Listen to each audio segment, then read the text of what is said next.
This is your White Sox station, Sports Radio 78, WBBM Chicago.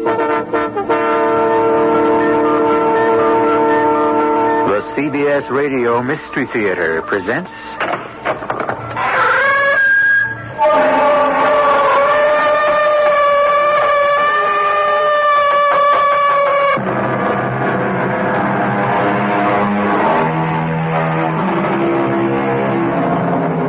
Come in. Welcome. I'm E.G. Marshall. The term self-made man has in recent years assumed heroic proportions. He or she who make something of themselves, supposedly out of nothing, are the folk heroes of the present. To have made the climb from nowhere to somewhere is regarded as the epitome of accomplishment. The only flaw in the formula is what did he make of himself and how? Generally, what they had to do to get there is far from a noble picture. And this portrait of Theodore Sampson is no exception. Lots of actresses in this town make a very good living without having a husband who runs the studio. I want to build something on my own. Ted has always made me feel I was just a trilby. You mean that trilby? Yes, du Maurier's. The girl who could only sing while Svengali conducted. I'm going to prove I'm a star without a Svengali. Or die trying.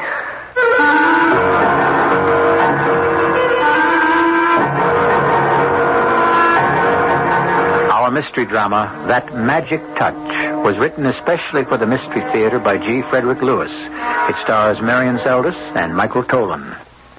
I'll be back shortly with Act One.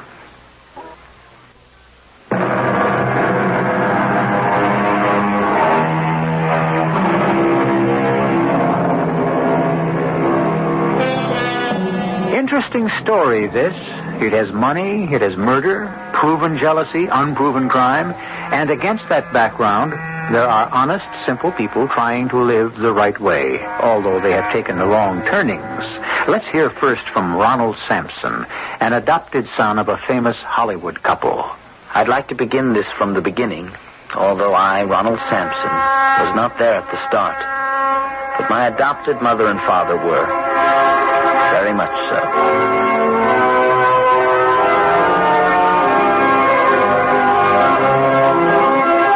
It was one of those Hollywood weddings of the 60s. Mother, a beautiful actress, a star at 18, and Dad, not much older, a whiz-kid producer who had just been given control of a studio and was twice over a millionaire. Teddy, am I all in one piece? I think so, Annalie. That was something, getting through that crowd at the church. I know you wanted us to go off to Mexico and tie the knot there without all the hoopla. Yes, that's what I wanted. Well, it's all over now.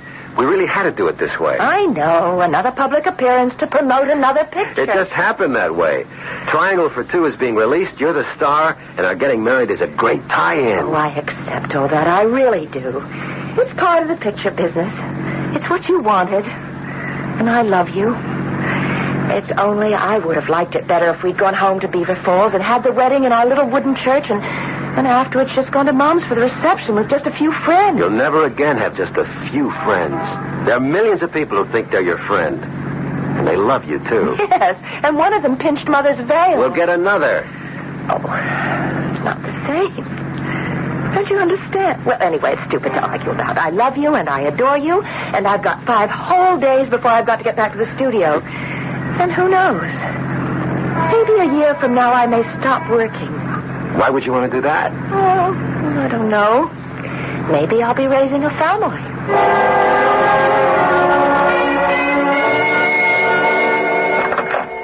Nurse, will you show in Mrs. Sampson, please?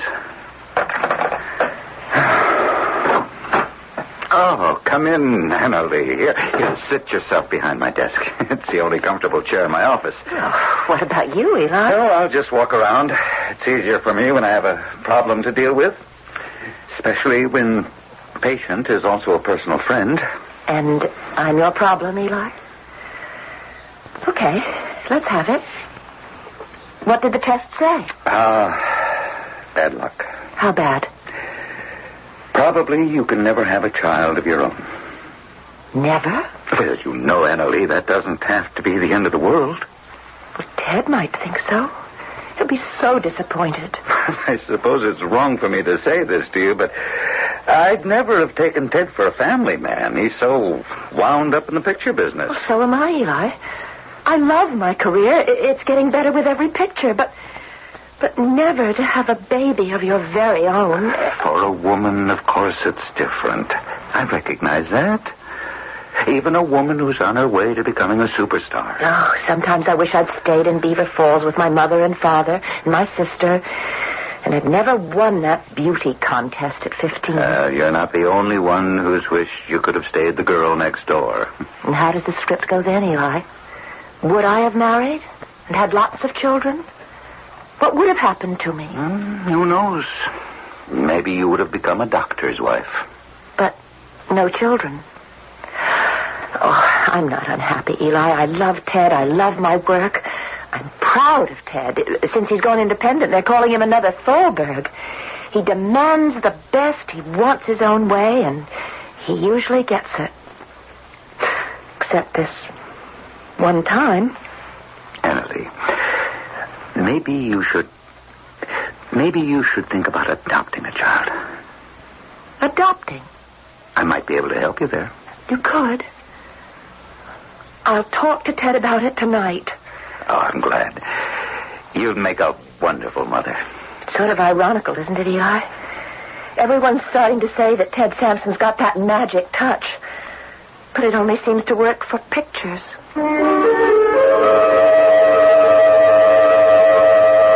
That same year, I was adopted. They named me Ronald. I don't know if I was more sickly than most children, but Dr. Eli Shawn seemed to spend a great deal of time at our house.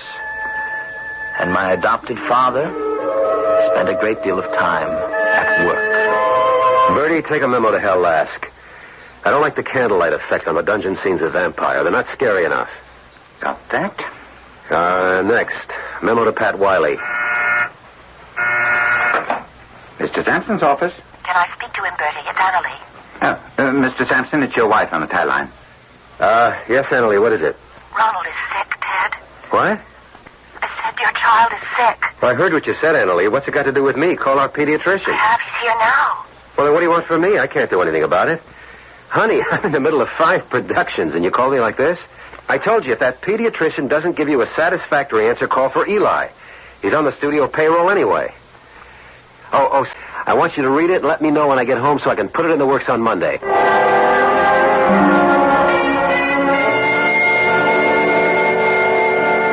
I got better, but the marriage of my adopted parents got worse. Those years when I was a teenager were something I don't want to remember. And when I was 18, Mother had a nervous breakdown, which is when Dr. Eli Shawn began to treat me as an adult. Ronald, now that your mother is back from the sanitarium, I want to have a little talk with you. Right now, Dr. Shawn? Father's coming home soon. Don't you want to talk to him? No, I don't. You're 18, Ronald, and I'm charging you, as of now, to make sure your mother gets better. But what do I do? Well, first of all, do you have any idea what may have caused her breakdown? You mean Mother not being able to continue shooting the picture? I mean more than that. I'm going to take you into my confidence. I've known your mother even before you were adopted, Ronald. But when she was your age, 18. And then when Ted bought up her contract and brought her to his studio. She always says nice things about you, Dr. Shawn. Well, we're old friends. Ronald, today your mother is one of the top movie stars in the world. Now, that means total dedication, work, concentration, and the absence of any strains at home. You're saying keep my father away from my mother. I can see you know the score. No, I don't think you can do that. But in the few hours they do have together, evenings or Sundays, could you manage to always try and be on hand? Would that help? I think so. Definitely. Just your presence will make it easier for Annalie. I don't think he'd do anything overt to hurt her while you're there. Hurt her? I don't understand. Oh, there are ways, insidious, cruel. Hello, Eli. You and Annalee got here ahead of me. I had the limousine all set to take me to the sanitarium to bring her home, but Marcy Dallas is giving us problems on location. Hello, Ronald. Hello, Dad. How's the patient, Eli? How is Annalee? Resting? You haven't said anything to her about Marcy Dallas taking over her part in Steeplechase? No, I haven't. Been afraid to, actually. You think it might make her worse? It's possible. Eli, I know my wife. She's enough of a pro not to let one picture getting away make any difference to her. She's still one of the top 10 box office draws. Eli, you're an old friend. You've kept the studio healthy, but you're still only an MD. I make the decisions here. And if I decide to tell Annalee it's no more pictures for a while, I will.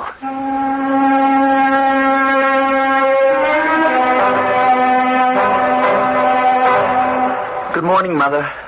I thought I'd bring you your first breakfast home from the hospital in bed on a tray. I brought mine, too, so we can eat together. Oh, Ronald, what a darling idea. I don't think I'm much up to eating, but you go ahead and have yours.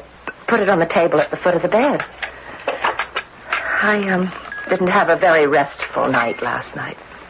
I know. I heard. You're a young man of 18 now. I guess these things can't be hidden from you anymore. I wanted to come in and stop it, but I was too chicken. Oh, that shouting last night. He was brutal. That's the only word I know to describe how he ordered me around. My career is over, according to him. I'm unreliable. That's why I've got to get on my feet and out of here. It wasn't until last night that I realized who drove me over the edge, and now I know. Oh, now, Mother. The only way for me to survive is to leave your father. You said that to him last night. Oh, yes, I said, I'm leaving you, Teddy. We need a rest from one another. What did he say? Didn't you hear? I thought his shouting could be heard on Beverly Drive. He told me where I could go, and he was through with the marriage.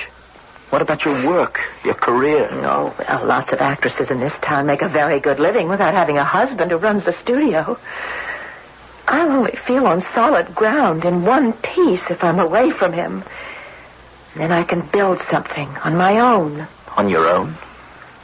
Ronald, your adopted father has always tried to make me feel like a Trilby. You mean that Trilby? Yes.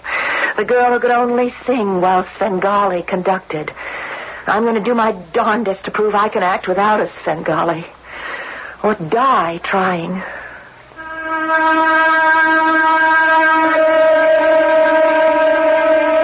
Most of us are familiar with the double duty performed by a grain of sand. On the one hand, one grain can so irritate an oyster as to produce a matchless pearl. On the other, one single grain can destroy sizable machinery. So it is in human relations. It takes only the slightest irritant to grow and irreparably damage a marriage. I shall return shortly with Act 2.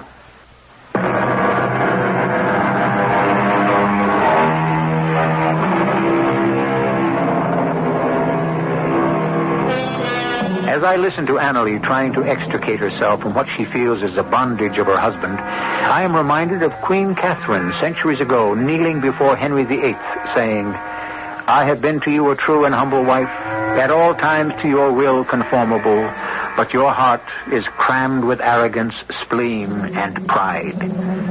The difference in centuries is that a modern woman does not kneel or beg for what is rightfully hers. Mother and I moved to San Francisco, into a narrow little Victorian house 3 stories high. We lived on the top floor at the head of narrow stairs. Only Dr. Eli Shawn knew where we lived, not even her agent. She was first going to get well, then think about a career. But escape from Theodore Sampson wasn't that easy. Annalee? Where are you? Top floor? I'm coming up. It's your father. How did he find us? Annalee, I know you'll live up there. Is Ronald with you? Annalee, are you in there? I better open it before he breaks it down. Hello, Father. Well, What's going on here? What are you two doing here? Ted, calm down. I told you I was leaving. And do you think I'd accept that? You'll have to. I've been giving out all kinds of stories to the press. You went to visit your folks in Beaver Falls. You didn't go to visit your folks. You're in New York seeing a specialist, seeing some plays. Who knows what I've been telling them? Have you thought of the truth? What? Tell the world you walked out on me for no good reason? I've got an obligation to the stockholders. A dumb statement like that, and boom, down goes our stock. What do you want us to do, Father? And you, Ronald. Oh, I'm surprised at you. You might have had the decency to tell me where you were. I was protecting Mother. From what? I'm not an ogre, no matter what your mother says. I was darn worried about you. Yes, both of you. I'd like to persuade you to come home. Why? I think it's best for you. And you, too? Well, of course it's best for me, too. I'm not denying that. Darling, remember that book I wanted you to read? We bought it. And I got Trevor Main working on it now. It's a beautiful script. From her illness to her book of sonnets to Wimpole Street, London, to Robert Browning. I can't begin to tell you. It's fascinating. It's a great period, great costumes. And that's why I want you to come home and get well fast. Is that all you want to tell me? What else? What do you want me to say? 10 years ago, you wouldn't have had to ask me that question. I think you better go now, Ted. What are you talking about? What do you mean about 10 years ago? Well, then you might have said come home because you loved me. You know I love you. Hey, what gives here? You get away from that door, Ronald. I'll leave when I'm good and ready. I came to talk to your mother, and I'll go when I'm finished. You can talk, but I'm not listening. Hey, you come back here, Annalie. You're not turning your back on me. Come back into this room. Let go of me, Teddy. You can't force me to be with you if I don't want to. Let go of my mother. You get out of the way. Oh! Annalie, let go of those banisters. Let go. Stop pushing me. You're pushing me off this landing. Teddy, stop!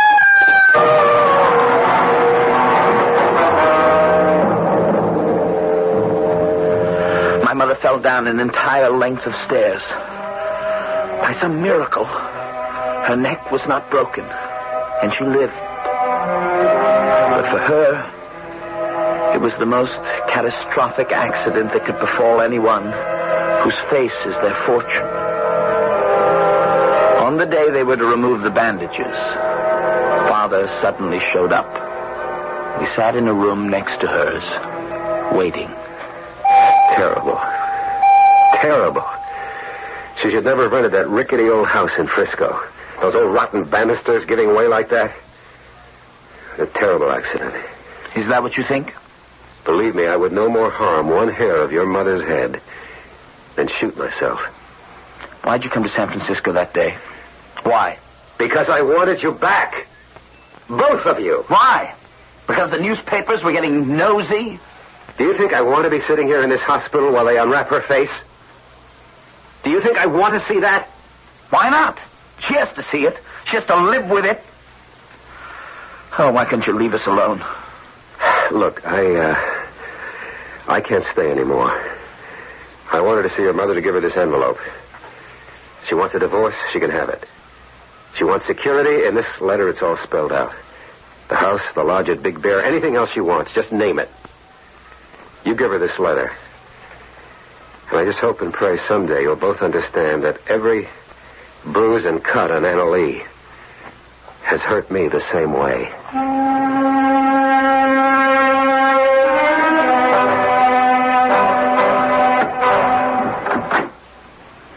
Oh, just you, Ronald. I thought... Hello, Dr. Sean. I thought Theodore was here, too. My father had to go. How's Mother? She's in pretty good shape, considering everything. Oh, but it's a crime, such a crime. Is there anything left of... Her face as it was? No, not much. That fall, it was...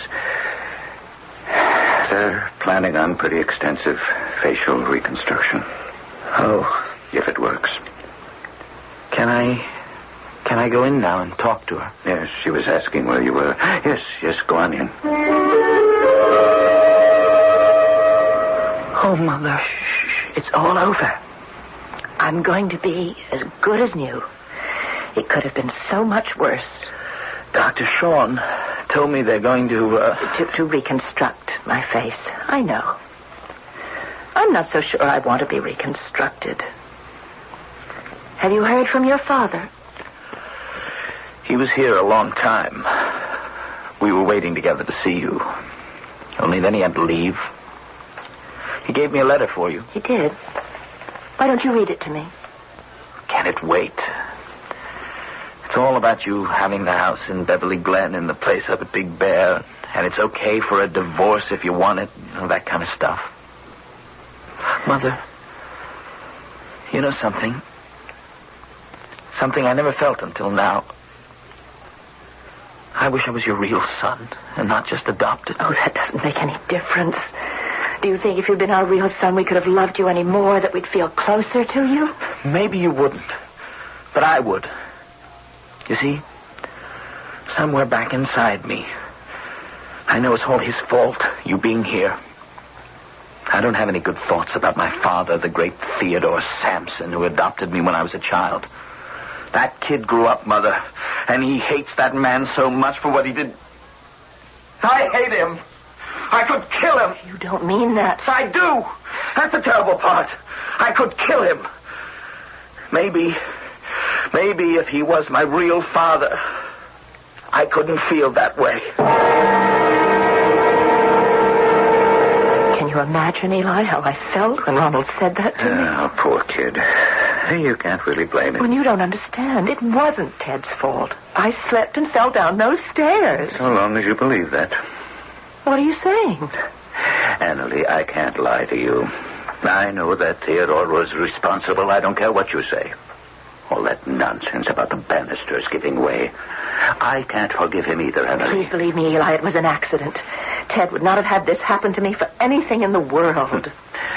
I remember once years ago your saying you wondered what would happen to your life if you'd never entered that beauty contest and become a star. Did I say that? You wanted to know how would your life have turned out. And I said to you, if it were up to me, you might have become a doctor's wife. I've always known how you felt about me, Eli. And you were always where I needed you. When Ronald was sick, you even helped us with the adoption. I'll always be here, Annalie.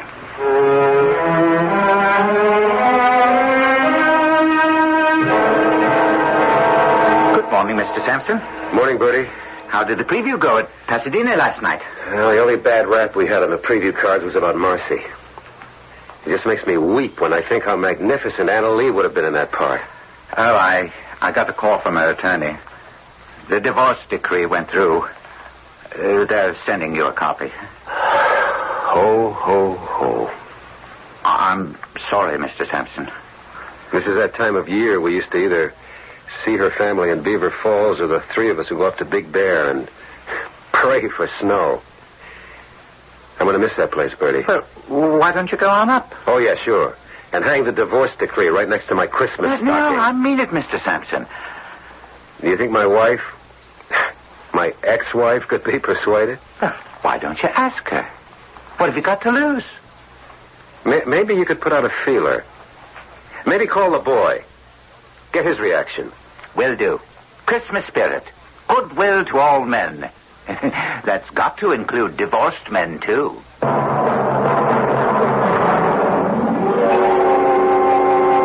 Don't turn away from me like that. I know what you're saying to yourself. She's useless. Crippled. She's ruined our marriage. I wish I could forget her.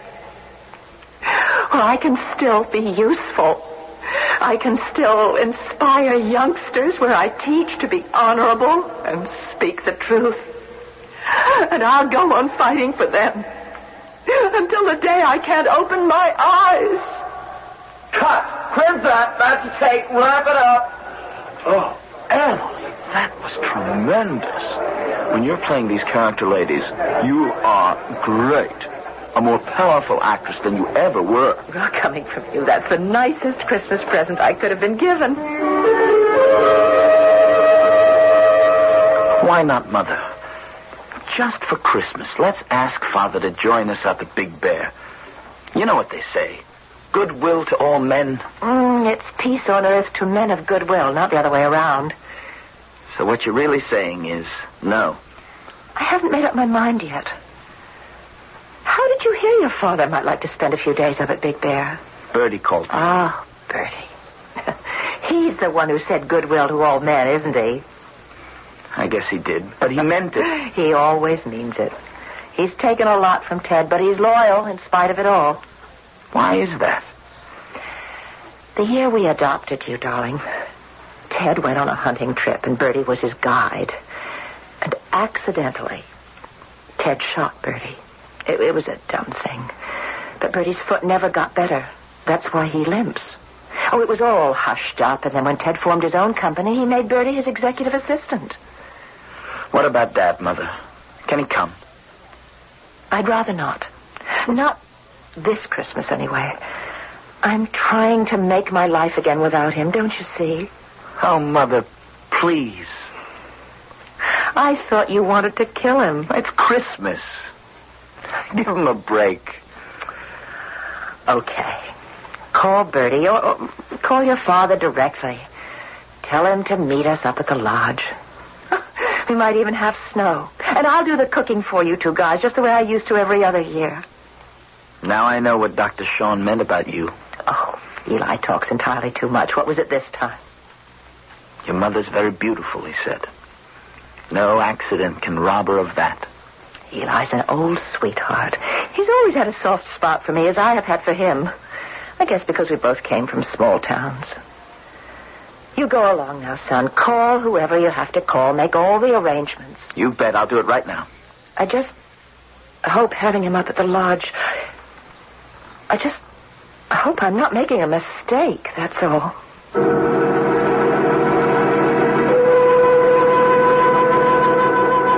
Strange about second thoughts. Are they indeed an omen to be heeded? Or are they fears to be disregarded?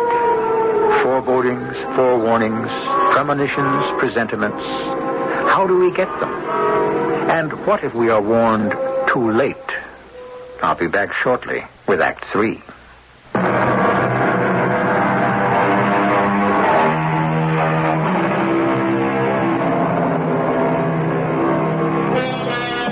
It's a few days before Christmas.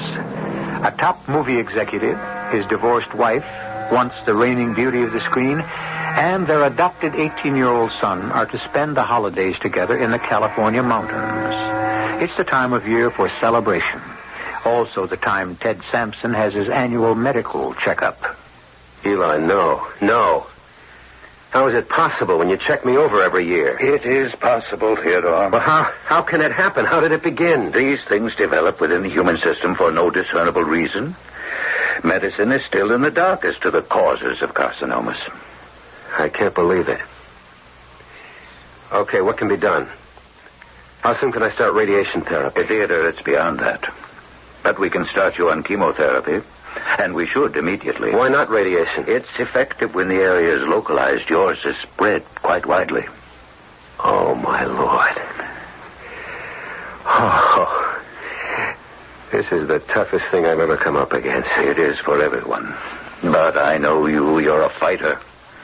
You've never liked me, have you, Eli? I wouldn't wish this on my worst enemy. As a doctor, I'll do everything I can for you. You know that. Eli? Yes? Why does it always happen to the good guys? Goodbye. Not always to the good guys.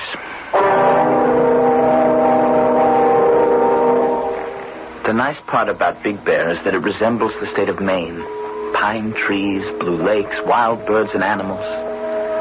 Mother and I got there with surprise on the 22nd. The next day, Father arrived, and suddenly it felt like the old Christmases together before the divorce. Except that he was a heck of a lot nicer to Mother than I ever remembered him. Annalie, your culinary hand has never lost its touch. That was one great spread. I can't eat another thing. I know, until breakfast time. Everybody, look outside. It's starting to snow. Oh, it's beautiful. Ronald, what's that? Where?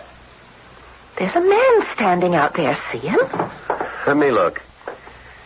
Yeah, you're right, Annalie. I'm going to open the door and ask him what he's up to. Hey, you! What are you doing out there? This is all private property around here. Hey, What do you know? He's gone. Can't understand it. Is he lost? Why didn't he show his face? He had a scarf wrapped around it. I know he saw me before he took off. Teddy, What? look out this window. There, standing next to that big pine tree. I think it's the same man. He's holding a gun. Let me open this window.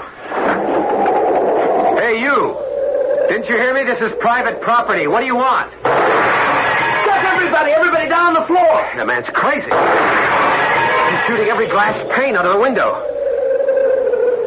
He's not there anymore. He's gone. Did you get a good look at him, Ron? He was so bundled up, I couldn't see. Did anybody? You, Annalie? Just noticed one thing. When he ran off, he had a limp.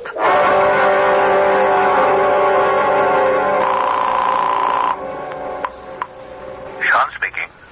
Dr. Eli, Yes, who's this? I've been trying to get you for hours. This is Ronald Sampson. What's the problem? Dr. Sean, do you think you could get up here to the lodge at Big Bear? I've been trying you all night. Father's up here, and What? Theodore's with you and Annalie? we invited him for Christmas and New Year's. Oh, I wish I'd known. I don't like the idea of your mother and you alone with that man. Doctor, the reason I'm calling is there's been some mysterious shooting last night. Like someone's using the lodge, or us, for target practice. Did you call the police? I did, but there's no answer. I'll get up there as soon as I can. Mother doesn't feel safe. She asked me to call you. She says you're the only one she can trust. It'll take me about 2 hours, but I'll be there. Bertie, I'm up at the lodge, but can you give me figures on how we did last week? Uh-huh. Yeah, I'm writing it down. Eli. Annalie. Come right in, stranger. Donald told me you were on your way. Ted, look who's here, Eli. Oh, Bertie, hold those figures, will you? I'll call you back. Hello, Theodore. Glad to see you, Eli. In fact, I was thinking of calling you. I'm sure you haven't had lunch. I'll make you a sandwich and coffee. How are the roads coming up? Oh, not too bad. But looks like the start of a young blizzard. Well, where's Ronald? He went out to check the roads. He also went out to see if he could find some footprints. Had a nasty experience last night. I'll tell you about it. What'll it be, Eli? Chicken salad or roast beef? Well, roast beef on rice. You got it. Gotcha. And a cup of black coffee coming up. Eli, will you take my pulse? My heart feels like it's racing. What is it, Theodore? Last night I had these terrible pains in my stomach. Well, could be the old ulcer acting up again. It couldn't be the other thing already, could it? What you told me in the office? Anything's possible, Theodore. It could also be psychosomatic. My emotions don't control my body. I think there was something in what I ate last night. I don't get the drift. I think I was poisoned. I'm sure of it. I get these waves of nausea all last night, and now it's starting all over again. Well, I'll tell you what. You go into the bedroom and lie down. I'll be in a few minutes and take your temperature, and we'll see. Okay, I will. Here's your lunch, Eli. Simple, but from the heart. What's wrong with Ted? He looks so pale. Oh, this sandwich looks great. Thanks, Annalie. Oh, I told him to go in and lie down. Could be anything. I just can't thank you enough for breaking into your Christmas holidays to come up here, Eli. I was suddenly very frightened. My dear girl, I'd rather spend Christmas under the same roof with you than anywhere else.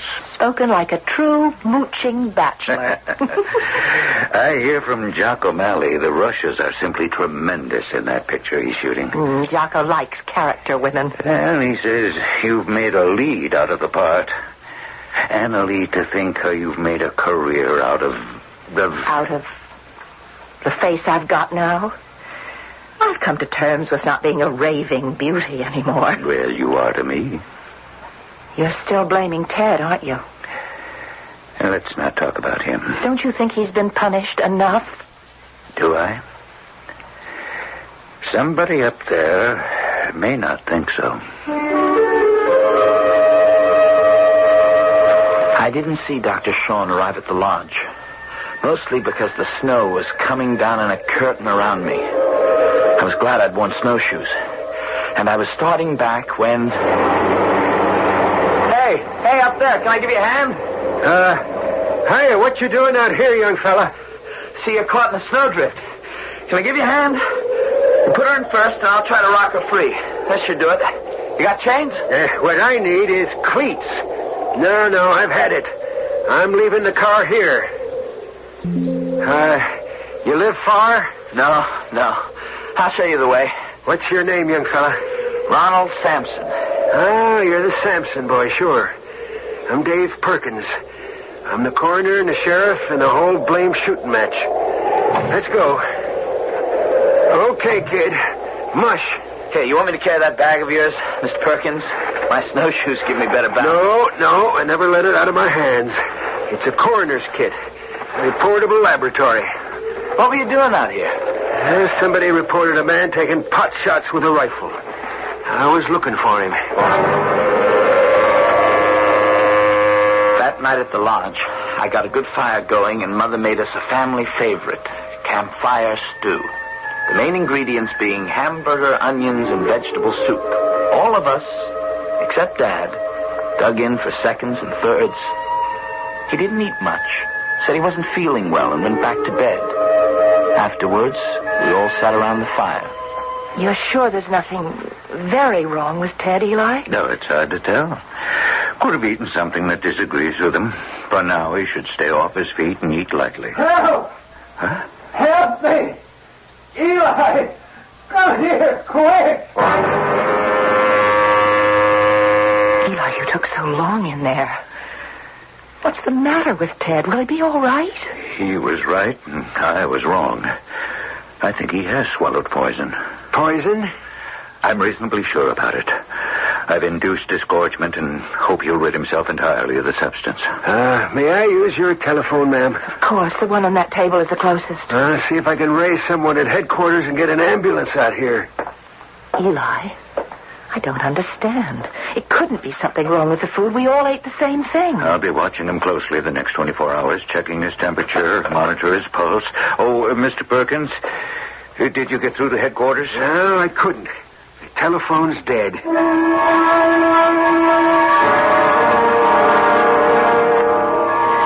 Good morning, everyone. Just gaze outside that window. We're in the middle of a sea of snow. Morning. Boy, am I hungry. Coffee's on. I'll have eggs and toast ready in a few minutes.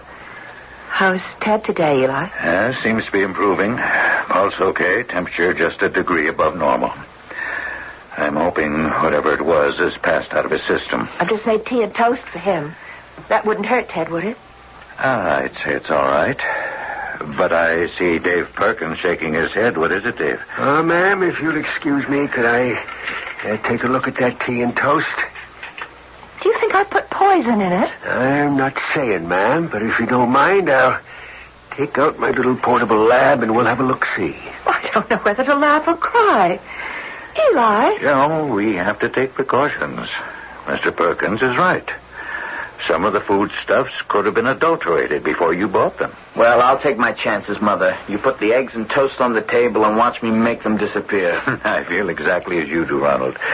But your father's reacting degeneratively to some substance, and we want to find out what.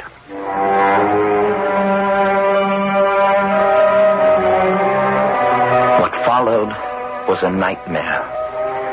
Dr. Sean brought the tea and toast into Father's room, came back, and we all sat down to breakfast. A minute later, there was a noise like someone had fallen out of bed. By the time the doctor rushed in there, it was all over. The next day, the snowplow came through, and we all had to follow Dave Perkins to police headquarters.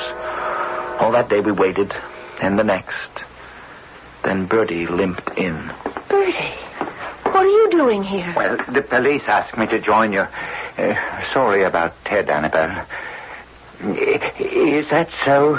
He was poisoned? Oh, hi, Ronald. Where's that coroner who's been doing all the investigating? That's him. Just walked in the door. Well, ladies and gentlemen, I've asked everyone who was under suspicion in the death of Theodore Sampson to be here. We're all under suspicion? Well, now, that's hardly possible, Dave. Are you certain Mr. Sampson did not die of natural causes? We have identified a poison, and also how it was administered. You mind if I snap these handcuffs on you, Doctor? You're arresting Eli? Oh, why? What for? For the death of Theodore Sampson. You see, on each occasion, Dr. Sean took Mr. Sampson's temperature. The tip of the thermometer he used had been immersed in a toxic substance. The evidence showed up in my tests. Now, if you would care to make a full confession, Doctor, let me first acquaint you with your rights under the law. And may I acquaint you, Mr. Perkins, with the fact that Theodore Sampson was suffering from a terminal carcinoma. I'm sorry, Annalie, that you had to learn it this way. I didn't know. I would advise you, Mr. Perkins, before presenting your case to the local district attorney, to have a more exhausting autopsy performed to discover the actual and true cause of death. Are you denying your actions, Dr. Sean? I'm saying nothing at this time. I do not wish to deny my intense hatred of Mr. Sampson, who's always ridden roughshod over anyone who would challenge his authority, yes, even his wife. This was a beautiful lady once. The man did not deserve to live. But I suggest to you, what and who was the instrument of his death will take more than a country coroner with a black bag laboratory to determine. I wish you luck, Mr. Perkins. Oh, Eli. Eli, my poor Eli. My lovely Annabelle. Can you ever find it in your heart to forgive me?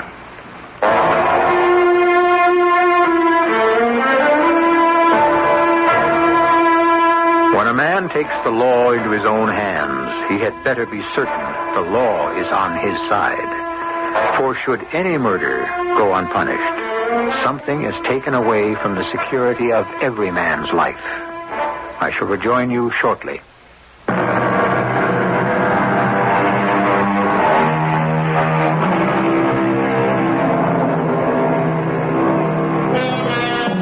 The Mystery Theater often delves into what motivates man to crime, and more than often comes up against a wall of the unexplainable when passions are involved. Hate can be a cause of murder, but on the other hand, so can love. What does this tell us? Only that the mind of man is as mysterious today as it ever was. Our cast included Marion Seldes, Michael Tolan, Christopher Tabori, and Ray Owens. The entire production was under the direction of Hyman Brown. And now, a preview of our next tale. Were you afraid to know who it is doing this crazy thing? Maybe. I know I was. I mean, I was afraid of confronting him with what he was doing. Or what she was doing. You thought it would be me. Didn't you think it might be me? Well, yes. Or worse. What could be worse? A ghost. Bernice. Yes. That's ridiculous. Yes, I know. Why don't you go and ask some flour? Yeah, we'll do what you said. We'll spread it all over the mantelpiece. All right. Ghosts don't leave any fingerprints, do they? This is E.G. Marshall inviting you to return to our Mystery Theater for another adventure in the macabre. Until next time, pleasant dreams.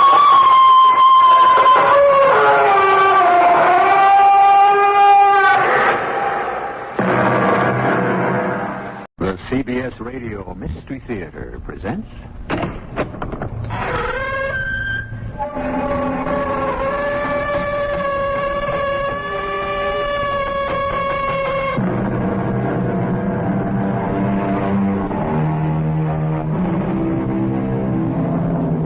Come in. Welcome. I'm E.G. Marshall. We're in very good hands for the next hour. A man of great experience wrote this story.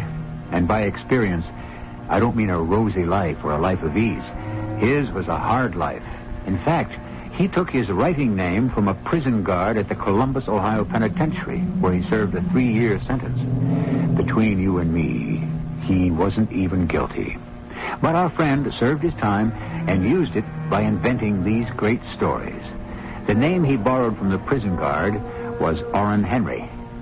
Yep, you guessed it. Our author called himself O. Henry. I beg your pardon, but Orrin aren't you Jefferson Peters? As I live and breathe.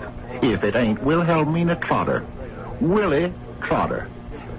Willie, how is that enterprising husband of yours these days? Oh, he left me a widow, Jeff. So here I am, slinging hash. Oh, I'm sorry to hear that. He was his stingy self right to the end. Didn't leave me a dime. Oh. Well, this is your lucky day then, Willie. I might just have a proposition for you to put you on Easy Street.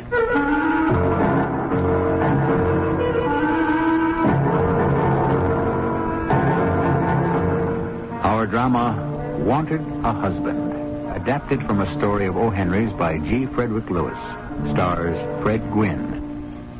It is sponsored in part by True Value Hardware Stores. I'll be back shortly with Act One. It's your way of looking good. You're looking good. Having fun in summer like you should. It's easy to stay cool with Avon's Feelin' Fresh Body Splash. It even has moisturizers. Feelin' Fresh is as much fun as a plunge into a swimming pool. You've got lots of things to do, so we bring Avon right to you. It's Avon.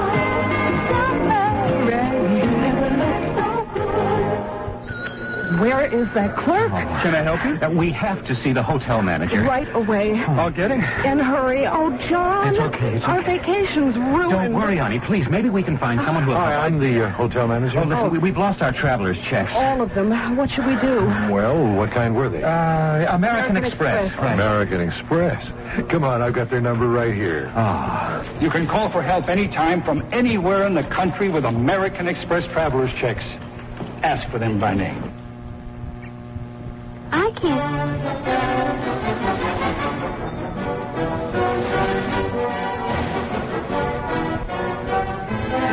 Don't miss a moment of all the exciting college and high school football action this fall because you're sitting too far from the field.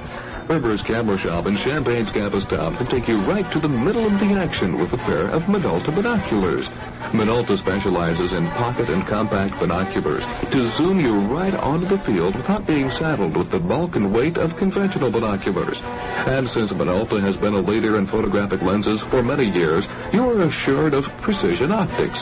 Stop at Rivers and check out the Minolta binoculars. You'll see a world of difference. And while you're at Rivers, be sure to stock up on all the film and supplies you'll need to capture the excitement and color of the coming season forever.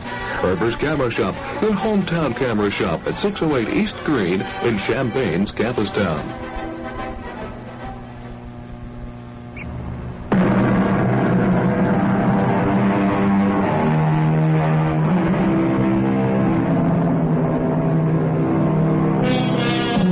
There used to be a lot of talk about the good old days. You don't hear that so much anymore. Maybe it's because, as a good friend once said to me, nostalgia ain't what it used to be. So for the balance of this hour, I'm appointing myself chief inspector of those wild and wicked, harmless and hazardous years when to be good was to be lonely. And those who were bad had a kind of pizzazz, which they don't seem to have anymore. Which is probably why these two gents are being let off the old Prairie 440 in a real hurry. Get out, you bums! Out!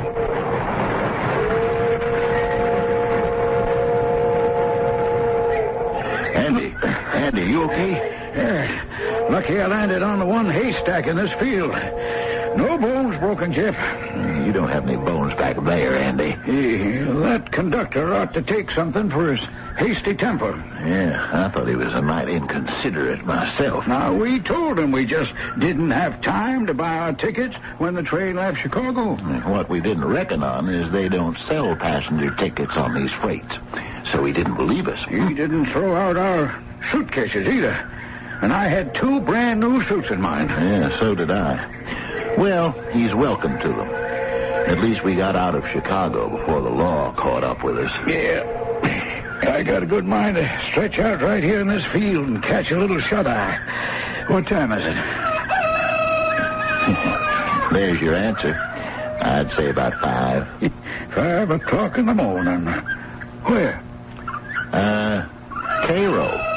That's what it says on the roof of that barn in big letters. Oh, Jeff, I see a young lady coming out of that farmhouse over there with a pail of slops for the pigs.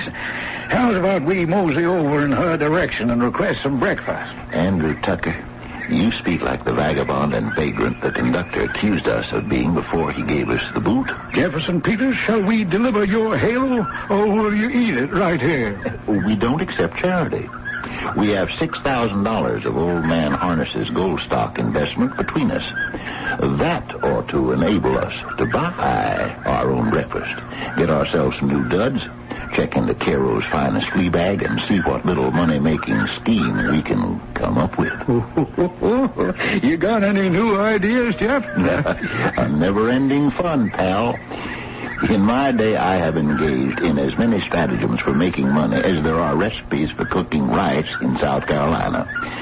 Did I ever tell you the good days when I sold liniment and cough cures in Fisher Hall, Arkansas, in a buckskin suit, moccasins, long hair, and a 30-carat diamond ring?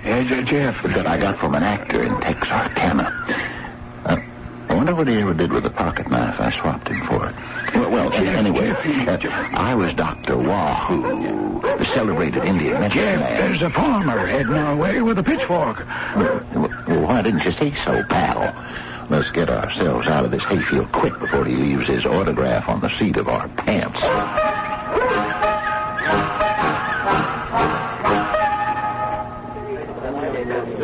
You know, Jeff, if you don't mind my saying so, the service in this hash house is not very good. In fact, it is terrible. What do you suppose happened to my eggs, hash, and coffee? Well, I think everyone's hiding in the kitchen. They're all scared of that beard and mustache of yours, Andy. Oh, you don't think it's a good disguise? It doesn't look like you. Well, it's not supposed to. Well, it doesn't look like anyone. That's what a disguise aims to do. Incognito. Andy, it's more like Bobo, the dog-faced boy. It has no resemblance to any known member of the human race. Well, maybe I stuck it on too fast, but I had to just in case my reputation preceded me. You've been to Caro before, Andy? Yeah, before we teamed up? Have you or haven't you? I have to know in case we want to do business here. No, I haven't. Hey, somebody, how long does it take? Where's the food? Coming up. That's what you said a half an hour ago. What happened, ma'am? I want 3 once-over lightly. Well, we had to wait till the hens got good and ready. I'll be back. Andy, do you know who I think that is? Yep, the slowest hashlinger in the West. No. I think she's Zeke Trotter's wife. Wilhelmina Trotter. Willie for short. But why would she be waiting tables in a joint like this? Who's Zeke Trotter? Shh. Here she comes. Here you are, boys. Enjoy yourselves. Food. Now, who is she, Jeff? Shh. She's coming back. Well, here's your coffee. The manager asked me to ask you, have you got the money to pay for all this? Mr. Tucker, show the lady. I beg your pardon, but aren't you Jeff Peters? As I live and breathe, if it ain't Wilhelmina Trotter. Willie, how's that enterprising husband of yours these days? Oh, he left me a widow, Jeff, so here I am. Old Zeke left us all, for good. I am sorry to hear that. Oh, he was his stingy old self right to the end. Didn't leave me one thin dime. Oh, I'm sorry to hear that, too, Willie. Was he took sudden, or am I being indelicate? Well, Zeke used to make up a liniment to sell off the wagon. And all it was alcohol and vegetable dye. And when Zeke got too lazy to work, he'd disappear behind the wagon and drink a bottle or two. Then that didn't sell too well, so he cooked up Doc Dreyfus's dyspepsia cure. One night it got slow. He took a slug of that. A week later, I buried him. That was a year ago. A sad story, Willie. I'm sorry to hear you tell it. Well, to tell the truth, Jeff, I'm happier doing what I'm doing than being Zeke's wife. Ain't a rotten. A present company accepted. So all's well that ends well, as the good book says. Yeah. good book says nothing of the sort. Jeff Peters, I am sorry you haven't reformed. Ah, but I have. Now my mission in life is to teach sinners, those who are after something for nothing. Because there is no such thing. Another cup of coffee, please. Jeff, your friend with the beaver to end all beavers wants another cup of coffee. If you'll excuse me, I'll get it for him. Thank you, ma'am. Oh, lovely person, isn't she? You know, might be a good person to enlist into our confidence. Yes, that's what I was afraid you were thinking. I am not enamored of working our side of the street with the ladies. You don't think she might be useful? Well, speaking from experience, I have not found the ladies particularly trustworthy. They lack experience. That's why. They don't need our line of work. You see, they have their own line of graft. It's called marriage. Florida is full of widows who latched onto meal tickets and bank accounts and drove their husbands to an early grave. But Willie, the widow trotter, she might be just the right lure, the bait, for a little matrimonial agency. Nothing fancy, but it ought to be considered. Not by me. I'd like to make old Zeke proud of the gal that he left behind him. Yes, I'm the editor. You gentlemen looking for someone? Yes, we wish to place an advertisement in your newspaper. Certainly. Follow me into my office. Come on in. Have yourselves a stool. My name is Jefferson Peters, and this is my associate, Andrew Tucker, Esquire. Peters and Tucker Limited. Now, make yourselves at home. Just kick that spittoon over to one side. We shan't be staying long, sir. Time is money. I understand this newspaper, the Cairo Courier, is one of several newspapers that you own? No, I don't. Wish I did. Now, I'm the editor, advertising manager, sports columnist, births and deaths and socials, public notices, chief cook and bottle washer for the Courier. Peters and Tucker have a very special announcement we'd like to run for a few weeks. Perhaps longer. In the Courier. Not the other 20 papers we have in our chain? Where are they? Illinois, Indiana, Missouri. May I have a look? Oh, by all means. Mr. Tucker, hand the good editor our proposed advertisement. Charming widow, beautiful, home-loving, 32 years, possessing $2,000 cash and owning valuable country property, would remarry. Would prefer a poor man with affectionate disposition to one with means, as she realizes that the solid virtues are oftenest to be found in the humble walks of life. Now, Mr. Tucker, you have captured the American way of life in this one sentence. I thought he did also. I'll continue. No objection to elderly man or one of homely appearance if faithful and true and competent to manage property and invest money with judgment. Signed Lonely, care of Peters and Tucker, agents. Now, Mr. Peters, you wish a box number here at the paper? That would be preferable. We're staying at the Arch Hotel here in Cairo. Now, I'll put it at the bottom after your names. Box so-and-so, whatever number's available. Well, let me see. I have them right here. 96, no. 97, 98, no, that's being used. 99, that's yours, gentlemen. Box 99, Cairo Courier, Cairo, Illinois. Gentlemen, if I wasn't a happily married man, I just might send in an application to meet that lonely lady myself.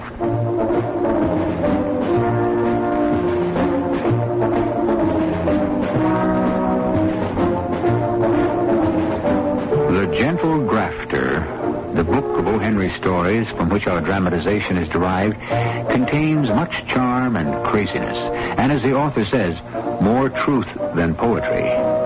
Think of the excitement of those days. A New Yorker taking only 65 days to drive his auto from coast to coast. The New York subway starts its first Broadway run. An immigrant heading for the USA from anywhere in Europe pays only $10. great days, and lots more to come when I return shortly with Act Two. Oh, great master. Yes? My daughter and I have traveled far to seek your wisdom. Is that your daughter with the, bag over her head? Bag. Yes. Say hello, April. Hi. Why is she... Her cream rinse gives her hair the greases. Oh, Daddy. Yes, that bag looks like it held a 6-year supply of French fries. Thanks. What can we do, sire? Well, let's see here. Take the root of the embo bush. I tried that. The juice of the beagleberry. Look, nothing works. All it's permanent greases. Oh, no. Now, look, I'll tell you what my kids use. Agree Cream Rinse and Conditioner. Agree? Yes, Agree Cream Rinse and Conditioner is 99% oil-free. Oh. So it helps stop the greases. No more greases. I won't have to brown bag it. Yes, my daughter's hair became so beautiful she was elected homecoming queen at Guru U. Wow. How can I thank you for telling me about Agree? Give me some...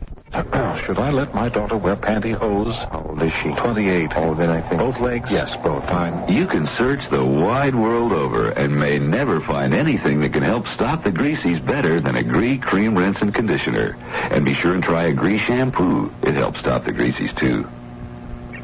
What do boating, flying, hunting, nature study, and astronomy all have in common? A pair of quality Nikon binoculars can make all of these activities and others more enjoyable for you. With football season just beginning, a good pair of Nikon binoculars from Rivers Camera Shop can put you in the middle of the action. Professional scouts, sports writers, and broadcasters have known for years that binoculars are an indispensable part of their equipment. At Rivers, you can see many different models of Nikon binoculars, so you can choose the pair that best fills your needs, from compact to wide angle to night viewing. No one knows more about precision optics than Nikon. After all, they've been making quality photographic lenses for years. All of the models come complete with neck strap and zipper pouch or a hard leather case, and eye cup, shoulder straps, and other accessories are available. See the complete line of Nikon binoculars today at your hometown camera shop, Rivers at 608 East Green in Champaign's Campus Town.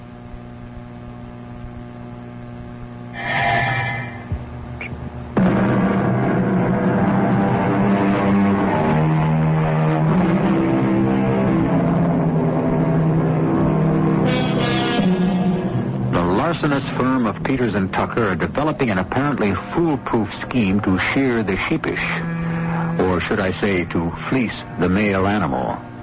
Many have come to believe the female of the species are the more proficient at this sport, but O. Henry submits that when it comes to greed, wanting something for nothing, or looking out for number one, men are exactly in the same boat.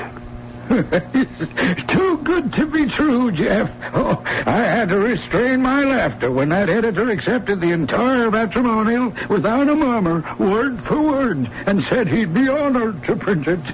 Why shouldn't he, Andy? It's all legitimate. Yeah, now that's done, all we have to do is wait for the inquiries.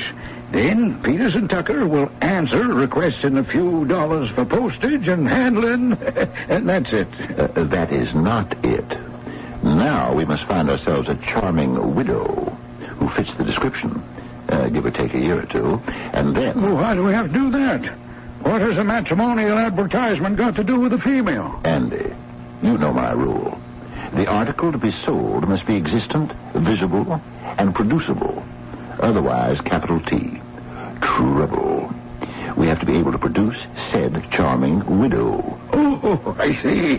Just in case a postal inspector might get it into his head to investigate. But where would you hope to find a widow who would waste her time on a matrimonial that had no matrimony in it? Our Lady of the Lunch Counter? The widow trotter? None other.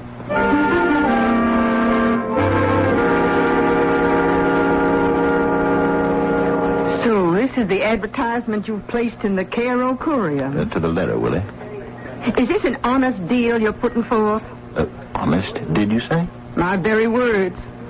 I'm afraid my late husband made me extremely suspicious of schemes of any kind. Oh, Willie, my partner, Andy Tucker. You met him, I believe? Oh, the gentleman with the excessive amount of hair on his face? Yes. Making him almost unrecognizable? The very same. Andy and me have computed the calculation that 3,000 men in this broad country will endeavor to secure your fair hand and ostensible money and property through our advertisement.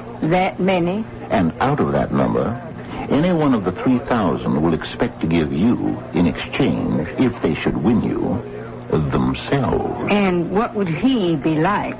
A lazy, mercenary loafer, a failure in life, a swindler, and a contemptible fortune seeker. Well, that's why I've remained a widow.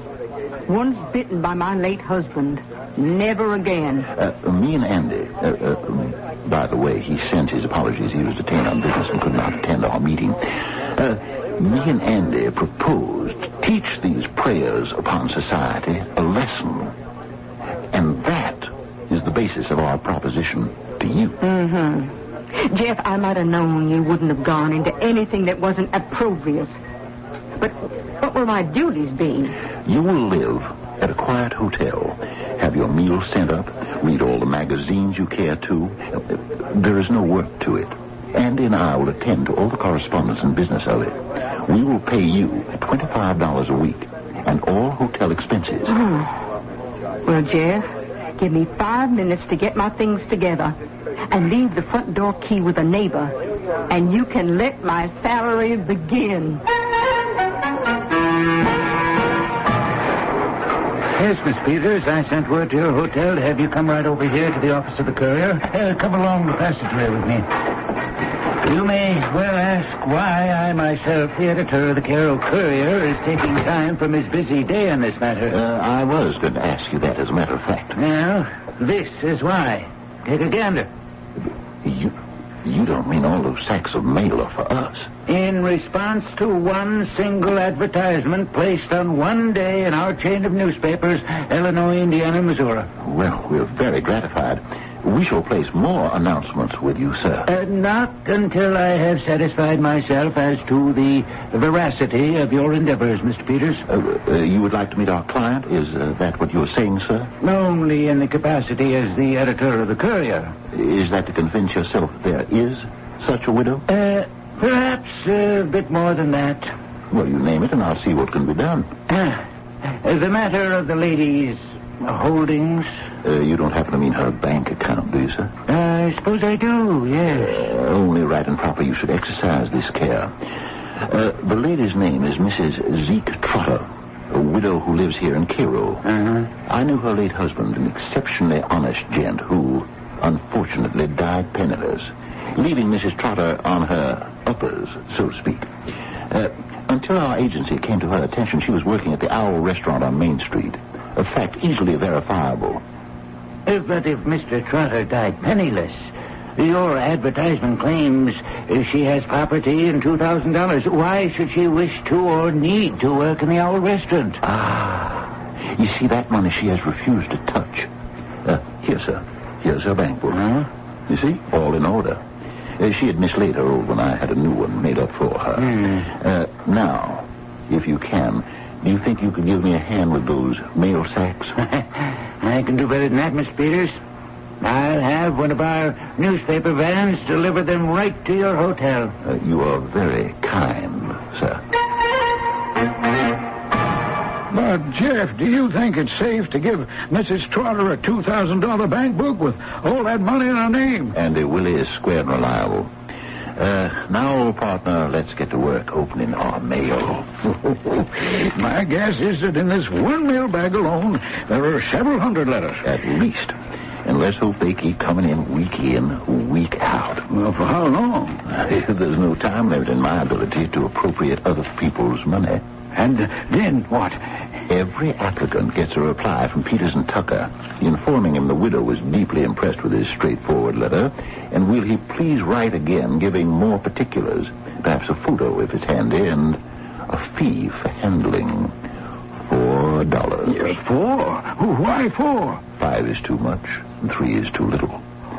Remember, Andy, every 100 letters you receive an answer is $400. Every 200 letters is $800. The first 1,000 between us is 4,000 spondulics. So stop complaining and sharpen your fingernails.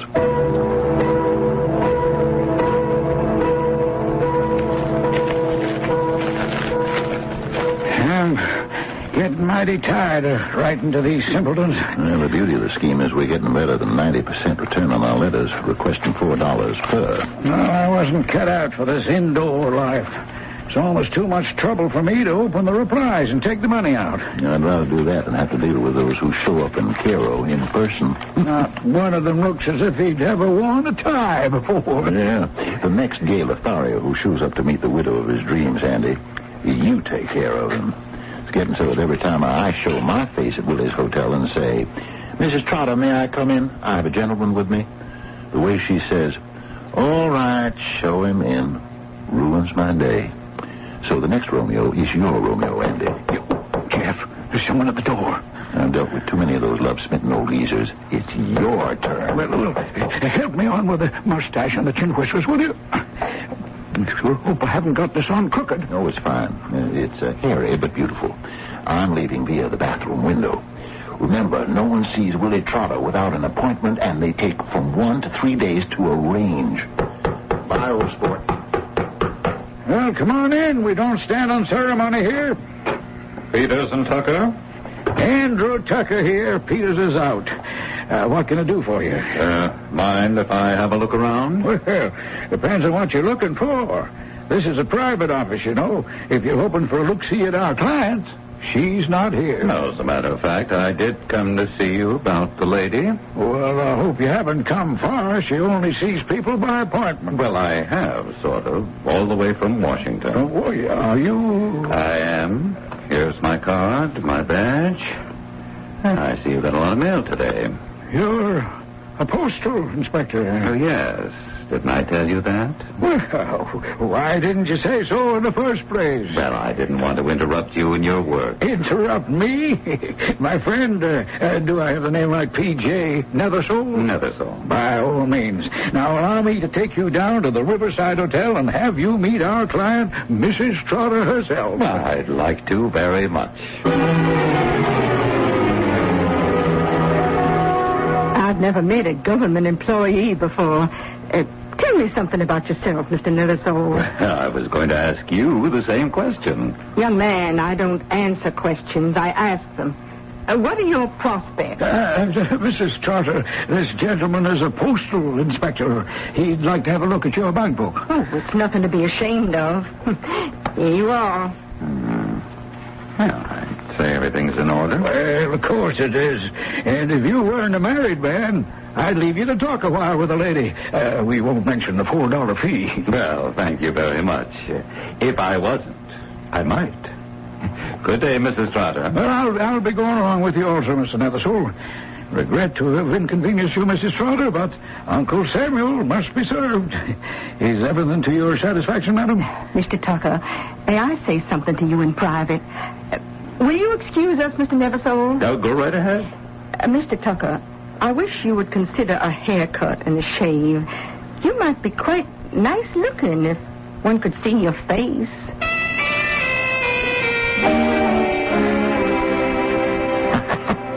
Partner, we've taken in about $8,000, and I think it's time to quit, don't you? I wouldn't be averse. Last time I talked to Willie, I got the impression she was getting tired of her job. I think there have been too many callers in person, and she doesn't care for that. Well, it was supposed to be mostly a mail order business. Yep, I think we can all safely pull up stakes. I'll get Willie to take her $2,000 out of the bank and return it to us. I'd say for a couple of months' hard work, we haven't done too badly. Nope. Not too.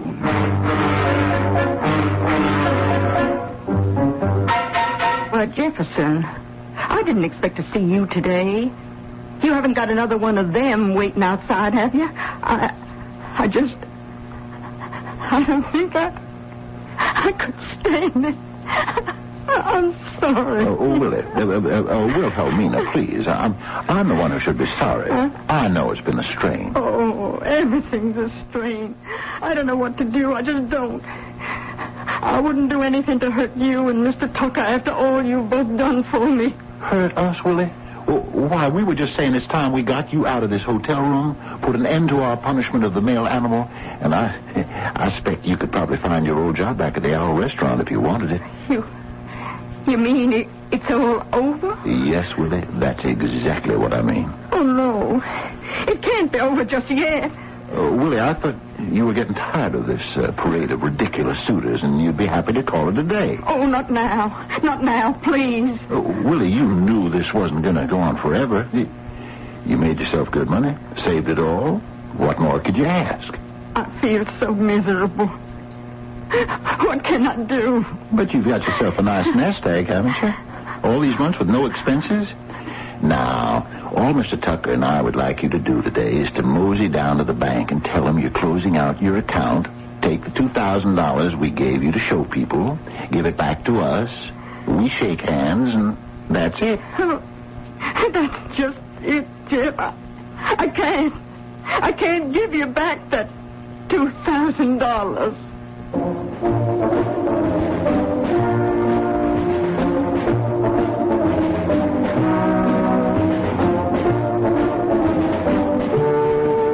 Trust is its weakest point. Author O. Henry has Jeff Peters say, a trust is like an egg, and it's not like an egg. If you want to break an egg, you have to do it from the outside. But the only way to break up a trust is from the inside.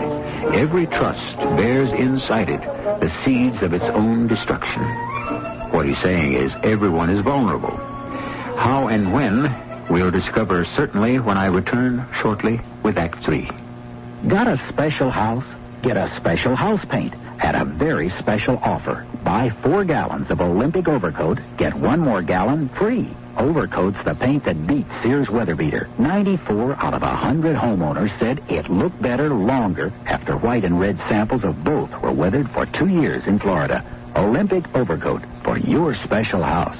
Now on special with Olympic Stain. 1 free with 4 till September 7th only at participating Olympic dealers. Glass Plus is all you need on Windows. Plus a whole lot more. Glass Plus stovetops, Glass Plus plastic, Glass Plus appliances. Glass Plus. Glass Plus is all you need on Windows. Plus a whole lot more. Glass Plus vinyl, Glass Plus chrome, Glass Plus bathroom fixtures. Glass Plus. It does windows plus a whole lot more. Plus a whole lot more.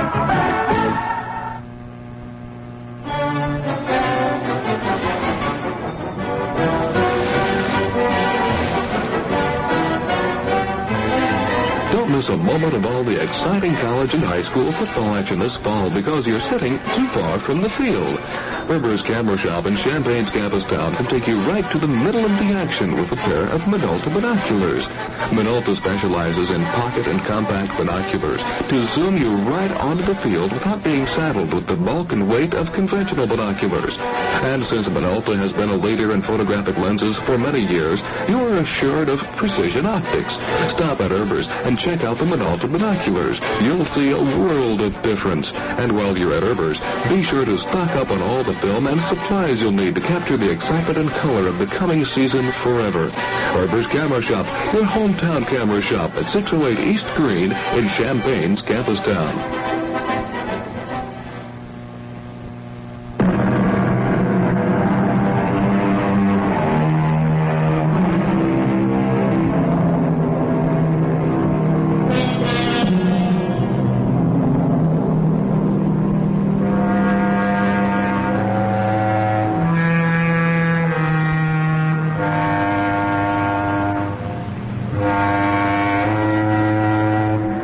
Interesting, the words you hear when O. Henry unfolds his stories. Words like peccadillo, spondulix, simoleon, grafter. Words not much in use anymore, but their meanings are as much alive as their equivalent in adventure, hard cash, and confidence tricks. We pick up Jeff Peters, those words flashing from his mind as he beats a hasty retreat from the Arch Hotel and Andy. That's what she said, Andy. Wilhelmina can't fork over the 2,000 simoleons we put into the bank in her name. She can't? I suspect won't. I can't say I didn't warn you. I would have put my last out on the line. I trusted her so. You came close. Andy, why don't you talk to her? You've hardly seen the girl, and she might open up to you what's happened to the 2,000. Oh, I doubt it. The time when I brought up P.J. Neversole, the postal inspector, she as much told me if I plucked my plumage, I might pass for a human face. So go as you really are, clean-shaven. Now, Jeff, you've known her from long ago. She knows you, not me. We can't afford to take that kind of a loss. Now, you go on back there and find out the truth.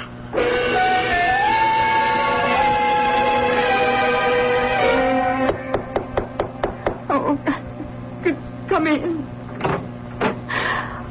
Oh, it's you. Wilhelmina. Willie. Have you been crying all this time? Yes, I have. I feel so badly about everything. Oh, well, now, tell Papa. So you can't give us back the money that was in the bank. I understand that. Oh, it's not that I can't. You mean you still have it? Oh, yes. It's still in the bank. I haven't touched it. You still have it? Well, that's a relief. No, it's terrible. It means everything's worse. I wish I didn't have that money. I wish I'd never seen it. You just come on down to the bank with me. You take it out and give it to me, and I'll make sure you never see it again. Jeff, I'll tell you. You were always a friend of Zeke's. Jeff, I'm in love. I love a certain man so hard I can't bear not to get him. He's the very ideal I've always had in mind. Then take him if the feeling's mutual. Does he return the sentiment according to the specifications and the painfulness you have described? He does. Do I know him? I don't think so. He's one of the gentlemen who came to see me. Oh, so it was in connection with the advertisement. That's the problem. He won't marry me unless I give him the $2,000. Act of faith, he calls it. Act of faith? What's his name, Wilhelmina? William Wilkinson. Mrs. Trotter, please, try to restrain yourself. If it was left to me, I'd say, take this $2,000 and the man of your choice and be happy. Oh, I knew you would. Well, we could afford to do that because we have cleaned up. Well, I can't say how much, but a considerable amount from these suckers. Suckers who want to marry you. But, you see, I have a partner, Andy Tucker, and he has to be consulted. Do you think there's any hope? Hope for me, I mean. Andy's a good man and very keen on business. He is my equal partner financially, and I will talk to Andy and see what can be done. Well,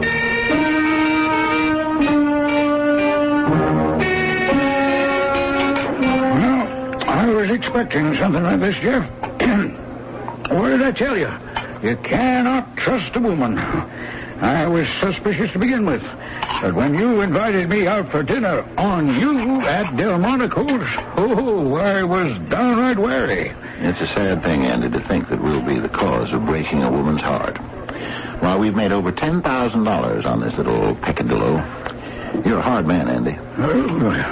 You really think so? A heart made of stone.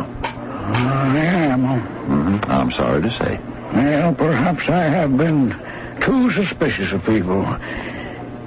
Go on. Go back to Mrs. Trotter and tell her to draw the $2,000 from the bank and give it to the man she's infatuated with and be happy. Andy, you are full of surprises. You got a good heart.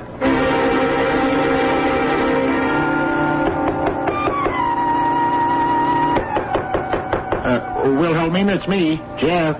Sorry I couldn't get here this morning. Let me in, Willie. I got wonderful news. It's open. Willie, is anyone here? Is this your room, mister? Hello, officer. No, it isn't. I'm paying a call on a friend of mine. Is that what brings you to somebody else's room? Is something the matter, officer? That's exactly what I was going to ask you. We got a call at the station about 6 o'clock this morning saying there was a lot of strange noises and yelling and crying like a woman being hurt. So we came up to investigate. You always visit your lady friends coming up to their rooms unannounced? Not always, and she's not a lady friend. She's the widow of a very dear friend of mine, and I came to give her some very good news. Would you mind telling me what it is? My partner and I are going to give her a very big personal wedding present. You'd have me believe that? I believe that. Oh, Jeff, that's wonderful. Lady, who are you? I know what you're going to say, Sergeant. I'll pay for the damage I did. I went a little daft this morning. Then I ran out and went to the Owl to see if I could get my old job back. And then I just came back here to get my clothes. Oh, are you Mrs. Trotter? Yes, I am. Are there any charges? I'm sorry I made such a mess in my room. I don't know. You hear so many stories in this job, they just roll off feel like water from a duck's back. Sorry I bothered you. Officer, Mrs. Trotter's going to get married. Don't you want to wish her luck? He's gone. So, you hang on to that money, dear. Do with it what you want. And the next time I see you, it won't be Mrs. Trotter anymore. And in mere happy, you're going to be happy. And that's about the size of it.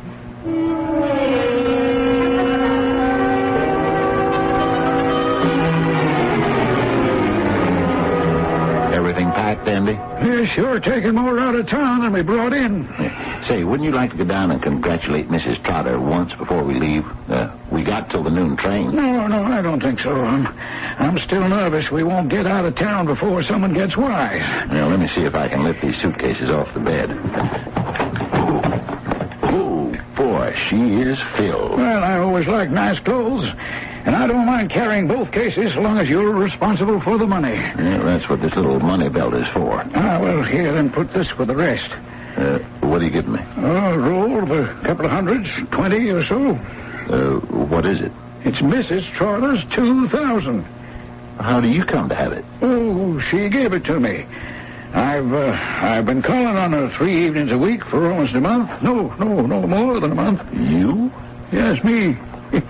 Without the beaver, the phony whiskers. Oh, then you're William Wilkinson. I was. Andrew Tucker, aren't you ashamed? Toying with the affections of a lovely widow like that. Well, now, I'm just not as trusting as you, Jeff. If it hadn't been me, who knows who would have put his mitts on all that money, huh? I was only warding off some other Mr. Wilkinson. So it was you all along. I was only protecting our investment. Open up in the name of the law. Andy, we're being apprehended. Out the window. Too late. Are you Jefferson Peters? I am. You're to come with me. What for? Who's this gentleman? And who might you be, sir? P.J. Nethersole, U.S. Postal Inspector. Where's that fellow with the heavy beard, your partner, Tucker? Miss Postal Inspector, my name is William Wilkinson, and here's my card. I wish to make a complaint. I paid $4 to meet a widow, and this gentleman tells me she's unable to see me today. Now, I come from a long ways to meet this lady. Mr. Wilkinson, my advice to you is to go home. You're fortunate you only lost $4. Mr. Peters, come with me.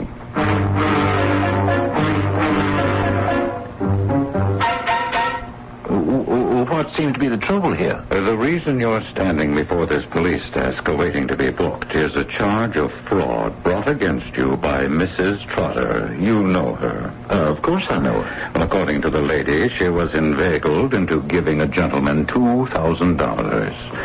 And the man skipped town. How is that my responsibility? Using the mails to defraud. Hold on here. Nothing we did was fraud. Because a gentleman answering our advertisement played fast and loose with the widow Trotter. How are we responsible for that? Officer, where's the lady? She said she'd be here to sign the complaint. Jeff, what are they doing to you? Wilhelmina, what's all this I hear about you blaming me because this, what was his name? He skipped out on you? Oh, Jeff, what will you think of me? I just flew off the handle again. Are you ready, ma'am, to swear out the complaint? Officer, it's all right. It turned out all right. It isn't his fault at all. I was mistaken. You see, Jeff, I thought Mr. Wilkinson had disappeared, taken the money, the $2,000 and gone. I was desperate. And then I thought it was all a scheme, you two together. But you don't now. Well, William came by the hour and said, pack a bag, we're going to get hitched. But I must go. I must pack. We're taking the evening train. Goodbye, everyone. I'm sorry if I caused trouble. A jealous woman, the things they'll do. Comes to you public-spirited folk and makes accusations. My. What time is it, Sergeant? It's just noon. Both you gentlemen are fortunate I don't sue the britches off you for detaining a citizen without cause. I regret the occasion exceedingly, Mr. Peter. So do I. I hope you will forgive my overzealousness. Tell me, are both you married? Oh, yes. So am I. That's punishment enough. Well, if I hurry, I may be able to catch the 12:30.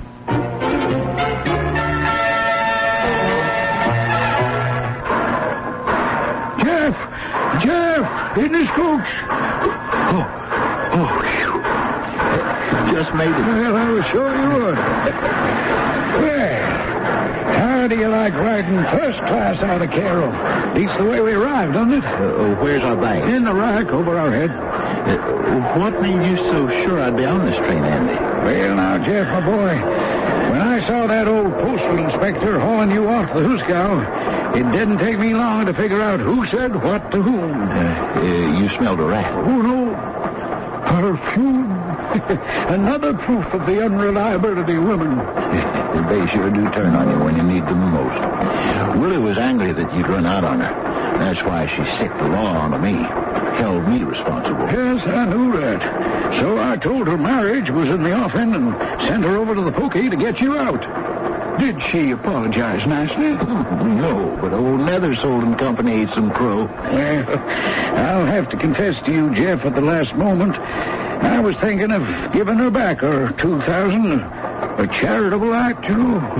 But you had the money. Andy, in our line of business, one has to remember where charity begins and ends. I know.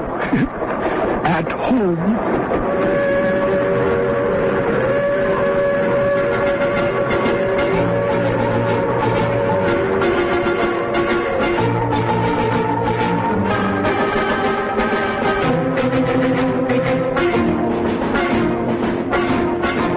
Jeff Peters and Andy Tucker are back on the road to larceny.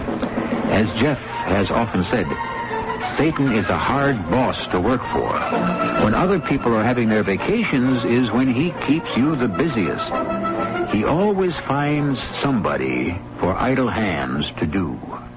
I shall be back in a few moments. Hi, Pat Summerall to remind you, fall's the time to finish your outdoor painting while the weather's still nice. And during Fall National True Test Paint Week at True Value Hardware stores, Weatherall acrylic latex house paint is just $10.97 a gallon. Weatherall's tough finish breathes to resist blistering and peeling. And True Test Weatherall protects against stains and discoloration longer. True Value Hardware stores also offer a wide selection of interior paints. True Test Easy Care latex wall and trim finish provides a soft, flat finish that scrubs clean without leaving a shine or ruining the color. It's ideal for walls and woodwork in every room. And Easy Care is just $11.99 a gallon during Fall National True Test Paint Week until September the 7th, only at participating True Value Hardware stores and home centers. And remember, you can save gas. You won't have to drive far for your hardware and houseware needs. If you're looking for values, service, and selection, you'll find them nearby at any one of the more than 5,000 True Value Hardware stores and home centers located nationwide. I can't wait to meet your daughter, sir. Well, I'll call her. Evie! What? Come here, would you? This better be good. She's got a lot of spunk. Yes. What is it? Evie, I'd like you to meet a nice young man. Oh, no, my hair looks dirty. Daddy, how could you do this to me? I want to die. I'm afraid her cream rinse makes her hair a little greasy. May I suggest Agree? Of course you'd agree. All you have to do is look at her. No, Agree cream rinse and conditioner. It helps stop the greasies. Really? Sure. After I shampoo, I use Agree cream rinse and conditioner. And it helps stop the greasies. Right. Gee, it sounds like I would like Agree, too. Well, Agree cream rinse and conditioner is 99% oil-free. Evie, stop crying. I'll go get some Agree. And after you use it, I'll drive you to the movies, okay, Evie? No. Why not? Because you got a creepy car. What? It's a brown station wagon. I hate station Some conditioners contain oils that can cause the greasies, but Agree Cream Rinse and Conditioner is 99% oil-free. And try Agree Shampoo. It helps stop the greasies, too. I'm glad you decided to come to the movie. Your hair looks great. Thank you. And I love your station wagon.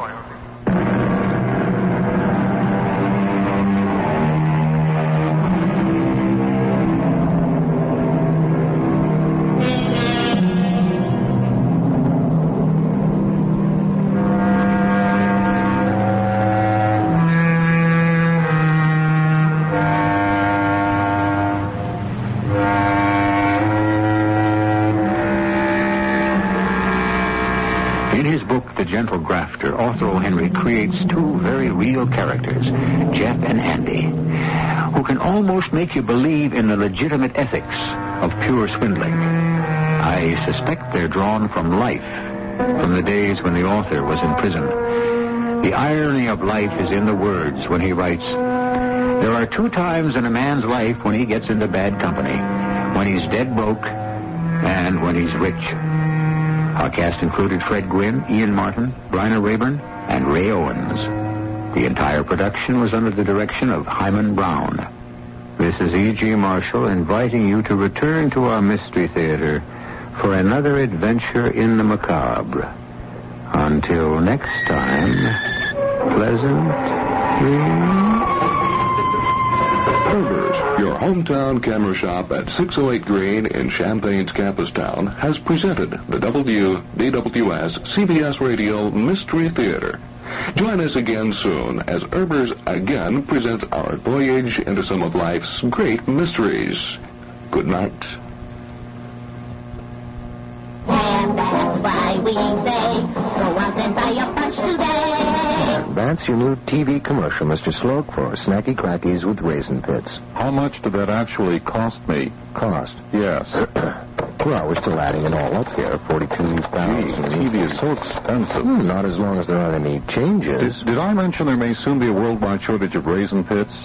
One TV version without Raisin Pits. How much will that add to the $3,000? And we want to tell Health Nuts we make Snackies with Health Nuts. $279,000. And we need a version that will talk to the financial community. The singing mouse and the dancing bunny in a business suit for... Let me add that one for you. $300. If business conditions make it necessary, with radio you can afford to change commercials fast. If you want to really target consumer groups, it won't cost a fortune to make commercials that fit each audience. Put amazingly flexible radio to work as a primary medium. Radio, it's red hot.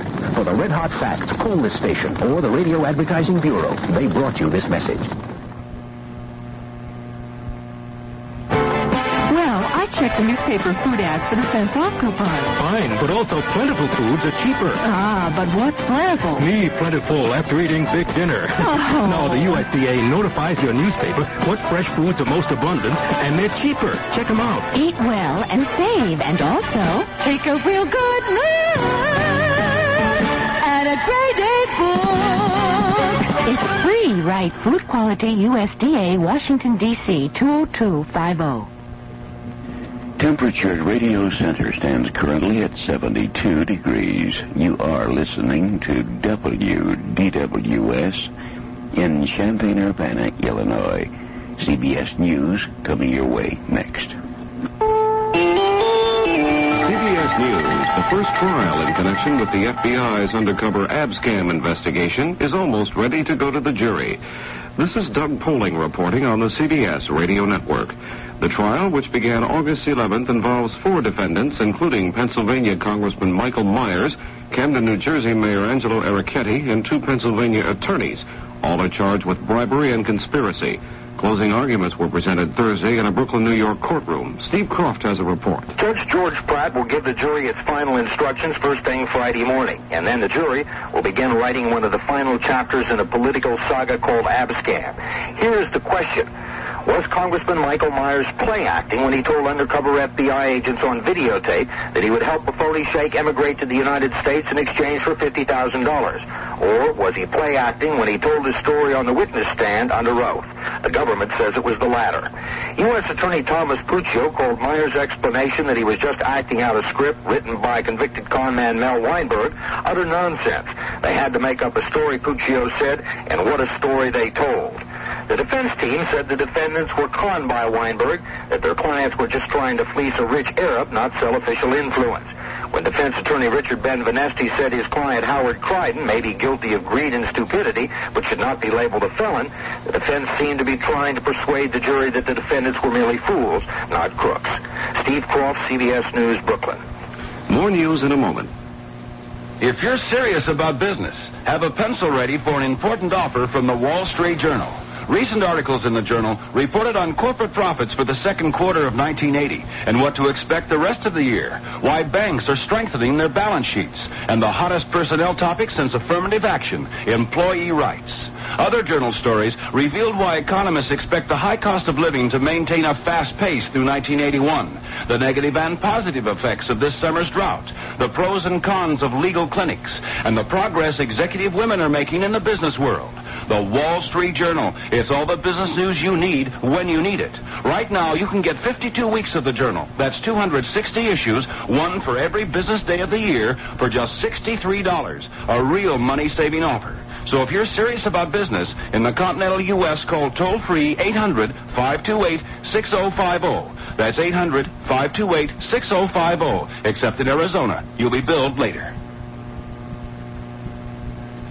Congressional reaction to President Carter's new economic program is running pretty much along party lines. Many Democrats have given the proposals their approval, although some of the responses were a little cool. Senator Edward Kennedy did say the president's proposals for tax cuts and new programs to create jobs are a step in the right direction. Ronald Reagan criticized the program, as did Congressman Clarence Brown of Ohio, the ranking Republican on the Joint Economic Committee. As I understand what the president is offering in terms of personal tax reductions, it's about $63 per individual return, as opposed to something like $315 per return in the Reagan tax cut. And, of course, the tax increase that will occur in 1981 as a result of the president's previous proposals is about $355. And so he is offering one-fifth of it back to individuals. And I think it's a bomb. In Warsaw, a Polish government spokesman said Thursday the strikes in that country were escalating like an avalanche. He warned that the walkouts by some 300,000 workers could provoke an abnormal situation. And that appeared to be a veiled warning of possible intervention by the Soviet Union. Negotiators for the strikers and the government appear to be close to an agreement on Thursday, but an impasse developed over the strikers' demands for free trade unions. The Air Force said Thursday that in early September it will begin field surveys of possible sites in Nevada and Utah for the MX missile system. The data from the survey will be used by President Carter to decide where the system will be located. Other sites will also be checked, but the Pentagon has said it favors Nevada and Utah. Now this. Beginning tomorrow, you can start helping yourself to feel 10 to 25 years younger than you are today. You're never too old to grow young. That's the encouraging message of medical authorities in a special 45-page report called 10 Ways to Grow Healthier as You Grow Older. Based on recent medical research, this report was prepared by America's largest health magazine, Prevention, and it's yours free as a new subscriber. 10 Ways to Grow Healthier as You Grow Older tells about a new method to help you fall asleep faster, about the simple dietary substance that scientists believe may sharpen your memory, about the nutritional program that may add life to your sex life, and much more. To receive this free report, try 12 monthly issues of Prevention for only $7.97. If you don't like the first issue, cancel. You keep the issue, keep the special report too, and owe nothing. Send no money now, just phone toll-free 800-331-1000. That's 800-331-1000. For Prevention and your free report, call 800-331-1000. A construction worker in Madison, Wisconsin has found 148 pages of a diary believed to have been written by Arthur Bremer, the man convicted of shooting and crippling Alabama Governor George Wallace in 1972. Bremer is now serving a 63-year prison sentence. The diary says President Nixon was the preferred target and expresses frustration at Bremer's being unable to get close to him. This is Doug Poling, CBS News. Sir, I don't understand why you're calling. I just wanted to thank you for your great little booklet, Climbing Your Family Tree. Oh, well, we're told me glad to... exactly how to find out who I am and where I come from. Fine. You know who I am and where I come from? No, I don't. I discovered I'm descended from Snoqualvian royalty. Oh, really? Yeah, well, yes. My ancestors founded Snoqualvia's biggest industry. Which is? Carp. You say carp? Right, and for 6 generations, my family has ruled over the annual Carp Fish Festival. I see. This year, they asked me to be the Carp King. You must be very excited. You bet. I get to ride in a wheelbarrow and wave a 14-pound, Carp? Mm-hmm. I owe it all to your booklet, so watch for it in the mail. The booklet? No, a 14-pound carp. Oh, not necessary, sir. Hey, you help me, really? I'll help no, you. Thanks. We don't need any help like that. Now, a free brochure tells you where and how... The CBS Radio Mystery Theatre presents...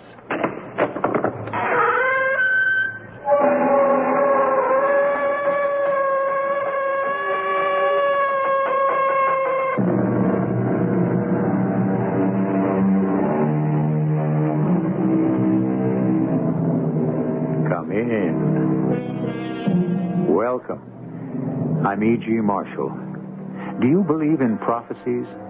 In seers and clairvoyance? Do you believe that certain people are gifted with second sight? In particular, the descendants of dark and tortured histories like the Celts?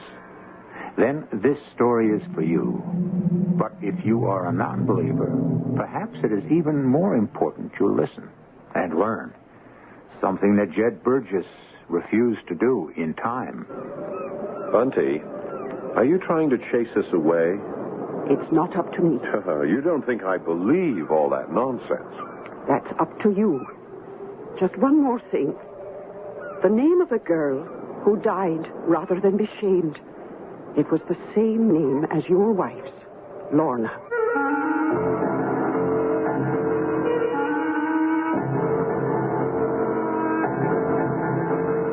Our mystery drama, Man-Sized in Marble, was written especially for the Mystery Theatre by Ian Martin and stars Paul Hecht and Roberta Maxwell. It is sponsored in part by Buick Motor Division and Greyhound Package Express. I'll be back shortly with Act One.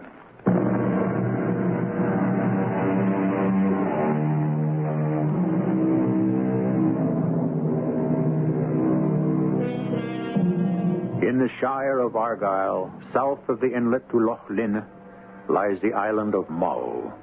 Still sparsely settled, its moors roamed by fierce Highland cattle, lonely, washed by mist and winds from the sea, its buildings ancient and haunted by bloody history. It is the perfect setting for a ghost story, which is what you're about to hear. Although every word of this story is true as despair, I do not expect people to believe it. They all said we were hallucinating. There is even the suggestion that we were under the influence of drugs. Not so. But it doesn't matter. My wife, whom I loved beyond everything, is dead. I might as well be. If only I had brushed aside Lorna's voices from the beginning. Oh no. Oh, Jed. Lorna, what is it? Wait. I'll get the light. Oh. What is it, my darling? Is it a nightmare? It's Mother. Mother? What about your mother? She's going to die. You mean you dreamed that she was... She's going to die. I know. But how? I saw it happen. She was in a taxi from the airport, and out of nowhere, a great big lorry, a truck. Oh, I knew I should never have let her go home to Scotland. I could feel death around her. No, my darling, you... I did with Dad before he died. I can always feel it. I should never have let her go back. Well, you know how she was looking forward to the visit. Well, who was there for her to see, really? No relatives, no friends. Well, she wanted to see the country she was born in. I don't want her to die there. I've got to go right away and bring her back. Darling, don't you see? I've got to try and stop it happening. Now, Lorna, let's be sensible. No. That's what I was with Dad. I didn't listen to my voice. I didn't believe the vision. Not this time. I'd never forgive myself if anything happens, and at least I didn't try. Well, okay, baby. I'll call the airlines and book 2 tickets on the first flight we can get out. 2? Well, you don't think I'd let you go alone, do you?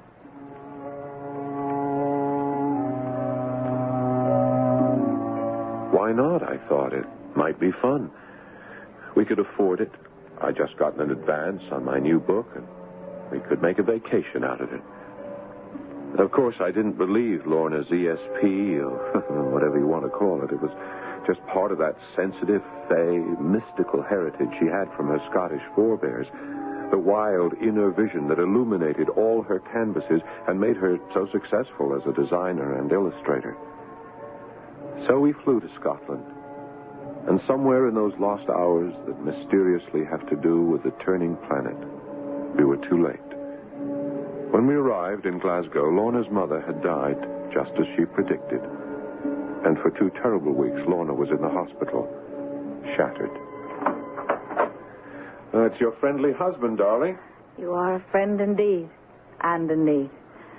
What would I do without you? Well, it's an idea I don't even want to think about. Hey, sitting up. Do you feel well enough to fly home? Jed, Yes, darling. Go on, what? I don't want to go home for a while. I just can't face friends and business, and I just want to run away and hide. Can we do that, please? Just us. Alone somewhere, till I get myself sort of put back together again. Well, we can do anything you want, Lorna. You got any place in mind? Mother used to talk a lot about some wonderfully happy summers she spent on the Isle of Mull. Besides, can we try that? Sure, any place you say. What was that little shudder just now? Oh, nothing, darling. Just I'm a little cold.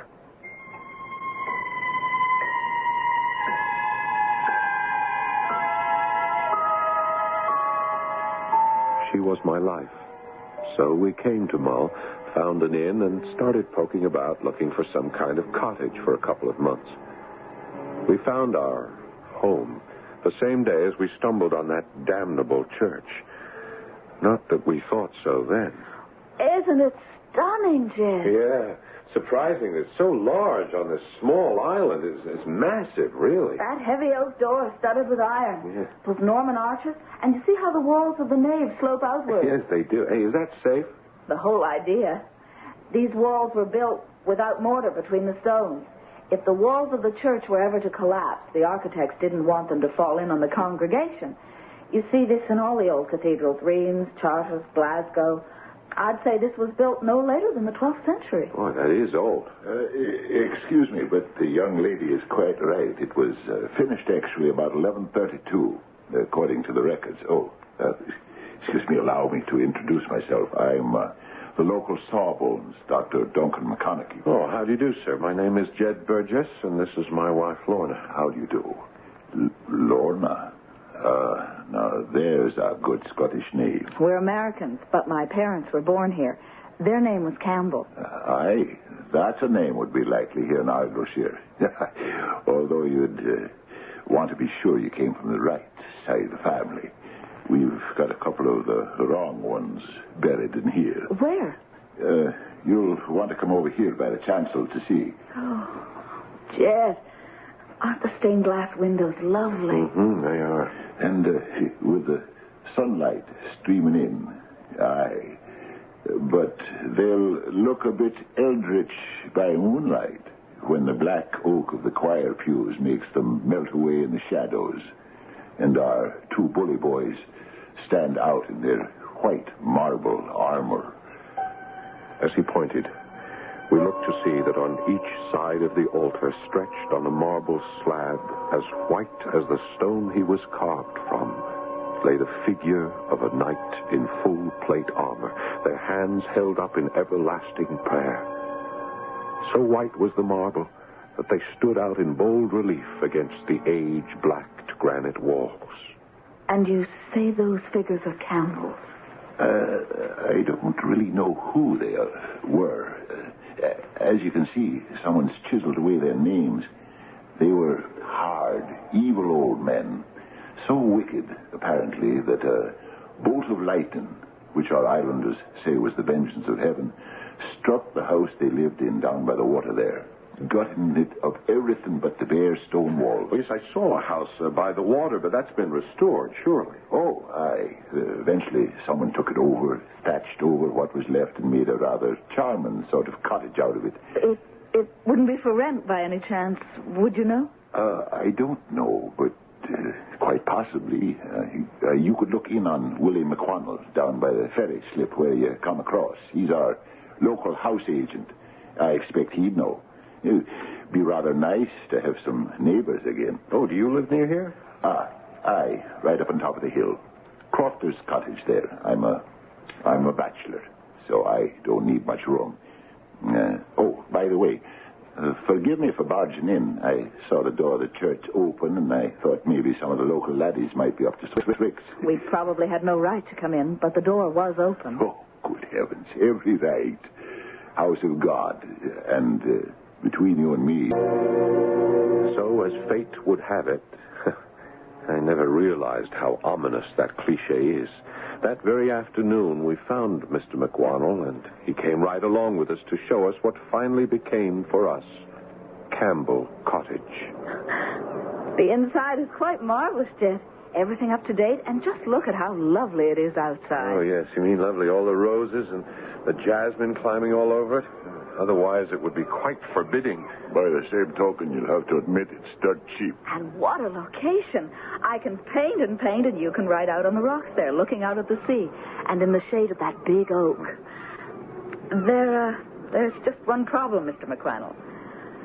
I'm a terrible cook, and I don't want to do any housework. Do you think... Could you find us someone who'd be willing to be housekeeper while we're here? Aye. Well, now, I'll see what I can do. I'd be willing to pay anything within reason. Aye. Well, I could speak to my sister's half-cousin. That would be Bunty. Maybe I could coax her into coming. Oh, would you please? I can't promise, mind you, but I can try. You'll not be worried or anything like that. Worried? About what? Oh, you just never know what kind of strange ideas folks in the parts will take the notion to put in your head. What sort of strange ideas? Oh, havers about things that walk and all, and the sights, you might see. Witches and warlocks capering about in their cutty socks. Well, I'll be off. If you decide to take the cottage, we can sign the papers tomorrow morning, and I'll give you the key. Don't worry, Mr. McWannell. We'll be here bright and early. We're hooked, aren't we, darling? I looked at my wife, her eyes shining with pleasure, and the color returning to her pale cheeks, and I agreed with all my heart.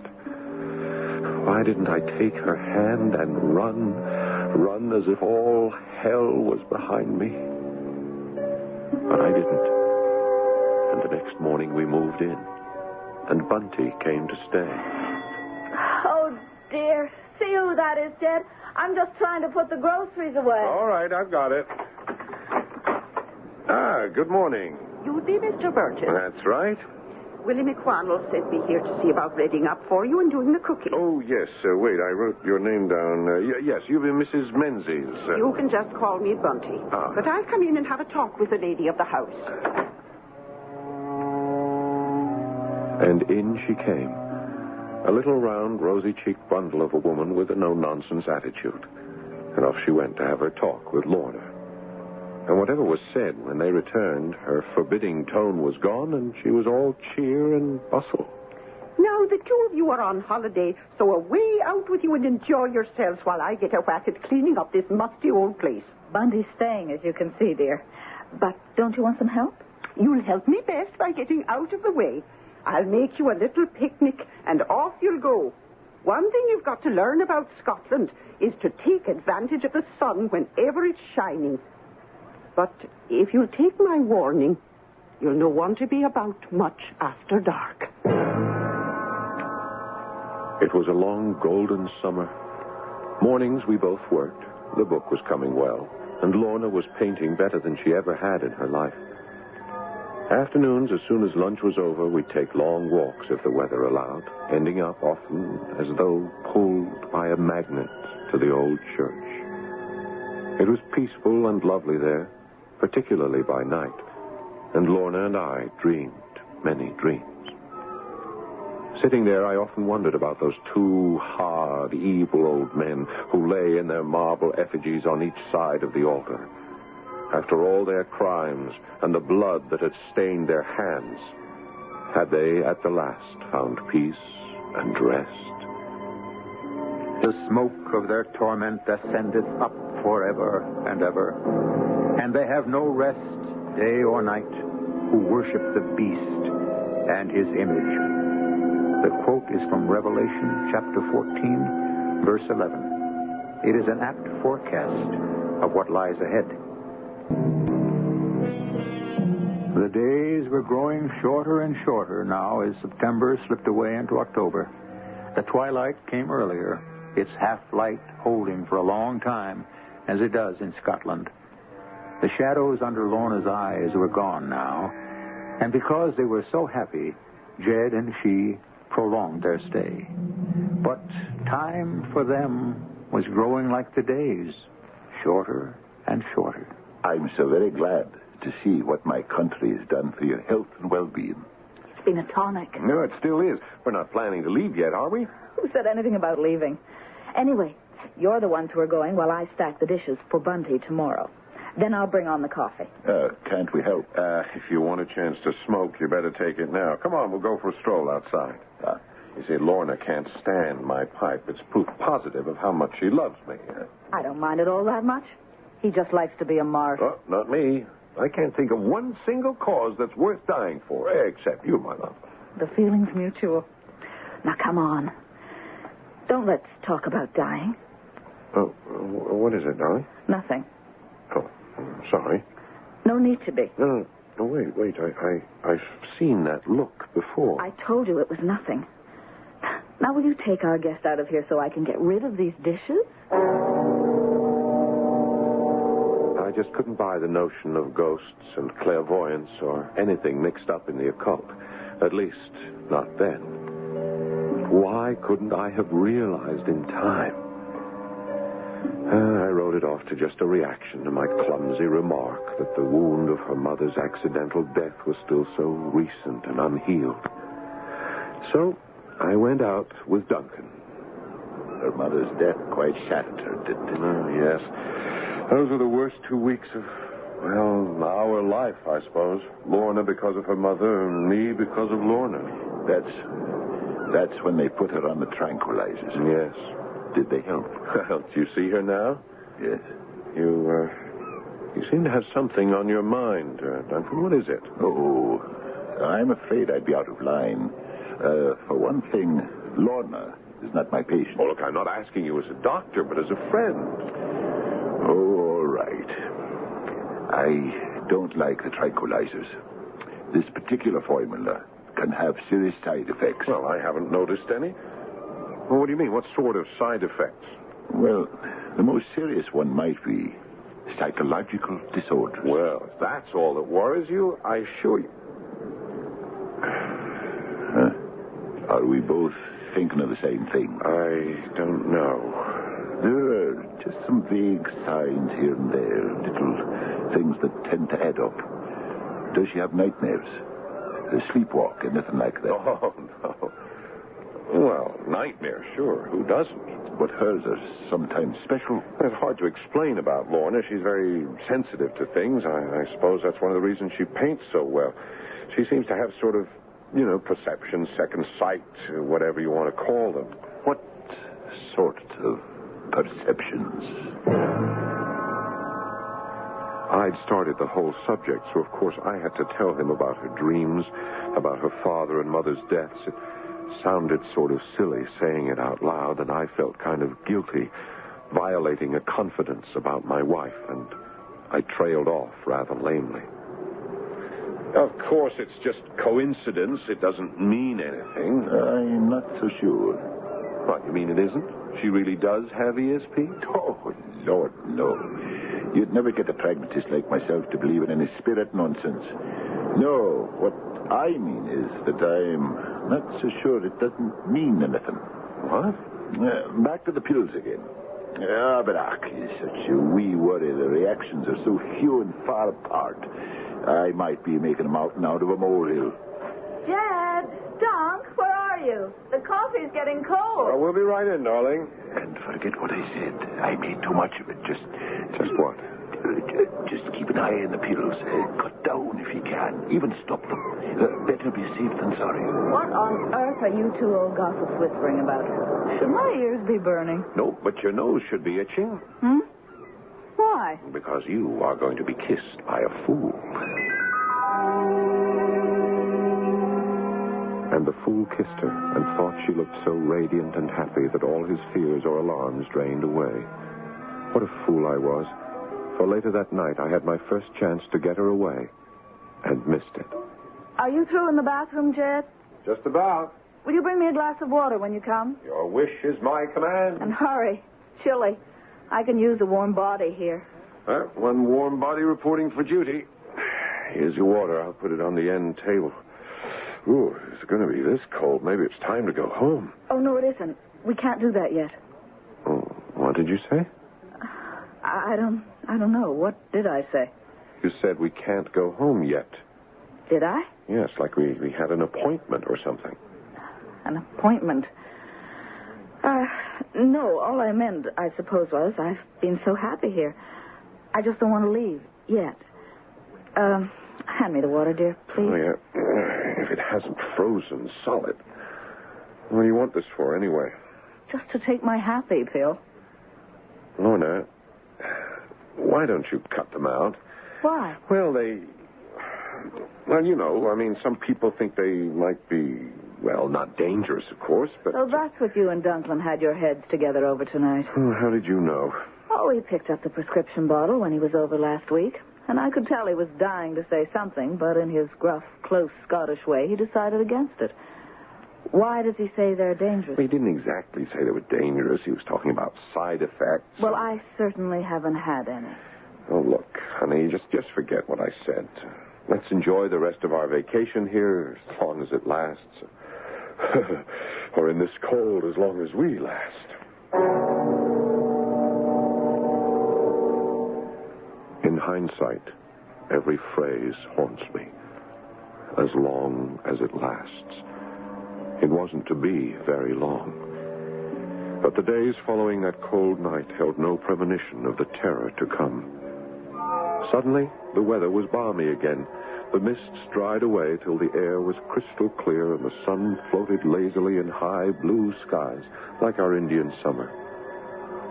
Lorna was breathless at the riot of color everywhere, and she was now embarked on a large oil canvas of our church on the hill.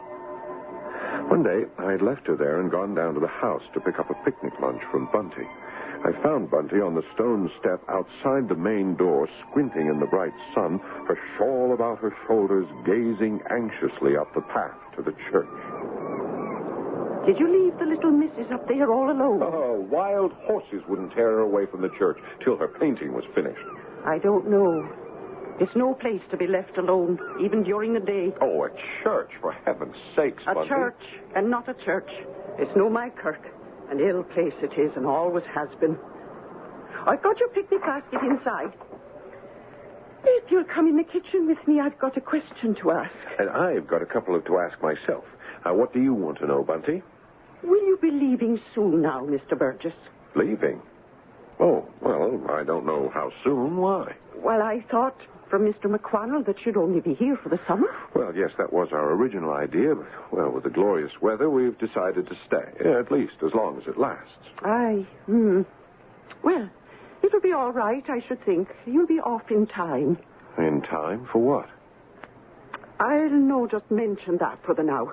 Here's your basket, all ready to go. Yeah, not quite yet, Bunty. Now, remember, I said I also had a couple of questions. So you did? Yes, it's about that old church up there. I've asked around, but no one seems to know its real history, or at least to talk about. That'd be so. But you seem to. Now, can you tell me anything about it?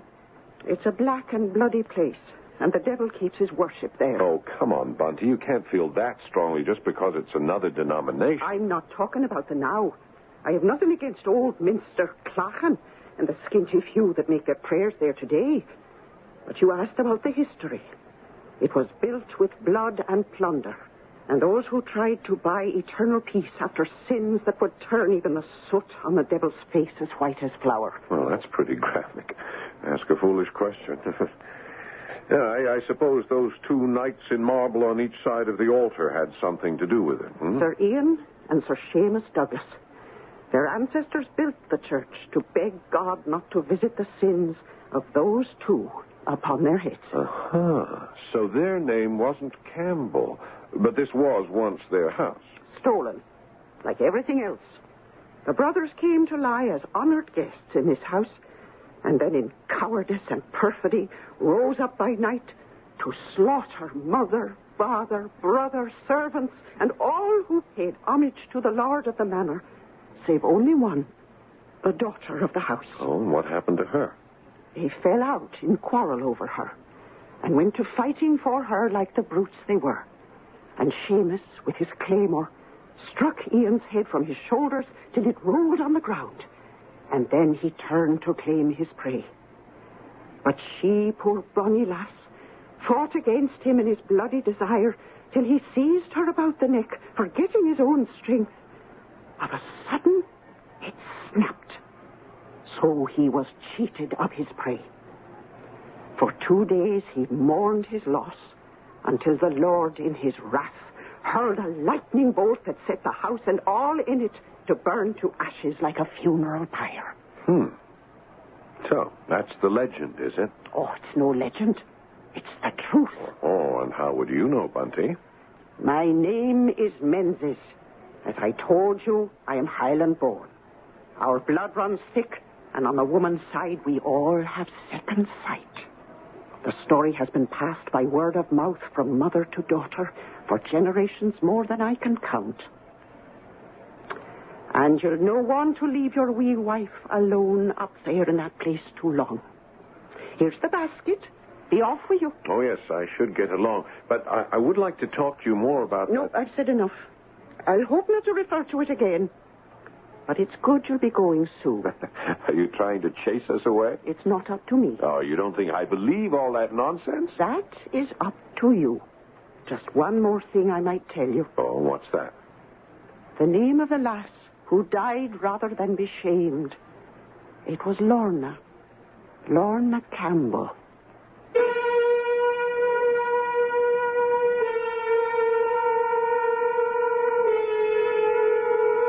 Well, what do you think? Coincidence again? After all, Lorna is not an uncommon Scottish name. So is Campbell. And yet, another question. Is Bunty sincere in her superstitious beliefs? Or does she have some reason for wanting to frighten Jed and Lorna away? I'll return shortly with Act 3.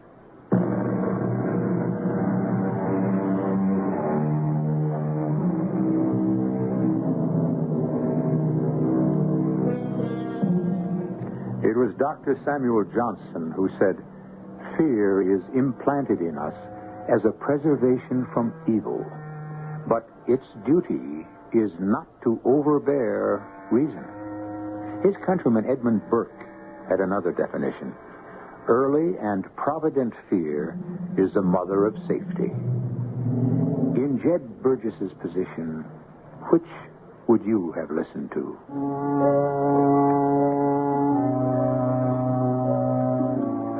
Climbing the hill to the church with a picnic basket, the cloud of Bunty's brooding, eerie legend weighed heavily on me.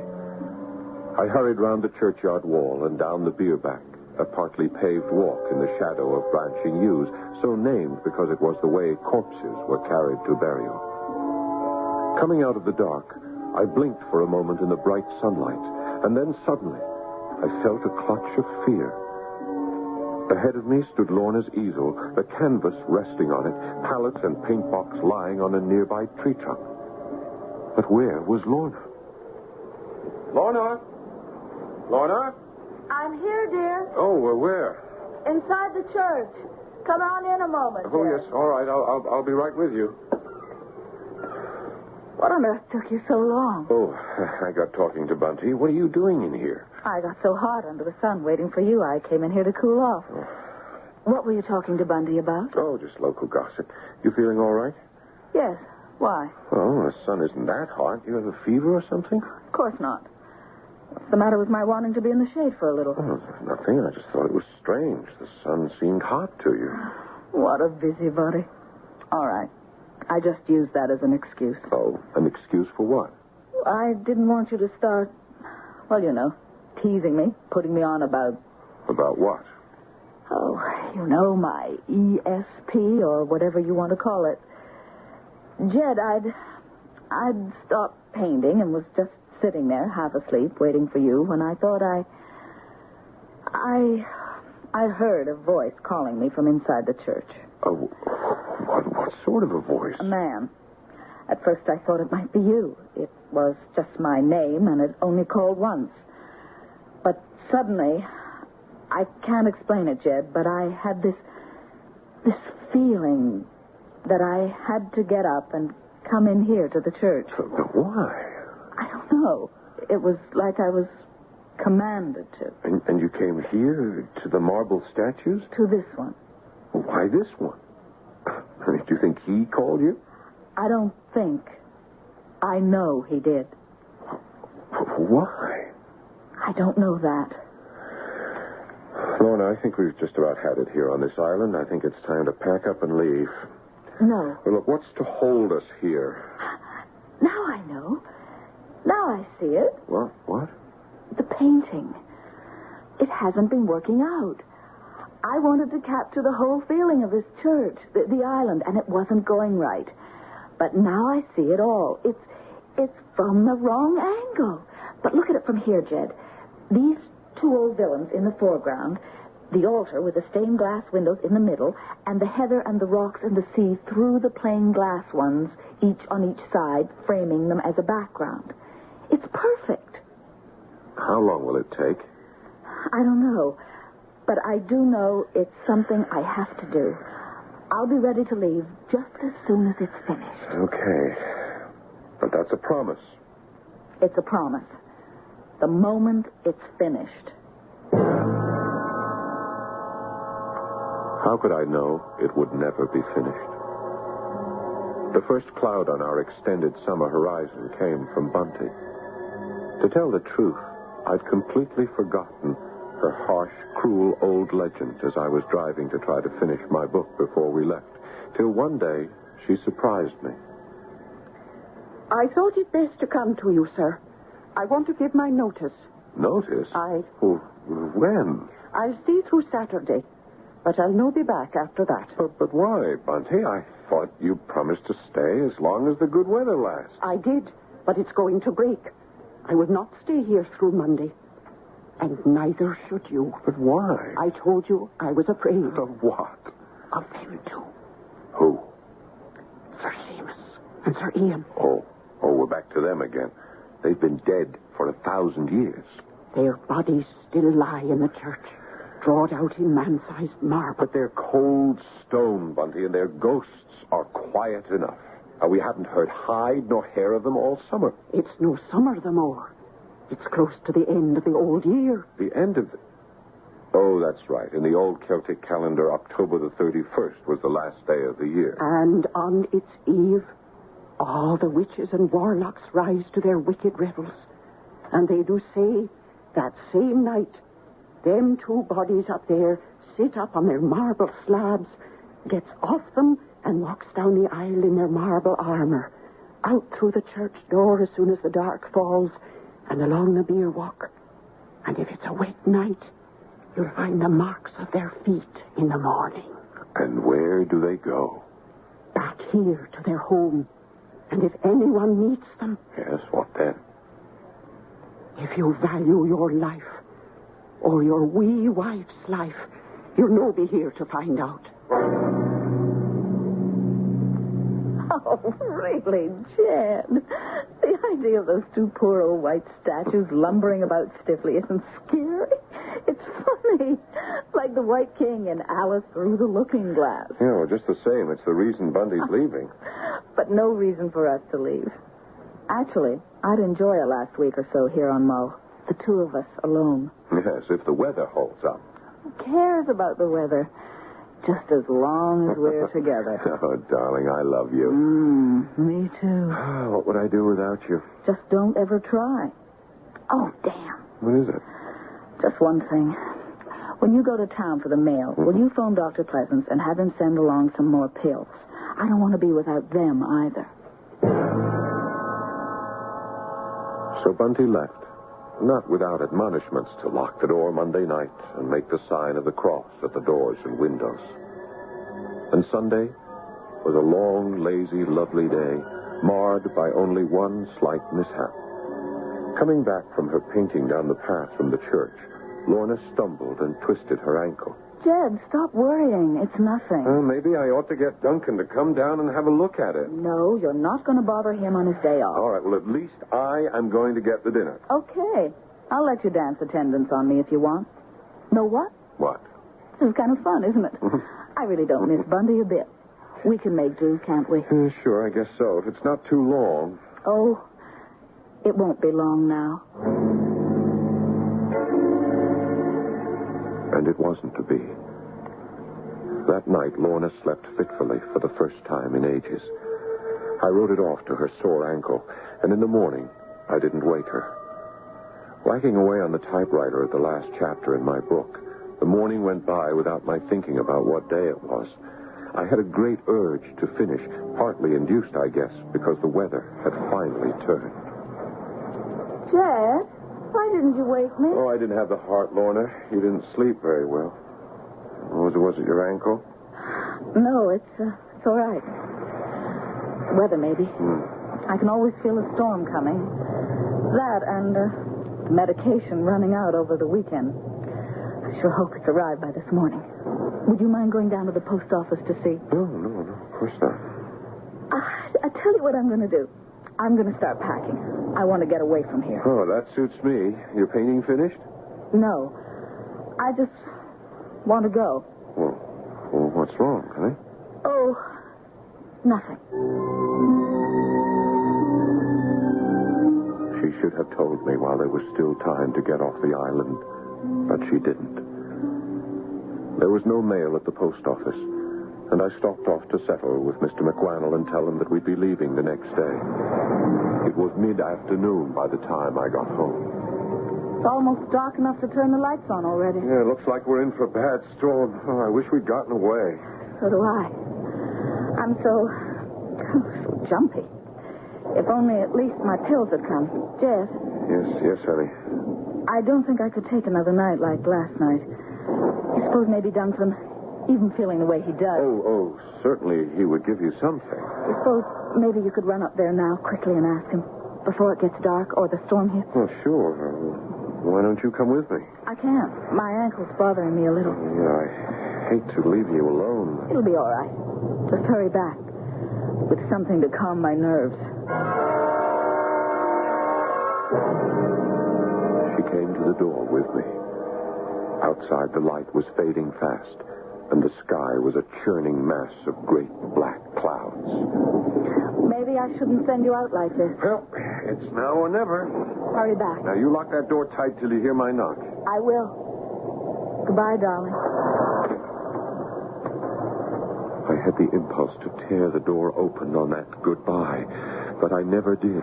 Instead, I hurried up the hill. I was glad I brought the torch, for all of a sudden the darkness closed down and it was black as night. I was passing the church when the first flash of lightning came, and I thought that I saw some movement through the thick yew trees that arched over the beer walk. I stopped to listen as the thunder died away. Something about the special sound of those footsteps sent me circling around the graveyard to the church. The heavy door was swinging in the wind, and that strange something pulled me like a magnet through it and into the church, up to the altar.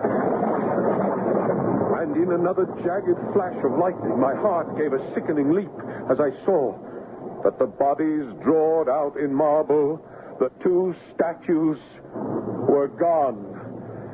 In the dark, numbly disbelieving, I stretched out my hand to run it over the smooth slab, and then, in the light of another lightning bolt, I could verify that neither figure was there. In a sudden mad panic, I rushed from the church into the beer walk, and there, in its dark, I plunged headlong into... Oh, no, you don't. Hold on. Let me go. Don't go in there. What's the matter with you, man? Do you want to be struck by lightning if it hits those yew trees? No, you don't understand. The marble figures, the knights, they're gone from the church. Either you're daft or so tranquilized. Let me go. I tell you, I've seen the bare slab. All right. Till this blows over, we'll go in and you'll show them.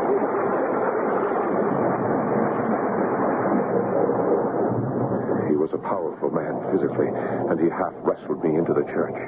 Behind us, the storm time seemed to die away as fast as it had come. There they are, man. Large as life. No. So much for your missing figures. No, but it must have been some trick of light. No doubt. Still, hey, there's been some mischief afoot here. What? Where? Someone's broken a finger off at this one's hand.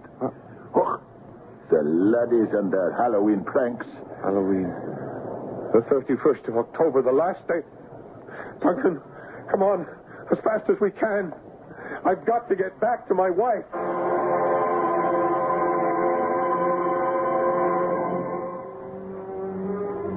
Do I have to tell you what we found? The house was ablaze with candles. The lights must have failed. They were stuck everywhere. Candlesticks, vases, ornaments, the mantel. Light was always Laura's defense against the unknown. But this time, she'd had no defense. She lay in a little crumpled heap, one hand clasped tightly about something, her head at such an... I knew before Duncan told me. I'm sorry, Jid. No doubt. She's dead. How? A broken neck. I can see that. I asked you how. She must have tripped, fallen. Well, what's that touched in her hand? Here, let me see. Oh, good Lord. It's the marble finger. The one that was missing from the statue.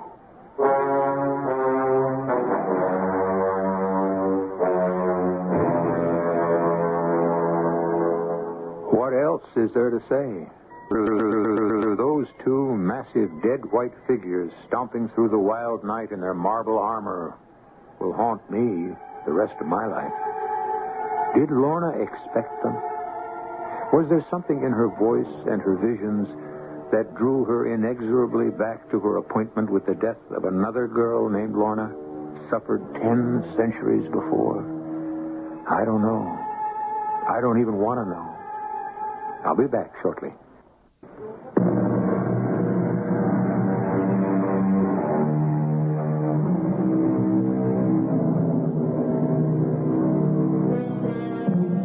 "24 hours after Jed Burgess took his poor dead wife away, a huge electrical storm swept the island.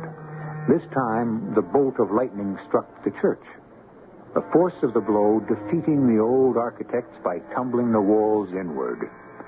Somewhere in the mass of rubble, that is all that remains, lie the powdered fragments of those bodies drawed in marble that will never walk again." Our cast includes Paul Hecht, Roberta Maxwell, Francis Sternhagen, and Fred Gwynn. The entire production was under the direction of Hyman Brown. This is E.G. Marshall inviting you to return to our Mystery Theater for another adventure in the macabre. Until next time, pleasant dreams.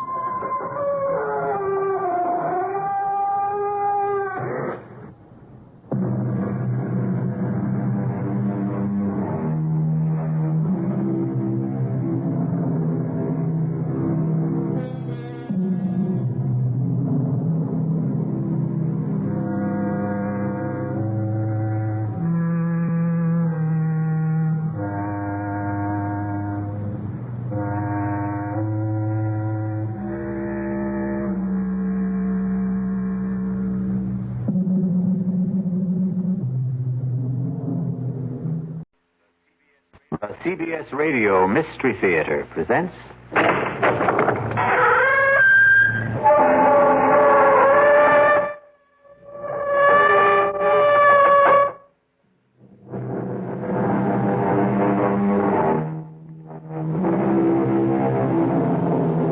Come in.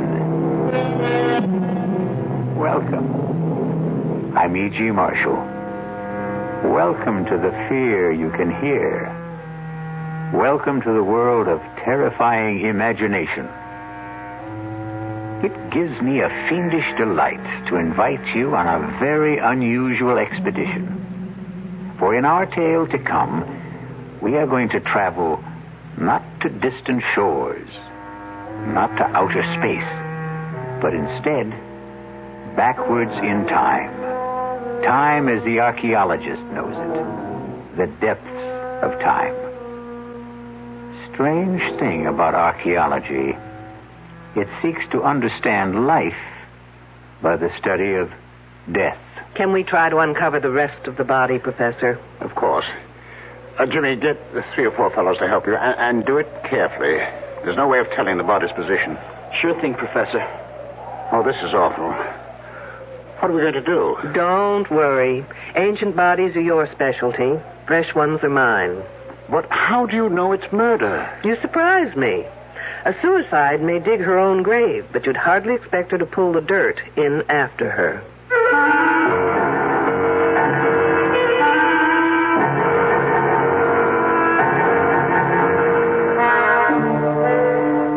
Our mystery drama, Dig Me Deadly, was written especially for the Mystery Theatre by S.J. Wilson and stars Louise Larrabee. It is sponsored in part by the Kellogg Company, makers of Kellogg's Special K cereal. I'll be back shortly with Act 1. And now another tale of the ball and chain. At Kellogg's Special K presents Last Tango in Pittsburgh. There I was at Raoul's All-Night Tango Lounge. My little orchid, will you tango with me? It was Raoul. You're a splendid dancer. Thank you. But what was that? I was what? That sound effect. Oh, I'm a few pounds overweight, and this ball and chain points out how my extra weight can get in the way. I'm pointing you back to your chair. Our heroine decided to lose that extra weight. She exercised and ate smart at every meal, starting with a Special K breakfast. A bowl of Special K, skim milk, tomato juice, and coffee. It's less than 240 calories, 99% fat-free, and 100% delicious.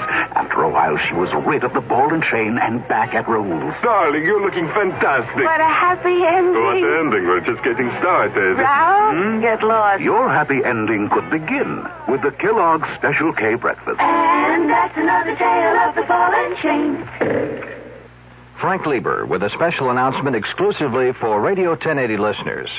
Metroplex Tire and Appliance stores are offering a front-end alignment that's guaranteed to last for 5 years or 50,000 miles. A regular $20 value, but just for our listeners, the price is, you guessed it, $10.80. $10.80 for most American cars. And the guarantee is good nationwide. But you must ask for the Radio 1080 special at Metroplex Tire and Appliance. In Carrollton at Beltline and Josie Lane. In Town East at Town East Boulevard and Gus Thomason Road. Ask for the Radio 1080 special at either location, and for just $10.80, you'll have your car's front-end alignment taken care of for the next 5 years or 50,000 miles. And at no extra charge, your 2 front tires will be expertly balanced. Metroplex Tire and Appliance in Carrollton and Town East. And watch for their new location opening soon at 4102 Lemon Avenue, just 3 blocks north of Oak Lawn.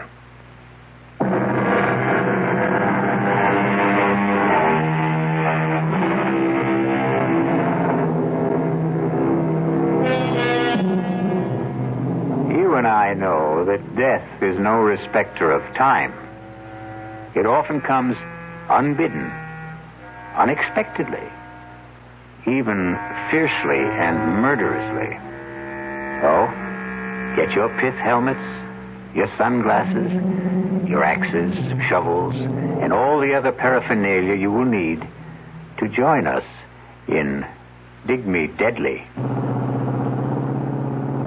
Young man, why aren't we on a road? Why do we have to cross the desert? Because it's the fastest way to where we're going, Detective Scrubshaw. Not Scrubshaw, Trubshaw. Trubshaw. Detective Claudia Trubshaw. And I bet your last toothpick, which I wish you'd take out of your mouth, that we're really crossing the Rocky Mountains. They're in Colorado. This is Arizona. I know it's Arizona, Sheriff Wiley. It's where I came to spend my vacation with my sister before you showed up with all your hornswoggling. Oh, ma'am, I did no such thing. Now, what else would you call it? I came here to get away from L.A. and all that smog and to breathe in the pure, fresh, clean air of Tucson. Now, thanks to you, I've got more sand in my mouth than the whole Sonora Desert. That's Mexico. This Arizona. I've got news for you. It's left Mexico and settled in my lungs. Now, do you mean to tell me that in the entire state of Arizona there isn't a police officer, anybody who can cover this case, that you had to drag me into this no-woman's land? Those are my orders, ma'am. But why would my boss in Los Angeles assign me to an Arizona case? Well, I guess he knew you were in the neighborhood. That makes as much sense as kissing one of those cactuses. They're called saguaros. Now stop changing the subject. Now, will you tell me where we are going? Like I said, west of Naco. Good for you. You have advanced to the next plateau. And why are we going there? Because that's where they're digging. Superb. Now, who are they? The kids that are digging. Wiley, did you ever have your IQ tested? Not since I know. Well, don't. It's probably lower than Death Valley. And I know that's in California. Now, why are they digging? For dead bodies, I think. Stop this car at once. Well, what's wrong, Detective? Now, I'm not riding another minute until you tell me what this is all about. Well, what more do you want to know?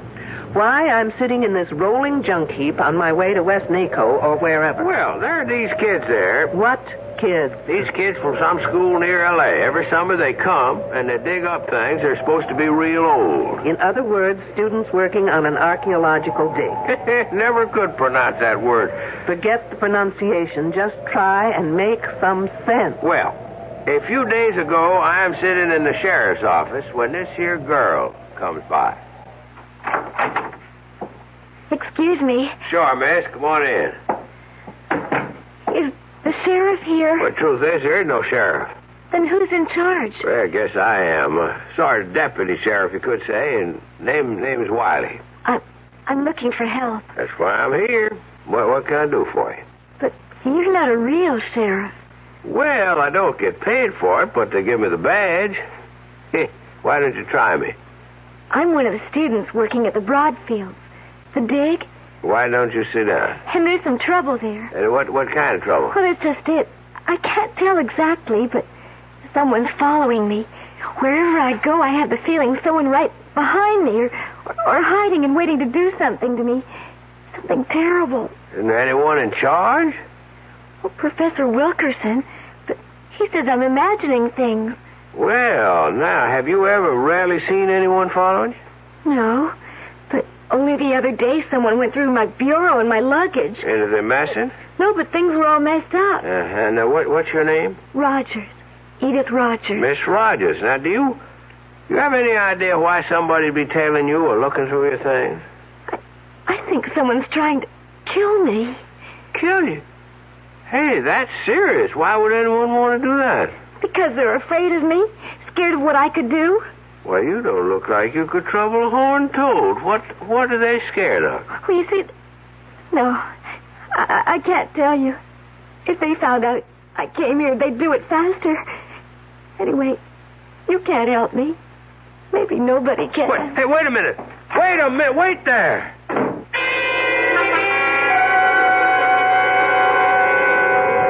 Then what did you do? I phoned that Professor Wilkerson.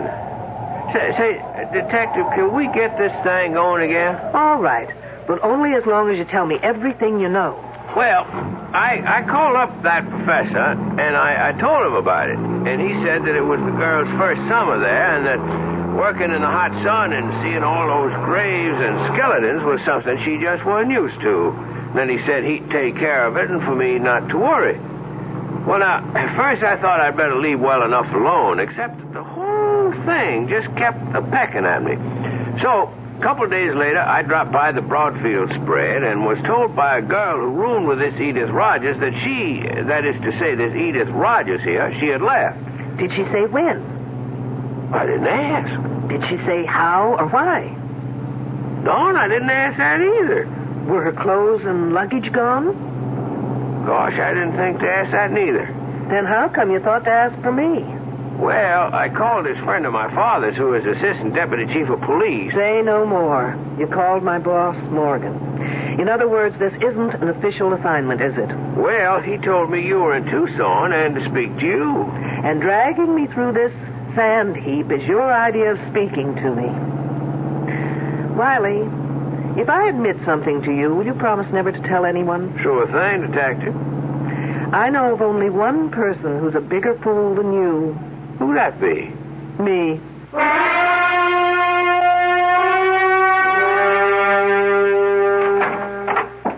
Detective Troopshaw? I'm Julian Wilkerson.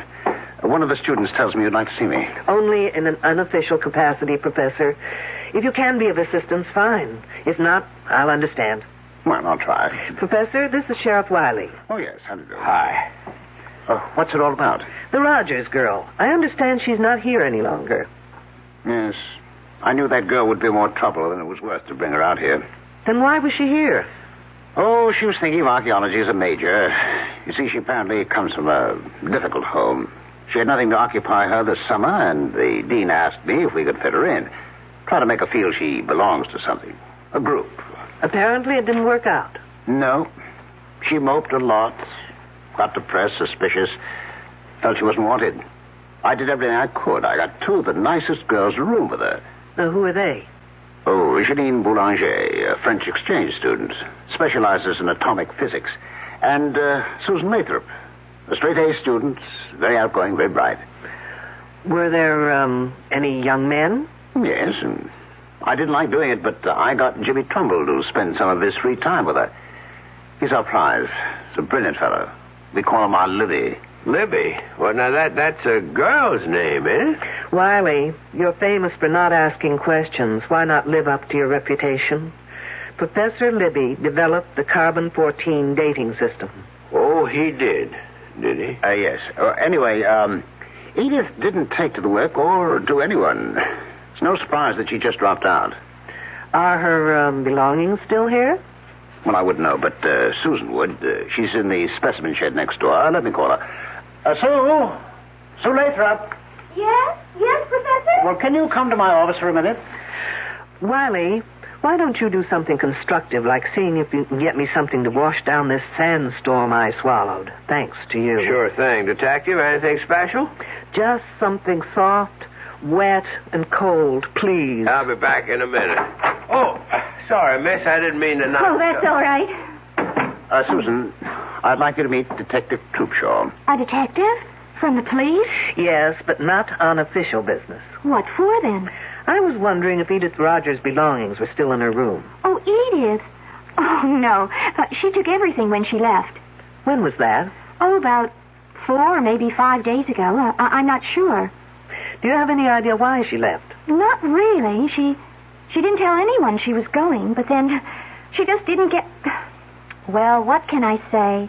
Susan's trying to be discreet. The fact is, the girl just didn't belong. Did anyone notify her family? I know I didn't. We just assumed that she hitchhiked her way home, or perhaps to one of the youth communes around here. Then, at this point, we don't know if she left or disappeared. But what would make you think she disappeared? She went for help to what's supposed to be the local sheriff's office. She was frightened, thought she was being followed, that someone wanted to kill her. That's just like her. She was so silly, so romantic, always making up stories where so-and-so loved her madly and so-and-so was terribly jealous of her. And, of course, she was always at the top of the triangle. I suppose we could phone her home and see if she got there. You fool! You stupid idiot fool! Come to Well, no call to get yourself all heated up. It's just an old arrowhead. The sign says radioactive area. Do not enter. Sounds like Wiley tried to get me a bottle of atomic soda pop. Oh, that's Janine. Let's see what the fuss is about. Now what, Wiley? Well, it beats me. I just picked up this here arrowhead in that shed, and she comes down on me like an eagle on a stray lamb. That is not an arrowhead, young fella. It's a spear point that happens to be about 12,000 years old. Trouble is, it's recently been through carbon-14 dating. That? Yes, and it may still be hot. Like an atom bomb? Hopefully, Wiley, you'll go up in a mushroom any minute. Oh, Professor, I am so sorry. Why, just give that arrowhead to Janine. She's wearing protective gloves. And then follow her. She'll take you to the decontamination room. You'll probably be all right. Don't look so worried, Wiley. There's no chance of it affecting your brains. You're sure now, Detective? Absolutely. Follow me, you goose, quickly.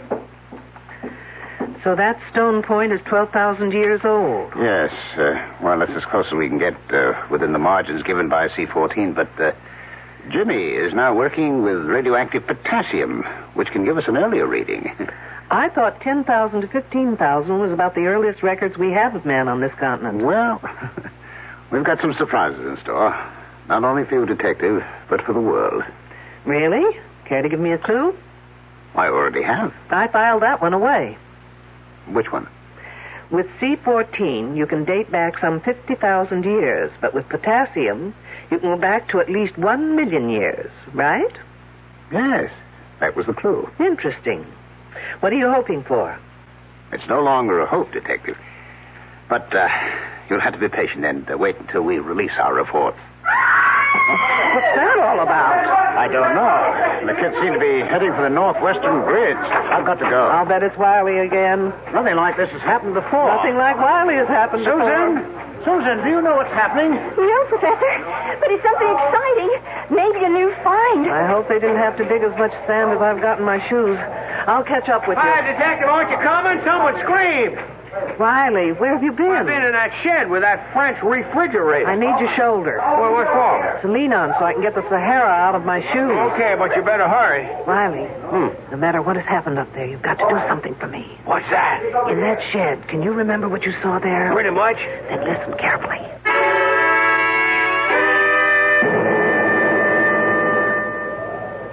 Oh, bon Dieu, it's a woman's hand. And I know whose it is. By the ring. The silver band. Well, whose is it? Edith Rogers. Oh. All right, no one touch anything until Detective Troopshaw gets here. A detective? A lady detective in here. Okay, kids, one detective coming up. Let me through. All right. Yes. Let the detective through, please. Well, from the looks of it, here's a lady who definitely needs a hand. Who found her? I did. And who are you? James Trumbull. I told you about him, remember? Oh, yes, you're Libby, as you call him. Yes.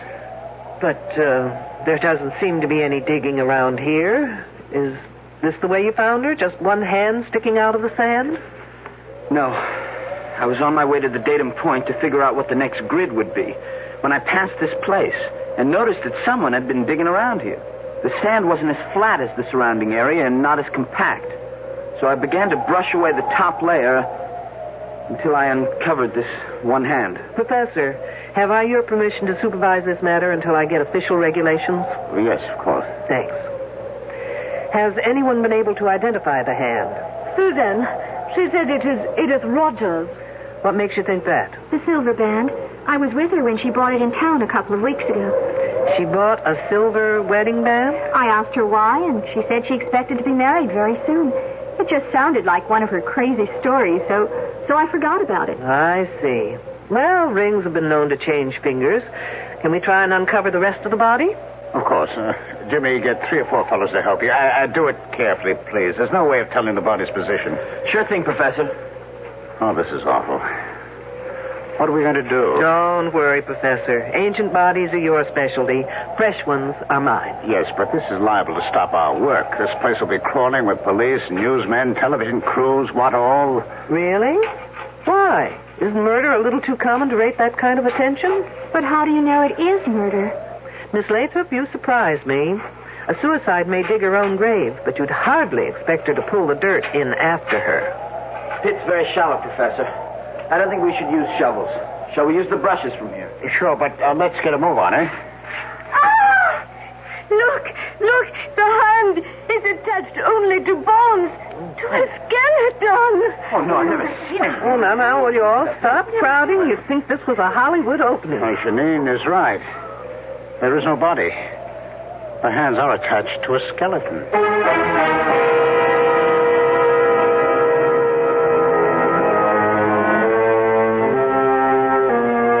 Fully fleshed hands attached to a body that is nothing more than bones.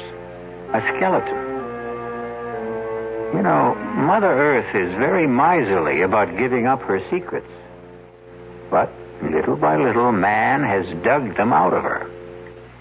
But never before has there been this kind of puzzle, in which the hands belong to the present and the body to the past. We'll be back shortly with Act Two. Hi, I'm Hal Linden. There's a lot of talk these days about America's energy crisis. Talk about doing without heat, about doing without our cars, about what's going to happen if we run out of fuel. Well, we may not have to run out of fuel if we all work together to conserve the fuel we have. That means turning your thermostats down to 68 degrees during the day and turning them down to 60 at night. It means turning off lights, TV sets, and electrical appliances the minute we're finished with them. It means driving no faster than 50, starting or joining carpools, avoiding the kind of stop-and-go motoring that eats up gas by the gallon. In short, it means saving every ounce of energy we can, every chance we get. So please, do your part to make the fuel supply stretch a little further. For your own sake, don't be selfish. Don't be foolish. Don't be fuelish. This message from the Federal Energy Office and the Advertising Council.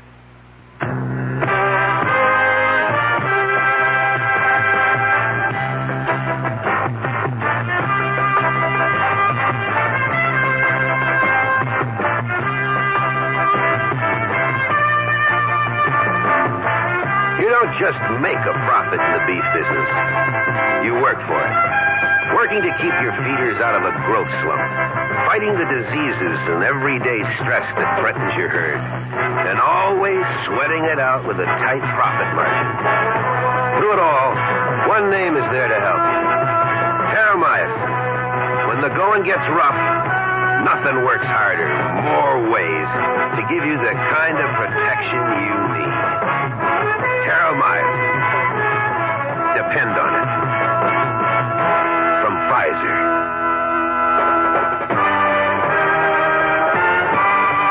More for growth and health.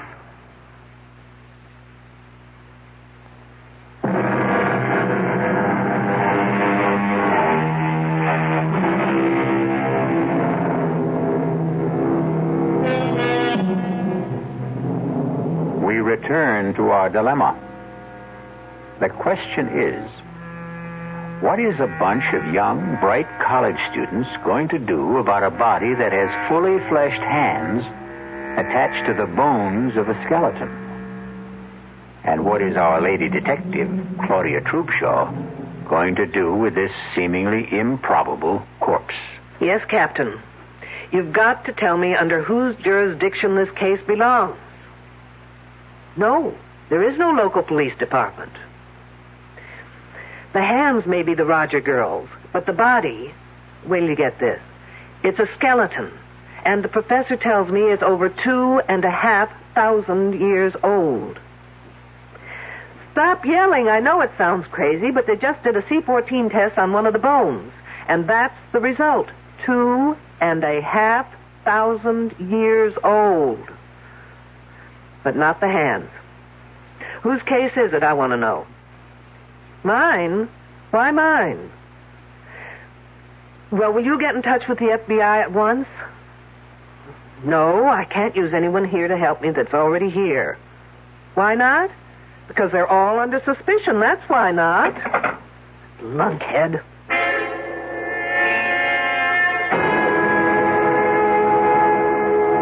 It's nice of you, Miss Boulanger, to take time off to have this little talk with me.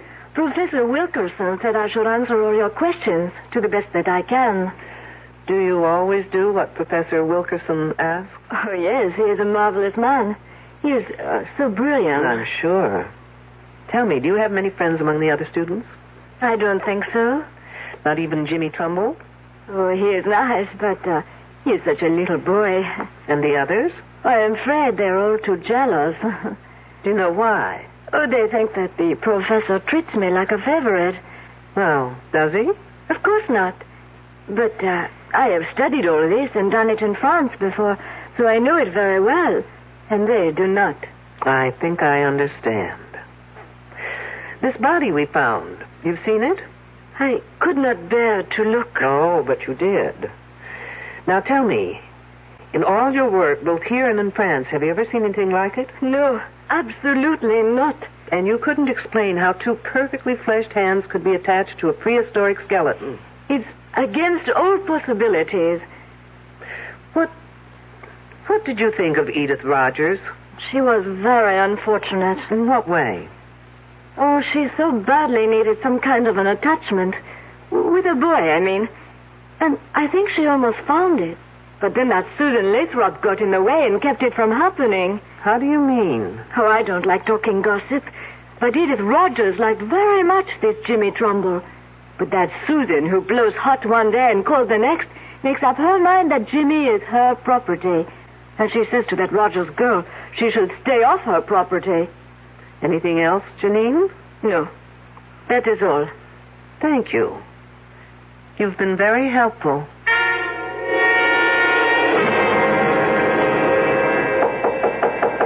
Come on in.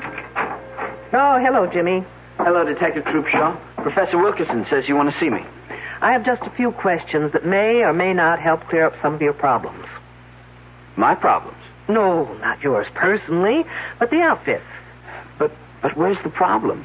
Well, if those hands belong to Edith Rogers, it means she's dead. And that, I'd call a problem. This whole thing's crazy. It's some kind of gag. I mean, it's not possible for a skeleton of someone who's been dead for over 2,000 years to have the hands of someone who was alive a week ago, or less. Did you see Edith Rogers about a week ago? Yes, ma'am. I understood you were one of the very few who was sort of interested in Edith Rogers. Well, I was sorry for her. She was lonely and frightened. Did any of the others talk to you about her? No, but Edith had a lot to say about us. Can you give me some idea? Edith thought Susan was a fake, that Janine was phony, and the rest of us pretty silly digging away in over 100 degrees temperature. She just didn't understand why we were doing it. Didn't that make you wonder what she was doing here? Oh, sure. But she was lonely, and she would have done anything to be anywhere. Oh, say, I almost forgot. Something funny happened this morning, and I meant to tell you about it, but with all the rumors and gossip, well, it just slipped my mind. What was it? On my way to the grid we're working on, I ran into this Indian. A really strange guy. He was dressed in some weird Mexican costume and had long drooping mustaches. And he asked me in this queer accent if I knew where Minnehaha was buried. Minnehaha? Was he kidding? Who knows? When I told him I didn't know, he became very sad. And he said his name was Tepexpan, and that his wife had died 10,000 years ago. Tepexpan, no less. The name's sort of familiar. Oh, come on, Jimmy. Even I know that for years the Tepexpan man was considered the earliest specimen of man found in the United States. Oh, of course. What else did he say? Now, let's see. Oh, I wrote it down here. Here it is. He said, "She who seeks shall find the answers in her mind if she can find the man that is called Tepexpan." You're putting me on. No, I'm not, honestly. And then he said that she would find the star of Tepexpan in the south of Tuxpan. Can I have that paper, Jimmy? Of course. Thanks. Tepexpan, my foot.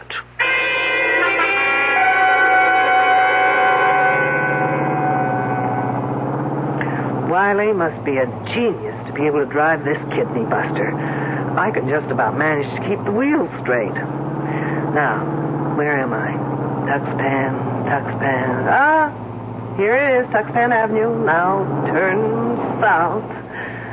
How am I supposed to find the building? The Star of Tuxpan. Ah, lo and behold, a building with a star over the door.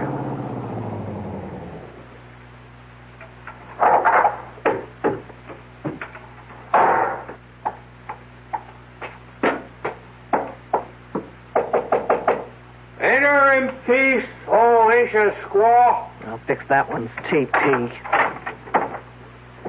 I was told you've been to the ancient burial ground. You have been told well. I go to see my wife.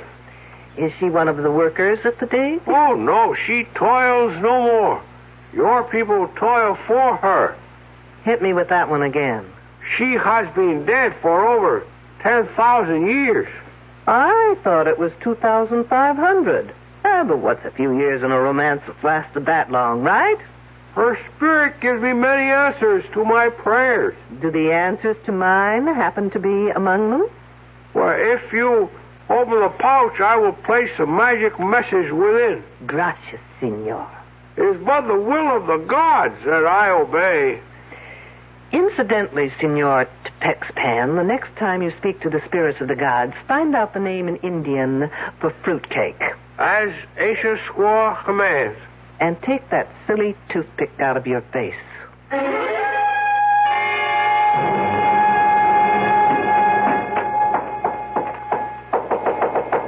Who's there? Shirley Holmes. Who? Oh, it's you, Detective. I was just being cute, Miss Lathrop. Shirley, Sherlock Holmes, get it? What's there to get cute about? I see you're packing. I'm leaving. I'm sorry, Miss Lathrop, but you're not going anywhere. Why not? Because everyone stays put until I get the answers to a thing or two. Such as? If the body we found yesterday was Edith Rogers... I told you it has to be Edith.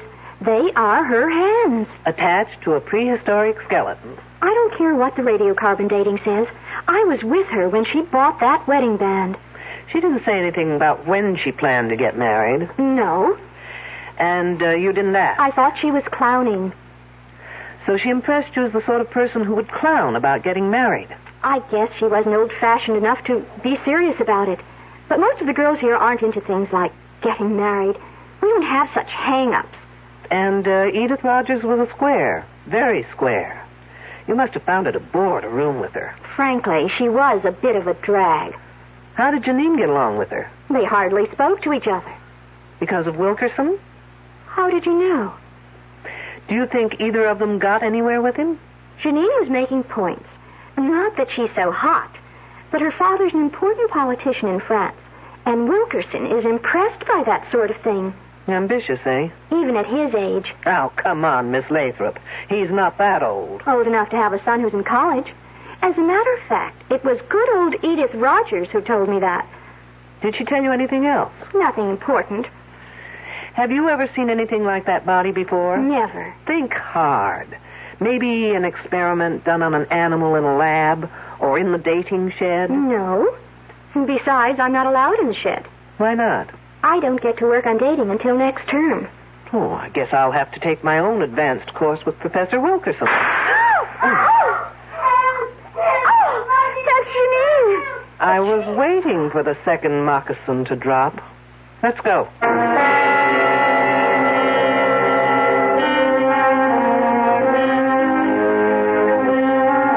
It is written in the book of Proverbs, and wisely, I believe, that whoso diggeth a pit shall fall therein. Our problem is that all our characters are diggers in pits. Even our ardent detective Claudia Trubshaw has been digging through level after level, but getting seemingly nowhere. I'll be back shortly with Act 3. There's nothing wrong with drinking Budweiser sip by sip, is there? Well, the brewers of Budweiser think there's a better way. Sipping's fine if you're drinking wine. But Bud is the king of beers, a hearty drink. Look, rinse a 10 or 12-ounce glass with cold water.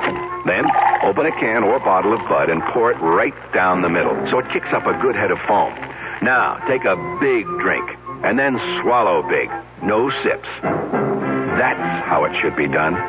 More taste, more beer drinking enjoyment. Thanks to exclusive Beechwood aging, Budweiser has a smoothness that lets it go down especially easy. Sure, it's an expensive way to brew beer, but brewing beer right does make a difference. That's why, when you say Budweiser, you've said it all. Anheuser-Busch, St. Louis. There's no satisfaction quite like the satisfaction of getting a bargain.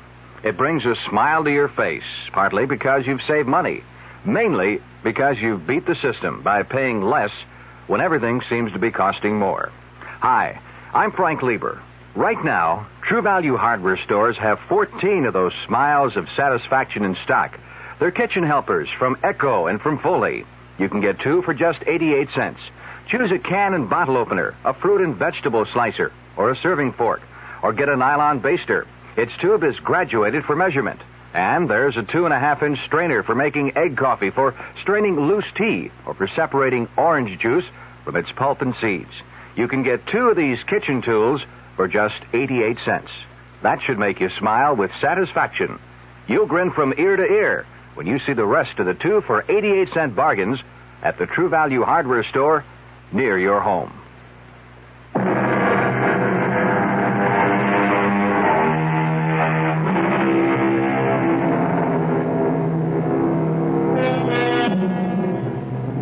Do you realize that the gunshot we heard at the end of the second act was the first time anyone has used a conventional weapon in our story?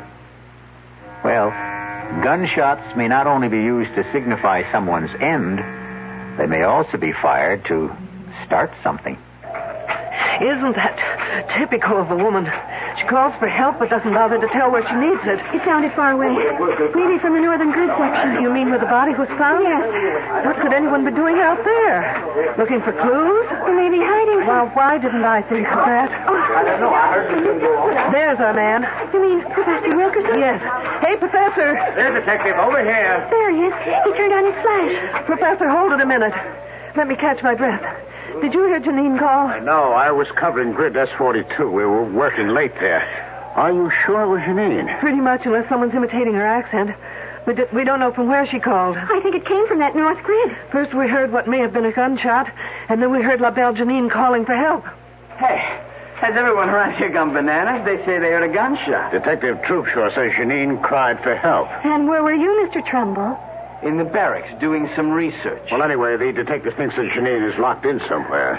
Well, how about the lab shed? A thinker in the tank. Come on.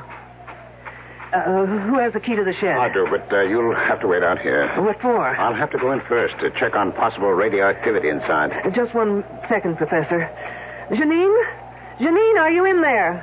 Yes, I am. Is it safe for us to come in? Yes. It is very safe. All right, I got my key here on. Oh, Professor. That girl faints easier than I can think. Janine, are you all right? Don't ask her. She'll say no. Get her back inside. Now, for the rest of you, please, stay out here. Don't go anywhere, anyone. Still planning to leave, Susan? She wouldn't let me. Besides, what difference would it make to you if I did? I'm just being friendly. Isn't it a little too late? What do you mean? Well, now that Edith Rogers is dead, do you think I'd be waiting around to catch you on the rebound? Oh, look, I was just being kind to her. Kind? Isn't there a phrase about someone being killed with kindness? What are you getting at? Now listen, James Trumbull. Because Edith Rogers was a fool doesn't mean all girls are. No one ever said you were. Look, the only reason I took her out a couple of times was because the professor asked me to. Aren't you the obedient student? What professors say, Jimmy, do. I don't know how else I can convince you. You can't. And if I were you, I wouldn't try. Look, you can count on my being fair and keeping quiet. I'm not out for revenge. But I'm also not about to stick my neck out for anyone, including you. I still don't know what you're getting at. I'm getting at who killed Edith Rogers.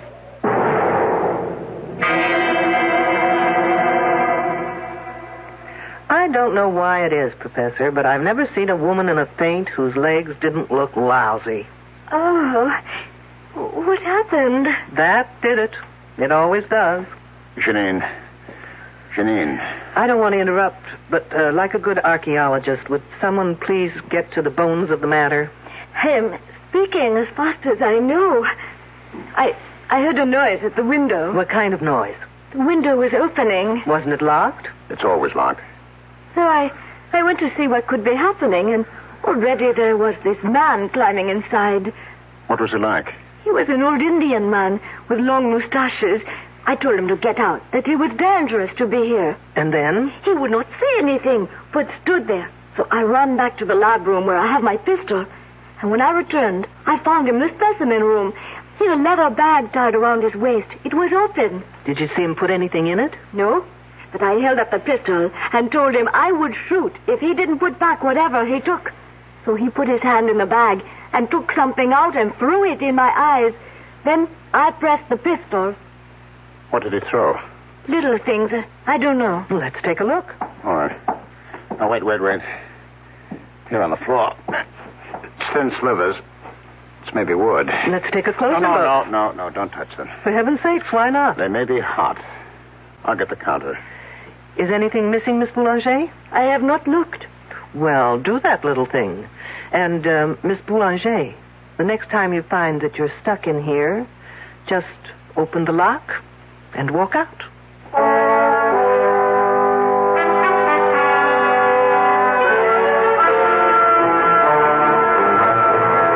Okay, folks, time has come to stop playing games. What kind of games? The game where one hand washes the other. Now, since you've got seniority, Professor, we'll start with you. What kind of a game could I possibly be playing? Well, as a professor, you're a great show. As a poker player, you're stupid. Oh, really? You don't know how to bluff.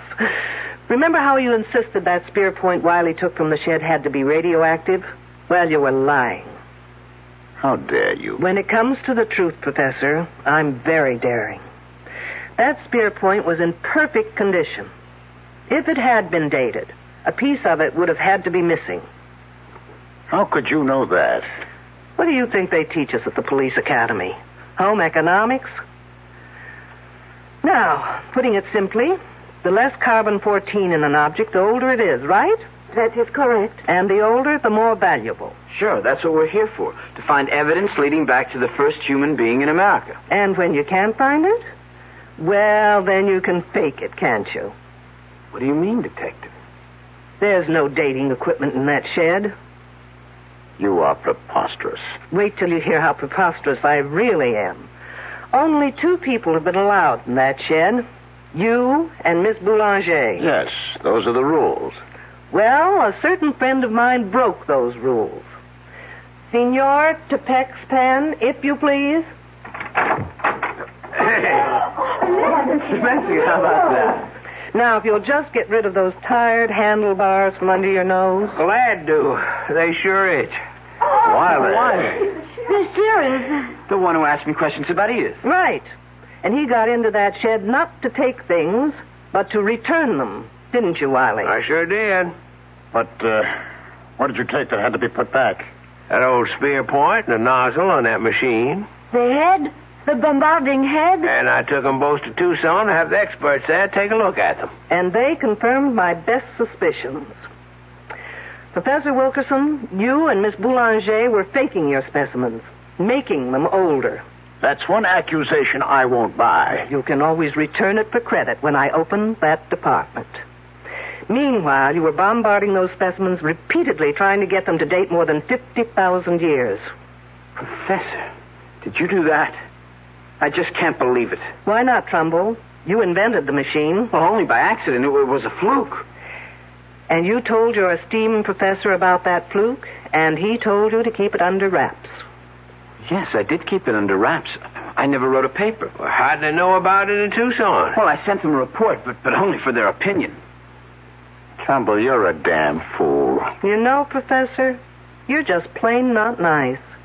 Here we girls spend fortunes trying to keep young, while you try to make a fortune aging us. Which brings me to Edith Rogers. Of those present, only Wilkerson, Trumbull, and Miss Boulanger knew how to operate that machine. Oh, no, wait. They ought to be arrested at once. You'd like that, Miss Lathrop, wouldn't you? It leaves your hands clean, so to speak. Now, listen, Detective, I had no reason. Getting her pregnant and being blackmailed to marry her isn't a reason? Come off, Professor. He did? The professor? Surprised, aren't you, Miss Lathrop? But why would I want to hurt that Edith Rogers? You knew she had something on the professor, else she wouldn't have been here. But when you heard about the wedding ring, you thought you just might lose not only your professor, but more importantly, that machine. I'm sorry. What's going on here? I'm all alone. So am I, Trumbull, when it comes to you. I can't figure what you had to do with all this. Well, he may not be that innocent. He did try and make time with Edith Rogers until she dumped him. Well, that's not true, Susan. You're calling me a liar? I think you and your 2 pals are all to blame for that girl's death. You all deserve to be murdered. And this time, Miss Lathrop, you'd do it properly, wouldn't you? What are you talking about? Trumbull, did you ever tell Susan here about the machine? Well, yes, sort of, but not how to work it. I hadn't finished it then. But she was smart enough to know how it could be used. You're just guessing. True. But then came the monkey wrench. Trumbull began dating Edith Rogers. I didn't care. Not until she bought that wedding band. Now, why would that girl buy her own ring? You know why. Because no woman would go to a doctor for that kind of an examination without the necessary decoration on her finger. What's that to do with me? While Janine thought it was the professor, you thought it was Jimmy Trumbull, who might be the father. First, you threatened Edith Rogers. But when Jimmy tried seeing her again, you took no chances of ever losing that machine, and you just removed her from the scene. You're crazy. Not crazy enough to use a machine I knew nothing about, because that's what you did. You know, your biggest mistake was in tying Edith Rogers' hands over her head before opening that machine full blast. Those hands were protected by the lead shield over her head. Of course. Only the lead shield could have saved those hands, kept them from dating back. The result? A 2,500-year-old skeleton with Edith Rogers' hands. Okay, Detective. Who saw me? Where's your proof?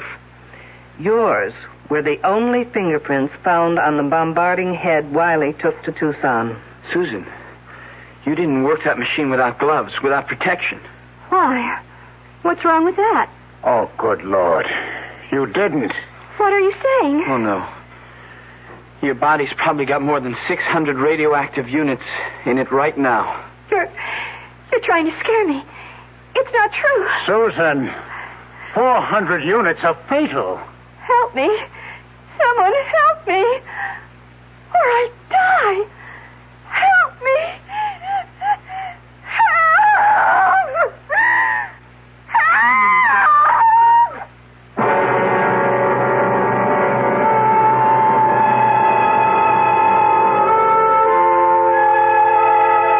Obviously, Miss Susan Lathrop got a dose of the same medicine she gave Edith Rogers. Except in her case, its effects will be much slower and very much more painful. Sad. Very sad. But it will save the state a great deal of money. I'll be back shortly. Well, it's all right to tell one lie, isn't it? You can't. Then how about lying just a little bit? Not a little bit. You mean you can never lie? Never. Well, why not? Because when you tell a lie, Yeah? it gets dark inside your heart. You mean that just one lie will make your heart dark? It makes you sad, too. Oh, then what should you do if you tell a lie? Well, you just say I'm sorry. And then what? Then the light goes inside your heart. Oh, the light goes on? Yeah. Oh, a light doesn't really go on in your heart, does it? Yes, it does. Well, how do you know? Because the light in your heart will shine in your eyes. Oh. And then you'll be happy. I wonder why people tell lies. I wonder why, too. From the Franciscans, with love.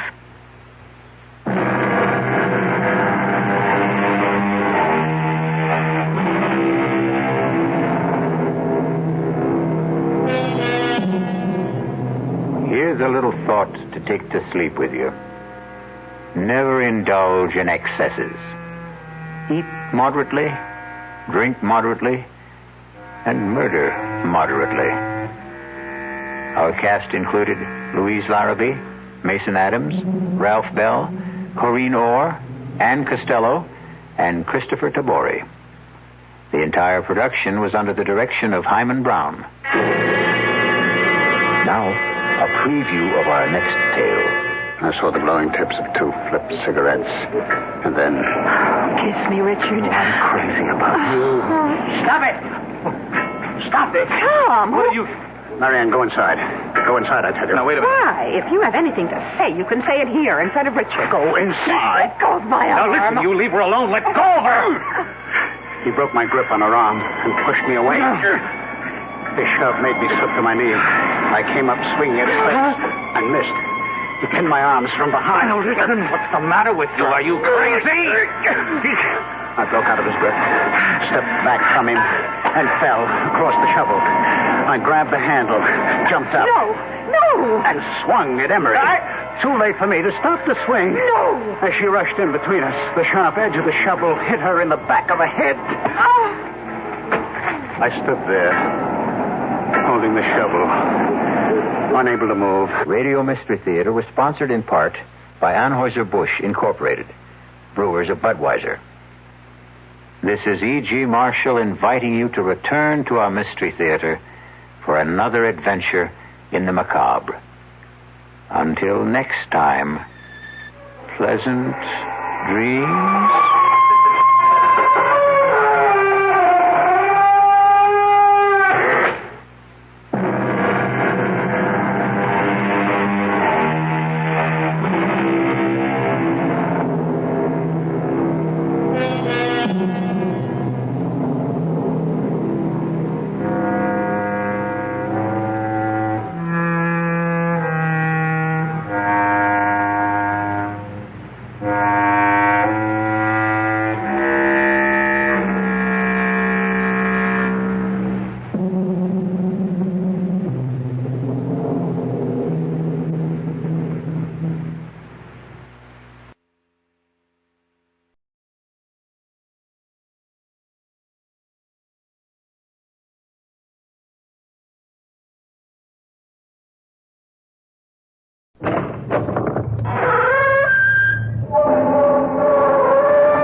Come in. Welcome. I'm E.G. Marshall. Sit down and try to make yourself comfortable.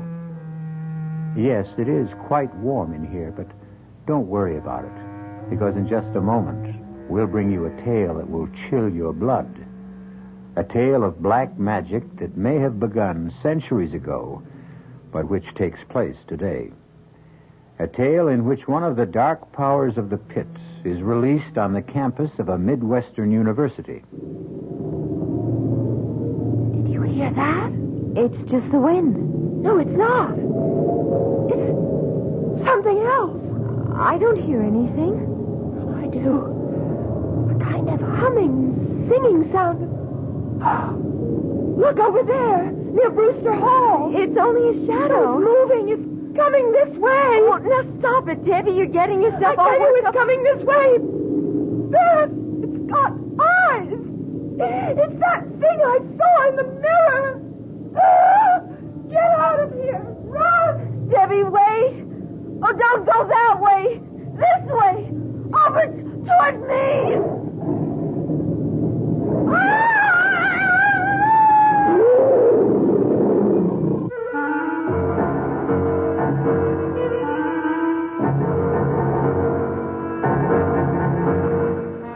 Our mystery drama, The Sending, was written especially for the Mystery Theater by Robert Newman and stars Mandel Kramer and Marion Seldes.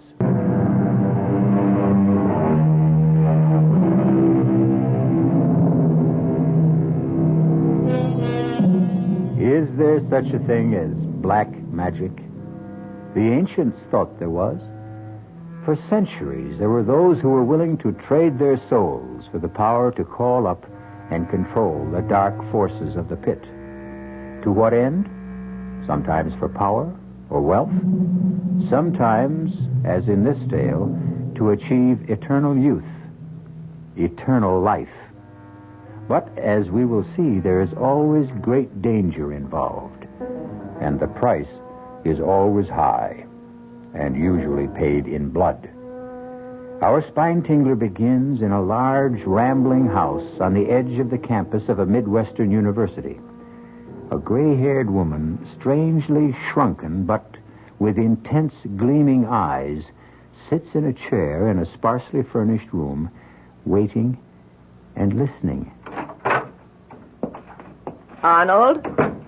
Yes? Where are you? You know where I am. In my room. Hello, Mia. How are you? You know that, too. Where have you been? At a faculty meeting and then at my office. And you couldn't get home before this? Well, I had several conferences. I had to arrange my schedule. That's what you said yesterday. Mia, it always takes a few days when you're starting in a new place. Why are you so impatient? Why? Have you forgotten how I get when my time is running out? Do you realize I've only got about 2 weeks left? I told you to relax, Mia.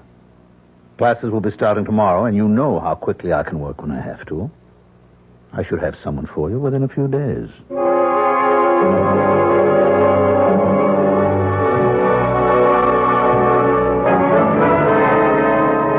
So, to sum up our first session, what we're dealing with, then, is a tradition that goes back to the dawn of time.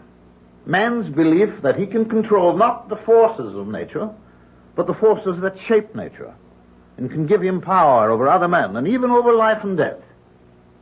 That will be all for today. You have your reading list and your assignment for next time. However, if any of you are interested in any of the many fields I covered in my outline, by all means, come talk to me, and I'll give you some additional reading for a special report. Well, what'd you think, Beth? Well, it was quite a lecture. I think it's going to be very interesting. I'm not talking about the course. I'm talking about him. He's really something, isn't he? Oh, come on, Debbie. He's married, isn't he? Oh, sure he is. All the really attractive ones are. But his wife is about 20 years older than he is. Not only that, but she's not well. How do you know that? I made it my business to find out. Since he just got here, it wasn't easy. But if you really want something... Debbie. Okay. There's no reason why you should care. You've got someone for yourself. If you're talking about Bill, I haven't got him. He just has the room across the hall from me. Which he made a point of getting last spring. So, give me a hand. Come on up and talk to Lansing with me. All right. As a matter of fact, I was going to do it anyway. I thought I might do one of those special reports. Oh, great. Then you talk to him, and I'll tag along. Okay. Professor Lansing? Yes? I'm Beth Howard. I'd like to do one of the special reports you talked about. Oh, I'm delighted, Miss Howard. It usually takes 3 or 4 sessions before anyone volunteers. Was there something you were particularly interested in? Well, yes, the tarot. I should have known. That's usually one of the first assignments to be requested. Tell me, do you have a set of tarot cards? No, I haven't. Well, after you do your report, I'm sure the bookstore will have to order them. But in the meantime, if you'll stop by my office this afternoon, I'll give you my set and also a supplementary reading list. Oh, thank you, Professor. Not at all. What about your friend? I'm sorry, I don't believe I know your name. Debbie Ross. Would you like to take on one of the special assignments too, Miss Ross? Oh, well, not right now, Professor, but I'll probably ask for one after the next session or two. But in the meantime, I wanted to tell you that I think the course is absolutely fascinating. Well, thank you, Miss Ross. Today's lecture was very general, of course, an attempt to indicate approach and sketch in background, but I hope you'll continue to find it interesting. Oh, I'm sure I will.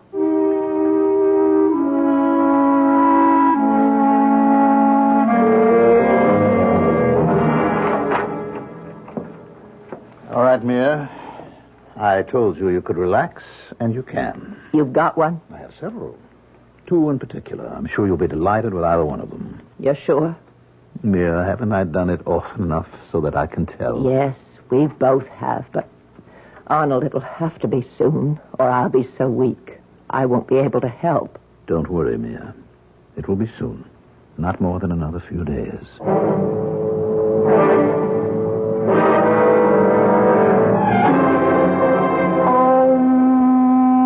All the power that ever was or will be is here now. Yes? Who is it? Who would you like it to be? Hi. Hi, yourself. So you're into the tarot. How did you know that? I heard your intoning. Oh, yes.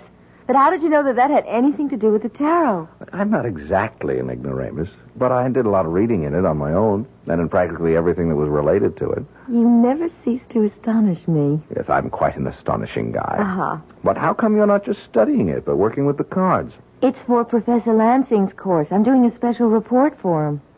Oh, good old Witchcraft 1-2. Now, come on, Bill. We were a little surprised when we heard he was going to be giving it. No, I don't know why we should have been. Quite a few of the universities are giving courses like it. After all, this is the age of Aquarius. It happens to be a very interesting course. Yeah, sure it is. And Lansing's a fascinating man. Yes, he is. You know him? I've never met him officially, but I've seen him at the pool. The pool? Yeah, he's a very good swimmer. Oh, I'll have to tell that to Debbie. Why? Well, she's taking the course, too, and she's got quite a thing about him. Yeah, well, just tell her to watch her step. Oh, because he's married? No, because I've got a funny feeling about him.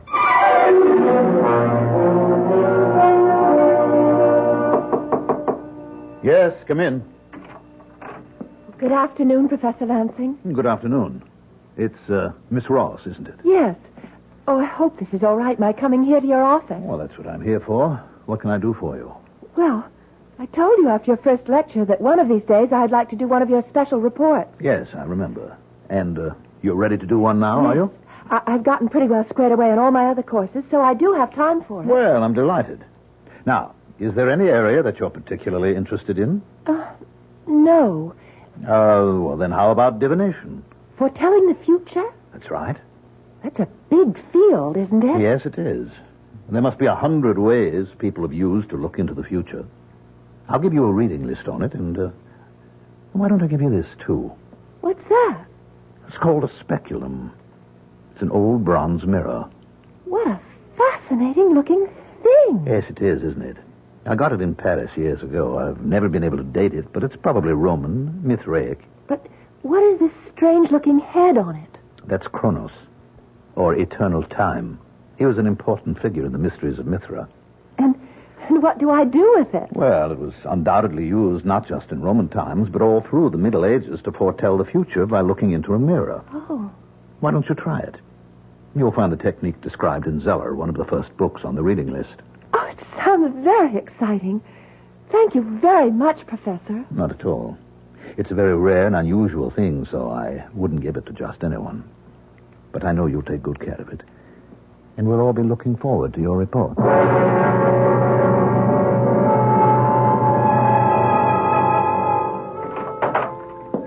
Mia, I've got the girl. One of the two I told you about. Her name is Debbie Ross.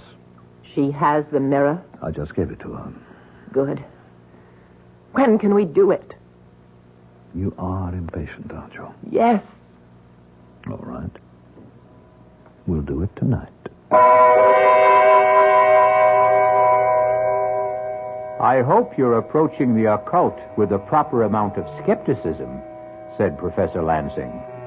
But somehow he didn't sound very skeptical himself just now. Exactly what are he and his wife planning to do tonight? And what does that have to do with the mirror he gave Debbie? We'll find out shortly.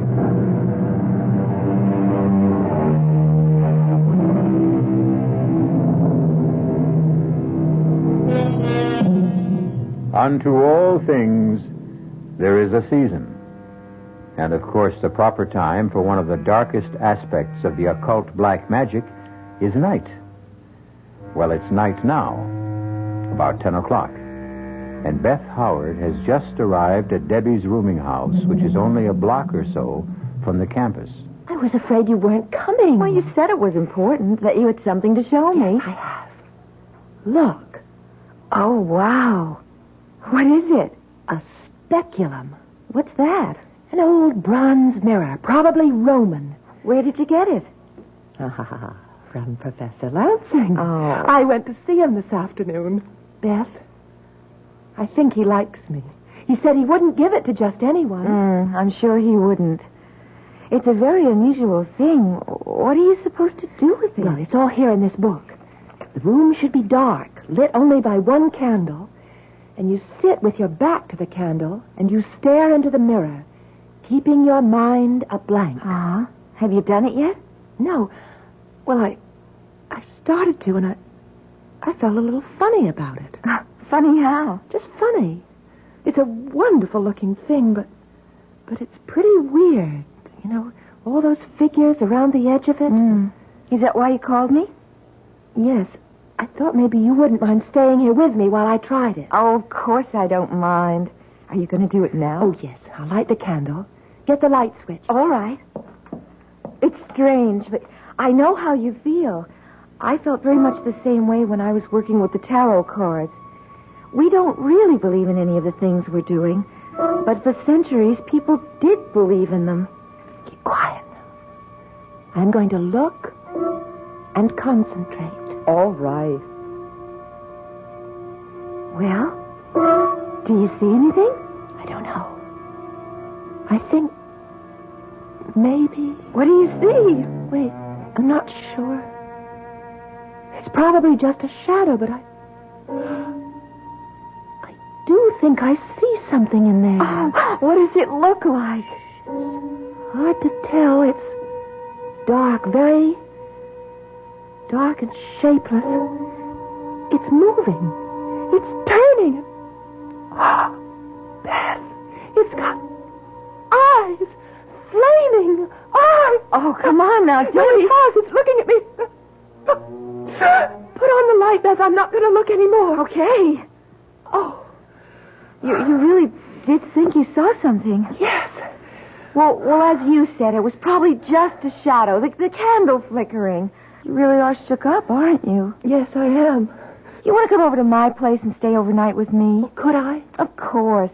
Bill's out, too, giving a seminar, but he should be back soon, and if my light's on, he'll come in for a while. Oh, good. Just let me get my coat and wrap this up again. You're taking the mirror? Oh, I better. It may be a scary thing, but it's very valuable, and I said I'd take care of it.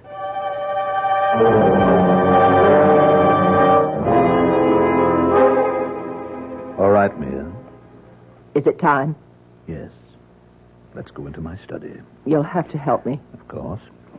Take my arm. Oh. Slowly. Arnold, I really am weak. I've never felt so weak before. It doesn't matter. We'll all be over in a little while. Here, now, sit down. Yes. I'll get the box.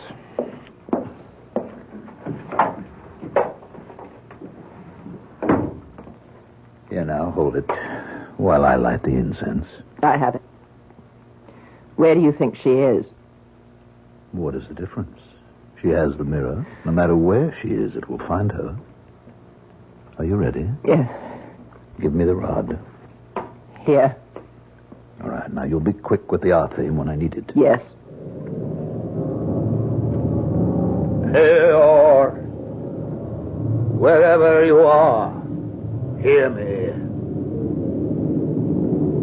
Do you hear me, Peor? With this rod, and in the names of Gagerem, Amatet, Algar, and Algasta, I summon thee. It's coming, Arnold. There it is. Over there. I see it. Take the rod. Give me the art theme. Why must it be wrapped this way? You know why. It mustn't be touched until it's needed. Quickly, hurry. Here. Stay where you are.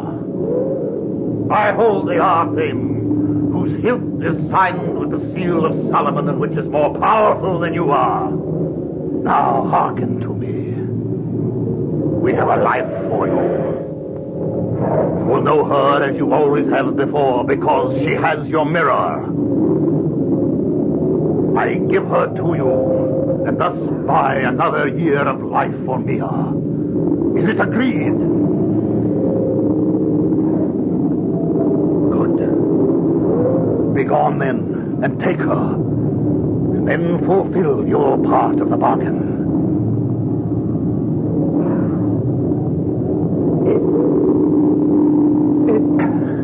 It's gone. Yes.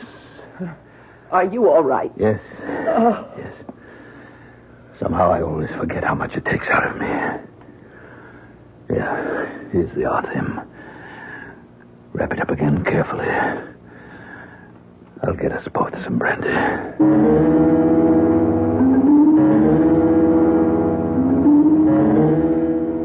Why are you going this way? Well, I thought we'd cut across the Kansas. Why? You're still upset, aren't you? Yes. Look, I'm not going to say it's silly. I've gotten anxious myself at times when there was no real reason for it. But you know the whole thing was just your imagination. You've been doing a lot of reading about things that are strange, and you think you saw something in the mirror. Probably one of those heads that are on it. I guess you're right. I'm sure I am. But if it's going to affect you this way, maybe you should give up the course altogether. No, that seems silly. Besides, You always claimed one of my troubles was I was too literal, and I didn't have any imagination. Well, it's beginning to look as if I was wrong. Well, why don't we talk to Bill about it? It turns out he knows a lot about this sort of thing. How come? Well, he got interested in it through his work in English Lit. The tarot when he was writing a paper on the wasteland, and black magic when he was doing an analysis of the Gothic novels. You two are really an item, aren't you? I don't know what you mean. Oh, of course you do. You never see anyone else. Neither does he. Well, I like him, and he likes me. You just like him? Okay. I more than like him. If he asked me to marry him, I'd do it in a minute. He will. How do you know? I just think he will. Well, it's not all that simple. He's just an instructor now, and it'll be a while before he gets his... What is it? Don't you hear that? Oh, it's just the wind. No, it isn't. It's something else. I don't hear anything. Well, I do. A kind of humming, singing sound. Look, over there, near Brewster Hall. Oh, it's only a shadow. No, it's moving. It's coming this way. No, stop it, Debbie. You're getting yourself all worked up about nothing. It's coming this fast. It's got eyes. It's that thing I saw in the mirror. Come on. Run. Debbie, wait. If you're going to run, don't go that way. I'll come this way. Over toward me.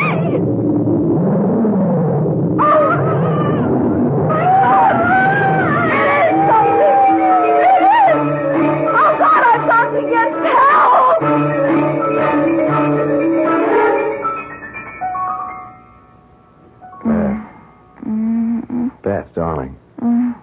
Open your eyes. Beth. Good girl. I was starting to think I should call a doctor or take you over to the infirmary. What? Oh, Bill. Yes. How are you? I don't know. What happened? I'm not sure. I found you lying on the sidewalk at the edge of the campus. I brought you up here to your room. Oh, my head hurts. I'm not surprised. You got a nasty bump. You must have fallen and banged it. Now, get a wet towel. I'll put on a compress. No, wait. Debbie! What happened to Debbie? Debbie? Yes, she was with me. We were going across the campus when suddenly we saw it. The thing from the mirror, and we started to run and... Wait a minute. What thing? I told you, the thing from the mirror. It came after us. After her, and I heard her scream. Oh, Bill, you've got to go look for her. Yeah, sure. Look, let me get that... No, I'm all right. You've got to go find her. All right, now quiet down, Beth. Now, when I found you, you were all alone. Because I ran one way toward the house here, and she ran the other, and it was after... You don't believe me. Well, it's a little hard when I don't know what you're talking about. I mean, what was this thing that came after you, and what was the mirror? The mirror that Professor Lansing gave her. She was going to do a report for him on divination, like the one I'm doing on the tarot, and... All right, now, will you hold it a minute? When I left you to go to my seminar, you were still here. Uh-huh. You said you were going to stay here and do some reading. Right, and then Debbie called and asked me to come to her place, and she said she had something to show me. The mirror. Yes. An old bronze one, a speculum, she called it. She was supposed to look into it, describe what she saw. Yeah, speculomancy. That's right. But she felt funny about it, nervous. So she wanted me there while she did it. Yeah, and did she do it? Yes, we put out the light and lit a candle, and she saw... Well, no, she thought she saw something in it, a dark shape with flaming eyes, and that made her more jumpy than ever, so I told her to come back here and stay overnight with me. Mm-hmm. So you started to walk across the campus together. That's right, and there was no one around, and then we heard something, a strange sound. The wind. Oh, that's what I thought, too, at first. But it wasn't. It was a kind of a musical note, and then we saw it, this dark shape. Did she see it, or did you? We both did. She saw it first, and... Bill, you think I just imagined it? Oh, don't you? I don't know. Well, let's go back over it again. Huh? She was tense, nervous, thought she saw something in the mirror, and that made her more nervous. So she decided to come over here with you. Then she saw something, a shadow of some sort, which she identified with the thing she thought she'd seen in the mirror. But I saw it too, Bill. After she described it to you. But I'm sure I did see it. It was huge. Dark and... All right, if I did imagine it, where's Debbie? She's probably back in her room, embarrassed to death at the fuss she made. No, I suppose that's possible. When I think about it, it does sound a little silly. I mean, two grown women getting hysterical. But, Bill, would you call her and make sure? Her number's in the book next to the phone. Sure. Let's see. Here we are. You know, I think maybe she ought to come over here anyway so that we can talk about this, because if the two of you are going to get all worked up about that ridiculous course of Lansing... It's not ridiculous. It's very interesting just because we got a little silly about it. Well? Well, there's no answer. Bill, I don't like this. I think we should go and look for her. Go look where? If she's not in her room and she didn't come up here, she could be anywhere. I mean, with another friend. I don't care. I still want to look for her. I'll show you where it happened, where we started running and... Well, what good will that do, unless she fell and hurt herself also? Look, I'll tell you what. I'll call the campus police and see if they came across her or heard or saw anything. All right. Hello, security. This is William Taylor of the English department. This is a rather odd call, but I wonder if any of your men ran into an undergraduate by the name of Debbie Ross within the last hour or so. Yeah, well, another student, Beth Howard, was with her. They were walking across campus, and they were frightened by something. No, it wasn't a man. It was, what? Oh, no. Where was this? I see. All right. I'll come right over. Bill, what is it? One of the guards found her about 10 minutes ago. What do you mean, found her? Found her body in the bushes near Brewster Hall. She's dead.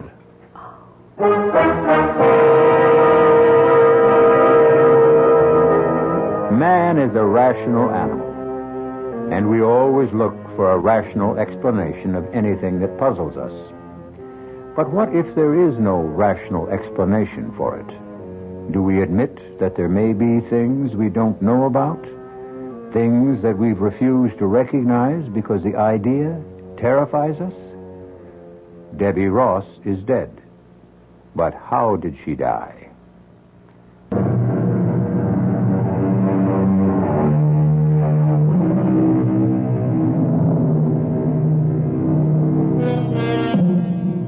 It's several days later. Many things have happened in that time. There have been questions, investigations, explanations, and recriminations. There has also been a funeral. As far as Beth is concerned, that is the only thing that really mattered. That and what has happened between her and Bill. Yes? Who is it? Bill. Oh. Just a second. Hi. So you're still locking your door? Yes. Which is very silly of me. All right, I didn't say that. It's certainly understandable. Uh-huh. It's still pretty childish. You've been treating me as if I were a hysterical female. But that's not true. I've been perfectly willing to talk to you about it, but you know what the facts are. Of course. There were no marks on Debbie's body, at least none that could have killed her. She died of a heart attack. That's right. But they checked back on the physical she took when she was admitted here, and there was nothing wrong with her heart. Look, Bill, we've been through this before. Debbie thought she saw something in the mirror. Thought she saw it again out on that campus, and that made me think I saw it too. Look, darling. Don't call me darling. Why not? Because I don't want you to. When I first signed up for the course, you teased me about it, even though you've done a lot of reading in that same field yourself. I didn't tease Yes, you did, Bill. And you made a few remarks about Lansing, saying you had a funny feeling about him. But now... I still have a funny feeling about him. As a matter of fact, I feel funnier about him now than ever. Why? Well, because I did a little checking up on him this afternoon. You know, we taught this same course at State last year. Yes, I know. What of it? Well, there was an incident there that was very similar to what happened to Debbie. I mean, a student, a member of the swimming team, and therefore presumably very healthy, died suddenly one night of a heart attack. One of his students? No. That's the only difference. He wasn't one of Lansing's students. Well, then why do you call it similar? And why are you making a point of it? If there was no connection between them, Look, I don't know if there was or not, but I thought perhaps I ought to look into it a little further. How? And I'm going to go see Lansing. I'm going to talk to him. No, Bill. Why not? Because I feel odd about him, too. I have ever since Debbie died, and I'm afraid.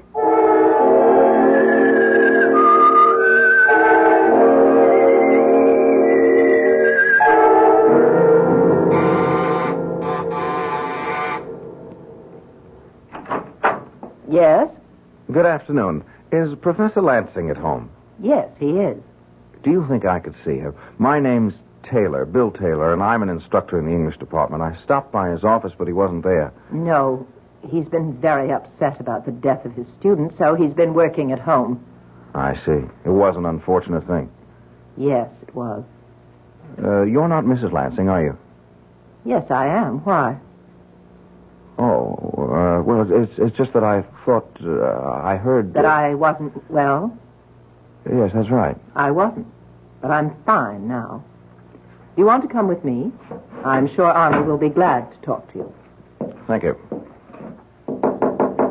Yes? Arnold, this is Mr. Taylor of the English department here. Come in, Mr. Taylor. Come in. Sit down, won't you? Thank you. First of all, I'd like to tell you how pleased I am that you agreed to stay and continue with your course. Well, I was reluctant to, but the faculty committee felt that I should.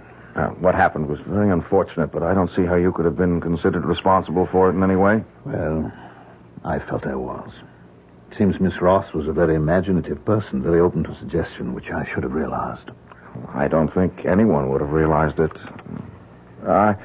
I wonder if you could help me in a project of my own. If I can, I'd be very happy to. What's the project?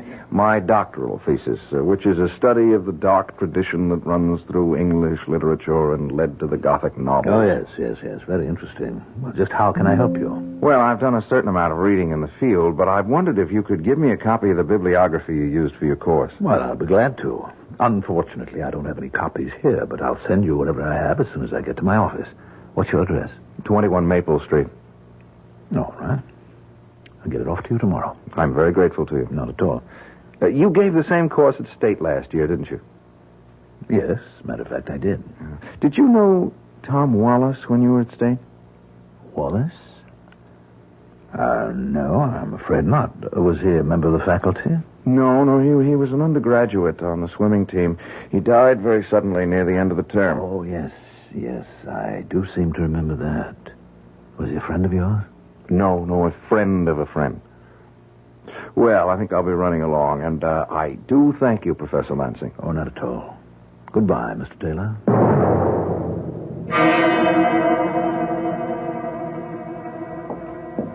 Did he go? Yes. What did you think of him? He seemed like quite a pleasant young man, and very attractive. Mm-hmm. Well, I'm glad you think so, because he's going to be our next. Oh?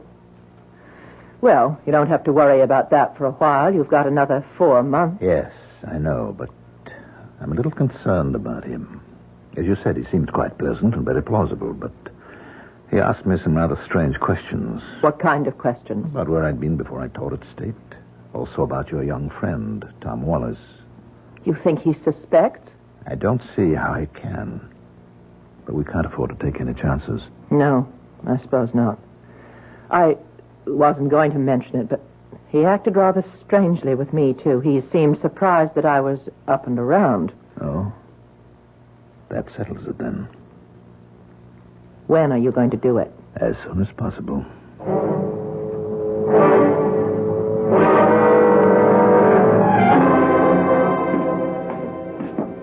Beth? Yes, Bill? I've been waiting for you. You want to come in here for a minute? I want to show you something. Of course. What is it? This. Oh, it's the mirror. The mirror Lansing gave Debbie. Uh-huh. That's what I thought. Where did you get it? I found it in my desk drawer about a half an hour ago. Well, how did it get there? Well, obviously somebody put it there. I was out all morning, and I never locked my door. Professor Lansing? Who else? It's his. And the police must have given it back to him after Debbie died. Well, why would he put it in your desk? That's a very interesting question. I think I can answer it, but if I do, you're going to think I've flipped out. No, I won't. Well, you should, because it's completely impossible. Do you know what a sending is? No. When someone who's involved in black magic knows enough and is powerful enough to raise an evil spirit, he can send that spirit to destroy someone. Oh, no. You mean that thing that Debbie saw in the mirror that I saw out on the campus? Yes. And it's here now? In the mirror? No. But the spirit has to be guided to the victim. And in this case, it's being done with the mirror. It will go where the mirror is. I still don't understand, Bill. I can understand why he might want to get rid of you, but what did he have against Debbie? He didn't have anything against her, but there was something of hers he wanted. Her life. Her life? You remember what I told you about Mrs. Lansing yesterday? Uh-huh. That while the story was that she was quite old and ill, she turned out to be young and well and attractive? Yes. Well, according to the grimoires, the books of black magic, when you raise a spirit, you can also make a bargain with it. Give it the life of someone else in exchange for some more time for yourself or someone close to you. Bill. I told you it was impossible. Well, I would have said so, too, a week or so ago, but now I don't think so. I think it's true. What are you going to do about it? Well, I've got to get rid of the mirror. Destroy it. No, I'm not sure I can do that. I'm going to act as if it were all true, all possible, and fight fire with fire. I'm going to get the mirror back to Lansing. Give it back to him? No, put it in his house without his knowing it. Well, how can you do that? I think I can. He has a class this afternoon. Yeah, but what about his wife? Well, she'll probably go out sometime. If she doesn't, I'll phone her. I'll give her a message that'll get her out of the house. Bill, I'm coming with you.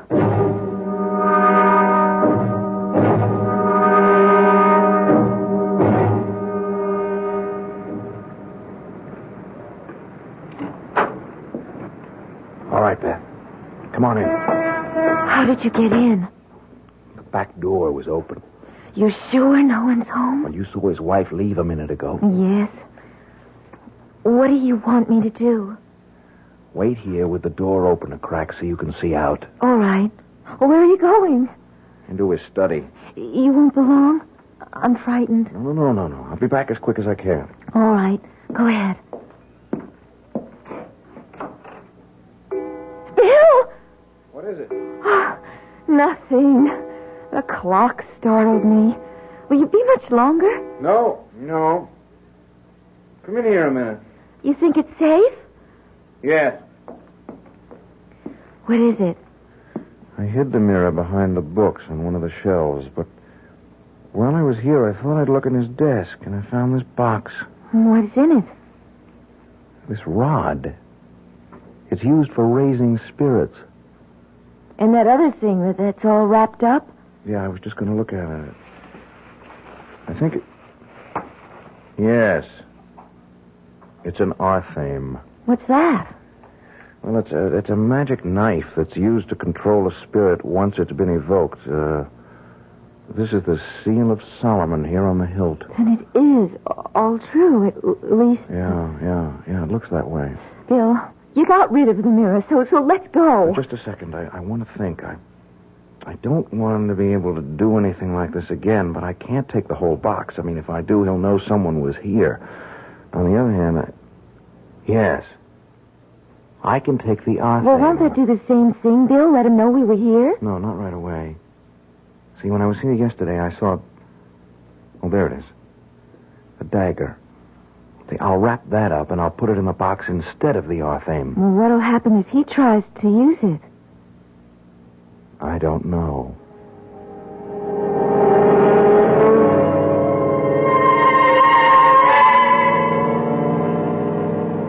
All right, Mia. Is it time? We said midnight. You are sure he's there? In his room, now? He has an early class tomorrow, so I would assume so. Now hold the box while I light the incense. Arnold, I don't like this. Why not? We've never done anything like it before. Twice, not just in the same place, but within a few weeks. We have no choice, Mia. He's suspicious. And if he goes on prying, asking questions... Yeah. All right. Give me the rod. Here. Pior, wherever you are, hear me. Do you hear me, Pior? With this rod and in the names of Dageram, Amartet, Algar, and Algasna, I summon thee. There it is, Arnold. Over there, near the bookcase. I see it. Give me the Arthame. Here. Stay where you are. I hold the Arthame. I have another life for you. A man this time. He has your mirror. Go to him and destroy him. Why are you looking at me that way? Why aren't you going? I tell you, he has your mirror. Bill, this is the Arthame. It's my Persian dagger. What? Quick, find it. If you don't... No. No. Keep away from me. Please. Oh, my God. No.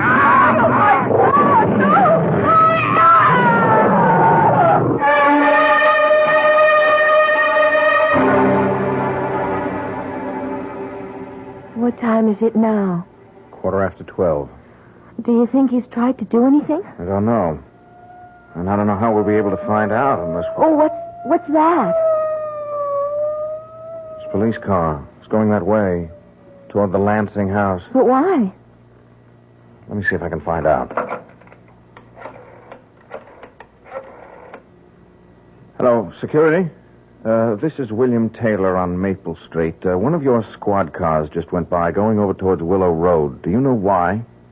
I mean, is there anything wrong? Oh, I see. Thank you. What did they say?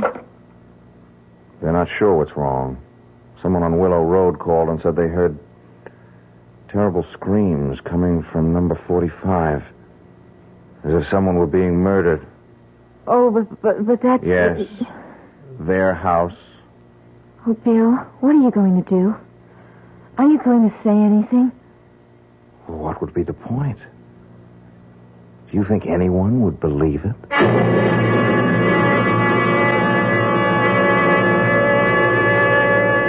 Of course no one would believe it. Things like that don't happen. At least not today. Oh, people may have thought they were possible once. There are many medieval tales of men who tried to use the powers of evil for their own ends and were finally destroyed by them.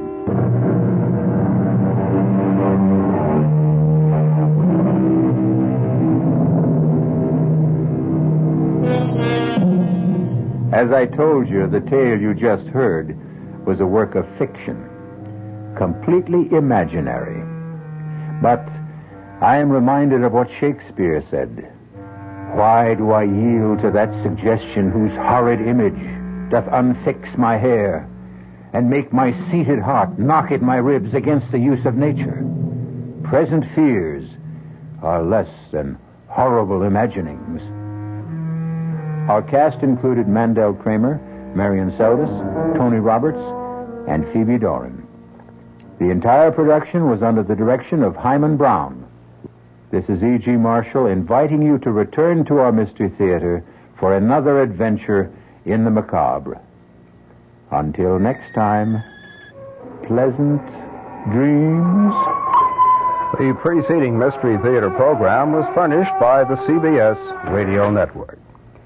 invite you to stay tuned now for 15 minutes of the latest news from the WOR Newsroom with John Scott. This is WOR New York and RKO General Station.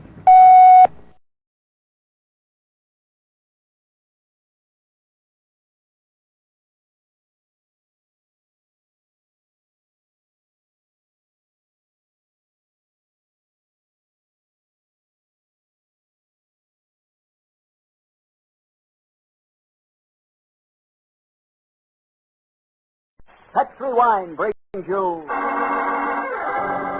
Casebook of Gregory Hood.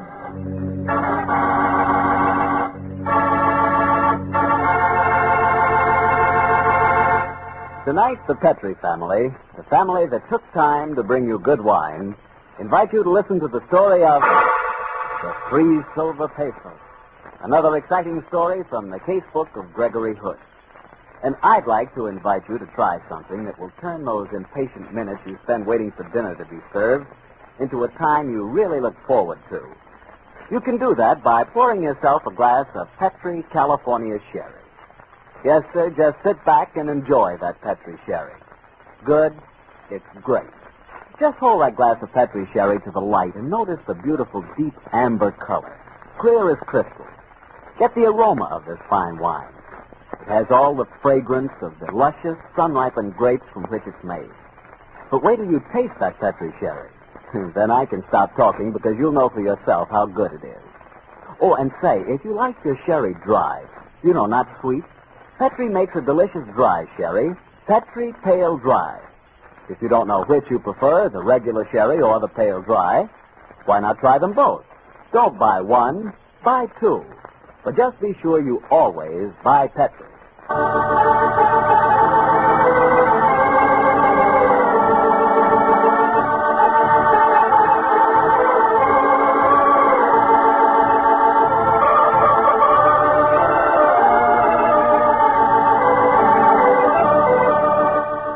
Well, it's Monday evening in San Francisco, and we have a date with Gregory Hood and his friend Sanderson Taylor. Our rendezvous tonight is at Gregory's apartment, high on Nob Hill and overlooking the San Francisco Bay. Let's keep our date, shall we? Good evening, Mr. Bartell. Hello, Kwong. Mr. Hood expecting you. Mr. Taylor, I've already arrived. Please to go in, sir. Thanks, Kwong. Harry Bartell, how are you? Hello, Sandy. Glad to see you. Oh, good evening, Harry. Evening, Gregory. Oh, please don't stop playing. That sounded swell. Oh, you like it?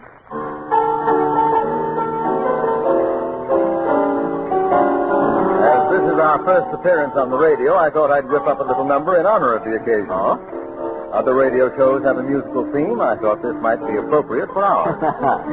So as well as being the head of Gregory Hood and Company Importers and an amateur detective, you're also a composer, huh? In a very modest way, Harry. How about you, Sandy? I know that you're Mr. Hood's attorney as well as his closest friend. Do you have any unusual talent you've been hiding under a bushel? No, Harry, I'm a very dull dog compared to Gregory. I'm a good family man. I shoot an erratic game of golf, and I wield a writ of habeas corpus with moderate dexterity. Don't believe a word he says, Harry. Sandy has many hidden talents, a fact that you'll find out as tonight's story gets underway. Would you care for a glass of sherry? Oh, that'd be very nice, Gregory.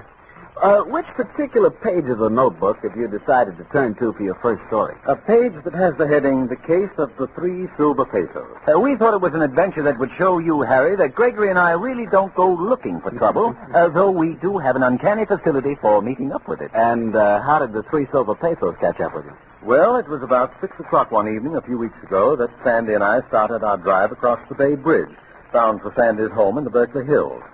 Little did we think that what promised to be an evening of pleasant domesticity was destined to turn into as wild and woolly an adventure as we had ever. Bridge is beautiful in this light, isn't it, Gregory? Stunning. Just the same, I miss the ferry boat. Well, if you made the trip across as often as I do, you wouldn't. The bridge is not half an hour off the trip. Even so, Hey, look at that car. Why doesn't he stay in his own lane? He's an oozer. They drive me crazy.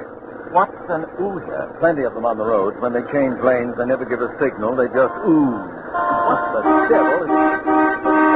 Watch out, Gregory. He's weaving from side to side. Now he's pulling in toward the rail. He's going to stop. But you're not allowed to stop on the bridge. You must be ill. I'm going to pull up behind him. Look, he's opened the car door. He's staggering toward the parapet. It looks like a suicide attempt. Come on, Sandy. Get away from that parapet. Yes, that's too high a jump for you, my friend. Sandy, help me hold him. Right. There we are. Say, who are you? Gun. Yes, a gun would be simpler. Come on, get in our car. We'll see you home. Gregory, I believe he's dead. Get into the car. Poor devil, I suppose his heart gave him his wish. And get him to a doctor fast. We may be wrong. Oh, here comes a cop.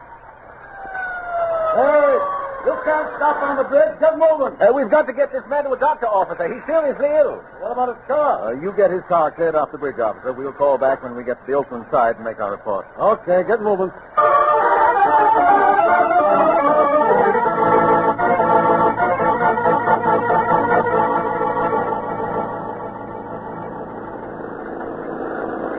He is dead, Gregory. I'm sure of it. Did you find any identification on him? According to his wallet, his name is Harrison Travers, and he's from Los Angeles. Anything in his pocket? A package of Chesterfield, room key from the Hotel Barton. Oh, that's one of those flea dumps on Church Street. Yeah. What else? 3 silver mirrors. Oh? What is it? A small glass vial. It's empty. Gregory. Smell it. Good Lord, cyanide. Do you suppose he swallowed it as he stepped out of the car? Could be. As soon as we get across the bridge, we'll stop at the nearest doctor's and find out.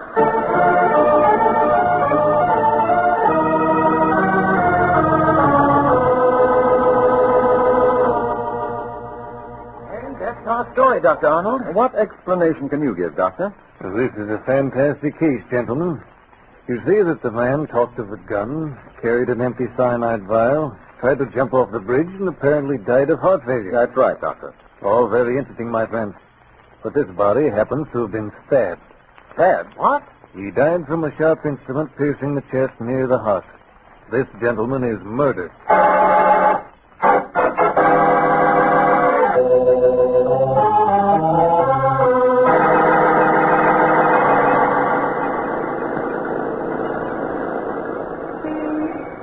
Back we head for the bridge to San Francisco with a corpse as a passenger. Just at the time we should be having a martini. Well, it's the only sensible thing to do, Gregory. The borderline between San Francisco and Alameda County runs right through the center of the bridge. The murder happened on the San Francisco side. So we hand a nice new corpse over to Lieutenant Magruder of Homicide, who hates me and probably won't believe a word we say. Well, we can't take any chances, Gregory. We're mixed up in a murder case. True. But Magruder will probably say the guy was stabbed to death in my arms. I'll have a heck of a job proving he wasn't.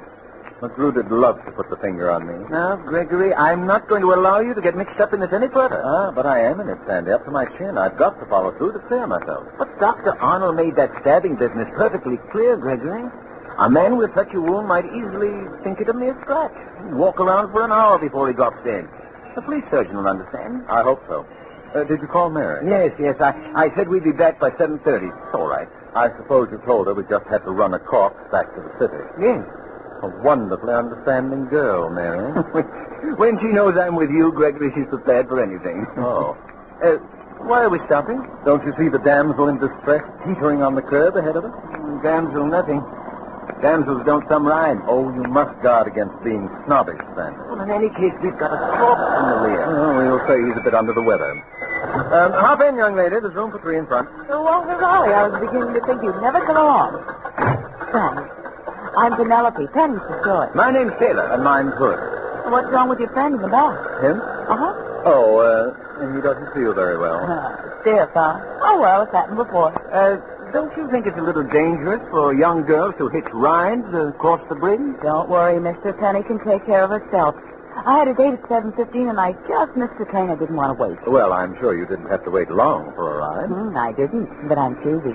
Too many lone wolves on wheels. And when we slowed down, Penny, I suppose the natural honesty of our expressions decided you that you'd be safe with us? Say, you're pretty smooth. What's your other name, Mr. Hood? Gregory.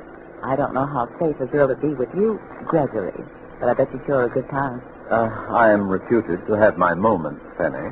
Gregory, don't you think it was, Mr. Travers in the back at Brothers? Oh, my hat! What happened, Penny? Oh, it's Law. Please stop and let me out. It's brand new. Oh, that's the trouble with these modern hats. They have no stamina. I'll go back and get it for you. Watch the traffic, Gregory. Don't get out that sign. Don't worry, Sandy. I never commit suicide on Monday. You climb out this way. I'll get out. Move over a little bit. There we are. That'll do. Thank you. I'll be back in a jiffy. Your friend's nice. What does he do? Do? Why, he's in the importing business. Oh, sounds so. Oh, look. What? Up there. Isn't that the Honolulu Clipper coming in? I don't see it. Goodbye, sucker. Come back here. Back. Well, I'll be... Sandy, what happened? Penny stole our car. And our corpse. Sandy, Lieutenant Magruder's never going to believe this one.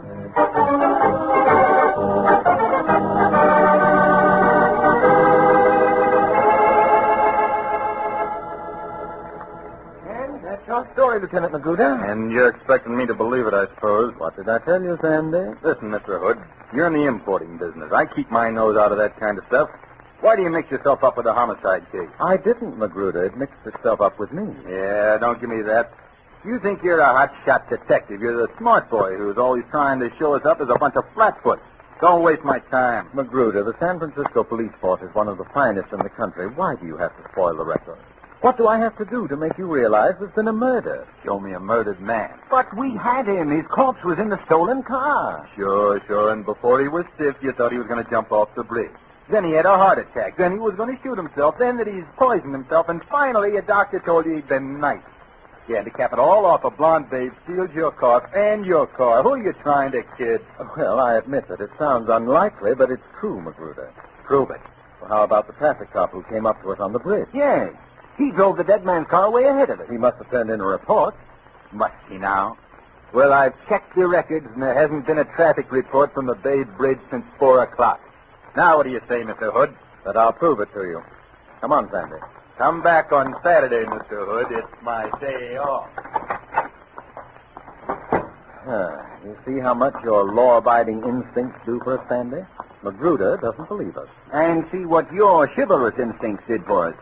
Your damsel in distress runs off with your car and the evidence. Now we've got to follow this thing through to prove to Magruder that we're not nuts. You better call Mary and tell her it'll have to be a midnight snack. Okay, Gregory, but I don't see where we go from here. Well, luckily, I kept these 3 objects that were in the dead man's pocket. They're the only clues we've got. A hotel key, an empty vial, and 3 silver pesos. Yeah. Let's take the key first. Hotel Barton, room 207. All right, Sandy, that's our first port of call.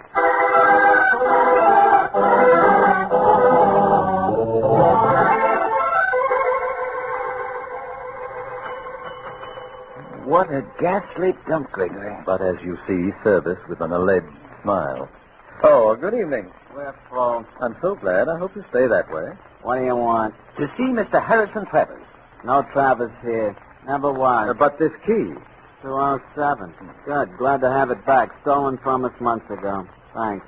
Bye. Who's living in that room? I am. Good night.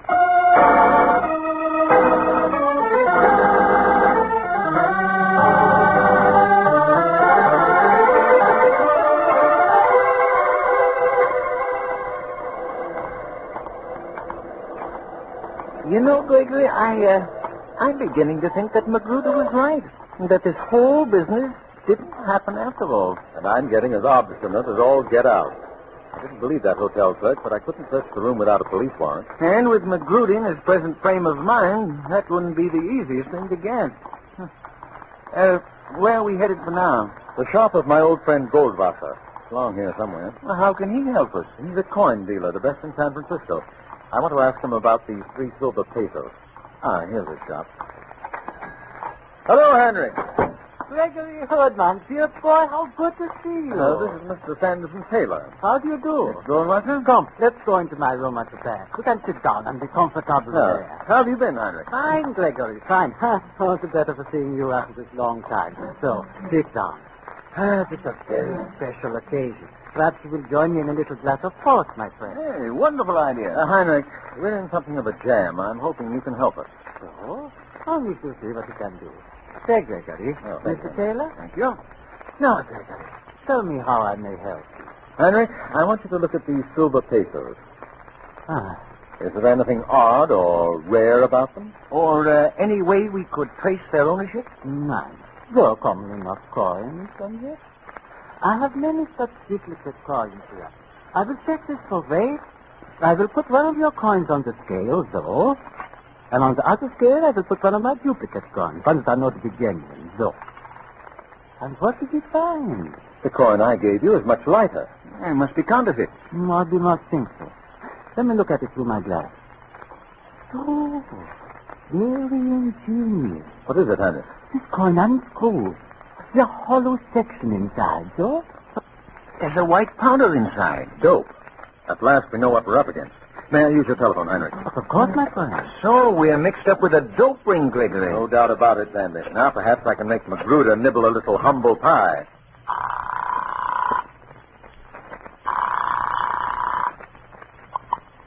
Police headquarters, homicide, Lieutenant Magruder speaking.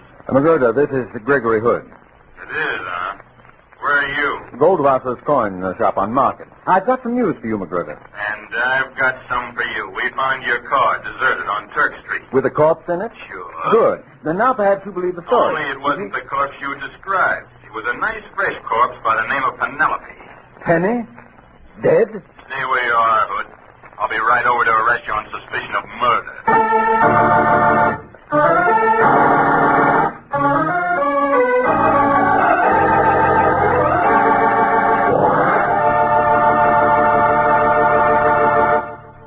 You'll hear the rest of tonight's story from the casebook of Gregory Hood in just a second. Time for me to mention that the only thing necessary to make a good dinner just perfect is to serve that good dinner with a good Petri dinner wine. With steak or chops or stew, and in fact with any meat or meat dish, you couldn't ask for a better companion than a glass of Petri California Burgundy. Petri Burgundy is a hearty, full-bodied red wine. It's the very last word in wonderful flavor. If you're having fish or chicken for dinner, then you'd love Petri California Sauterne. Petri Sauterne is a delicately flavored, subtle white wine that your whole family will enjoy. Get a bottle of both, Petri Burgundy and Petri Sauterne. It's bound to be good if it's Petri. Well, Sandy, you certainly were in up to your ears that time. I guess you were able to talk yourself out of it. With Magruder? No, Harry. The more eloquent Gregory became, the more suspicious it seemed to make Magruder. And I couldn't do anything to prevent Magruder booking him on suspicion of murder. You mean to say you were actually locked up? Yes, Harry. I landed in the jug with a resounding splash at just about the time a civilized man is warming his cockles with a good brandy. Sandy scurried off to get rid of habeas corpus, but for nearly an hour I found myself in a cell adjoining a certain unhappy character named Joe. Poor Joe. I don't think he knew what to make of me. I'm Joe the Tipper. Hi, Joe. Hey, what's your handle, Mac? Sam McGee. You look slick. You one of Charlie's mob? No, work on my own. What'd they pinch you for, Sam? The works sliced up my maul. You kidding? Kidding? You're talking to Sammy the Slicer. Ought to see what I did to Fanny. Cut her in 19 pieces. A surgeon couldn't have done a better job. Not as neat a slicing as I did on Aunt Agatha, though. I can still see her expression as I cut her head off. Look, I'm just a small-time craft man. They shouldn't ought to put me next to you. Hey, Charlie, let me out of here. Hey, off it, Joe. I'm going to spring you. I'm going to spring both of us. I don't want to go nowhere with you. Hey, Charlie! Pipe down, Joe. I got a pineapple in my pocket. I'm going to toss it out there in the aisle and blow this coop sky high. Don't do it. Hey, Charlie, come here. Sam the Slice is going to make the place. Get me away from him, will you? I stand in my constitutional right. A guy's got a right to be locked up nice and quiet. Pipe down, Joe.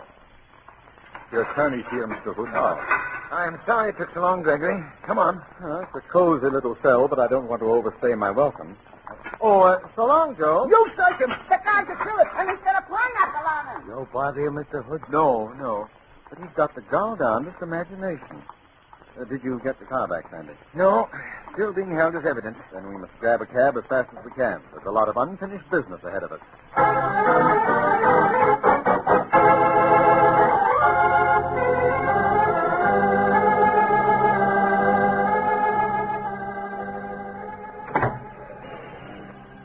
Where to, Mac? Fisherman's Wharf. Okay. Oh, why Fisherman's Wharf, Gregory? I just put in a call to Herb Kane of the San Francisco Chronicle. He tells me there's a film company shooting night location there. How does a film company tie in with our little headache? It's simple. I'm looking for an actor. Now, what's playing at the Geary Theatre? A drawing room comedy. Yes, and there's a costume musical at the Curran. Correct. The stage show at the Golden Gate is a dance band and singers, no actors, so that's out. Therefore, a film company. Get it? Absolutely and unequivocally, no. Very well. Let's work the case out backwards. Oh, that'll be a great help. Why not sideways? Maybe my recent incarceration has made me a little stir-crazy. Tell me how you figured the thing out so far, Sandy.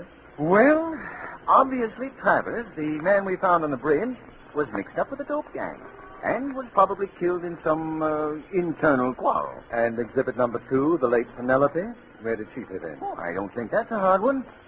She was a member of the ring. They stationed her near the entrance to the bridge, knowing that a man of your notorious susceptibilities would be bound to pick her up. Oh, indeed. Oh, yes, indeed. And then she stole the corpse. The hotel clerk was bribed to deny the murdered man's existence.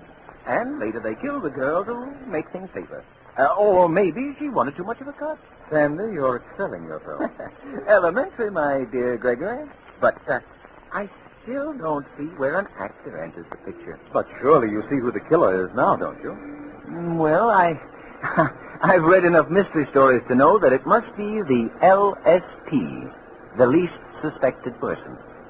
You have that LSP tone in your voice, Gregory. But we haven't met any LSPs, unless it's Goldwasser or Dr. Arnold.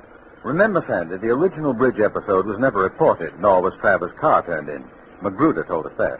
So the traffic cop to whom we turned over Travers' car was a phony? And our killer, probably. He was tailing Travers to make sure he died. Which he did. But we got away with the corpse. So he phoned for Penelope across the bay to stop us on the approach to the bridge on the way back. Now, who could, at a moment's notice, outfit himself as a traffic cop for shadowing purposes? I get it, Gregory. An actor. Right. An actor having a uniform for such a role. Here you are, Mac. Fisherman's Wharf. Fine. Wait here for us, driver. We won't be a minute. Okay. Come on, Sandy. Hey, look at the crowds, Gregory. Well, it's not surprising. Hollywood's putting on a free outdoor floor show. You can't come any farther. Sorry. Oh, who's the director on this picture? Oh, Chester Garland. I'm Bud Denton's second assistant. Can I help you? I hope so. Do you have an actor in this production who's playing a traffic cop? Yeah, funny you should ask that. He's been missing all day. So's his motorcycle. And no answer from his hotel either. Do you happen to remember the name of his hotel? Yeah. Hotel Barton on Turk Street. And his name? Gunn. Fred Gunn. Fred Gunn. Much obliged to you. Come on, Sandy. You're welcome. Now, it's clear, Sandy. The dying man's words meant not a weapon, but a name. What? Fred Gunn. Let's skip back into our cab and go back to the Hotel Barton and visit with him.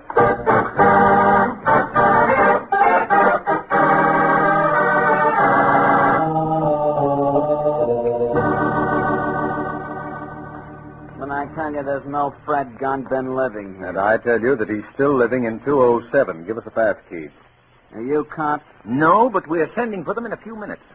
You might as well keep yourself out of a bad mess. Here's the pass key. And don't tie me up in anything. I just did what I was told. And what were you told, my friend? To say that I was living in 207. I didn't see any harm in that. We don't ask too many questions here. Is Fred Gunn in his room now? Yeah, came in an hour ago with some drunken bum that couldn't stand up. They were plastered as hootie owls. Let's go, Sandy. Right. Might as well walk up. It's only the second floor.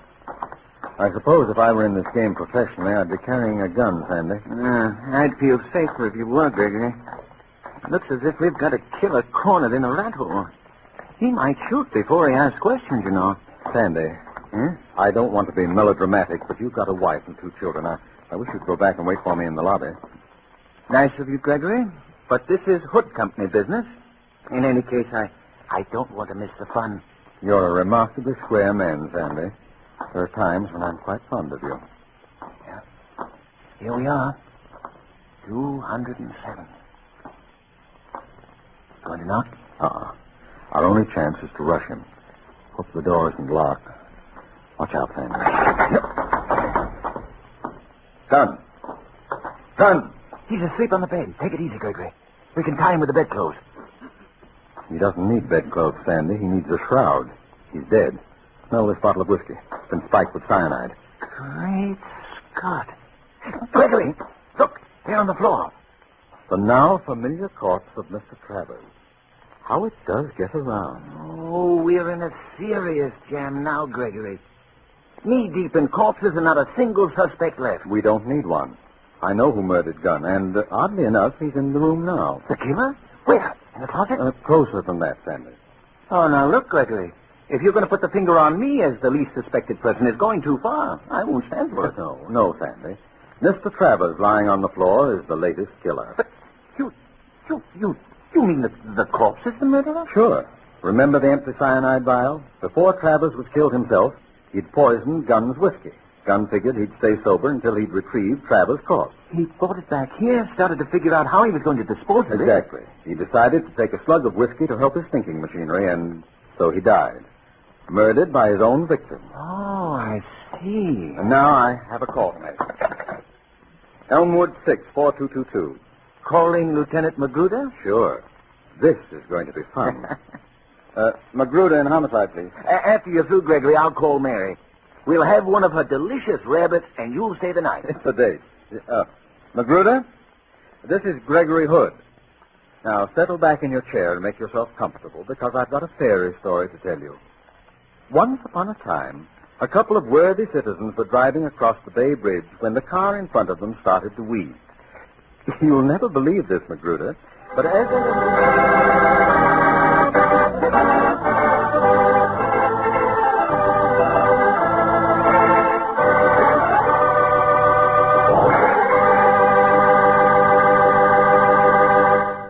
Well, Gregory, that was a swell story. Very different, too. Yes, and I might say it almost marked the end of my beautiful friendship with Magruder. That was quite a twist, Gregory, the murderer being murdered by his victim. And I'd like to point out a moral, if you pardon my pointing. Oh, go right ahead. The story proves that you get what you give. And fortunately, that works for the best, too. Ah, quite a philosopher, aren't you? Just what you mean. Well, we all get what we give. Look, when you drop by my house, what do I give you? A warm welcome. And? A good dinner. And? A glass of Petri wine. Right. And when I visit you, I get... Petri wine. Right again. And that's because we both know that Petri wine is a good wine. Petri wine has got to be good wine. Look at the long years of skill and experience that goes into its making. Why, the Petri family has been making wine for generations. Winemaking is their heritage. A heritage handed on down from father to son, from father to son. And don't forget, ever since the Petri family first went into business, they've watched over that business personally. Yes, the making of Petri wine is a family affair, and the Petri family has every intention of keeping it just that. So you know that the name Petri on a bottle of wine is more than a trademark. It's the personal assurance of the Petri family that Petri wine is and always will be good wine. Well, Gregory, to what page of your casebook are you turning next Monday? Next Monday, Harry, I'm going to tell you an odd story that concerns a San Francisco cable car, a rather unusual brunette, and a blood-stained hatchet. I call it the Black Museum. See you next Monday, Harry.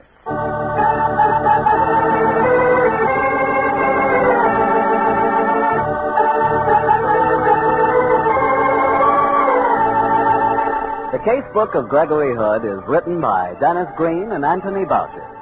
Original music is composed and played by Dean Fossler. Mr. Gale Gordon plays the part of Gregory Hood, and Sanderson Taylor is played by Mr. Bill Johnstone.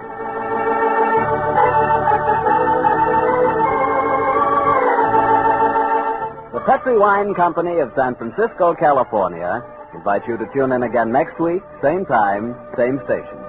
The Casebook of Gregory Hood comes to you from our Hollywood studio.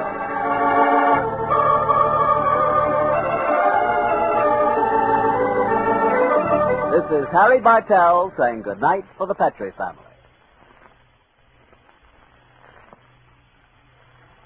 For a solid hour of exciting mystery dramas, listen every Monday on most of these same stations at 8 o'clock to Michael Shane, followed immediately by The Casebook of Gregory Hood. Petri Wine brings you Casebook of Gregory Hood.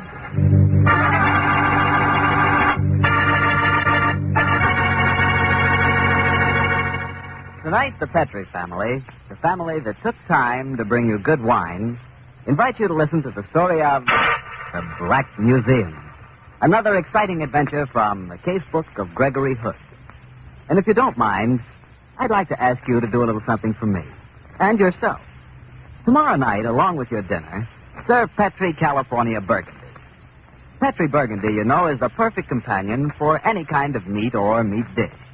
It's a red wine, just as rich in flavor as it is in color. It can transform an ordinary meal into a real occasion. Take even a simple dish like hamburger steak.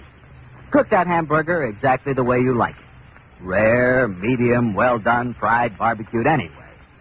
Then serve it with a glass of delicious Petrie Burgundy. Why, you have a meal that would make anyone happy, even a connoisseur. Remember, when you serve that Petrie Burgundy, you can serve it proudly, because Petrie is the proudest name in the long history of fine wine.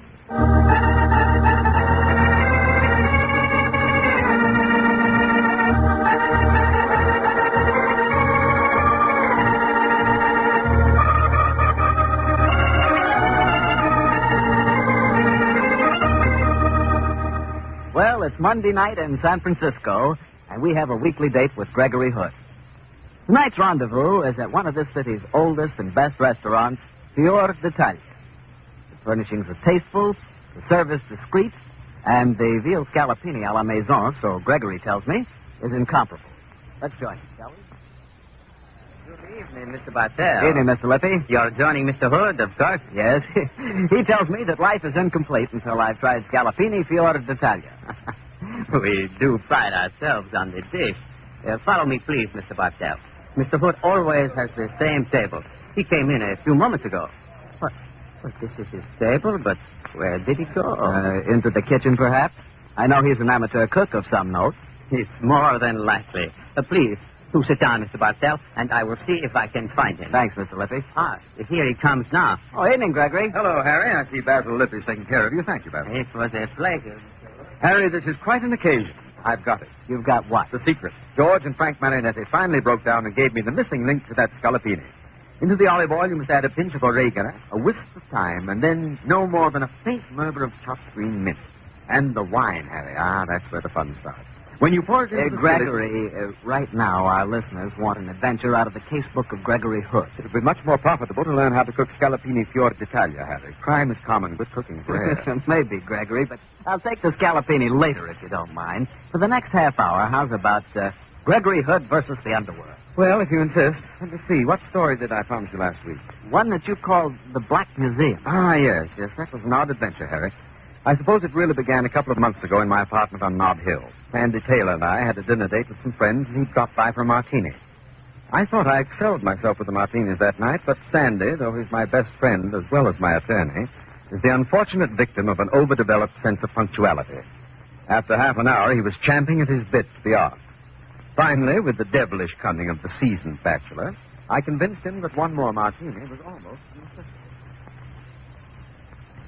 All right, Gregory, you win. The snap of your arm was positively deafening, Sandy. But let's watch the time. The Austins are expecting us at 7:15. They're such nice people that I'm always astonished at their gastronomic indifference. Their cook deserves to be stewed in her own culinary juices. Pleasant thought, but she'd need a colossal saucepan. True.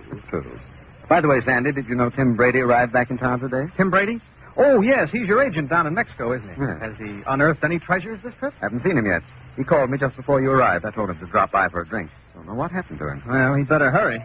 Oh, that must be Tim now. Oh, Lord. Give him a fast price, Gregory. Oh, there's a martini left. I'll give him that, and then he can walk down to the car with it. Hello, Tim. Good to see you again, Gregory. How are you, Mr. Taylor? Oh, hello, Brady. Too bad you arrived so late. We've got to rush. We're behind schedule now. Sorry, but I got tied up. Can I walk down to the car with you? Just what I was going to suggest. In the meanwhile, there's one martini that's homeless. Not any longer, Gregory. Thanks. Well, how are things down in Mexico? Well, not too promising for Gregory Hood imported. Oh, government control? Yeah, most of the good stuff's sewed up. And smuggling's not what it used to be, huh? Did you get anything really choice? Well, just the one item. It's the honey. What did you think of it? Well, I went through your last shipment at the warehouse, but I didn't notice anything special. And what did you dig up, Brady? Oh, a knife. A sacrificial knife. It's a genuine pre-conqueror item. Obsidian blade, carved stone handle, and it's guaranteed to have been used in human sacrifices to the war gods. Good work, Tim. Of course, you didn't send it with a regular consignment. No, special packaging. but it should have been here by now. Oh, sounds like a real find. Did you pay a big price for it? No, got it for a song, but there's a reason for that. Its previous owner just got himself murdered with it. From what I hear, they usually do. Huh? The knife's got a curse on it, Gregory. Whoever has it in his possession is supposed to die soon and violently. Dear me. I must polish up my steel waistcoat. But in the meantime, I guess we must be moving. Want to walk down to the car with us? Oh, sure, Gregory. Get our hats, Sandy, will you? You mean I've really got you on your way? Wonders will never cease.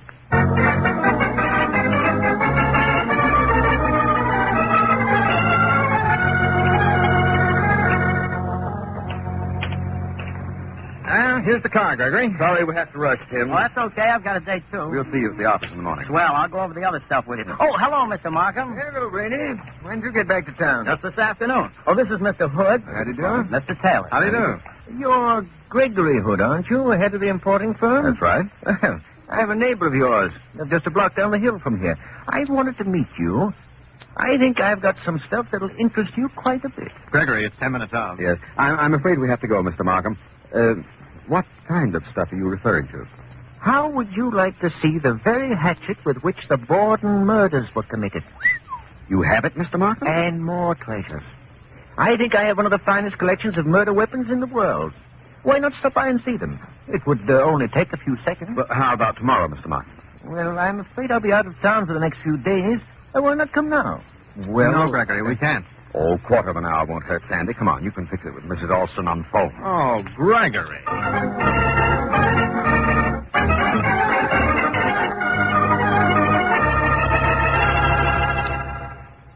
And here, Mr. Hood, is the carving knife which Henry White, the Piedmont plumber, used to decapitate his wife. I remember the case. They never did find her head, did they? Strikes me as a rather grisly hobby, Mr. Markham, though I'm sure your collection's priceless. To a student of criminology like myself, Mr. Taylor, it's far from grisly. Naturally, I knew Mr. Hood's reputation as an amateur detective, and I was certain he'd be interested. I am, immensely. It's a superb black museum. Just think of it.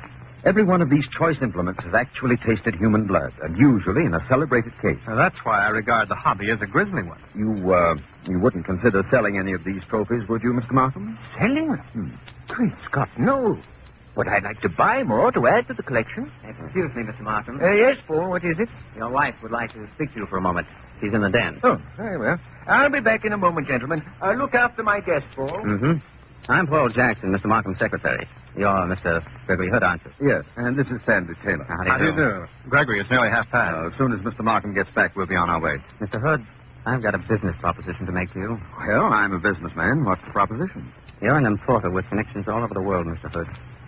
It occurs to me that occasionally you'd be bound to come across something that'd be a perfect addition to Mr. Markham's museum. I've just been thinking the same thing myself. Me, too. It would be the first opportunity I've ever had to put my interest in murder on a strictly commercial basis.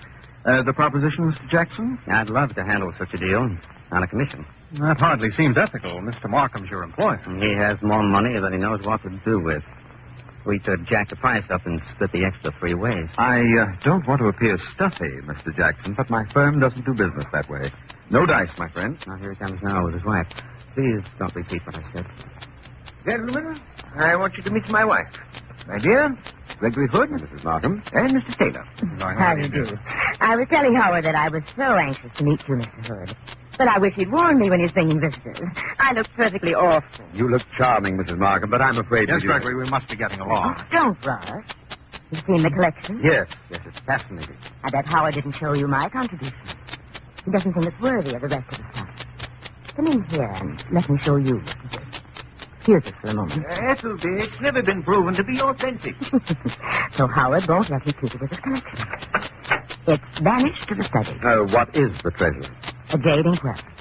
Somebody's supposed to have conked his 50 girlfriend on the head with it 43 times before she was ready for the casket. I bought it in Chinatown. Oh, is this it on the desk? Yes, that's it. Mr. Hood. Yes? We have to talk about inkwells. They bore me to scream. Okay, let's not talk about inkwells. So last tonight, you have a jade. Yes, and I'm late for it now. Blonde, brunette. White-haired, and in the late 50s. She must have a daughter. She has. She plays Chopin superbly. That's a new one. You have to go. Yes. Want to drop by later? Howard's going to the club. You're crazy about Howard, aren't you? Okay. The tenor boy for 1901. Matter. Like him? Yes? Well, why not do something about it? I'm suffering from a rush of ethics to the head. It's unfortunate. Well, if you change your mind later, our number's in book. I'll let you go, Greg. Miss Todd. Come along. Well, Hood, you think it's authentic? I rather doubt it, Mr. Markham, but then it's hard to say. Oh, Sandy, what's the time? 7 o'clock, Gregory. 7 o'clock? Sandy, you're a dope. Why didn't you keep an eye on your watch? We're late.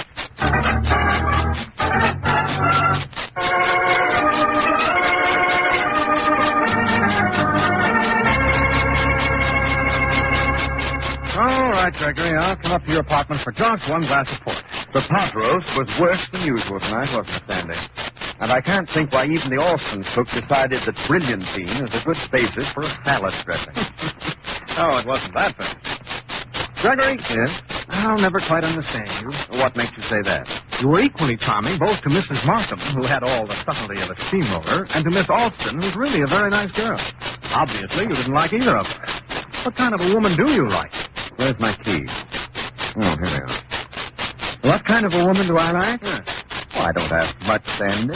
Just an offbeat sense of humor, great beauty, and a certain way with animals. It shouldn't be too hard to find. Oh, no, of course not. What I had in mind was something like... Good evening, Mr. Hood. Yes, it might easily be someone very like you. Who's she? Oh, she's... Oh. Who are you, and how did you get in here? I married to a manservant. He thought you might like me to smile at you. That's friendly of him. But I have not come here to smile at you. Do sit down, won't you? Neither have I come here to sit down. I have come here to warn you about the knife. What knife? The sacrificial knife of the witch de Portugal, the god of war. That knife belonged to the followers of the god. You must not keep it, Mr. Hood. Listen to what Pilar says. Whoever owns the knife wrongfully will die. He will die by the knife, too. Are you sure you haven't been reading too many mystery stories, young lady? Do not make fun of me. I've come here to bring you warning. That's very nice of you. Who are you? I am... How do you say... Azteca. Aztec. I am an Azteca priestess. I warn you. Others follow you. While you own the knife, you die. If you must threaten me, I do wish to sit down. We'd all be more comfortable. That is all I have to say. Remember what I have said. Now, wait a minute. So far, this has been a one-track conversation. Why do you have to leave? Because I wish to leave. Goodbye. I'll be back in a jiffy, Sandy. Why do you follow me? I'm not. I'm just being a gentleman and seeing you to your car. Who sent you here? Nobody. Where do you live? I shall not tell you. What's your phone number? I have no phone. Mine's Douglas, 6977. What's your other name, Pilar? Leave me alone. I came here to... You came here to try and scare me, and now I'm scaring you, Pilar. Oh, well, let me drive you home. Goodbye, Mr. Wood. Au revoir, Pilar. We'll meet again. I promise you we'll meet again.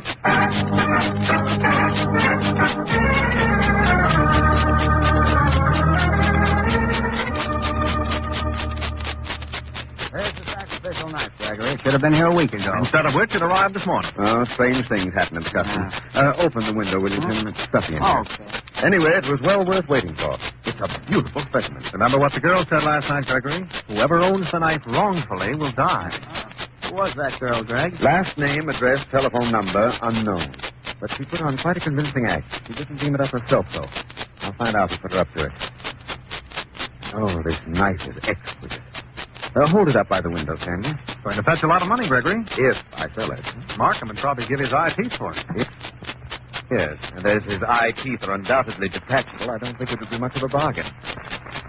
Look at the blood stains on this. Probably 15th century. Look out, Gregory! What? Holy smoke. Somebody chucked a knife through the window. There's an office building opposite, but I can't see anyone. I didn't expect you to. You're dealing with an expert. You only missed me by a few inches. Awfully bad for the redwood paneling, though.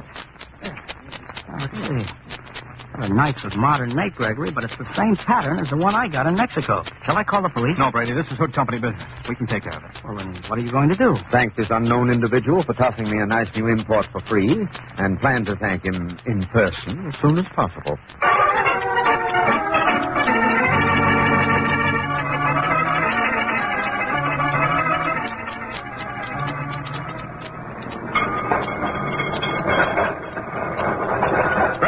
Yes? I'm crazy about riding in the open section of these cable cars. Good. So am I. But we've been up Nob Hill twice and down it once. This is the second trip down. Where's it getting us? Up and down Nob Hill. Cable cars are conducive to clear thinking, I find. I've been thinking. And? Get rid of that sacrificial knife. It's the only sensible thing to do. And you've got a perfect market for it. You mean Mr. Markham's Black Museum? Sure. I know, Sandy, but there's something about this whole business that smacks of fourth-rate melodrama. Gregory, I'd say turn the case over to the police and sell the knife to Markham. And admit that I'm scared? Oh, no, Sandy, that isn't what I'm going to do. Another knife thrown at you, Gregory? Yes. This time it was really close. Sandy, fourth-rate melodrama or not, I'm beginning to think I'm unpopular.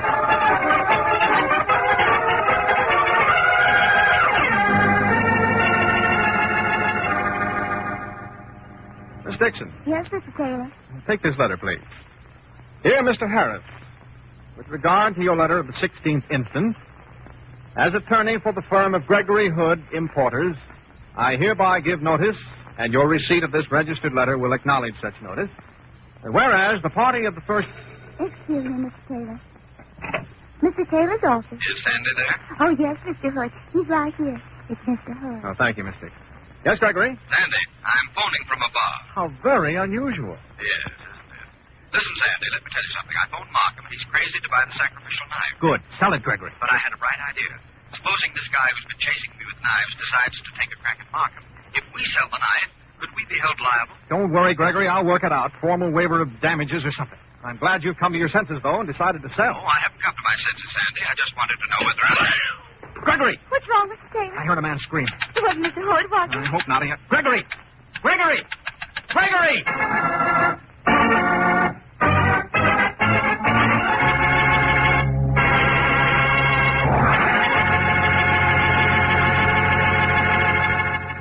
You'll hear the rest of Gregory Hood's story in just a second, so in the meantime, I'm going to tell you about a white wine that's really marvelous with chicken. The wine is Petri California Sauterne. Petri Sauterne is a delicate, subtle wine, beautifully golden in color. One sip, and you'll know that you've discovered the kind of wine you've long looked for. And let me tell you, Petri Sauterne is not only great with chicken, but wait till you serve it with fish or any other kind of seafood. It's just about... Well, I've sort of run out of words. You just taste Petri Sauterne yourself, and you'll know how good it really is. Remember, there are lots of wines, so be sure you get a good wine. Always get a Petri wine. Well, that was a fine place to leave me cliffhanging. Were you killed, Gregory? This early in the series? No, Harry. By a happy quirk of fate, I wasn't killed. Oh, I'm so glad. I bet Sandy was worried, though. He was. He tried unsuccessfully to trace the call and waited anxiously until I called him back. Yes? This is Gregory. Gregory, you scared the daylights out of me. Sorry, I called you back as soon as I could. Well, what happened? Another knife thrown at you? Yes, but this time a neighboring barfly lurched in front of me. That was the yelp you must have heard. Did it get him? Nicked his shoulder. Nothing serious, except that he might sign the pledge. But it made me mad. It's given me an idea. I think I know how to settle this business now. Gregory, leave it alone, or at least let me... Okay, Counselor. You're in on it. Meet me at Sam Macklin's office, 450 Geary, in half an hour. Who's Sam Macklin? Theatrical agent. Well, what the heck? I'll tell you when I see you. Goodbye.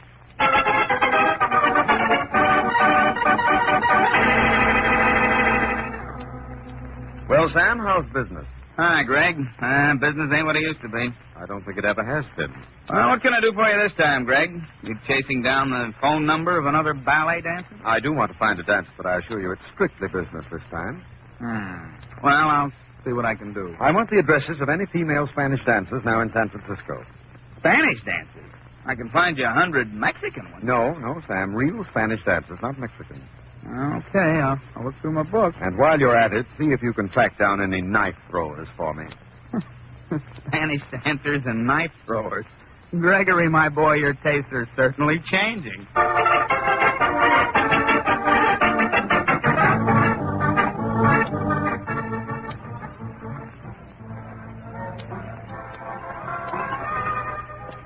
Gregory, why are we doing the rounds of the night? I'm trying to catch the right floor show, the one that has a certain Spanish dancer that I think we'll recognize. Where does the Spanish dancer fit into the picture, Gregory? That girl, Pilar, the so-called Aztec priestess that tried to scare me last night, I have a hunch she's a dancer. What makes you think that? Well, at first, when I heard that luscious voice, I thought she might have been a singer. But when I saw the way she moved round and how she skimmed down the stairs, I changed my mind. Yes, Sandy, I have a definite hunch she's a dancer. One thing's certain. She's obviously not an Aztec. How'd you figure that one out, Gregory? She said, how do you say in English, Azteca? Azteca. She gave the Z a TH sound. That's Castilian Spanish. Mexican or any Spanish-American would say Azteca. So she's a phony. And that's why we're combing the nightclubs trying to find her. I hope she can lead us to whoever's at the back of this knife-throwing business. Well, we've seen 3 Spanish dancers so far, and you've made 2 dates. I hope this is the right place. It is. Look who's stepping out in the spotlight, Sandy. It's the same girl, all right. Now what? As soon as her number's over, we're going to persuade her to take a cab ride with us. Where to? The offices of Hood and Company in Portland.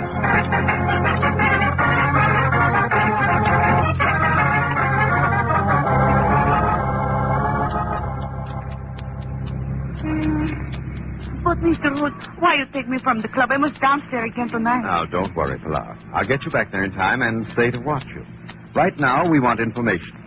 Who hired you to come up and try and scare me last night? Oh, it would not be fair to tell you. He told me it was only a joke, and he paid me well. It would not be right to give the joke away. Listen, Pilar, I'm a lawyer, and I assure you you're not mixed up with a joke. You're mixed up with attempted murder. Master. Oh, no. Mr. Hood, you must release me to that. That's all right, Pilar. Take it easy. Just answer my questions, and you'll be all right. They tried to murder you, Mr. Hood? Apparently, though, of course, they're really after someone else. How'd you figure that, Gregory? If they were really after me, no expert knife thrower could have failed in 3 attempts. Therefore, the whole act of sending Pilar with the warning and the knife throwing was a deliberate plan to scare me into selling the knife fast. Now, who would be the obvious customer? Mr. Markham. Sure. So what we've uncovered now is a plan to murder Markham. Oh, I understand it now. By making the killing seem to hinge on the knife, it casts suspicion away from a personal motive for killing Markham. Very clever of you to figure that, Gregory, if I may say so. You may, Sandy. Please, Mr. Hood. I do not understand what you both talk about. I'll explain it at supper, Pilar. Now, just tell me who hired you. I do not know his name, Mr. Hood.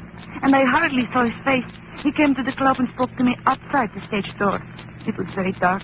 I would not know him again. But you'd know his voice, Pilar, wouldn't you? Oh, see, I never forget a voice. Ah, then we're safe. But, Gregory, why are we going to your office instead of Markham's house? You know my methods, Sandy. Yeah, as well as you do, which is that you make them up as you go along. All right. But you do recall one of my basic ideas. Find out what you want to know, then see the guy that knows it. That's why we're going to the office. Right now, I want to see our Mexican expert, Tim Brady.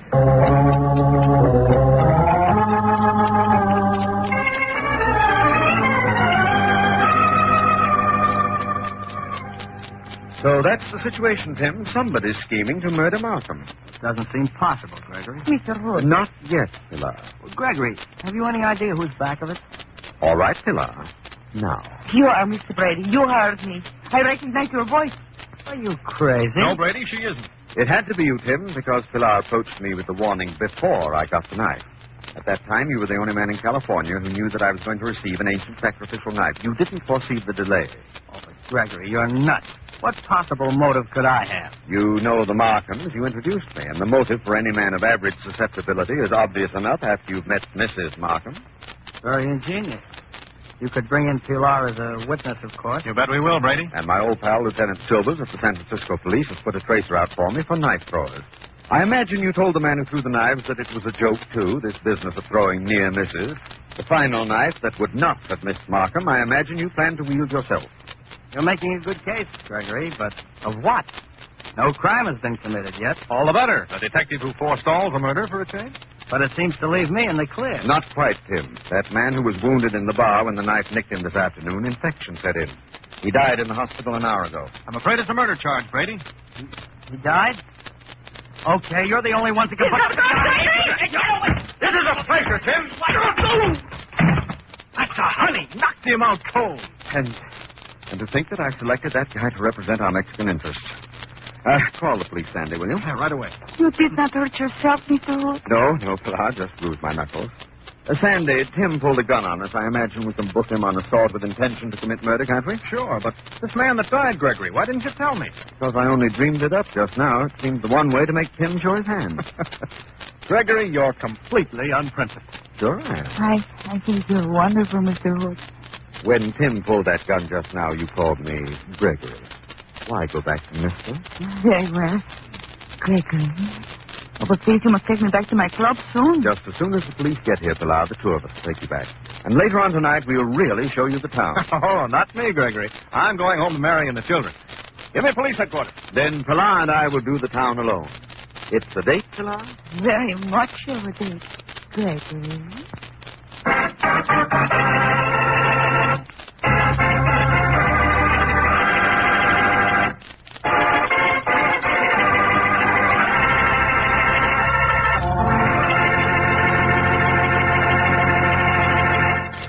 Well, that story was a beauty, Greg.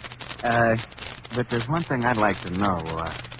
I'd like to know if I kept my date with Pilar. Well, yeah, that's right. How do you know I was going to ask that? Everybody else does. Why not you? And I can tell you that your next question is going to be... what's Pilar's phone number? Right. And your answer? As they say at the phone company, I'm sorry, we cannot divulge that information. Okay. Let's order dinner and forget it. Good. Shall we try the Scalapini Fior d'Italia? Sure. Let's see. What wine shall I order? As if you don't know. All right, go ahead. Kid me, but you know as well as I do that we can't mess with Petri wine. Okay. Why, the Petri family has been making wine for generations. The art of making fine wine is their heritage. A heritage handed on down from father to son, from father to son. No wonder Petri wine is so good. And no wonder the Petri business has grown and grown, so that today the Petri family are America's largest independent winemaker.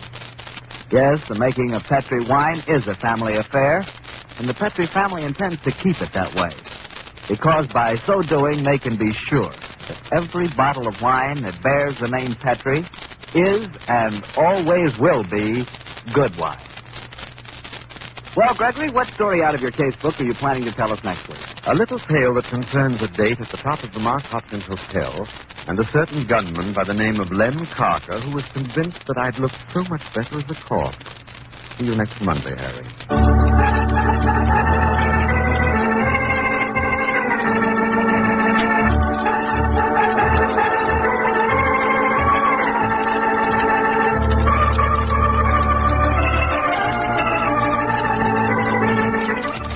The Casebook of Gregory Hood is written by Dennis Green and Anthony Boucher. Original music is composed and played by Dean Foster. Gail Gordon plays the part of Gregory Hood, and Sanderson Taylor is played by Art Gilmore.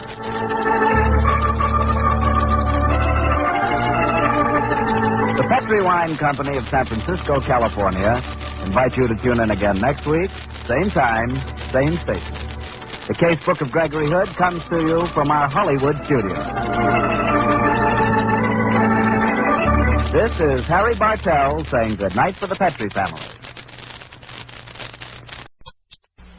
Petri Wine brings you the Casebook of Gregory Hood.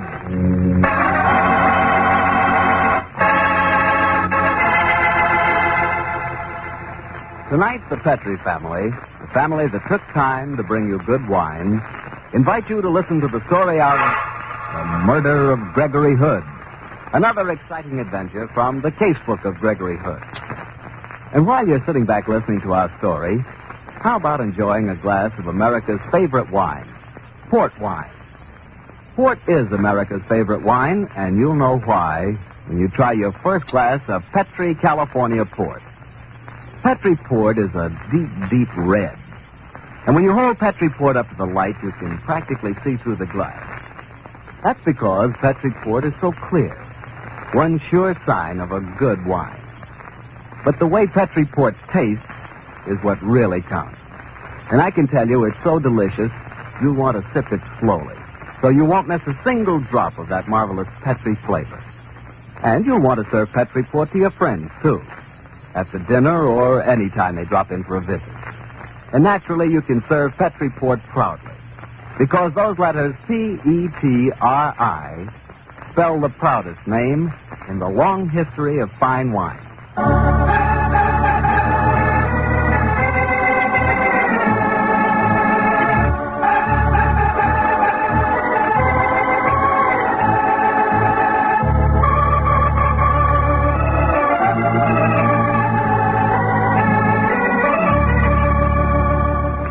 it's Monday night in San Francisco, and we have a date with Gregory Hood. A little earlier, Gregory phoned me to say that he was working late at his office, so let's join him there, shall we? Come in. Hello, Harry. Evening, Gregory. Sorry to drag you over here, but I really was tied up. That's all right. I'm quite impressed to see that the head of Gregory Hood Importers has to work late occasionally, just like anyone else. Oh, yes, Harry. You mustn't think that all my time is spent gallivanting around San Francisco.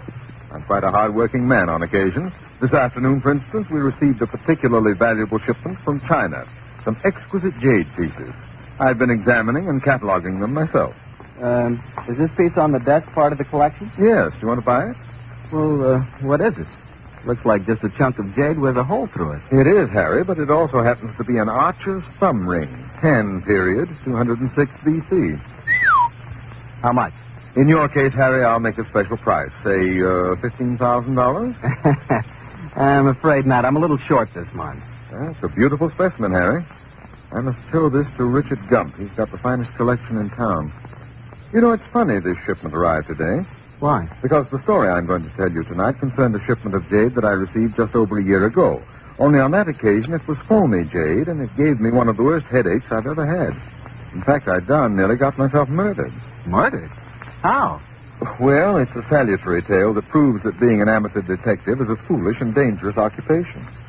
I suppose the story really began about 6 years ago in Lieutenant Silver's office in homicide. My old friend was patiently trying to sweat the truth out of a certain gent by the name of Lem Carter, a murderer with what appeared to be a perfect alibi. Come on, Carter. You know we've got you cold. You ain't got nothing on me, copper. Why don't you be smart? Plead guilty and take a self-defense rap. Otherwise, it's the gas chamber. Not to that. I was in Carmel at the time of the murder scene. I'm sticking to it. Hello, Stan.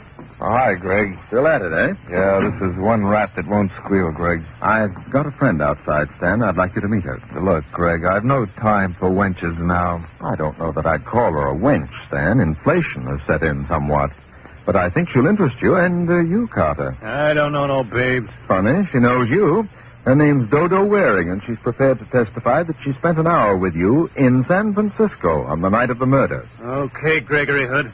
I know who you are, and I'll get you for this. I'll get you if it's the last thing I do. As a matter of fact, it was the last thing he did, too. But that comes later. How did you round up the girl, Gregory? I have my contacts, Harry. I'll bet. What happened to Carter? Well, he had a good lawyer and got off with manslaughter. He went off to San Quentin, still swearing I'd pay with my life for putting the finger on him. I never gave him another thought until one night just over a year ago when my friend and attorney, Sanderson Taylor, and I were having drinks at the top of the Mark. I, by an odd coincidence, was waiting there to keep an appointment with an exceedingly beautiful young woman. Gregory? Yes, Sandy? What's her name? Whose name? The girl you're waiting for. I didn't say I was waiting for a girl. You didn't have to. I know you well enough to recognize the symptoms. The red carnation in your buttonhole and the way you've been eyeing your watch tell their own story. What's her name? Sherry Drake. New conquest? This is to be something of a business meeting, Sandy. And I'm sure you use the word business loosely. Don't be cynical, Sandy. By the way, much as I love your company, will you beat a snappy retreat when the young lady arrives? Afraid of competition, eh? You're aging, Gregory. Don't worry. As soon as I finish this last report, I'll be on my way. In any case, I have a wife and 2 children waiting for me in Berkeley. Hello, isn't that Lieutenant Silver standing in the entrance there? Oh, sure it is. Stanley? Here he comes. Hello, Gregory. Oh. Evening, Mr. Tell. Morning, Lieutenant. Gregory, my boy, you're stuck with a guest tonight. I know. She's due any moment. I don't know about a she. You're stuck with me for the evening. Look, Stan, you are a man of irresistible charm. Some of your anecdotes are fascinating, and you play a whiz of a game of chess. Another evening, we'll have a long session together, but I'm afraid I'm going to have to insist, Greg. What's up, Lieutenant? Lem Carter got parole today. Lem Carter? Hey, that's the man that you put the finger on 5 years ago, Greg. Remember, he threatened you at the time. I talked to guys who were in store with him, Greg. He's still swearing vengeance. No need to take that very seriously, is there? I think there is. We put a tail on him the moment he got turned loose, but he gave us a slip. And I'm sticking with you, Greg, until he turns up. If he's toting a rod, there's a parole violation, and we've got him. But I'm keeping you safe until then. I appreciate your concern, Stan, but I can look after myself. It'd be safer to let the lieutenant stick with you, Gregory. But I've got a date, and 3's a crowd. Don't you worry, Greg. I can be discreet. Oh, but Stan... Well, I'm really. going. I'll leave you guys to fight it out. What's in the package, Lieutenant? A little present for you, Greg. What is it? A wigwam for grinding smoke? No, Greg, it's a lot more practical than that. And it's something we'd better discuss before your young lady shows up. All right, but that's not all we're going to discuss. You duenna.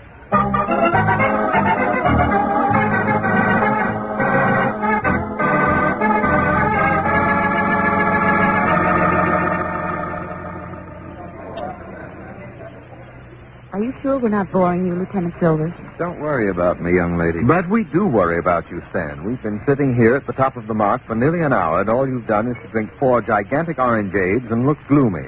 Are you quite sure you wouldn't like to take a nice long ride on the cable car and meet us somewhere later? Yes, Greg, I'm quite sure. Just carry on. Don't mind me. Do you usually have a chaperone when you date girls, Gregory? Not as a rule. It rather cramps my style. And it's quite a style, too. Gregory? Yes? Where did you get my number? Harry Bartell gave me the idea. By an odd coincidence, he was talking about Sherry the other night, and I thought what a nice name it would be for a girl. So I thumbed through the phone book until I found yours. Seriously, Gregory, how did you get it? Oh, excuse me, back in the jiffy. Don't hurry. Yes, Dan, take your time. Now, what do you suppose he saw him? My dear young lady, let's not pry into his personal life. Let's accept the miracle of his disappearance gratefully and get down to business. Business? Yes, Sherry. I have a little unfinished business that I think you can help me with. Oh, this is a new one. Go on, Gregory. I'm an importer, Sherry. 2 months ago, somebody switched a shipment of jade on me somewhere between Hong Kong and San Francisco. You mean they substituted phony jade for the real stuff? Yes, Sherry. I've been doing a little private snooping, and I have a hunch that a gent by the name of Hilary Pearson is at the back of it. I found out that you knew him, and that's why I called you. Oh, yes, I do know him slightly. But I'm sure you're making a mistake, Gregory. Hillary's a straight shooter. I'd bet on that. I wouldn't. I found out quite a bit about the gentleman in the past few days. He's just about as straight as a wriggly worm. Good evening, Shelley. Hello, Hillary. Introduce me to your friend, won't you? Why, yes. Hillary Pearson, this is Gregory Hood. How do you do? How do you do? Hilary Pearson. I was just talking about you. I thought you might be. That's why I came to your table. I think I know what you're doing, Mr. Hood. You're interested in that shipment of phony jade that's slipped by your agent, aren't you? I'd be a mighty poor businessman if I weren't interested, my friend. And you somewhere acquired the curious notion that Sherry knows something about it. Have you ever thought of taking up mind reading? Funny. Very, very funny, Mr. Hood. But I warn you, you're making a great mistake. I might even say you'd live to regret it. If I thought there was the least likelihood that you'd live at all. Hillary, what are you talking about? Keep out of this, Sherry. You know what I'm talking about, don't you, Mr. Hood? Oh, sure. I can recognize a threat just like the next man. Listen, Mr. Pearson, we're being chaperoned by Lieutenant Silvers of Homicide. He'll be back in a moment. Why not sit down and wait for him? He'd love to meet you. I have no interest in meeting policemen. Don't forget what I said, Mr. Hood. He certainly had me fooled, Gregory. Why did you grab him? He threatened you. Oh, he's not dangerous by himself. I'll have Silvers put a tail on him. Maybe he'll lead us to the whole gang. Well, Sherry, do you still think he's a straight shooter? He's a rat. I'll never see him again. Well, perhaps you can help me nab him, Sherry. Oh, I'll tell you anything I can, Gregory, but there isn't much. I had a few dates with the guy. Jeepers, here comes the lieutenant again. Welcome home, Stan. All is forgiven. Anything interesting happen in my absence, Greg? No, just another death threat. You're kidding. I'm not. People are queuing up to kill me. Oh, well, they start a line for anything these days. Come on, Greg, give. Well, a rather oleaginous gentleman by the name of Hilary Pearson just came up to our table. In a voice simply dripping with vitriol, he suggested Great Scott, Sandy's come back. My, but I'm popular tonight. What's wrong, Sandy? Gregory, I was worried about what the lieutenant told us about Lem Carter, so I drove by your apartment. I didn't get too good a look at the man across the street, but I'm certain it was Carter. Good, we've got him now. Come on. How about me? I'm not letting go of you now, Sherry. Come along and watch the fun. But, Gregory, you can't bring a girl. Look, Sandy, whose murder is this, yours or mine? Come on. Come on, everybody.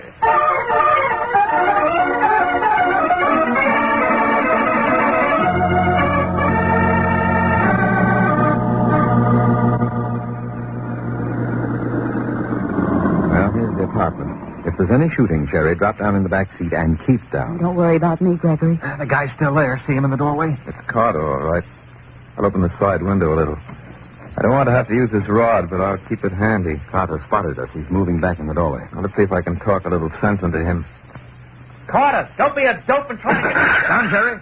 Okay, Carter, try this one on for size. You got him, Stan. Come on. He fell down the steps when you winged it. Gregory, I think he's dead. Sherry, you should have stayed in the car. I can't feel his pulse nor his heart either. He is dead. He can't be. I wasn't aiming to kill. There's one of your bullets in his leg. He must have hit his head as he fell down the steps. Yes, that's it. His neck's broken. He must have died instantly. Sherry, darling, you seem remarkably handy with corpses. I was a nurse's aide, Gregory. I can take it. Oh, and so saying, she fainted. Okay, Sandy, I've got her. Poor kid, the whole thing's been a little too much for her. It's been a little bit too much for me, too. She's a brave girl, Greg. Yes, but this rather spoils the evening, doesn't it? Nothing left to do now but take the lady home and the corpse to the morgue. Oh, Stan. Yes, Greg? Thanks. What for? About Carter. I mean, well, he was gunning for me. Oh, skip it, Greg. Come on, let's get moving.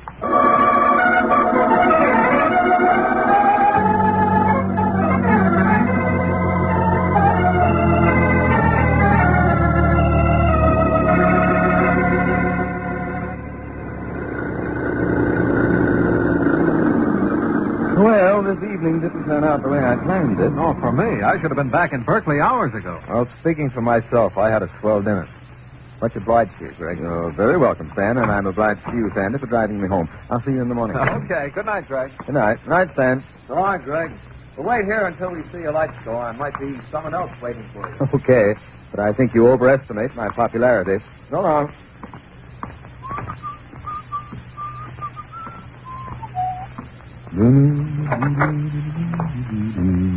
I get myself into the dungeon stand. Lem Carter gets the casket and my girlfriend's friends.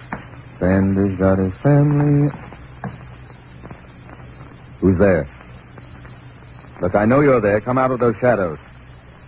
Come on.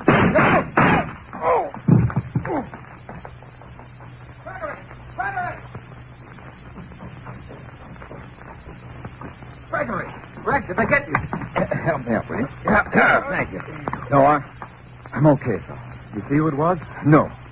No, they must have escaped by the back stairs. Ooh, thank the Lord you brought me that bulletproof vest, Sam. Oh, so that was the present you gave Gregory at the mark tonight. Yes. Lucky thing I didn't take it off after Carter was dead. But even with a steel vest, 3 bullets in the belly kind of knocked you out. Hello. Here's a note under your doormat. What does it say, Mr. Taylor? Let's see. I told you I'd get you if it was the last thing I did. Well, and it's signed Lem Carter. But Lem's dead. Oh, I get the pattern now. Somebody who wanted to kill me took advantage of Carter's release to frame it on him, not knowing he was dead already. So it didn't work. Oh, yes, it did, Stan. I was murdered. Huh? What bright new trick is this, Gregory? I was killed, or at least we'll let the would-be murderer think so. It'll lull him. Good idea, Greg. I'll go ahead with an official investigation. Fine, Stan. You do that, and I'll comb the underground in my own way. Speaking as a very recent corpse, I think I may say I'm going to enjoy solving my own murder.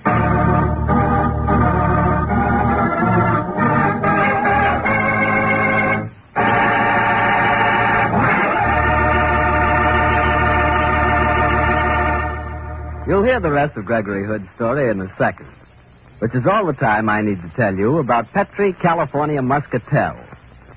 Have you ever tried Petri Muscatel? I've noticed that it seems to be a particular favorite of the ladies. Perhaps that's because Petri Muscatel has such a beautiful golden color, bright as sunshine. But most likely it's because Petri Muscatel has a flavor that comes right from the heart of plump, luscious Muscat grapes. Like Petri Port, Petri Muscatel is just perfect after dinner. As a matter of fact, why not buy a bottle of Petri Port and a bottle of Petri Muscatel? Don't buy one, buy 2. But remember, always buy Petri. Well, Gregory, how did it feel to be a walking corpse? Surprisingly pleasant, Harry. In fact, I'd say that a professional zombie probably has quite a gay life. Did you find out who fired those 3 shots at you? Oh, yes, but that comes a little later in the story. At the time, my only suspect was Hilary Piss. After all, he'd threatened my life a short while before. True, but... And this is almost heresy, Greg. You know who I suspect? Who? The girl, Sherry. And may I say how much I like that name? You may. In fact, I'd like to go a little further and say that... Harry? Okay, but it seemed to me that if this girl was mixed up with the Jade But, gang... Harry, don't you see? Because she was with us when Lem Carter was killed, she was the only person who knew positively that she couldn't hope to frame a later killing on him. I guess so. Well, Greg, what did you do next? Well, as I say, Harry, Pearson was my only suspect, and I had a hunch it wasn't he. First, it wasn't his style, and second, the time element seemed to rule him out. But fortunately, I have some interesting contacts with the underworld, and I knew where to look for further suspects. While Sandy Taylor waited in my apartment, I spent a profitable half hour with some crepe hair and a bottle of spirit gum, giving myself what I thought to be quite a convincing beard. Yeah, as an official corpse, I guess you had to disguise yourself. And then? Sandy and I drove over to a little hideaway on Market Street, a bar known as the Scarlet Dolphin. It has the most persistent jukebox. Oh, poor old Sandy. He was so patient with me that night.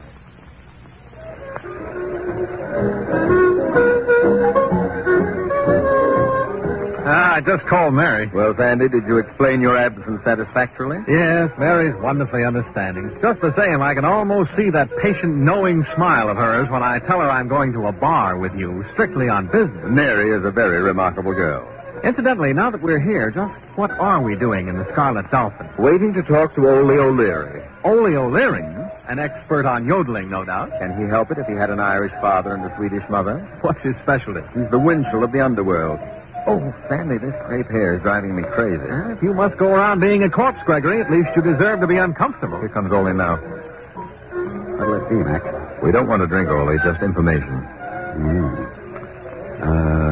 Gregory, what are you doing with that chin muff? Being a corpse. Ole, can you use a pin? Are you kidding? Come to Daddy. Thanks, Greg. What do you want to know? Did you know Lem Carter was out of hock? Sure. Got out this morning. You know his contact? Just one, though, Greg. A dame. Name and address, Ole. Ruby Hart. Devonshire Apartments on Kirk. Thanks, Ole. So long. Okay. Thanks for the pin. Good luck, Greg.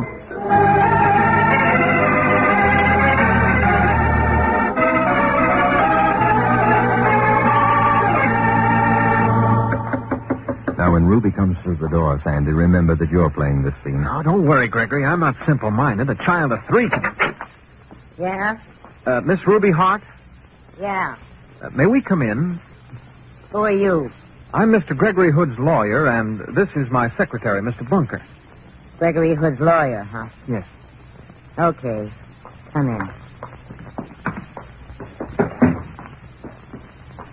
Well, what's on your mind? You may have heard that Lem Carter was killed this evening. No, I didn't. My mascara's all run because I was reading a sad book. Now, listen, brother. If you come here to gloat, I'm liable to crown you. Oh, but I haven't. Mr. Hood feels that he is in part liable for Lem Carter's death. And he ain't kidding, brother. He wishes to make some financial contribution. He feels that if Mr. Carter had any close associates or dependents... Lem had me. That's all. And that's enough. Or it could have been. You've known him for some time? I've known him no time. Never heard of him before he went to San Quentin, but I had a brother. He was a buddy of Lem's there. Lem got my letters to Joe, and so he started writing to me, and I wrote back to him, see? That made me come alive all over. That letter writing. So he came out and saw me. Just once. Just today. It was just like his letters. Only with flesh and blood in him. And now he's dead. Then I got lawyers crawling around me, asking about financial dependence and stuff. It was just us, see? Lem didn't see nobody else before they got him. All our lives there was going to be nobody but us. And now when you get those canned hill out of here, I want to go on reading that sad book. Please believe me, Miss Hart, when I say that Mr. Hood... Scram, both of you. Go on, brother, get moving. I'm sorry if you think... Yeah, break your heart, don't it? Good night. Lem's sorry that he missed you. Sorry that was your job, Sandy. Yeah, me too. Poor girl, I'm sorry for her. So am I, Sandy. I feel like a rather elderly, near-white slug. About those financial contributions, as Ruby would say, I ain't kidding, brother. Anybody that can find good in Lem Carter deserves all I can do. But this was a dead end. No clues there. What's the next move, Gregory? The Jade Trail and a girl named Cherry. It's only 11:30, not too late to call. Why not remove the beard? No, Sandy, no. She's a brave girl. Let's see how she faces up to Midnight Shadow. Incidentally, I'll play the next scene alone, if you don't mind. I don't mind. I'll wait for you in your apartment. Too late to drive back to Berkeley tonight anyway. If your wife only knew a smart attorney, she could cite me as good grounds for divorce. Okay, Sandy, wait for me back at the apartment. I have a feeling that the next scene won't take very long.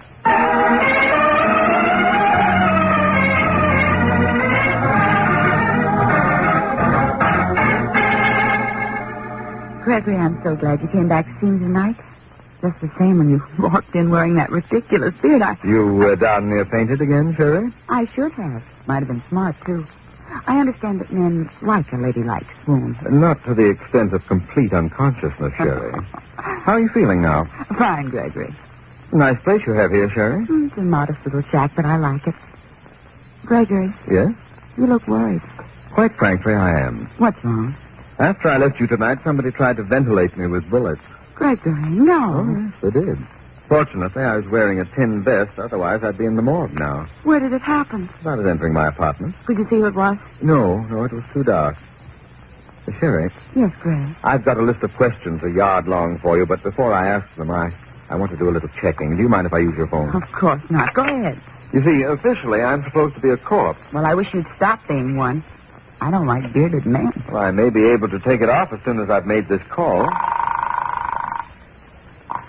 Police headquarters. Lieutenant Silver's in homicide, please. Just a minute. All right. Did Hillary Pearson call you this evening, Sherry? Hillary? No one's called. Silver speaking. Excuse me. This is Gregory. Hi, Greg. Did you dig up any leads? No, Stan. How about you? Nothing yet. Oh, yes, one thing you might want to know about that note we found on your doorstep. The one from Carter, yes? We've had no chance to authenticate the handwriting yet, but it's lousy with Carter's fingerprints. What's that? I say the note was lousy with Carter's fingerprints.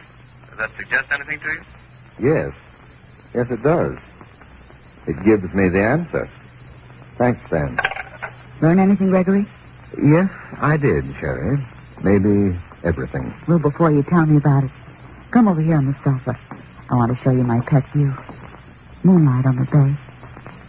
We don't need a light, do we? Oh, isn't it beautiful, Gregory? So are you, Sherry. Well, thank you, sir. You're very beautiful. And you wore gloves this evening, didn't you? Oh, don't talk so much. Gregory. Yes? Maybe I could learn to like beer. Why, you little devil! You got this coming to your lap! A knife! There's only one answer to that, darling.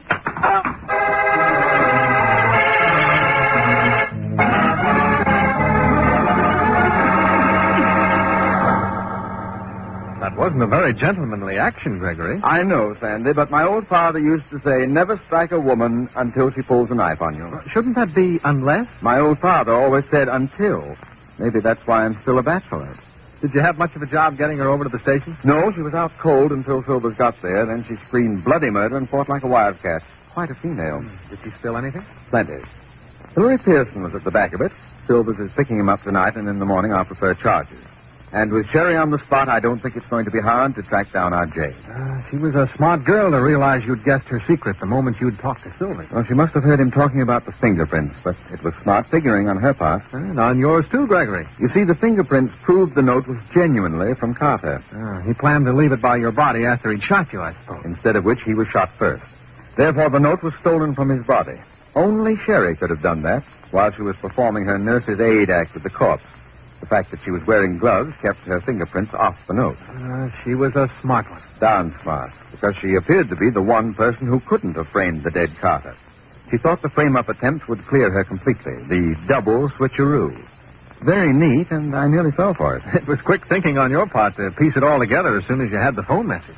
I almost wish I hadn't pieced it together quite so fast, Sandy. Why, Gregory? Oh, the man asks why. Sherry was a very beautiful girl, Sandy. And the moonlight was quite potent.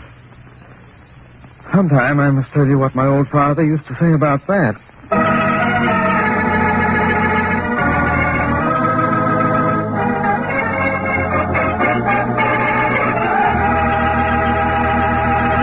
Well, Greg, as usual, that story was a knockout. You're the most popular corpse I've met in ages. Yes, Harry, it seems that everybody's just dying to kill me. Oh, and that girl, Sherry. Huh? You know, Harry, there's one woman who almost got me for life. You're not kidding. Tell me, Harry, if she'd succeeded, would you miss me? Greg, how can you talk like that? Would you really miss our little Monday evening get-together? Why, sure. I feel a little silly talking about Petri wine to myself. Oh, I should have known it. One-track mind Bartell. But I guess you're right. Good detectives are a dime a dozen, but good wine. Ah, and when you say good wine, naturally you mean Petri wine. Why, the Petri family has been making wine for generations. The art of turning luscious, sun-ripened grapes into delicious, fragrant wine is their heritage. A heritage handed on down within the Petri family from father to son, from father to son. No wonder Petri wine is so good. No wonder the Petri business has grown and grown, so that today the Petri family are America's largest independent winemakers. Yes, the making of Petri wine is a family affair, and the Petri family has every intention of keeping it that way, because by so doing they can be sure that every bottle of wine that bears the name Petri is and always will be good wine. Well, Gregory, what page of your notebook are you turning to next week? Next week, Harry, I'm going to tell you an odd story that took place in an extremely dense fog in the Berkeley Hills. It concerns a disappearing wife, a haunted house, and a hot clarinet player. I'll see you next Monday, Harry.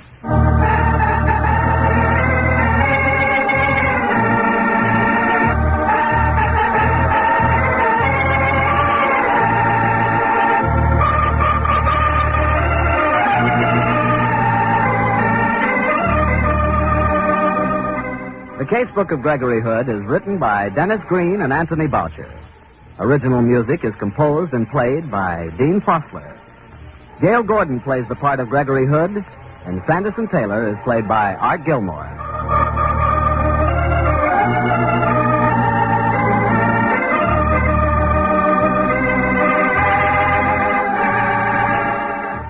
The Petri Wine Company of San Francisco, California, invites you to tune in again next week, same time, same station.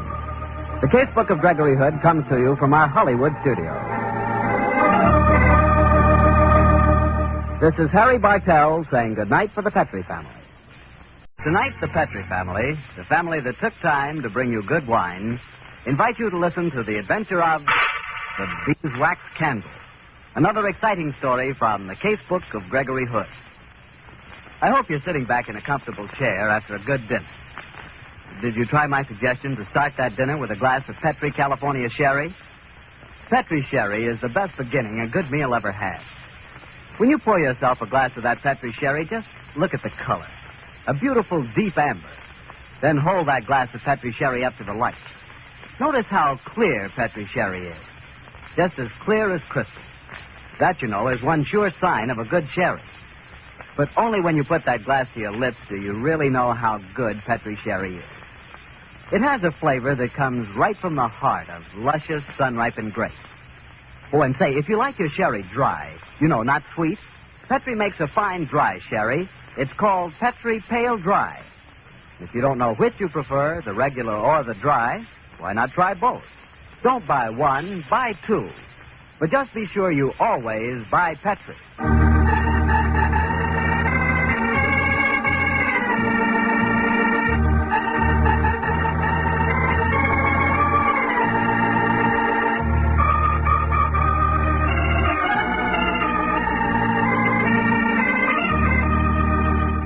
Well, it's Monday night in San Francisco, and we have a weekly date with Gregory Hood and his friend Sanderson Taylor. Tonight's rendezvous is at one of this city's favorite and most colorful meeting places, the top of the Mark Hopkins Hotel. Let's join them there, shall we? Harry Bartell, how are you? Evening, Mr. Taylor. Hello, Gregory. Hello, Harry. Come and sit down. We were just discussing a story. It's really Sandy's story, so I'll let him set the stage for us. Go ahead, Sandy. Well, Harry, though it's an adventure that happened last January, it's as vivid in my memory as if it had taken place yesterday. It all began one evening when Mary and I were driving home from a party in the Berkeley Hills. Mary, for your edification, Harry, being what Earl Wilson would refer to as Sandy's B.W. B.W.? Beautiful wife. I get it. Go on, Sandy. We were driving the Packard convertible, but even with fog lights, we could barely see the white line in the middle of the road. Everything was a grayish blanket. And though it was only a couple of miles from the party to our home, we managed, among the twistings of all those unaccountable streets in the hills, to get completely and utterly lost. I didn't dare drive beyond the pace of a somewhat depressed and anemic snail, and as we crawled along, I prayed that the white line would lead us somewhere familiar. Sandy, this fog's rather exciting, isn't it? It doesn't make driving exciting, Mary. I can hardly see the white line. I am afraid we're lost, darling. It's like a dream world. The kind of night when anything could happen. A night for adventure. You sound like Gregory. All I want is home and bed. Well, that's nice, too. But tonight I think it's rather gay and romantic to be lost with you in the hills. After 7 years of marriage, darling, that's very flattering. Listen to that man playing the clarinet. Isn't it good? Excellent. I wonder who lives around here that plays like that. Sounds like a professional. Darn it, even the street lights are off. Power failure, I guess. My, but it's quiet. The sort of night that... The devil's that? Somebody's in trouble. Stop the car, Sandy. But, darling, it's the middle of the night. We can't see a hand in front of us. Stop the car, Sandy. That sounded like a woman screaming. Come on, Sandy. It came from this direction. Oh, wait for me, Mary. Wait for me, darling. Where are you? Mary! Mary! Mary!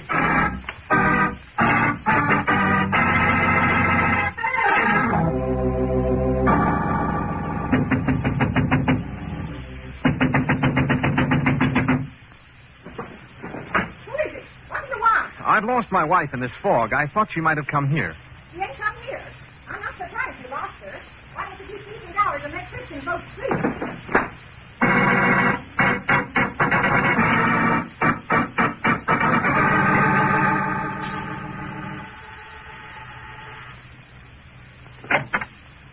Yep.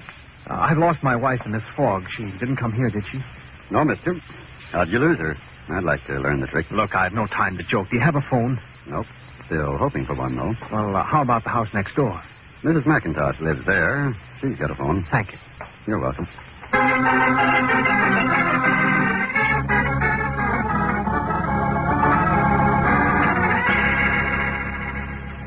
Well, you poor man. Of course you can use my telephone. It's over there. Oh, thank you so much, Mrs. McIntosh. This is no night for a young girl to be running around by herself. You had a quarrel, of course. No, we didn't, Mrs. McIntosh. Oh, of course you did. I know how these things happen. When I was a young thing, I used to be mighty headstrong myself. But I assure you... police headquarters, please. Mrs. McIntosh, we heard a scream as we were crawling along. I stopped the car. Police headquarters, Lieutenant King speaking. Oh, this is Sanderson Taylor. I'm up in the Berkeley Hills, and my wife just jumped out of my car and disappeared in this fog. What happened, Mr. Taylor? Did you have a spat? No, we didn't, Lieutenant. As we were driving along, we heard a scream. I stopped the car. My wife jumped out and just disappeared. Okay, I'll be over in a patrol car. Oh, where are you? Just a moment. What's the address here, please? 114 Ogden Drive. 114 Ogden Drive. I'll make it as fast as I can in this fog. I'll be waiting for you. And now I'll make you a nice, strong cup of tea. And then you can tell me what you quarreled about.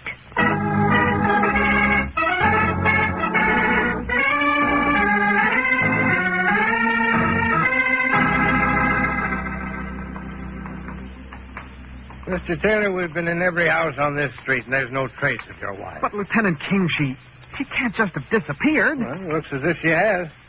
You're sure you didn't have a row with her and she hopped out on you? How many times do I have to tell you that we didn't have a row? Okay. Look, Mr. Taylor, it's nearly 4 in the morning. I suggest you drive to your home. The fog's lifting a little now. Oh, but if your wife does get near a phone, she'll be bound to call you or yes, but us.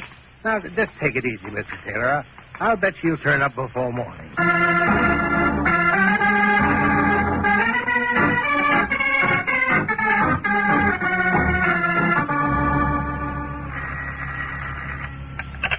Good morning, Gregory Hood, importers. This is Sanderson Taylor. Hello, Mr. Taylor. Is Mr. Hood there? He just left. Oh, Lord, I've been calling him all night. Do you know where he went? Yes, Mr. Taylor. He's down at the dock supervising the unloading of a cargo. Do you know the name of the boat or the pier number? I don't know the name of the boat, but I think he said pier number 16. Pier 16, okay. If he should call you, tell him I'm driving over there right away.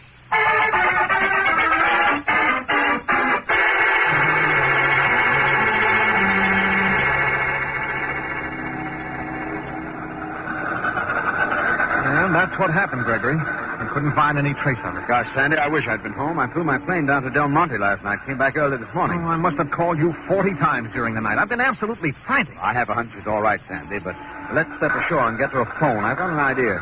Oh, Lundborg. Yes, Mr. Hood? You take over the unloading. Okay, Mr. Hood. Be very careful with that Peruvian consignment. I've got a special client lined up for those Inca headdresses. Right you are, Mr. Hood. All right.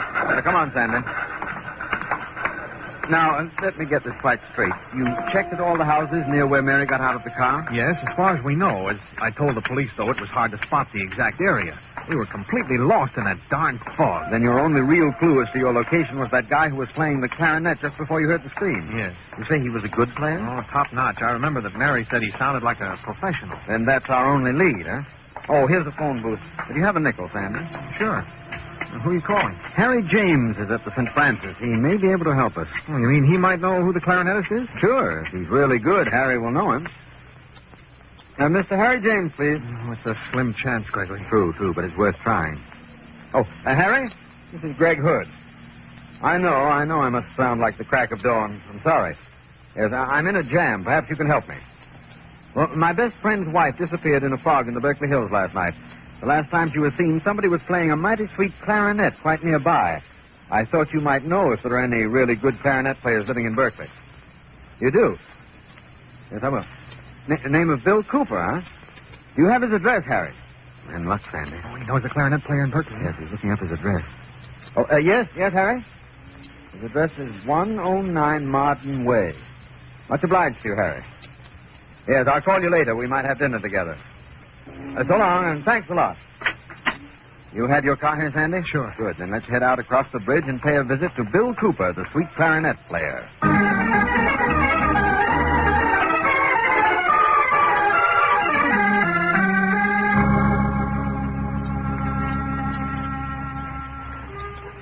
Oh, this is his house, all right. Does it strike a responsive chord, Sandy? Well, it's hard to say in the daytime, but this street leads off Ogden Drive, and that's where I ended up last night in the fog. I hope that Bill Cooper can help us. So do I. Yeah? I heard your sweet clarinet, and I just couldn't resist dropping by. Huh. You a musician? I play around with the piano a little, in an amateur way. Well, come in. Thank you. I'm Bill Cooper. My name's Gregory Hood, and this is my friend Sanderson Taylor. All right, Mr. Taylor. Oh, I see you have a piano in here. Maybe we could try a little jam session sometime. Yeah, maybe. Are you a professional, Mr. Cooper? Oh, no. It's just my hobby. I'm a teacher of judo. That's an interesting combination. You bet it is. Judo's great stuff, you know. Gives you a feeling of power. Oh. Look, Bill, I hope you can help me. Last night around 12:30, my wife and I were driving near here. We heard you playing the clarinet. Yeah, that's right. I was playing at that time. And suddenly, we heard a weird scream. My wife jumped out of the car to investigate, and I haven't seen her since. I'm absolutely frantic. Yeah, that's tough. What can I do to help you? Well, did you hear that scream, Bill? You'd stopped playing a few seconds before. About 12:30, you say? Yeah. Say, I do remember hearing a kind of squawk. I thought it must be the radio over at the professor's. It certainly came from that direction. The professor? Yeah, Professor Meyer. He lives across the street at 112. Then let's pay him a visit, Sandy. Much obliged to you, Bill. That's okay, Mr. Hood. And when you straighten out on your mix-up there, why, come back and hit that keyboard. We might knock out a couple of hot licks together.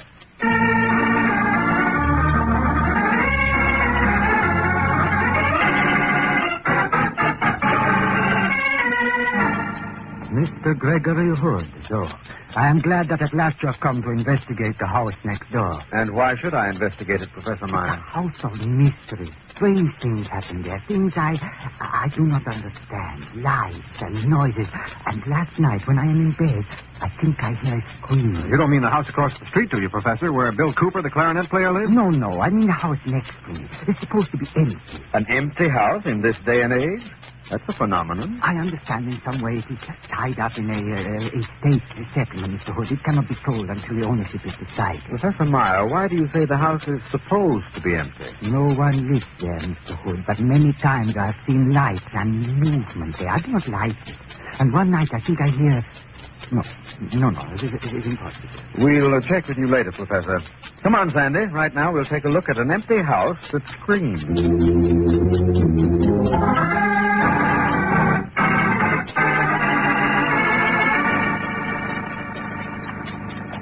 The house looks deserted, Gregory. Yes, it does, Sandy.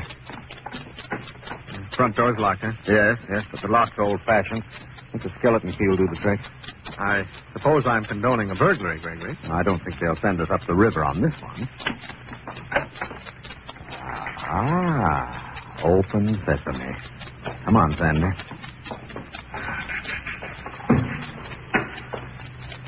Gregory, I'm scared. Supposing Take it easy, Sandy. Well, the house is unfurnished, and yet... Gregory! What is it? Footprints in the dust. A woman's footprint. Leading into the front room. Come on. Look, lying by the fireplace. It's Mary. Mary, It's all right, Sandy. She's breathing. She must have been drugged. I'll run back to Professor Myers and call the police and get them to send an ambulance. Do that, Sandy, though. Before you go, I suggest you take a look by the window there. God. A bearded man lying on the floor. He's unconscious, too. If you look closer, you'll see that he's wearing a knife in the breast pocket. A knife that's in up to the hilt. Sandy, I'm afraid we're now mixed up in murder.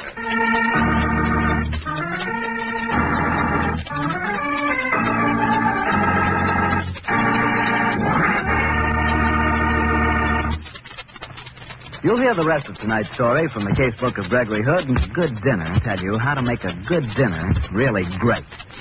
Just serve that good dinner with a good Petri dinner wine. If you're having hamburger steak, chops, stew, in fact, any meat or meat dish, by all means serve it with Petri California Burgundy. Petri Burgundy is a hearty red wine with a marvelous flavor. Now, if you're having fish or chicken, try serving it with Petri California Sauterne. Petri Sauterne is a delicately flavored, subtle white wine. It's just perfect. And whether you serve Petri Burgundy or Petri Sauterne, or both, remember you can serve them proudly, because Petri is the proudest name in the long history of fine wine. Well, Gregory, again you left me cliffhanging. What happened next? That's an easy one, Harry. Sandy sent for the police and an ambulance while I stayed in that deserted house. As soon as the ambulance arrived, we rushed out to the hospital with poor Mary and paced the corridor anxiously while the doctor was examining. Why the devil doesn't he let me see her, Gregory? Easy, Sandy. By the way, did the face of that bearded corpse strike a responsive chord in you?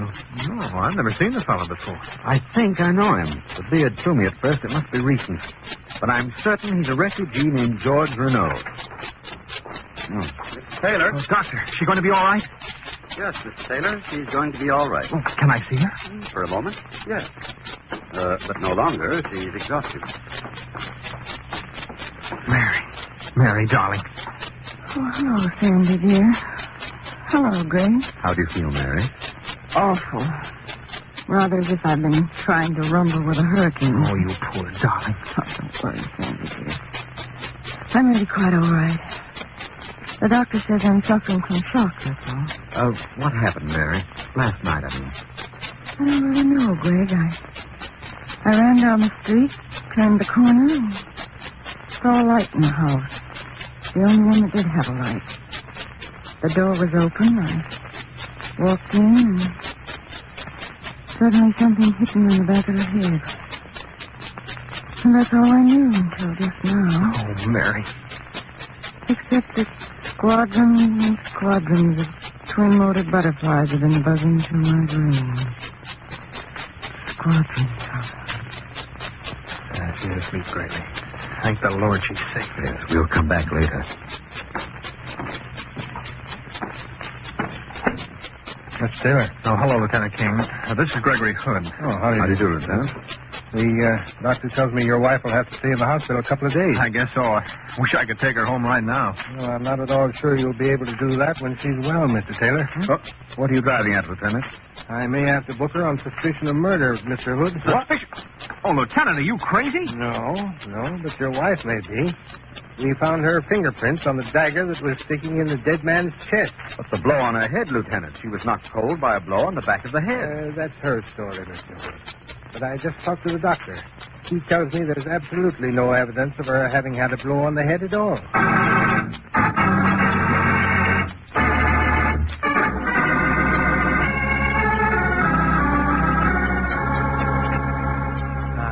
You are back again, my friend. Come in. Thank you, Professor Myers. What did you find out at the House of Mystery, Mayor? Quite a number of things, Professor, including my wife and the corpse. Your wife and the corpse? I knew it. It is a house of evil. I also found this book, Professor Myers. It was lying under Mrs. Taylor's unconscious body. I thought it would interest you. This is a 16th century book. The House of the Mirror of Malevolence. This confirms my suspicion as to that house next door. This is a book. A book, a grimoire.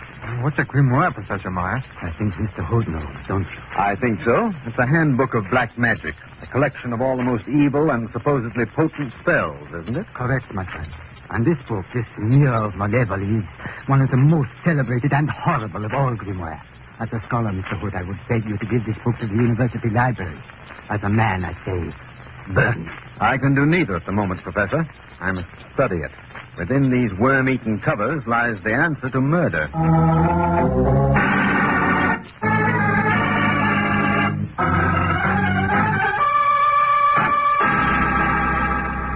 Driving me crazy sitting around the house without Mary being. I know. Did you call the hospital, Sandy? Yes, she's fine, but Lieutenant King's still in residence there. We've got to do something, Gregory. I'm doing my best. While you were driving the children over to your aunt's, I devoured the Mirror of Malevolence from cover to cover. And? I'm confused, Sandy. This case isn't pleasant. In fact, it's very messy. We're mixed up in black magic. Black magic spells a nasty, vicious, evil mind at work. And it means even worse than that. Gregory, for Pete's sake, stop strumming on the piano. Okay. I'm sorry, Sam. Sorry, I didn't mean to yell, Gregory. I know, Sandy. What did you mean just now when you said it was vicious and evil and worse than that? Well, I was thinking what the police might imagine if they realized this was a black magic case. If that scream you heard last night was not a death scream, but some part of the Sufi ritual. Supposing Mary wandered in and something happened. Well, Sandy, wouldn't it be possible that she killed him herself? Gregory, you can't believe that. I couldn't, but Lieutenant King could, and I wouldn't blame him. What we have to get is a confession. From whom? Oh, I know from whom, all right. It's a question of how. If only this darn book would... Sandy, I deserve to be kicked from here to Sacramento. What are you burbling about? I've got the answer. It's right here in the book. Let me see. Yes, here it is. Listen. I'm reading from page 96 of the Mirror of Malevolence. How you may make a murderer confess his crime. In a candle of pure beeswax, insert the cuttings of the nails of the dead man. Burn this in the presence of the murderer, and the spirit of the dead man will descend upon him and torment him until he do confess his murder. Gregory, I'm willing to ride along with you most times, but if you put any faith in that kind of stuff... Never mind that, Sandy. I think this is going to work. Get your nail clippers. Then we'll go out and find a nice white beeswax candle. After that, I'm planning on playing a hot duet with Bill Cooper, amateur clarinet player. I think we may smoke out a murderer.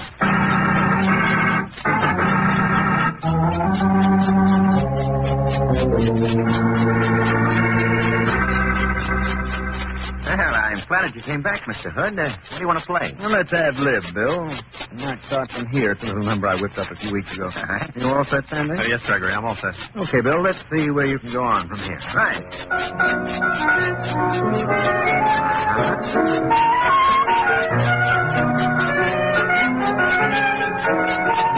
Groove, Bill, and very much in the groove. Now, Gregory? Yes, Sandy, now. Hey, what's burning? A beeswax candle with George Renault's nail paring stuck down it. Put it out. What's the matter, Bill? Put that candle out. Grab him, Sandy. I got him. Put it out. Let go of me. Oh, no, Bill. We'll hold you so you can watch the candle burn. It's pretty, isn't it?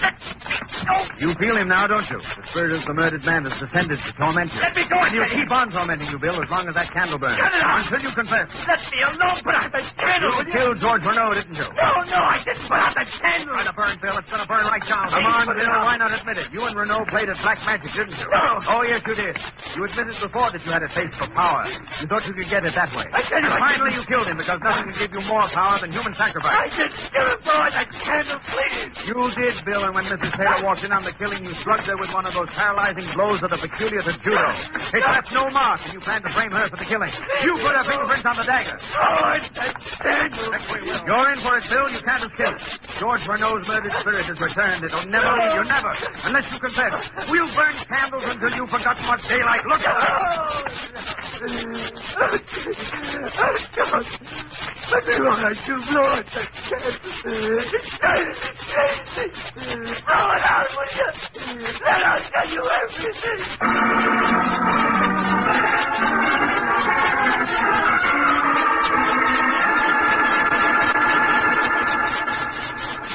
Mary, darling, how you feeling? Still a little woozy, Sandy, dear, but fine. And Gregory? Yes, sir? You were wonderful. Lieutenant King tells me that you saved me from a possible murder charge. I think you understand how it was. Why should you, Lieutenant? Personally, I think you have a horrid mind. I'm just a guy who works on practice. Mr. Hood got a nice, clear confession out of Cooper. He keeps saying the dead man tormented him.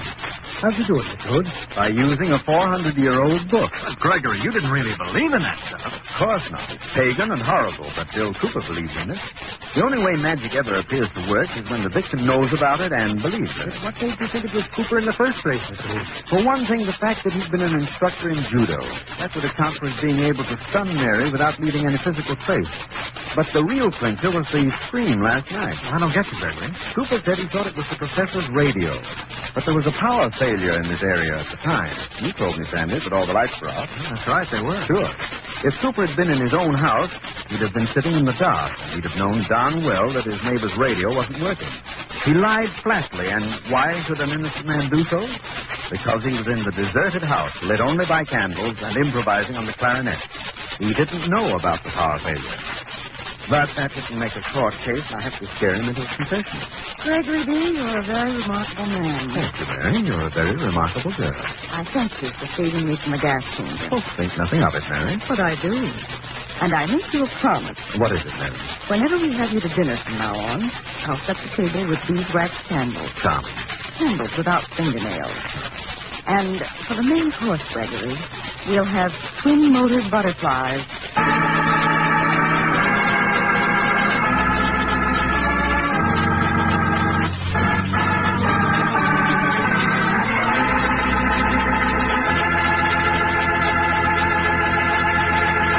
Greg, that was some story. I didn't know you knew so much about black magic.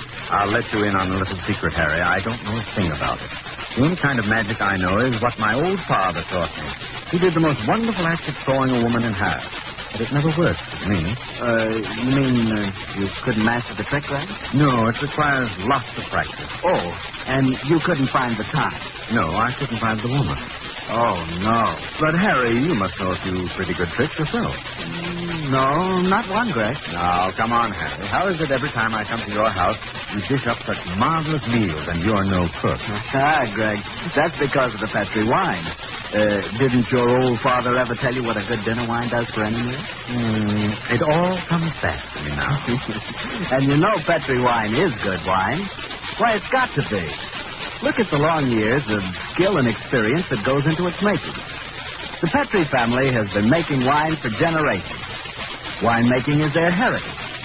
A heritage handed down from father to son, from father to son.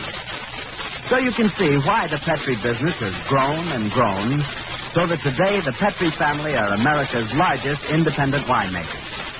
Yes, the making of Petri wine is a family affair, and the Petri family has every intention of keeping it just that. So you know the name Petri on a bottle of wine is more than a trademark. It's the personal assurance of the Petri family that Petri wine is and always will be good wine. Well, Gregory, which particular page of the casebook are you turning to for next week's story? Next week, Harry, I'm going to tell about an odd story that took place in Hollywood some months ago. It concerns a noted columnist, an extremely garrulous press agent, and a very dead actress. I call the adventure Murder in Celluloid. See you next Monday, Harry. You bet, Greg. And in the meantime, if you hear of any place for rent or sale, will you let me know? Don't tell me you're looking for a place to live. No, Harry. It's for a friend of mine, a veteran who just got back. Believe me, this housing shortage is really hitting the returning servicemen hard. And if anybody deserves the break, they do. I think it's up to us to do what we can to see that they get first chance at any vacancy. Remember, if you have a vacancy, lend it to a veteran. Good night.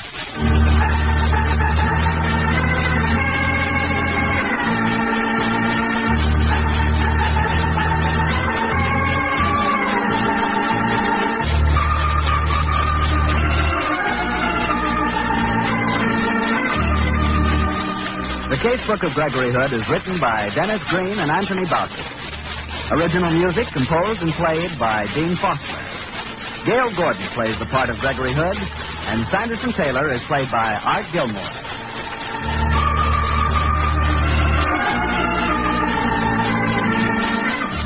The Petri Wine Company of San Francisco, California, invites you to tune in again next week, same time, same station. The Casebook of Gregory Hood comes to you from our Hollywood studio. This is Harry Bartell saying good night for the Petri family. Petri Petri Wine brings you the Casebook of Gregory Hood.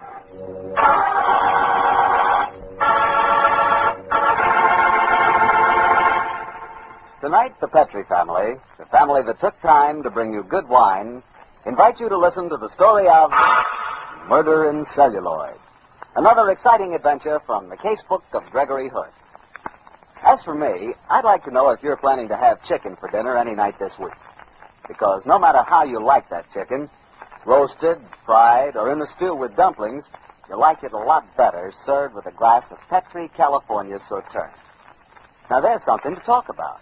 Chicken and Petri Sauterne. Petri Sauterne is a clear white wine, delicately fragrant. And what a flavor that Petri wine has. It's, well, all I can say is, it's the wine you've been looking for. A wine that brings you the luscious flavor of big, plump, sun-ripened grapes. And say, Petri Sauterne is not only great with chicken, but you like it served with fish or any kind of seafood, too. So try a bottle of Sauterne. Get Petri Sauterne. Those letters, P-E-T-R-I, always spell good wine. Petri wine.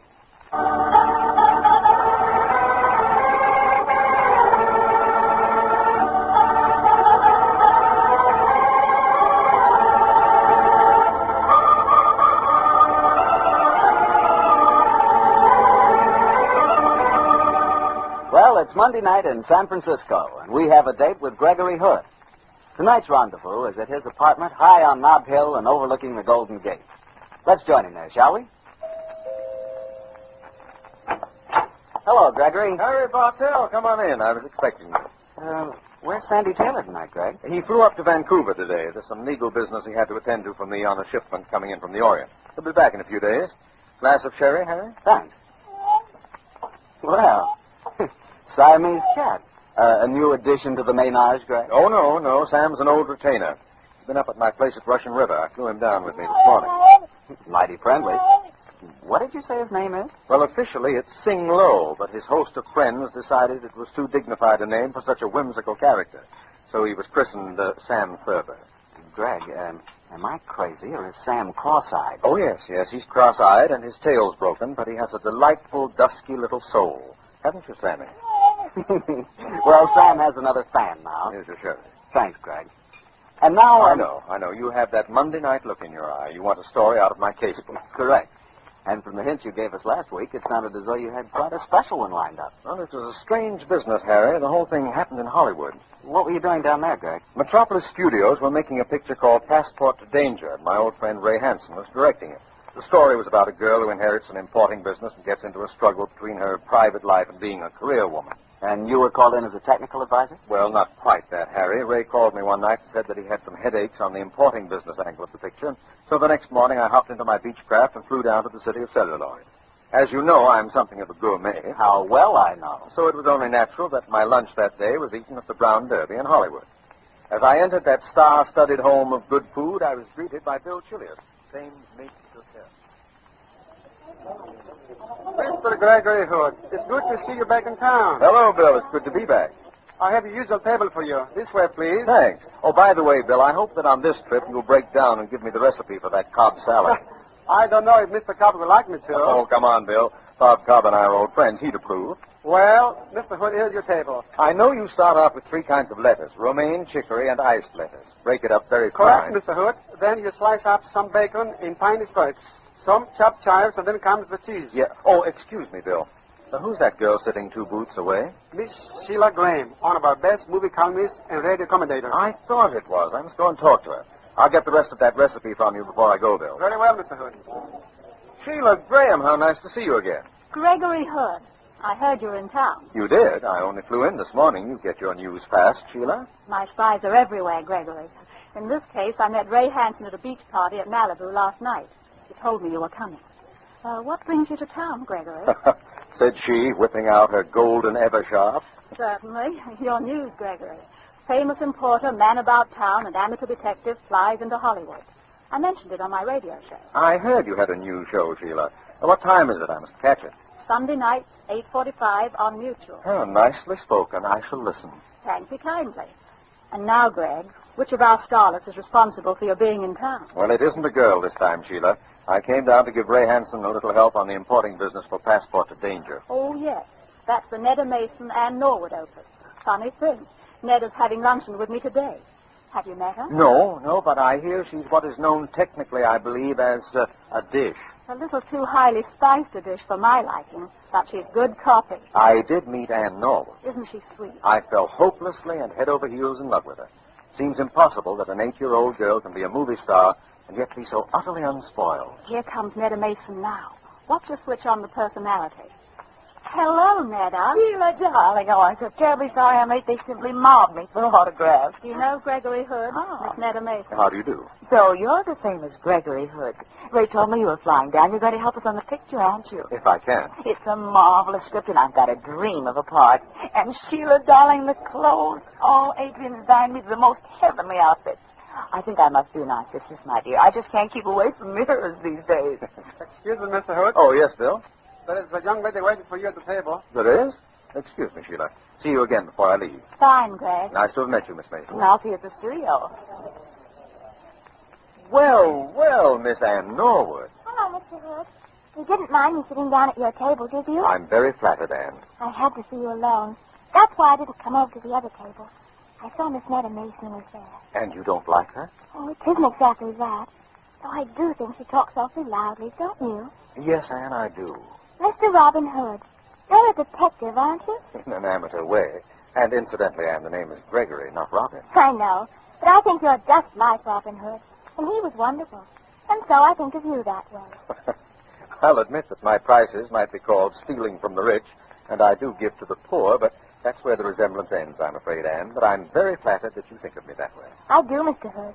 That's why I've come to you for help. You see, my daddy's dead, and I do so miss having a man to talk to. Of course you do, Ann. You go ahead and talk. I have a very serious problem. I need a detective. Dear me, Ann. Whatever's the matter? Somebody has stolen my map. My super map. I've been working on it for weeks. And I'm good at maps, too. At least my teacher says I am. Well, what kind of a map was it? It's something I invented. It's full of forts and secret weapons and dockyards. And now it's been stolen. And when did you see it last, Ann?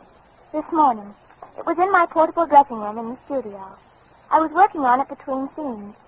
When I came back just before lunch, it had gone. Oh, dear, here comes Mommy. Oh, darling, you frightened me. Why did you slip away like that while I was parking the car? I had to see Mr. Hood. Mommy, this is Mr. Robin. I mean, Gregory Hood. Oh, how do you do, Mr. Hood? How do you do? Do sit down, won't you? Well, just for a moment. And you haven't been bothering Mr. Hood, have you? Not a bit of it. She knew that I was an amateur detective, and she came to me with a problem. I'm very flattered. You see, Mommy? Oh, the missing map, I suppose. Of course.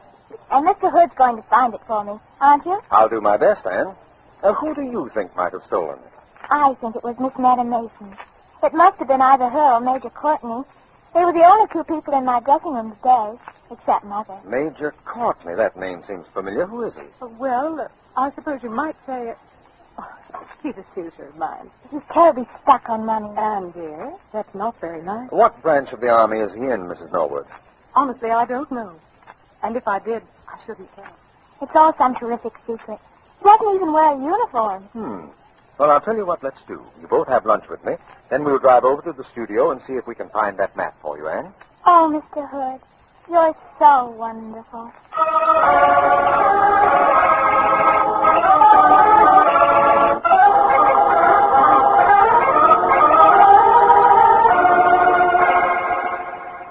This is my dressing room, Mr. Hood. Do you like it? Very much, Ann. You don't think it's a little young for me, do you? Mother had it decorated. Ann, I think it's perfect for your personality. Clean and fresh and cool. Mr. Hood, you say the loveliest things. Are you married? No, Ann. I've always been waiting for the right girl. Keep waiting, Mr. Hood. She'll come along. I just know she will. Very well, Ann. But while I'm waiting, let's see if we can track down that map for you. Where did you last see it? It was on the dressing room table here. When you leave this dressing room and go before the cameras, do you lock the door? Always. Mommy never forgets. And the arrangement of the door and window in here is such that no one could have slipped in a hand through here or sneaked in and stolen it. Then it must have been Miss Neda Mason or Major Courtney. Yes, it looks like it. And yet, Anne, I can understand someone wanting one of your maps, but if he did, he'd ask you for it. He wouldn't steal it. But if the person, whoever it was, thought it was one of Major Courtney's maps, it would be different. Why would it be different, Mr. Hood? Your mother hinted that he might be in special service for the Army. You said your map had forts and secret weapon sites on it. Now do you see, Anne? Yes, Mr. Hood. And that would mean Miss Netta Mason's a spy. Oh, goody. This is fun. No, darling. You mustn't go around saying she's a spy. I'm just dreaming up a very wild plot. The chances are that a gust of wind came through the window and blew your map out into the studio. Oh, no. I like it so much better the other way, Mr. Hood. Frankly, Anne, so do I. Come in. Hello, Anne, darling. Hello, Mr. Fremont. This is a very great friend of mine, Mr. Gregory Hood, Mr. Philip Fremont. How do you do? He's playing the lead in another picture on the lot. Say, Annie, isn't this yours? I found it on the studio floor. It's my map. It's my super map. Well, you see, Anne, it wasn't stolen after all. Stolen? Annie, did you think someone had stolen your map? Yes, I did. It's an awfully good map. I hear that you're an amateur detective, Mr. Hood. In an unobtrusive way. Why? Well, I was wondering where Annie dreamed up the idea that her map had been stolen. I guess you put her up to it. Do you? Well, it's a bad guess, Mr. Fremont. And my name isn't Annie. It's Anne. Okay, honey, don't get mad at me. I was just trying to be funny. Mr. Fremont? Yes, Charlie? On the set, please. Rehearsal of the next scene. Okay, Charlie. See you later, Anne. Nice to have met you, Mr. Hood. Goodbye. Mr. Hood. Yes, Anne? You know, I'm sorry my map was found so easily. Why, dear? You won't detect it for me anymore. And I was having such fun. So was I. Supposing it really had been stolen, Mr. Hood, why would Mr. Fremont have brought it back? Well, since I dreamed up a hypothetical case in the beginning, I might as well give you a hypothetical solution. You use such lovely words. What does What does it mean, Mr. Hood? Well, I meant that we were still playing at let's pretend the map was stolen. Let's suppose the thief thought they were plans of Major Courtney's, and he stole them. When he examined them, he found they were harmless, so he threw them away. Mr. Fremont found them, knew that you were quite a mapmaker, and brought them back to you. Oh, you're so clever, Mr. Hood. I bet that's what happened. I wouldn't take the bet, Anne. Let me look at the map, will you? Of course. I'll do one for you if you like. Oh, naturally. I'd like it very much. That's odd. What is it, Mr. Hood? There are red marks on the corner of your map, Anne. They're made by nail polish that hasn't quite dried. Nail polish of a peculiarly horrendous shade of purpley crimson. The exact shade that Miss Netta Mason was wearing at the Brown Derby today. Perhaps he is a spy after all. Perhaps. Look, Anne, even though you've got your map back, I might as well follow this business through. There's something funny going on here. I think so, too, Mr. Hood. I just know Miss Netta Mason's a spy. Just you look at those eyes of hers. Yes, Anne, I got the slant. Let's go to her dressing room and talk to her, shall we?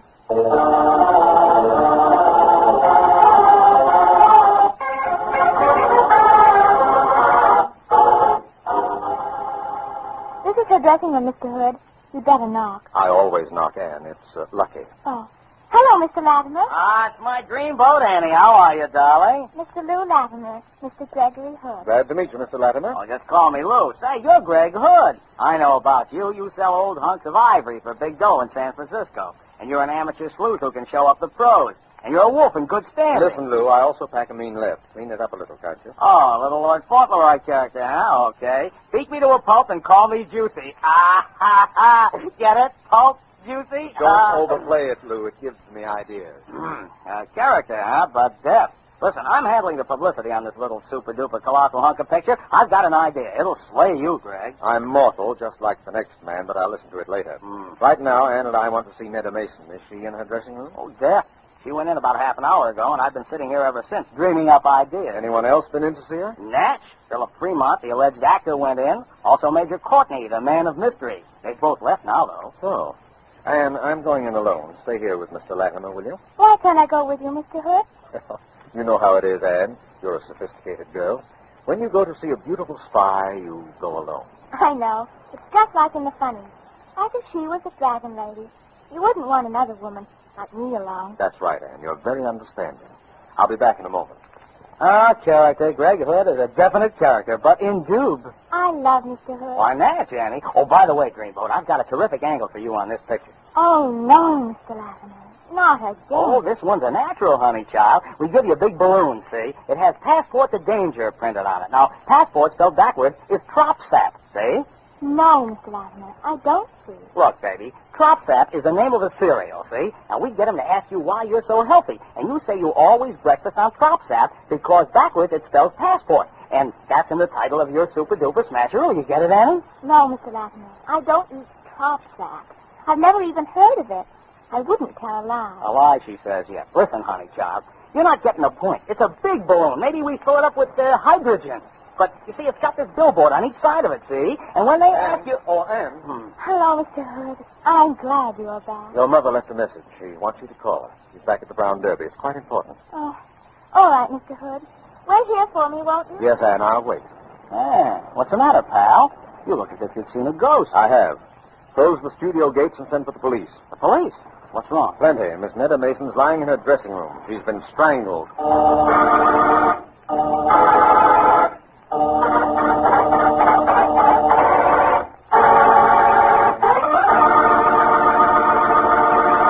You'll hear the rest of Gregory Hood's story in just a second. So I'm going to tell you about a red wine that's really marvelous with any kind of meat or meat dish. The wine is Petri California Burgundy.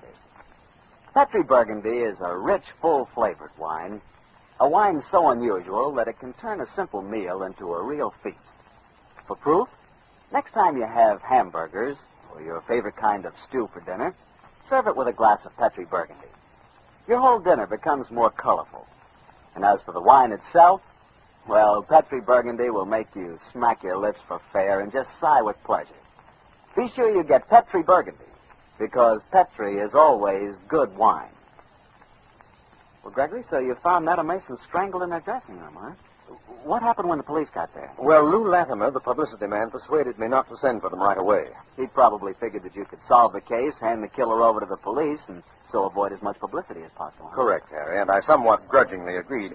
And so, having gotten little Ann Norwood safely out of the studio, Lou Latimer and I went back to the dead girl's dressing room where I began to search for any clues.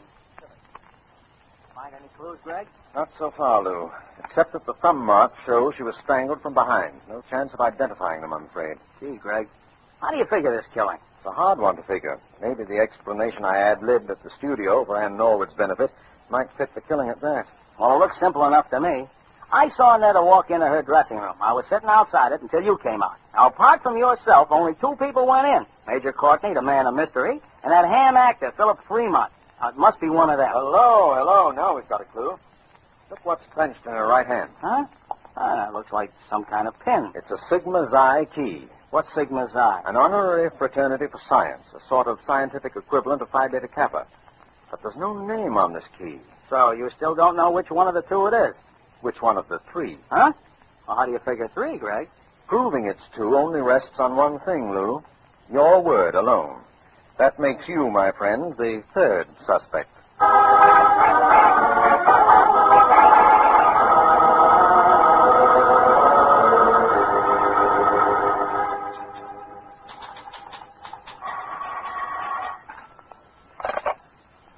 Sheila Graham speaking. Gregory Hood. Hello, Gregory. What's on your mind? I need some help, Sheila. Can you give me any facts on Philip Fremont's educational background? Yes, I can. I did a piece on him the other day. He's a college man, got into acting through the Hasty Pudding Club at Harvard, majored in English. No science, Sheila? No, Greg. I see. Do you know Lou Latimer, publicity man at Metropolis? Know him. He pesters me almost daily. Why, Gregory? Well, how about his educational background? Well, Lou claims that he graduated from high school. Personally, I'd say that if he ever got beyond the 5th grade, I'd want to see the proof. Oh, thank you, Sheila. You're a remarkably well-informed girl. I'll call you later. Goodbye.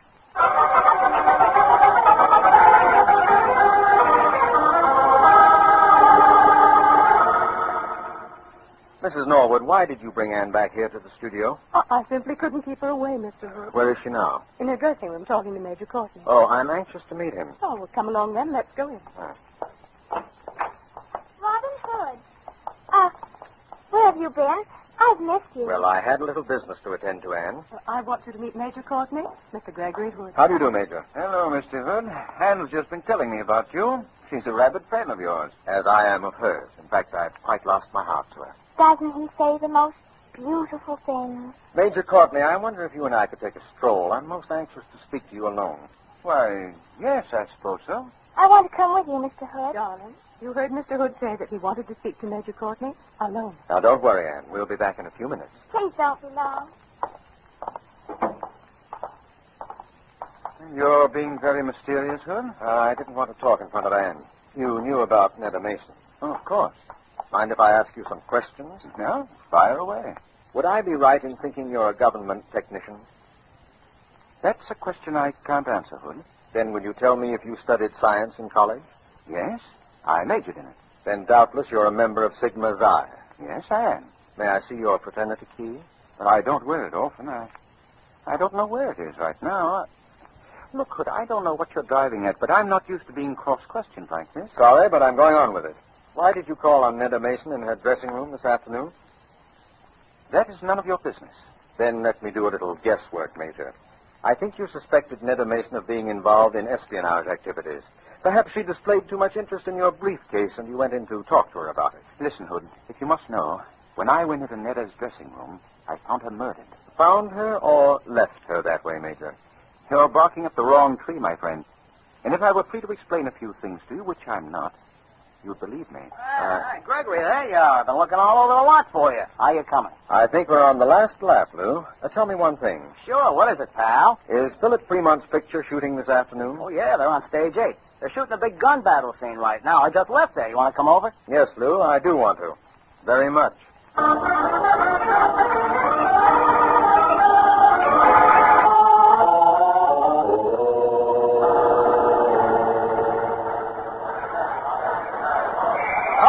All right, that's all for today. We'll pick up the reverse shot in the morning. Hold the lights. Everyone up to set. Hey, Gregory, we can catch Fremont before he gets back to his dressing room. Yes, let's go on the set and talk to him. Come on, Major Courtney. Keep a weather eye open, Hood.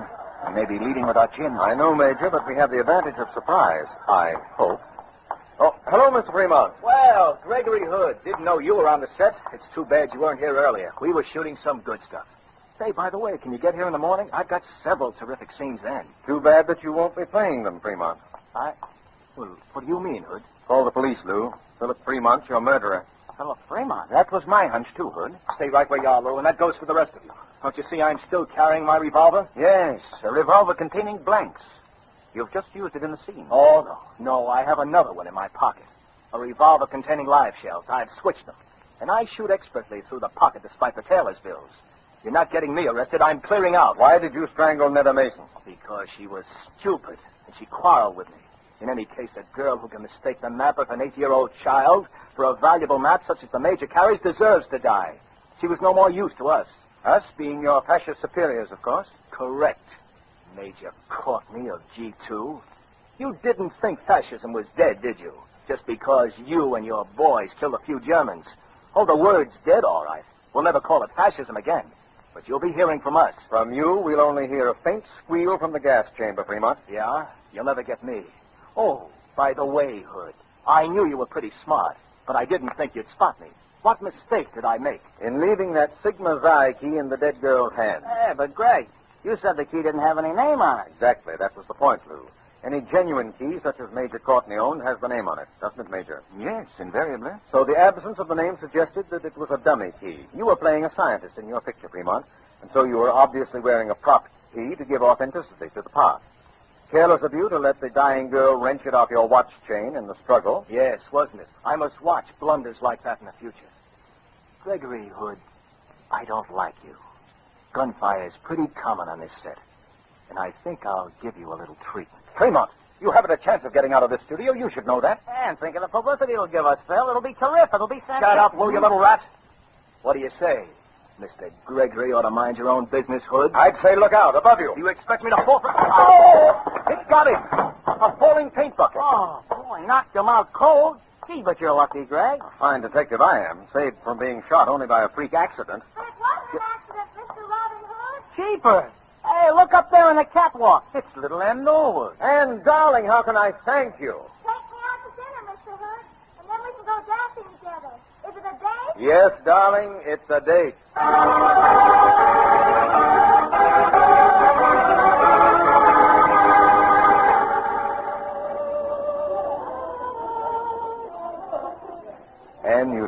beautifully. So do you, Mr. Hood.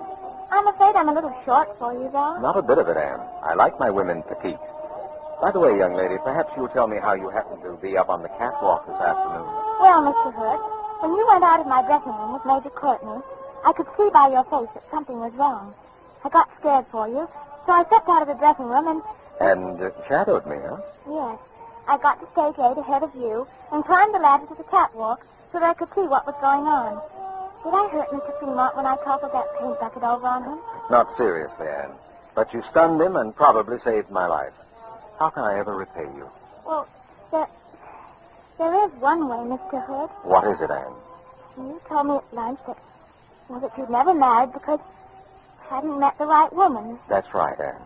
Keep on waiting, Mr. Hood. Please keep on waiting.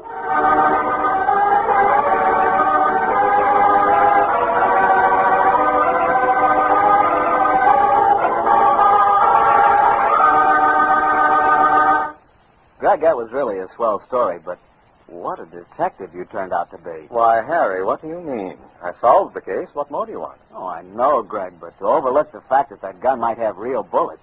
Why, if it hadn't been for Anne... I know. It was a slight oversight on my part. But, Harry, I can make a little mistake now and then, can't I? I suppose. Now, Harry, don't stand there and tell me you never make a mistake. Well, not when it comes to choosing a wine, I don't, because I always choose Petri wine.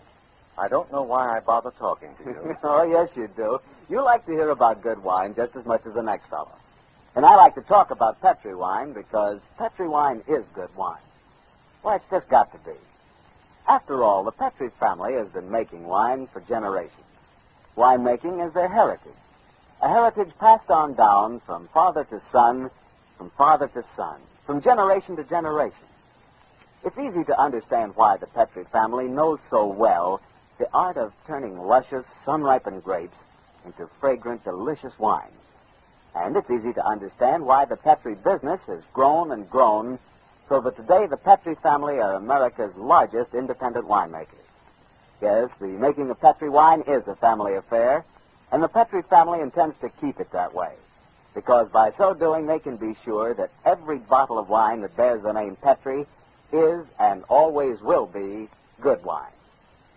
Well, Gregory, which particular story from the case book do you have lined up for us next week? Next week, Harry, I'm going to tell you about a strange woman who claimed to be able to see into the future.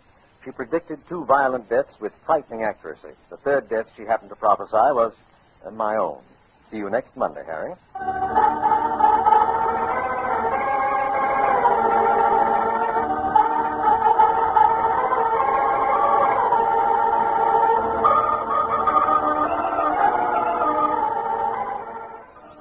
The Casebook of Gregory Hood is written by Dennis Green and Anthony Boucher. Original music composed and played by Dean Fossler. Gail Gordon plays the part of Gregory Hood.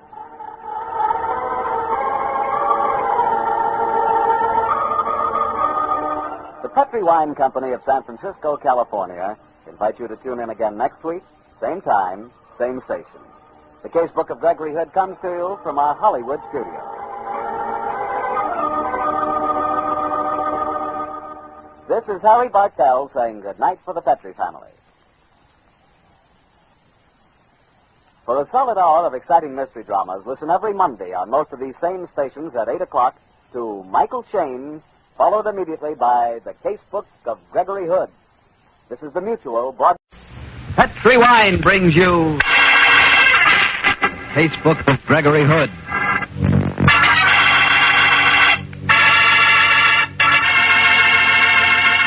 Tonight, the Petri family, the family that took time to bring you into the story of the Derringer Society. Another exciting story from the Casebook of Gregory Hood. And right now, I'd like to talk about those few minutes you have while you're waiting for dinner every evening. That's the perfect time for a glass of Petri California Sherry. It's the best beginning a good meal ever had. You really feel like you're enjoying the good things of life when you take time for a glass of Petri Sherry. Hold that glass of sherry to the light. Look at it. It's a beautiful dark amber. Yes, and Petri sherry is clear and fragrant, the way a good wine should be. Now taste it. Ah, you've got something. That Petri sherry has a real heart of the grape flavor. And look, if you like your sherry dry, not sweet, Petri makes a fine dry sherry. It's called Petri Pale Dry. And if you don't know yet which you prefer, the regular sherry or the dry, why not try both? Don't buy one, buy two. But just be sure you always buy Petri.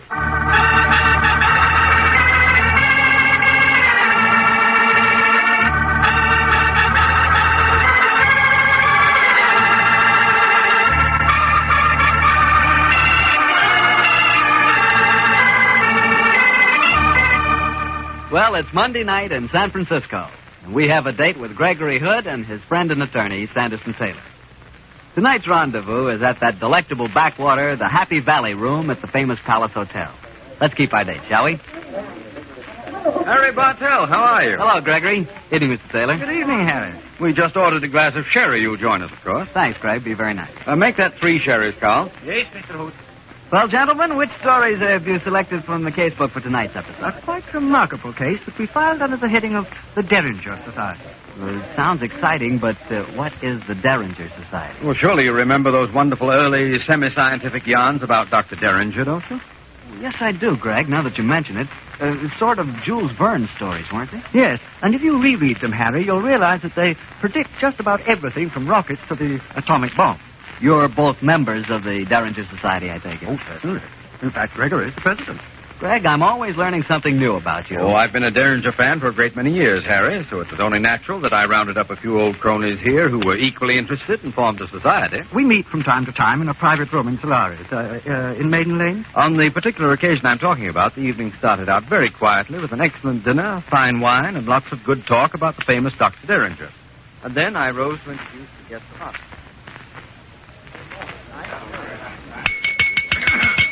Fellow members of the Derringer Society, you will already have noticed that we have violated our long-standing stag rule. We have a lady among us. Oh, shame. No, George. We've broken the precedent for a very particular reason. I don't have to remind any of you that the fabulous Dr. Derringer, that great spade-bearded scientific giant, was especially devoted to the tricks played by time. Well, our guest tonight is Miss Julia Hayes. She claims to perform exactly the sort of time-travel prophecy that the great Derringer foretold. Miss Hayes, gentlemen, claims to be able to predict future events. Dr. Barton, our psychiatrist member, has been examining Miss Hayes today, and I shall ask him to introduce her. Thank you, Mr. President. Fellow members, I must preface my remarks by stating that if I appear to speak of our guest in a slightly clinical manner, I do so with her full permission. Am I right, Miss Hayes? Yes, Dr. Barton, you may say anything you wish. Thank you, Miss Hayes. Gentlemen, this afternoon I spent some 2 hours examining our guest. And by all known psychological tests, she is simply normal, perhaps a trifle below average mentality. But her record has already established the fact that she can often predict future events with surprising accuracy, quite above the laws of chance. And now, gentlemen, Miss Hayes will be quite willing to answer any question. Yes, Sandy Taylor, I think yours was the first hand. Miss Hayes, may I ask you any outstanding events that you predicted in the past? On May the 4th, 1937, I predicted that 2 days later the German airship Hindenburg would be destroyed. I predicted the death of both Mussolini and his son-in-law Canciano. I was right as to both date and time. I am seldom wrong. Miss Hayes, how do you explain your unusual ability? I cannot explain it. It is beyond my understanding. It is a gift. When I let my mind go blank, I can see into the future. Miss Hayes, can you tell me what horse is going to win the second race at Arlington tomorrow? Mr. Chester. Miss Hayes is our guest. Oh, sorry, Hood. I beg your pardon, Miss Hayes. I was just saying to see. Let me ask you a serious question. Are you able to see into the future at will? Yes.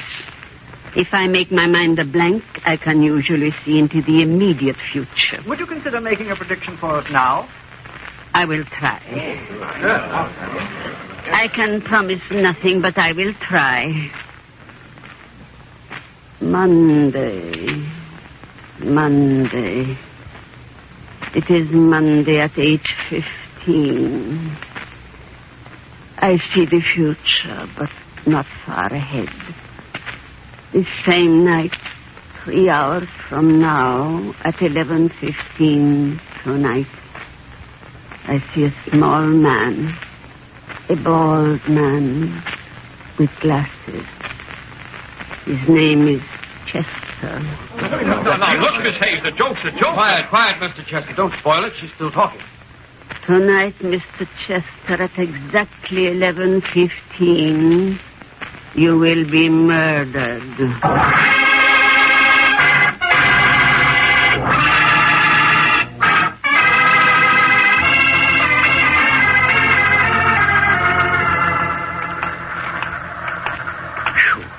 I think that was one of the most emotional meetings we've ever had of the Derringer Society. It certainly broke up in a hurry when she predicted the murder of Chester. Yes.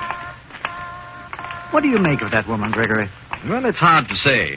Time travel into the future is all very well in the Derringer stories. Otherwise, I don't care for it too much. Life's complicated enough in a straight line these days. Mr. Hood, Sandy Taylor, wait for me. It's Alfred Chester. He's chasing us on the double. He really must be scared. Oh, I'm glad I caught you fellas before you left. What's wrong, Mr. Chester? Are you taking that prediction seriously? Well, it sounded to me more like a threat than a prediction. My reason tells me it's foolish to take the thing seriously, and yet, well, after all, I did make that stupid remark about the horse races. She's a weird woman. She may have some odd powers that we know nothing about. What do you fellas think I ought to do? Get the police, perhaps? No, I think it'd be a little hard to convince them that you were in danger. Yes. It's 11:15 now. Would you like me to come home with you until after her 11:15 deadline has passed? Oh, no, Hood. I won't bother you. I'm probably being extremely stupid. Well, thanks for this little talk. I feel a lot better. Good night. Good night, Mr. Chester. Good night. He really is frightened, isn't he, Gregory? Badly. Oh, well, Sandy, I don't think we need take the business very seriously. Of course not. Just the same, I have a feeling that Mr. Alfred Chester may not sleep too easily tonight.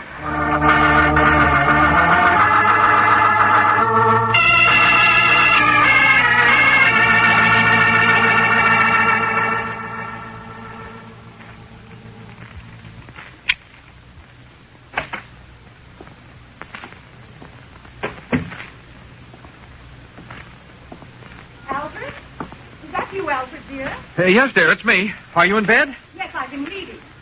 How was the meeting? I'll hang up my things and come and tell you about it. It was rather a peculiar evening. There was a woman there who claimed to be able to see into the future. Oh, what rubbish. I know, but the funny thing was she... Oh, well, but that's nonsense. What's the time, Alice?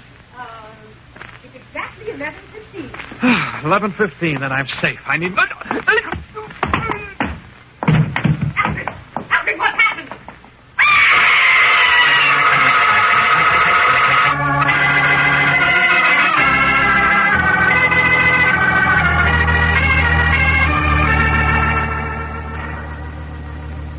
The top of the morning to you, Stan. Hello, Lieutenant Silvers. Good morning. What brings you to my office this early in the morning, Stan? Could we interest you in a small Ming vase for Mrs. Silvers? Oh, we have a nice line in Inca headdresses. You'd look rather fetching in one. Greg, I'm here on business. You saw Alfred Chester last night, didn't you? Sure, we both did. Why? Well, late last night, he was murdered. He was... What time, Stan? His wife says it was exactly 11:15. Great God. Then the prediction came true. What prediction are you talking about, Mr. Taylor? Chester attended a meeting of the Derringer Society last night. A woman by the name of Julia Hayes went into a sort of trance and predicted Chester would be murdered at exactly 11:15. Then that's a woman I've got to talk to. We'll all go and talk to her, Stan, but before we do, there's one thing I'd like to know. How was the murder committed? Chester was stabbed from behind by a medium-sized right-handed person. No fingerprints, no clue. Who are you calling, Gregory? Barton. He can tell us where Julia Hayes can be found. Get me Dr. Barton's office, please. Yes, Mr. Hood. Dr. Barton. I know him. He's a psychiatrist, isn't he? That's the man. He brought Julia Hayes to our meeting last night. Here's Dr. Barton, Mr. Hood. Oh, thanks. Dr. Barton? Yes? This is Gregory Hood. Oh, yes, Greg. Can you tell me where I can get in touch with Julia Hayes? Well, she's here in my office now. And I found out something very interesting about her, Gregory. So have I, Barton. Please keep her there until we arrive. We're leaving right away.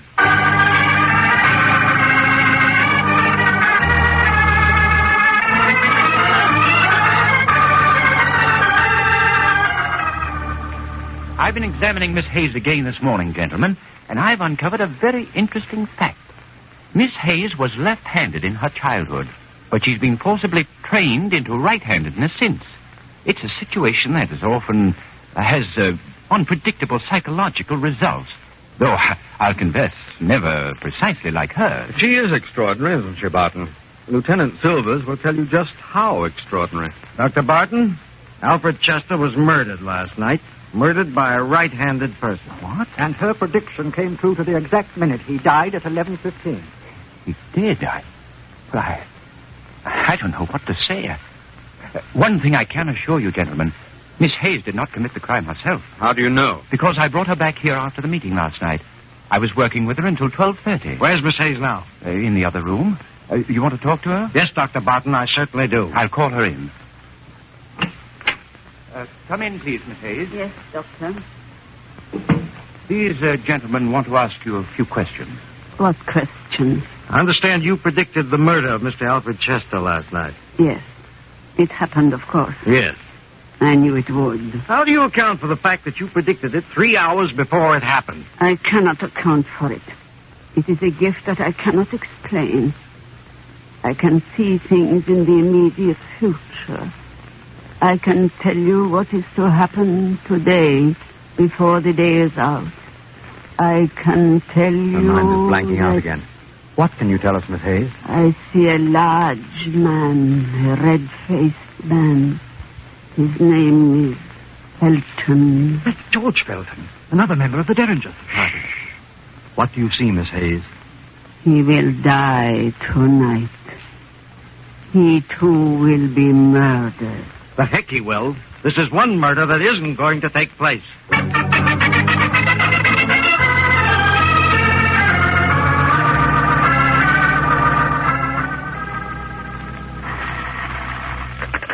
George Felton speaking. This is Lieutenant Silvers again, Mr. Felton. Silvers, why don't you leave me alone? I don't want any police protection, and I won't have any. But, Mr. Felton, I told you that Alfred Chester was murdered last night, right after he'd been threatened by this woman. His death was a coincidence, Silvers. It was probably a prowler.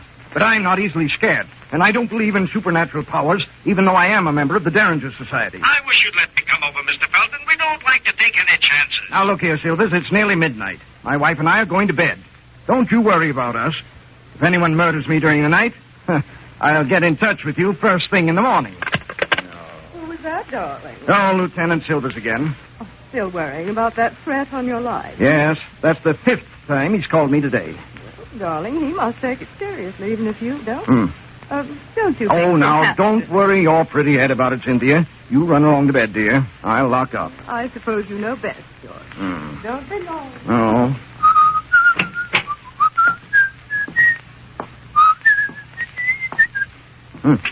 What's that? I heard something.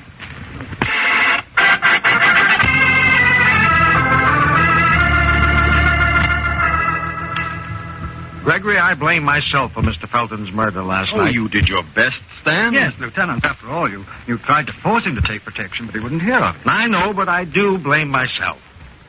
Well, let's see what Julie Hayes has to say about this one. She's waiting outside. Come in, please, Miss Hayes. Very well, Lieutenant. Now, Miss Hayes, I want to know how you knew this latest murder was going to take place. I cannot tell you how I knew. It is just that when my mind is a blank, I have the ability to see into the future. Now, look, Miss Hayes, I'm a plain, straightforward police officer. One coincidence I can take, but not two. And I can't write on a police report that you knew about the murder because you can see into the future, you know. Why not tell me the truth? I am telling the truth. Oh, Gregory, see if you can get anything out of her. Miss Hayes, What is it? I understand about your being able to travel into the future, but surely you must be able to remember more about what you saw when you had that vision. Try and think back, will you? Think back? Back? No, I can only see forward. Forward. Scott, my mind's blanking out again. I see another death in the immediate future. Sudden death. The man is tall and dark. His name is Hood. Gregory Hood.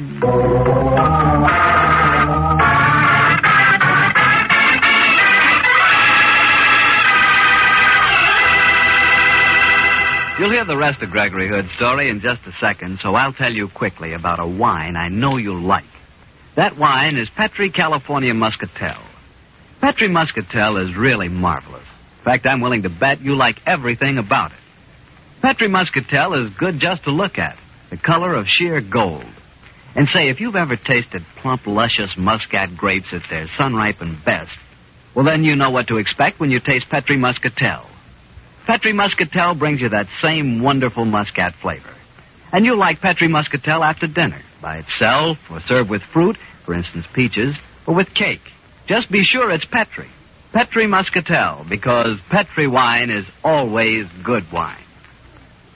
Well, Gregory, so yours was the third murder to be predicted. Considering the first two had taken place according to schedule, you must have felt a little nervous. For the first 24 hours, I was a trifle sensitive to sudden sounds, Harry. But when 48 hours had passed without anything happening, I began to feel rather let down. Let down? You should have thought you'd have been grateful. Gregory has an ingrained sense of melodrama, Harry. I think he felt cheated because the spotlight was on him and he didn't have a scene to play. Exactly, Sandy. As my old father used to say, if you're fortunate enough to hit the headlines, for heaven's sake, make the most of it. But how could I? The other two killings had followed right on the heels of the prophecies. Now, mine had been predicted, and nothing happened at all. It was rather humiliating. Well, that's one way of looking at it. In any case, I'm sure you didn't just sit down and wait for someone to try to kill you. Oh, no, Harry. As soon as Julia Hayes uttered her dire threat, Lieutenant Silvers and I went into action. We questioned everyone and checked alibis till we were as black in the face as a couple of end men. But after 3 days of this, we had progressed exactly nowhere. On the night of the fourth day, I remember, Sandy and I sat in my apartment discussing the whole business. Gregory, while you and Lieutenant Silvers have been doing the legwork, I've been doing some serious thinking. Splendid, Sandy. What conclusions did you arrive at? I think there's only one answer to this case. And that answer is? Dr. Barton's a psychiatrist. Julia Hayes is slightly subnormal. I wouldn't mind giving you odds that he hypnotized her into performing the two murders. She'd be an easy hypnotic victim. I'd thought of that possibility. Have you figured out his motive? No, but I'll skip that for the moment. One thing we do know. He had the opportunity. He was the only person who was alone with the woman for any length of time between her arrival in San Francisco and her first prophecy at our meeting. Very true. And I think I could provide your missing motive, Sandy. We've checked on Dr. Barton thoroughly. The wife of George Felton, the second man murdered, was a patient of Barton's. She was also a beautiful woman, no doubt is now a very rich one.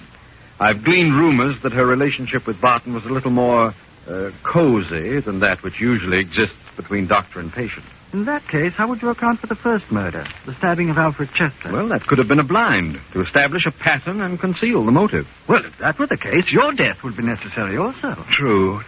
Darn it, Sandy, this is all supposition. We haven't a real lead to follow. There's one thing I will settle, though. Who are you calling? Dr. Howell is staying at the Fairmont. He's probably the greatest psychiatrist in the country. Dr. Eustace Howell, please. Well, what can he settle? Whether Julia Hayes could have been hypnotized into committing murder. Dr. Howell, this is Gregory Hood. I'm fine, thanks. Yes, I'd like to. In the meanwhile, do you mind if I pick your brains? Yes. Here's my problem. Is it possible to hypnotize an individual to commit a criminal act against his will? Thanks. I thought so. I'm much obliged to you. I'll call you in a day or two. Goodbye. Can't be done, huh? No. He says the answer is an unqualified no. Well, I'm going to accelerate my own murder. Tell me what flowers you like first. I'm very fond of Transvaal daisies, Sandy, but don't worry about my funeral. Yes. Lieutenant Silvers, please. Two can play at this game, Sandy. Oh, Stan? This is Greg Hood. No more leads, but I have got a brainwave. Pick up Julia Hayes and bring her up to the apartment as soon as you can. Yes, we'll be waiting for you.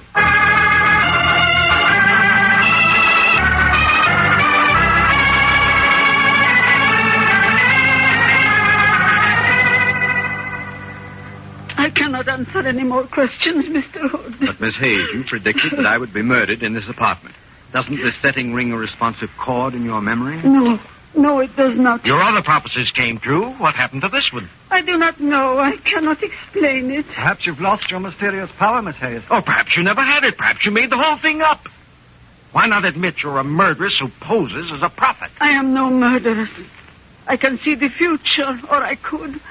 Something has happened to me. You never could see the future, and you never will. But I'll tell you your future, Miss Hayes, if you don't tell us the truth. You'll end up in the gas chamber, and I don't have to be a clairvoyant to know that. Stop talking like that. Leave me alone. I won't stay here. Come back. No, Stan. Let her go. I'll tail her, though, Greg. Good idea. She's upset. She might show her hand. I'll be back later. Well, we're still no nearer the solution, Gregory. I don't know. I swear there's still hypnotism in it somewhere. I have a hunch that Julia Hayes isn't conscious of it. That alibi of hers for the first killing might be a true one at that. Hello? Gregory, this is Dr. Barton. Yes, Barton? I have rather a serious confession to make to you. I lied to the police. About what? In saying that Julia Hayes was with me at the time of the first murder. She wasn't. Why did you lie?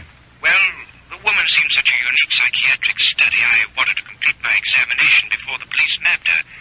Now I've finished my research with her. You can tell the police they can pick her up. Tell them yourself, Barton, and I wish you the worst of luck in explaining it to them. There's a man that danced at his father's wedding. What did he say, Gregory? He dynamited Julia Hayes' alibi for the first murder. But in doing so, I'm pretty certain he's put the finger on himself. Dr. Howell, please. Andy, I think we're on the right track at last. I certainly hope so. Dr. Howell, this is Greg Hood again. I want just one more piece of information, please. Can a post-hypnotic suggestion include persuading the patient that he was never hypnotized at all? It can? Thank you, Doctor. I'm immensely obliged to you. There's our answer, Sandy. When Barton demolished the woman's alibi, he also demolished his own. Then he did hypnotize her? Sure. Then he planted the apparent prophecies in her mind. After she'd made them public, he committed the murders himself. I get it. And he thought that when he scuttled Julia Hayes' alibi, we'd think she'd try to make her own predictions come true. That's it, Sandy. Fortunately for us, he's outsmarted himself and walked into his own trap. We've got him. Who's that? Is that you, Stan? What? Who turned off the light? Oh, no, you don't. Gregory! Gregory, where are you? What's happening? Trying to get at the light switch. Look out, Sandy. He's got a knife. Strike a match. Okay, Gregory. Hey, Gregory. Why are the lights off? What's going on? Watch out, Stan. The killer's here. He's got a knife. She's got a knife. It's Julia Hayes. She got away from me, but I trailed her back here. But it can't be. Oh, here's the light switch. It is Julia Hayes, Gregory. You've got your cold, Miss Hayes. Knife's in your hand and all. Well, what have you got to say for yourself? I'm sorry I did not kill you, Mr. Hood. Well, that's very friendly of you, Miss Hayes, but I'm completely confused. Well, so am I, Gregory. You just finished proving to me that she couldn't be the killer. Well, I don't know what more evidence you want, Greg. The knife's in her hand, and she admits she wished she'd killed you. Yes, I admit it. You all made fun of me. You did not believe in my gift. If you had died, then all my predictions would have come true. But I am no murderess. Of course you aren't, Miss Hayes. What are you talking about, Gregory? But don't you see? She's holding the knife in her left hand. There's the answer. Come on, Lieutenant. Let's go over and see Dr. Barton as fast as the squad car can get us there.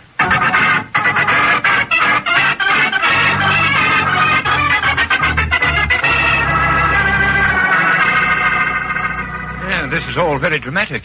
A police inspector, an amateur detective, and his attorney stand in my home and accuse me of murder.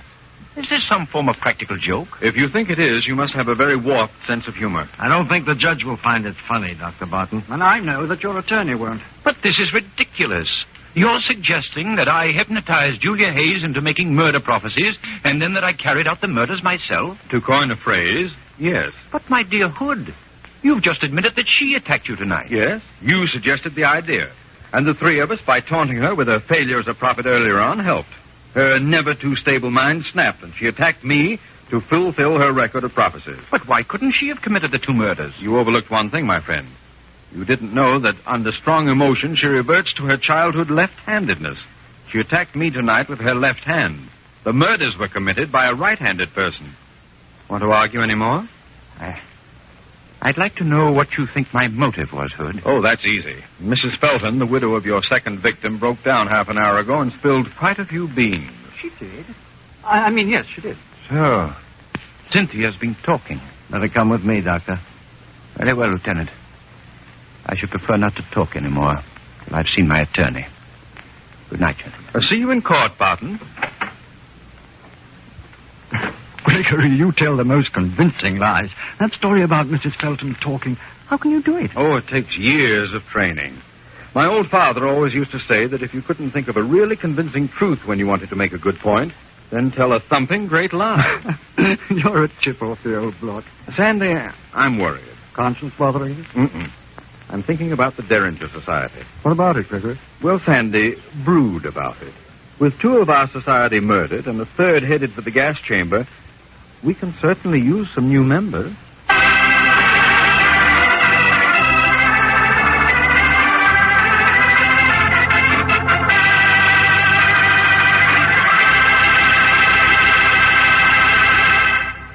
Greg, that was an exciting story. How do you get mixed up in these things? Harry, I guess I'm just around when they happen. But why is it I'm never around? Well, Harry, maybe you're just the kind of person nothing ever happens to. Lucky you. You mean poor me? I bet if I were a member of the Derringer Society, things would start happening to me. Oh, I don't know. But before you can become a member, you must be able to contribute something to the society. Have you a scientific mind? I'm a genius with a tinker toy. Oh, no. Know anything about psychiatry? No. Hypnotism? No. Precognition? Don't even know what it means. Well, in that event, Harry, what in the world could you possibly contribute to the Derringer Society? A case of Petri wine? I should have known. They'll love me, Greg, because Petri wine is such good wine. Why, it's just got to be. With the Petri family, the growing of perfect sun-ripened grapes and the art of turning those grapes into fragrant, delicious wine is a heritage. It's a heritage passed on down from father to son, from father to son. No wonder Petri wine is so good. Yes, the making of Petri wine is a family affair, and the Petri family has every intention of keeping it just that. So you know the name Petri on a bottle of wine is more than a trademark.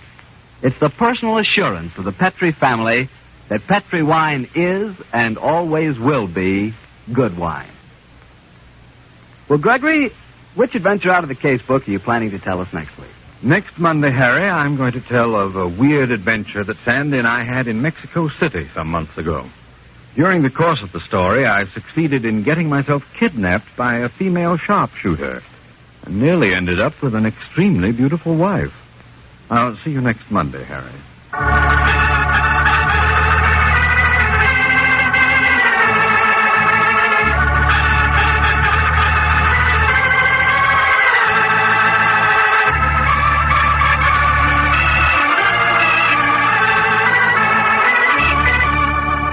The Casebook of Gregory Hood is written by Dennis Green and Anthony Boucher. Original music composed and played by Dean Fostler. Gail Gordon plays the part of Gregory Hood, and Sanderson Taylor is played by Carl Harbers.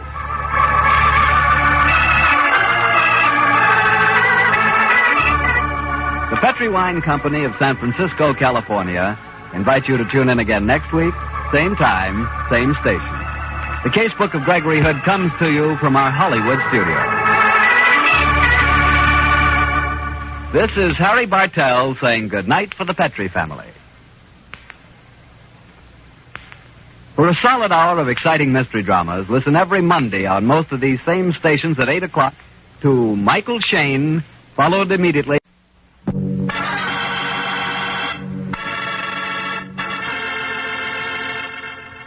Tonight, the Petri family, the family that took time to bring you good wine, invite you to listen to the story of South of the Border. Another exciting adventure from the Casebook of Gregory Hood. And I'd like to ask you if you know one sure way to turn a simple meal into a regular feast. Just serve that meal with a good Petri dinner wine. Let's say Petri California Burgundy. Petri Burgundy, you know, is the perfect companion for any kind of meat or meat dish. It's a red wine, just as rich in flavor as it is in color. And if you want to know how really good it is, serve that Petri Burgundy with a hamburger cooked the way you like it. Tender, delicious. Or try that Petri Burgundy with a savory beef stew. Or with pork chops. And, of course, if you can wangle it, try Petri Burgundy with a thick, juicy steak. Ah, believe me, that's eating. Eating that's, well, that's out of this world.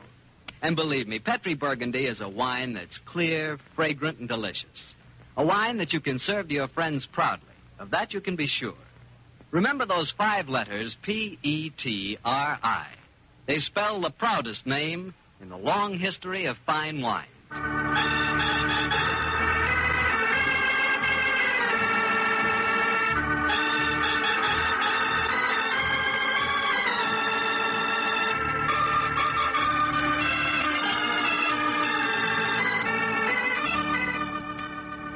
Well, it's Monday night in San Francisco, and we have a date with Gregory Hood and his friend Sanderson Taylor.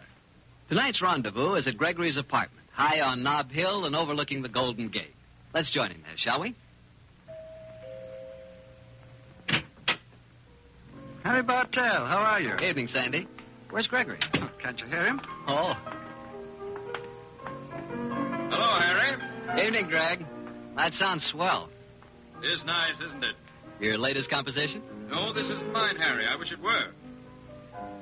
This is one of Richard Gump's compositions. He calls it Un Cœur Brisé, Broken Heart. Seems to me he's something of a rival of yours, Greg. He's a famous importer, and now it turns out he's an amateur composer of distinction, too. Yes, Harry, but don't imagine there's any rivalry between them. They're the best of friends. Oh, there's distinct rivalry between us on the golf course, Sandy. We played this afternoon. If I hadn't hooked my drive on the 13th, I swear I'd have beaten him. Oh, on the way home, he took me by a store and gave me a private showing of his wonderful collection of Steuben glass. It's a must on your list, Harry. I'll go there tomorrow. Now, Greg, how's about... Tonight's story? It's coming right up. There. You see, Dick Gump and I work very closely in the importing business. On this particular occasion, we crossed swords with a very slimy dealer by the name of Severin Stackpool. It was to forestall Stackpool that I decided recently to fly down to Mexico City. I'd heard that the Royal Jade Collection of Grozny was for sale, so I decided to be in at the bidding on the ground floor. Well, the Royal Collection of Grozny and Jade sounds pretty impressive, Greg, but, and I don't want to appear stupid, where is Grozny? It's one of the more obscure Balkan countries. The royal family, complete with the priceless Jade Collection, which 4 generations of Groznian rulers had been assembling, left the country and came to Mexico City, but I'll come to that in a moment. As soon as I heard about the Jade Collection, I naturally got in touch with Dick Gump. As you know, he has one of the finest collections of jade in the world. But Dick was tied up, so we arranged to purchase the stuff jointly. Sandy and I lost no time in hopping the next plane south. When we landed in Mexico City, it was one of those cool, fresh days, bright sun, but no oppressive heat. A very smooth trip, Gregory. Very, very. You know, Sandy, I haven't been to Mexico City for a couple of years. It's good to be back. It's a great spot. Yes, I've always liked it.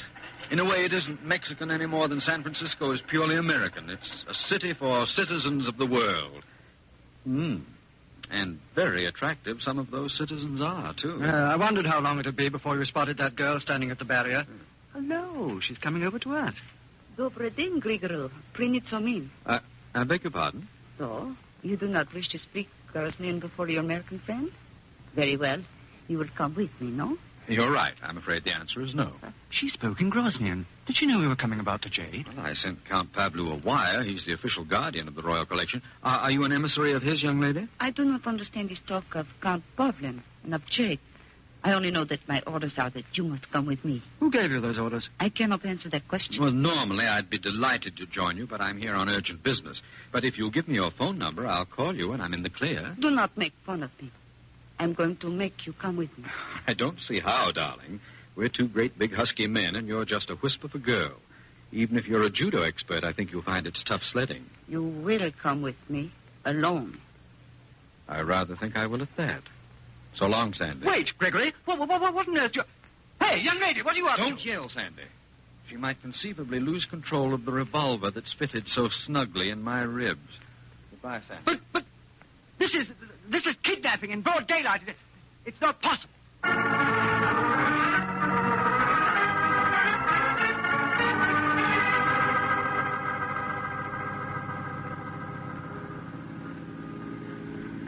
Where's your chauffeur driving us? To the house of Prince Petru Firasol. Where else? Well, who is he, and why are we going there? Oh, you know as well as I do. Was not this mainly your idea? Look, darling, you must have me mixed up with someone else. I've never heard of Prince Firasol. My name is Gregory Hood, and I'm an importer from San Francisco. You're still a playboy at heart, are you not, Grigorov? Sure, but I'm not your Grigorov. By the way, what's your name? You know it as well as your own. Yes, but as my name seems to be a matter for discussion, it would be simpler if you told me yours. My name is Maria. Maria Kres. And your nationality, Maria? What game do you play, Grigorov? I am Groznian, of course, just as you are. As I am? This begins to make Alice in Wonderland look like a whodunit. Now listen, Maria. This is Grigorov. We arrive at Prince's house. Follow me. And no tricks, please. As you remember, I am not an amateur with a revolver. Prince Firasol is waiting at the door. He will be so happy to see you again. Grigorov, my dear boy. Come in. I've been waiting your arrival with such anxiety. You mean you recognize me, too? What rubbish are you talking? How could I fail to recognize you, Grigorov? Come in, my boy, come in. I have so much to tell you. We will go into my study. You wish me to stay, Prince Firsol? No, Maria, you may leave us. And you have done well, my child. You brought him here most speedily. I am pleased with you. Thank you, Prince Firsol. And now, my dear Gregor, let me look at you. It warms my old heart to see you. You must allow me an embrace. Look, this is all very touching, but will you give me some faint idea of what goes? You have me kidnapped at the airport. That pained me to have to do that, my dear Grigoro, but I could take no chances. You know how difficult it has been for me to handle you in the past. Let me ask you one simple question, Prince. Who the heck do you think I am?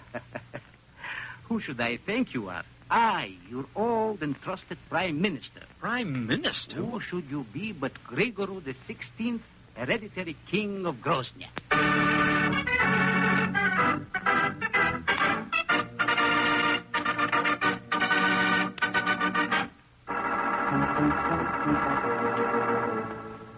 Lieutenant Valdez, how many times do I have to tell you my friend was kidnapped before my very eyes? But, Mr. Taylor, how can you expect me to take your story seriously? It's perfectly true. My dear Mr. Taylor, I am interested in matters of criminality. I know the activities of Mr. Gregory Hood. I also have heard of his, shall I say, his extracurricular activities. What do you mean, Lieutenant? He is notorious lady killer, I understand. Well, what's that got to do with anything? A great deal, I am sure. You have told me he neglects his business to go off with a beautiful girl and then invents the absurdly thin story that he is being kidnapped. Should I concern myself or my men with your friend's love life? I insist that you try and locate him, Lieutenant. I'll appeal to the consulate. I doubt that Mr. Hood will thank you for your interference. Now, Mr. Taylor, I'm afraid I must say goodbye to you. I have serious work to attend to.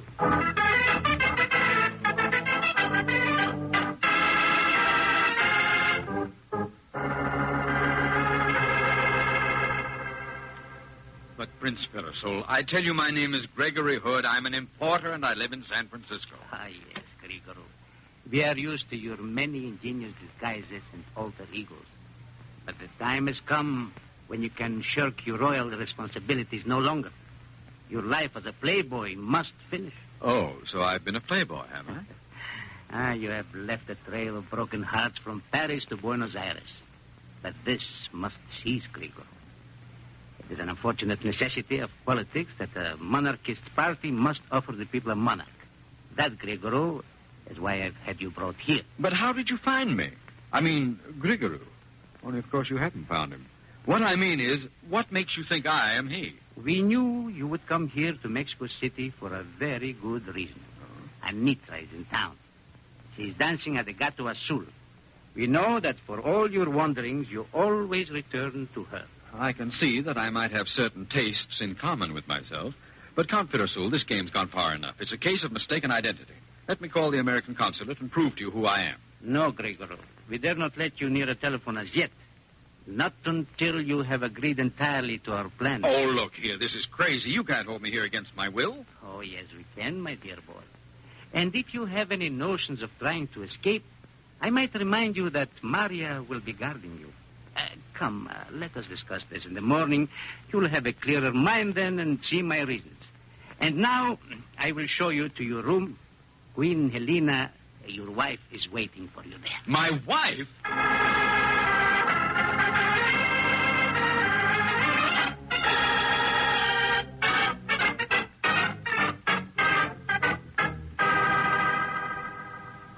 You are comfortable in our hotel, Mr. Taylor? Yes, thanks. As comfortable as a man can be when his best friends disappeared. Haven't been any messages, have there? No, Mr. Taylor. You have reported his disappearance to the police? Yes, and they won't take me seriously. Nor will the consulate. Excuse me. Hotel Cerveceria, San Francisco. Mr. Gregory Hood? Just a moment, please. San Francisco is calling Mr. Hood. I'll take the call. You can take it in the booth over there, senor. Very well.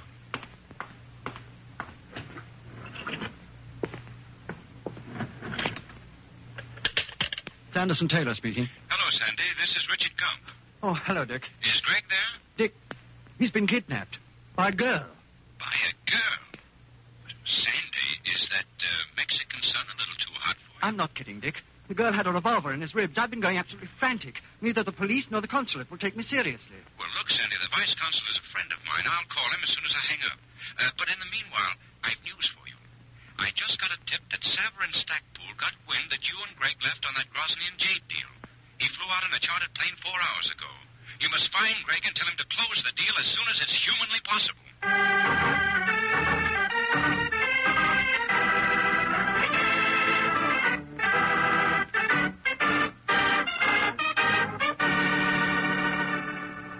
And now, Grigory, I shall leave you and Queen Elena together. Such a handsome couple. Ah, how splendid the pair of you would look standing on a balcony with your cheering people below you. Talk some sense into him, Elena.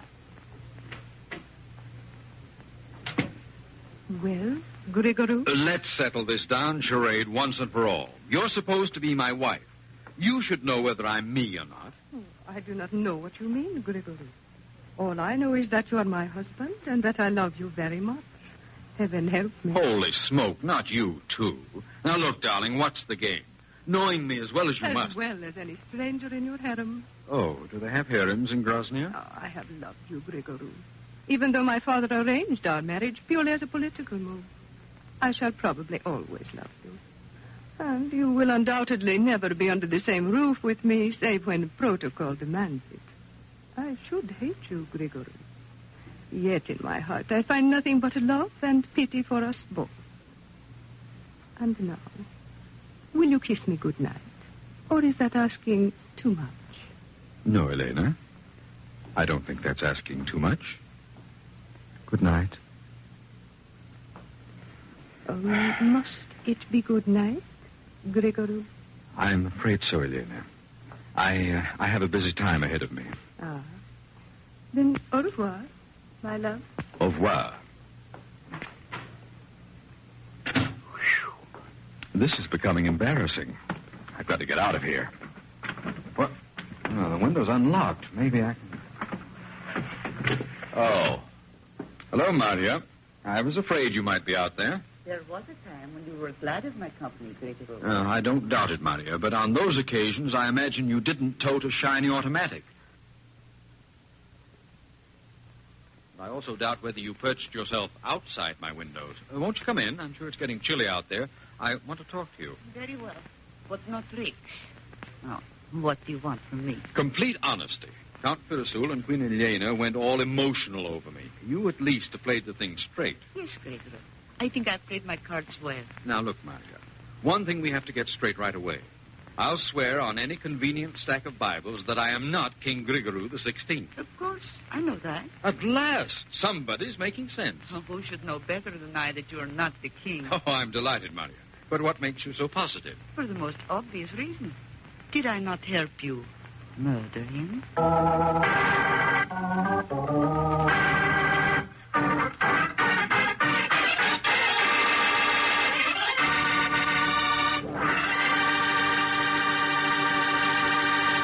You'll hear the rest of Gregory Hood's story in just a second.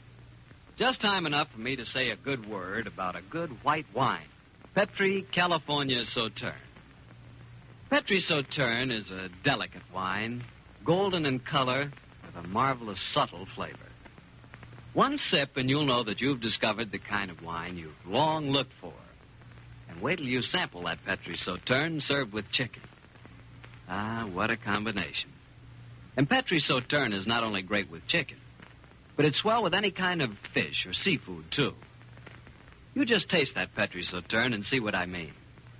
To be sure you get a good wine, be sure you get Petri wine. Well, Greg, this is one of the screwiest stories I ever heard. It sounds it, doesn't it, Harry? Yet it's perfectly true. Seems to me like a double case of mistaken identity. That's the way it seemed to me at the time. I figured that Maria had had a boyfriend who was a double for the real king. They had murdered the king and placed me, that is, the boyfriend, in his stead. Mm-hmm. Now they were deliberately letting me, that is, him, be found by the monarchist party to go back to Grosnia and reign. As pretty a little mix-up as ever I heard. How did you get out of it? Well, as Maria made her remarkable statement, I had a sudden inspiration, Harry. I saw a way to play the impossible. Of course I know you're not the real king. Did I not help you murder him? You helped me to... Maria, you may be right at that. I may be. Grigory, whatever may have happened to your memory, I can assure you that I have not forgotten. I can't understand myself. My mind, it's been confused lately. I can't seem to remember things properly. Do you suppose... Could I really be the man you think I am? Am I suffering from amnesia? Oh, you poor darling, of course. That explains why you've been acting so strangely. That must be what's wrong. Maria, you have to help me regain my memory. Of course. But what can I do? I've often heard that a sudden shock can do the trick. Perhaps if I fired this revolver and screamed that you're trying to escape... No, darling, that's a little too violent. I feel that a more psychological treatment might be better. Tell me, Maria, I gather that my past has been a trifle sticky. Which of the women in my life were the closest to me? Oh, that is not hard to answer. Anitra, the dancing girl. Oh, yes, Prince Fiddlesole mentioned her. And she's in Mexico City at the moment, I understand. Yes, she is dancing at the Gato Azul. We know that you would not be able to keep away from her. Always, in whatever country you have been and with whatever women, you have always come back to Anitra. She sounds sensational. She's a devil. She knows that you killed the king, and yet she gave her heart to you before even his funeral had taken place. I'm even more of a cad than I thought. But look, Maria, you want to help me get my memory back, don't you? Yes, I will help you. Well, you're my bodyguard. Now, you escort me to the Gato Azul, and let me take a gander at Anitra. Maybe my memory will come back. Perhaps I will, Gregory. But I shall keep this revolver handy. Okay, Maria. By the way, you still call me Gregory. If we are supposed to have bumped off King Gregory, how come I still have his name? Because it was agreed you would adopt the name. Your real name, when you served the prison term in 1937, was Stefan Ratnik. Something new has been added. So I served a prison term, did I? Curiouser and curiouser. What was my crime? Perhaps it will help your memory if I show you a copy of your police record, Gregory. I have a photostatic copy made from the file. Here. The photograph is an exact likeness. Hello. See these fingerprints on the record? Are these supposed to be mine? But of course. Then this, my sweetheart, is an occasion when you're in line for something of a shock. Now, here's my driving license. I want you to compare the two prints. I'm very much afraid you'll find there's a slight discrepancy. No, Gregory. The prints are identical. What? Let me see that. You must be quite... Holy smoke! They are the same. Of course they are. Oh, I'm beginning to wonder myself who I am. Well, there's only one way to clear this up, Maria. And that is? You and your revolver must take me to see Anitra, my great love. Come on, darling. Stop glowering at me and let's go.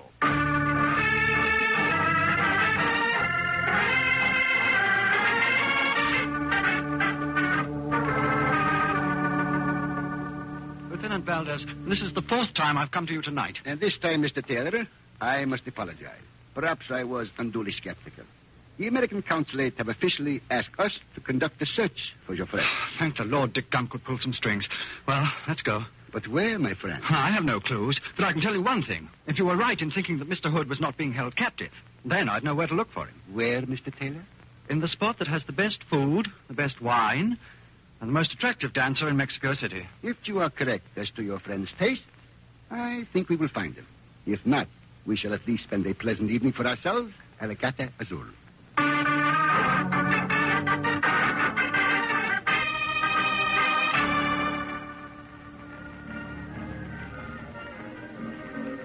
You like the Gato Azul, Gregory? Very shiny, very smooth, very nice. While we're waiting for Anitra to appear, could I interest you in a rumba? Not this time, Gregory. You are too full of tricks.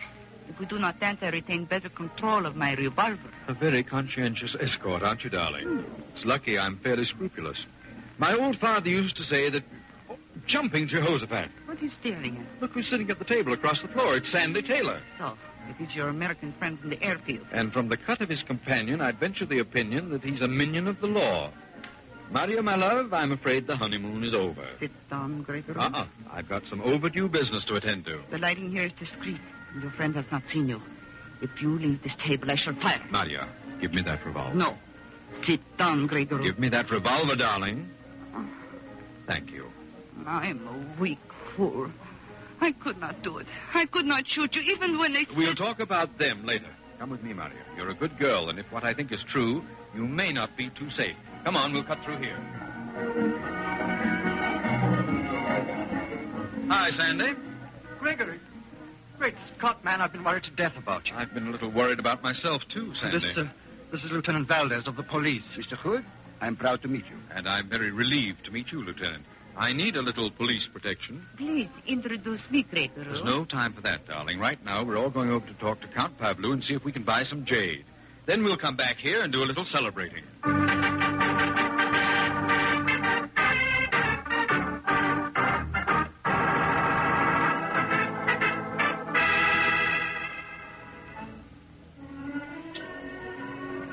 Well, Gregory, it's turned out all right. You closed the deal with Count Pavlou, and the jade is ours. Yes, but I only got it in the nick of time. You saw that large black limousine drive up to the Count's house as we left. That was Mr. Severin Stackpool. More champagne, Maria? Thank you, Gregory. How about you, Lieutenant Valdez? Since I am no longer on duty, thank you, Mr. Hood. Gregory, I've got a million questions to ask you. Yes, I thought you might be curious, Sandy. And I, Mr. Hood, as a humble member of the police force, am a little curious, too.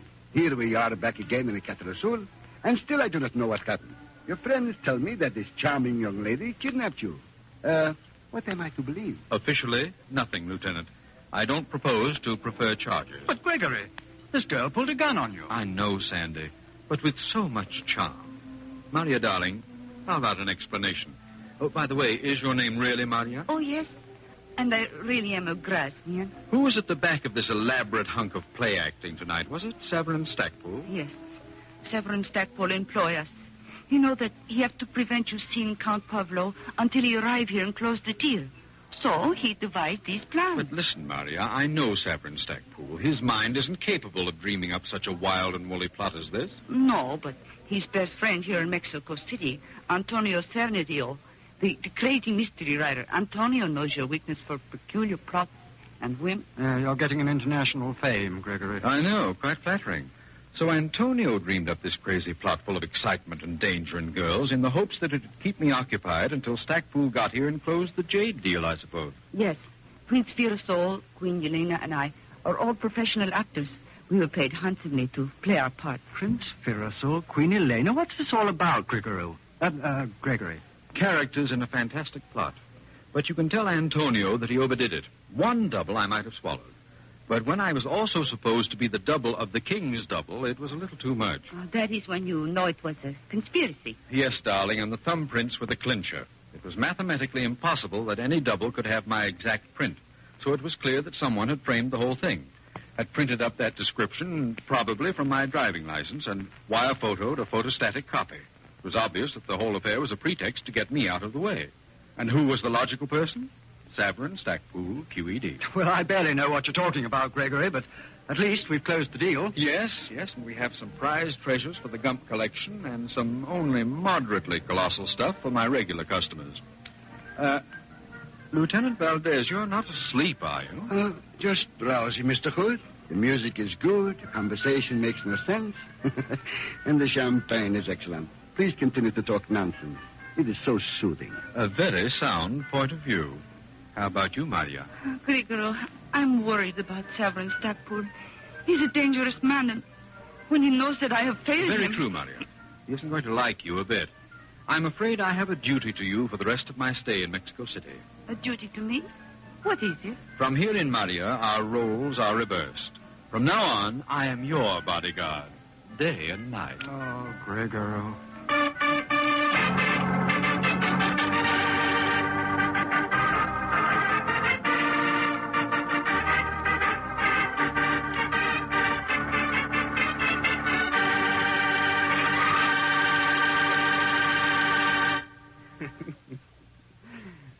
Greg, I don't know how you do it. You know, your stories get better all the time, but you, a king. Harry, when you say that, don't smile. Besides, I was beginning to like the idea. Greg, I don't know. I just can't visualize you as a king. Oh? I think I'd look quite dashing with a crown on my head and a queen by my side. I'd look kind of dashing myself in that setup. Maybe so. But as my old father would say, he who gets crowned is not always king. Yeah. Well, that's what your old father would say, but did I ever tell you what my old father said? No, what did he say? You can't go wrong with a Petri wine. Yeah, he said it and he was glad. And right, too. You said it because Petri wine is always good wine. Well, it's got to be. Look at the long years of skill and experience that go into its making. The Petri family has been making wine for generations. Winemaking is their heritage. A heritage handed on down from father to son, from father to son. So you can take it for granted that the Petri family really knows how to turn luscious, sun-ripened grapes into clear, fragrant, delicious wine. You can take it for granted, too, that the name Petri on a bottle of wine is more than a trademark. It's the assurance of the Petri family that every drop of wine in that bottle is good wine. You just can't go wrong with Petri wine because Petri took time to bring you good wine. Well, Greg, which story out of your casebook are you going to tell us next week? Next week, Harry, I'm going to tell you of a strange adventure that Sandy and I had last fall when we flew up to Yosemite on a fishing trip. It concerns some brook trout that I cooked under the starlight, an uninvited guest, and a sudden tragedy. See you next week, Harry.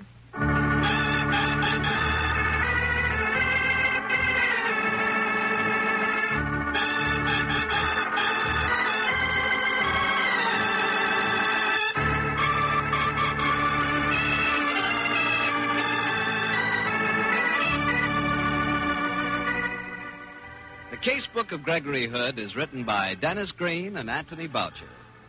Original music composed and played by Dean Fossler.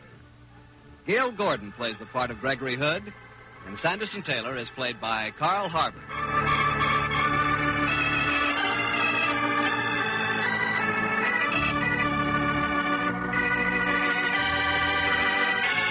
The Petri Wine Company of San Francisco, California, invite you to tune in again next week, same time, same station. The Casebook of Gregory Hood comes to you from our Hollywood studio. This is Harry Bartell saying good night for the Petri family. For a solid hour of exciting mystery dramas, listen every Monday on most of these same stations at 8 o'clock to Michael Shayne, followed immediately by the Casebook of Gregory Hood. This is the Mutual Broadcasting System. Petri Wine brings you the Casebook of Gregory Hood.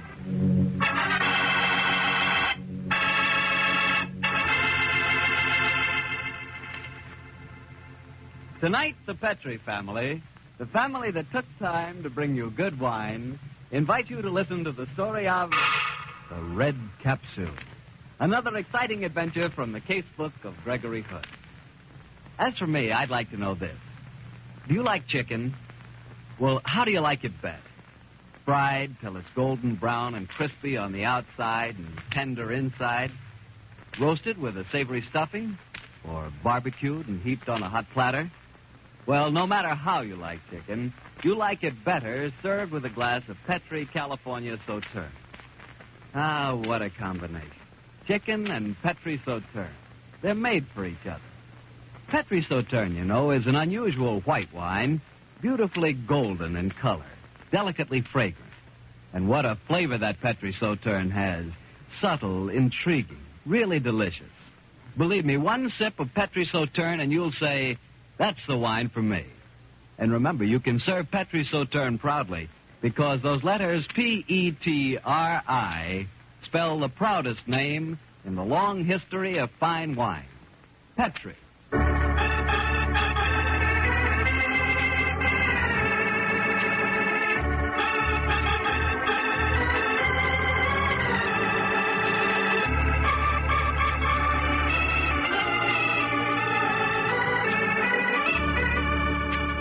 Well, it's Monday night in San Francisco, and we have a weekly date with Gregory Hood and his attorney and great friend, Sanderson Taylor.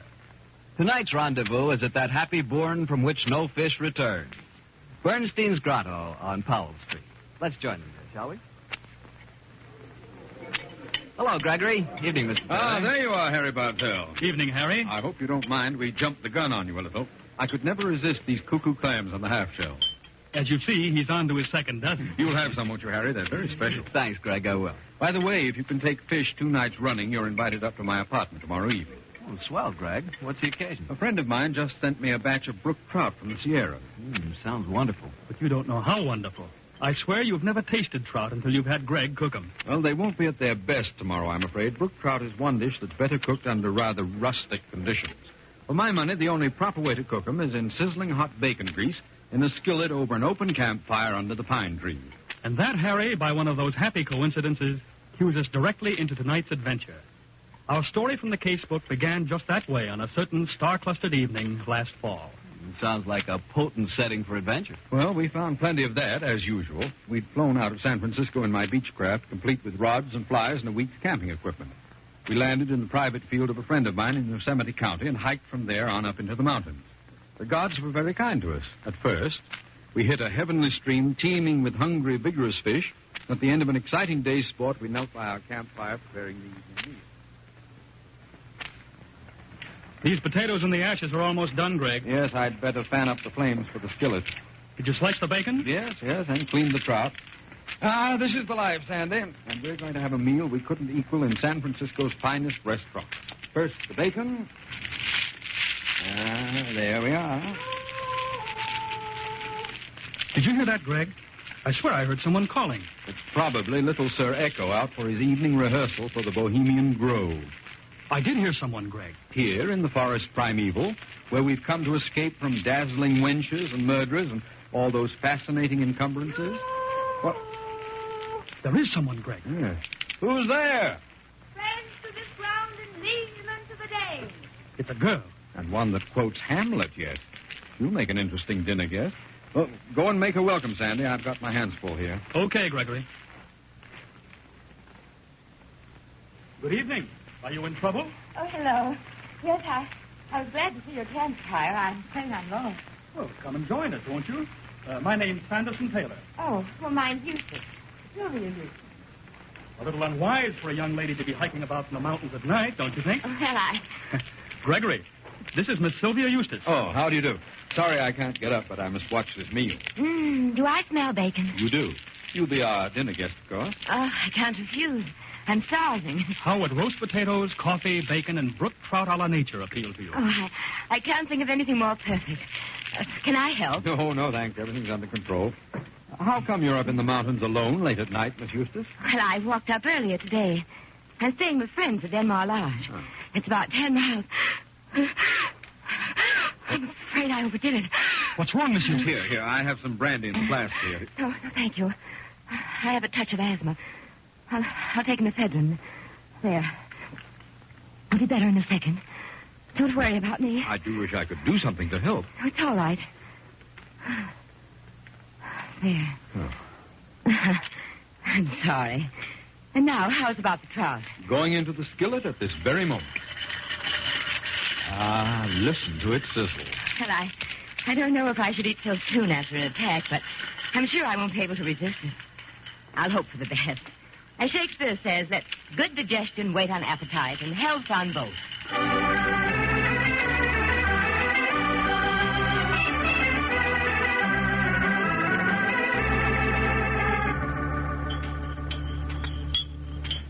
A wonderful meal. Gregory, you surpass yourself. I must confess it was mildly colossal. More coffee, Miss Eustace? Yes, thank you. Oh. Your face keeps bothering me, Mr. Hood. It does have that effect on some people. Yours has the reverse effect on me. Oh, no. No, I mean, I'm certain I've seen it before. Probably in the Police Gazette. He's always getting mixed up with the underworld. Oh, of course. How stupid of me. You're Gregory Hood, the detective. Well, detecting is a hobby of mine. Well, I've seen your photograph in the San Francisco papers. Oh, dear. I was afraid of this. Hand me my bag, please. Here you are, Miss Eustace. Another asthma attack? Yes. I knew I shouldn't have eaten that trout. I'll take another ephedrine. Fascinating objects, those tiny red capsules. They really ease up these attacks of yours, do they? Usually. There. If they don't do the trick, I can give myself a hypo. Oh! Help me! Help me! Lord, I never saw an asthma attack as severe as this. Look at her struggle. The way her body keeps arching. Sandy, this is no asthma attack. This girl's been poisoned.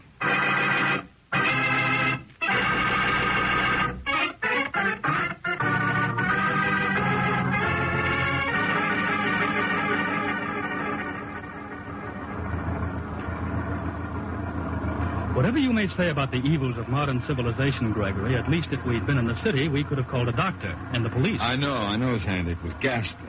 Darn this wretched car. It should be in a museum. The old farmer who rented it to us warned us not to expect too much. In any case, after scrambling down a mountainside in the dark, it's a great improvement. Well, the dawn's breaking now. It would have been better to have waited up there and then carried her body down to the plane and flown it into San Francisco. I can still see that poor girl's face as she died. Yes, it was torture. If only we'd packed some other food, some mustard, egg whites, anything to make an emetic. But to stand there helpless and watch her die. You're sure it was murder? Oh, obviously. Suicides don't seek company. And it was no accident. I know the symptoms of strychnine poisoning when I see them. We must be on the outskirts of some town now. There are a few lights twinkling. Yeah. I wonder where the courthouse is, or even if they have one. If I know these hick towns, it isn't far from the outskirts to the hub of things. Greg, could you make out anything of what that girl was trying to say to you as she died? Almost nothing. The strychnine spasms were racking her, and that, combined with her asthma, made it very hard. Dreadful way to die. I just caught a few scattered words. Sounded like sport, engineer, tar. Does that make any possible sense to you? No, I can't say. Well, Greg, here we are, the county courthouse. Yes. And the lights are on. Somebody's going to have quite a shock to start their day with. Yes, I imagine murder is something of a rarity in these parts. Yeah. Oh, here's the sheriff's office. Come on, Sandy. Good morning. You fellas are stirring early. What's on your mind? Are you the sheriff? Sure. Sheriff Turner. What's on your mind, son? We've come in to report a murder. Sounds as if you said murder, son. That's what I did say.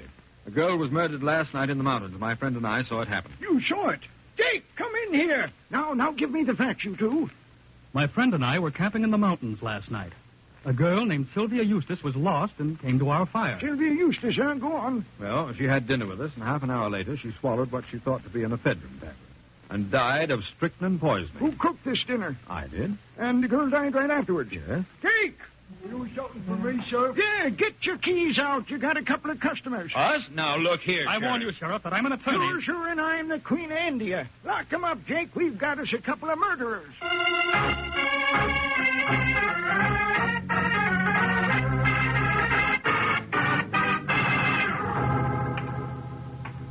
Oh, this is a crazy situation, Sandy. We come in to report a murder and then get booked for committing it.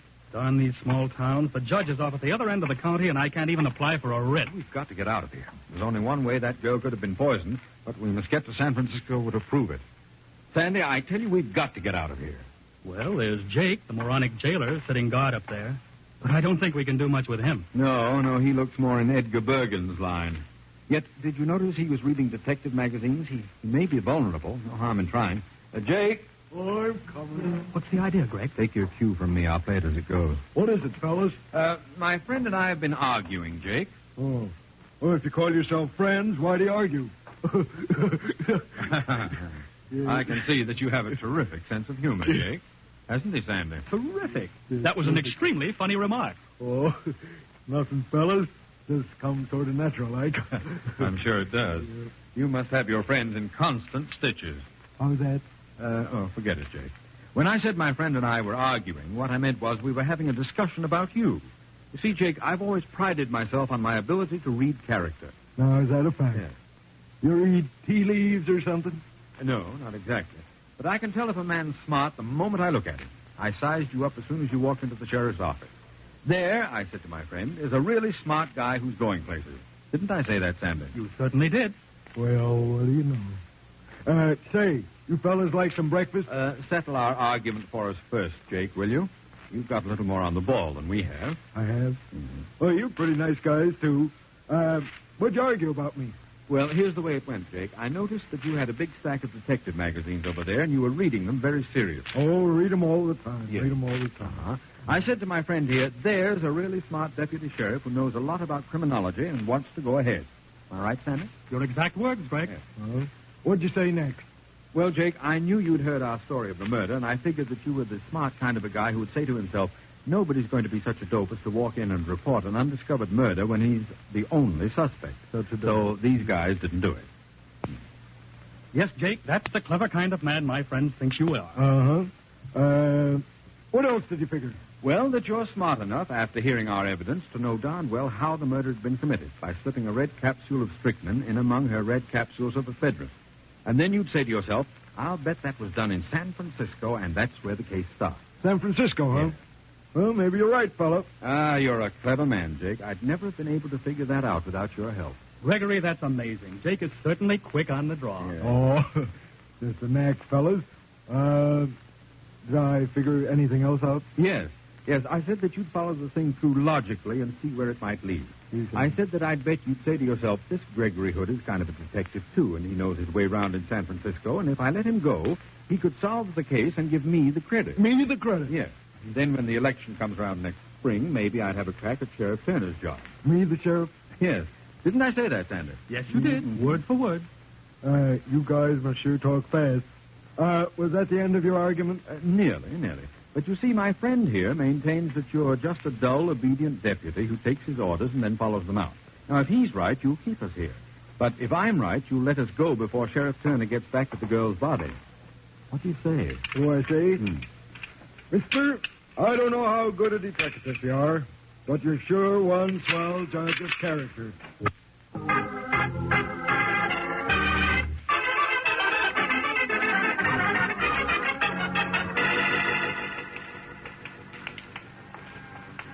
Gee, Sandy, it's good to be back in San Francisco. Sure. But I hope you realize, Greg, that in the eyes of the law, we're fugitives from justice. Yes, but the law peered at us with very sleepy eyes this morning. I'm afraid poor Jake won't be very popular. Well, I had to do it. That oaf of a sheriff would have tried to pin the rap on us. By the time we'd gotten clear, it would have been too late to do any real work at this end. I agree with you there. Just the same, I hope we never have to fly back across the Sierras in a thunderstorm. Yes, it was rather an exciting trip. In any case, it got us here in really fast time. Well, our first port of call is obviously at the dead girl's house. Yeah. Lucky she had those letters in her bag. What was the address again? 116 Marden Street. It must be this next house. She didn't mention her parents. Sandy, I'm afraid this is liable to be a pretty harrowing interview. I don't doubt it. But it's our logical starting point in a search for her killer. Well, here we are. It's an imposing house. Yes, the Eustace family must be moneyed. Wouldn't be surprised if the news of her death has preceded us. Yes. It's the maid's day out and the butler's quit. We don't want anything. Unless you're applying as servants. Is this Miss Sylvia Eustace's home? Yes. May we come in, please? No, you... Well, bless my soul. You're Gregory Hood, aren't you? Yes, I am. Can't see a thing with my new glasses. I'm Sylvia's uncle. Come in, won't you? Thank you, Mr. Eustace. This is my friend, Sanderson Taylor. How do you do? How do you do? Now, you want to see Sylvia? You mean she's here? Yes, I think so. I'll go and see. Won't be a moment. Greg, what in thunder is he talking about? The girl's dead. We know it. Either Mr. Eustace is definitely eccentric or he doesn't know his niece has left town. Yes, Sylvia's just coming down the stairs. She's doing what? Well, don't look so startled, Hood, me boy. There she is. Mr. Gregory Hood, how very nice to see you. Sandy, it's the same girl we left in Yosemite County.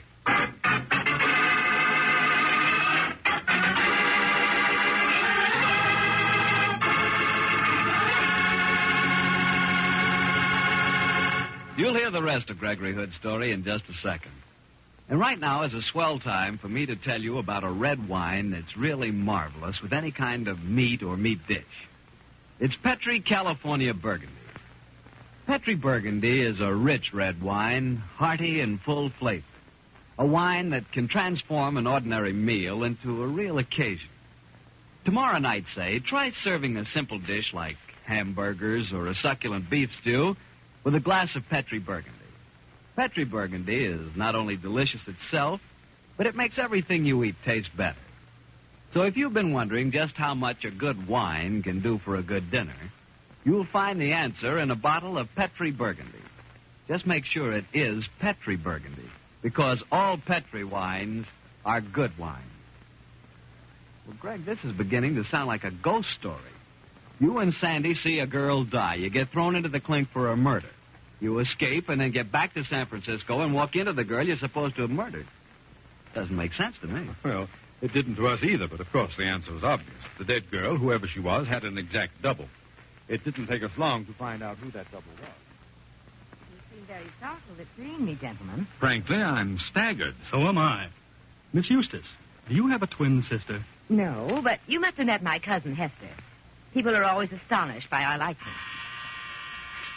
Oh, see who it is, Uncle, will you please? Richard Bell. As soon as the servants go, it never stops ringing.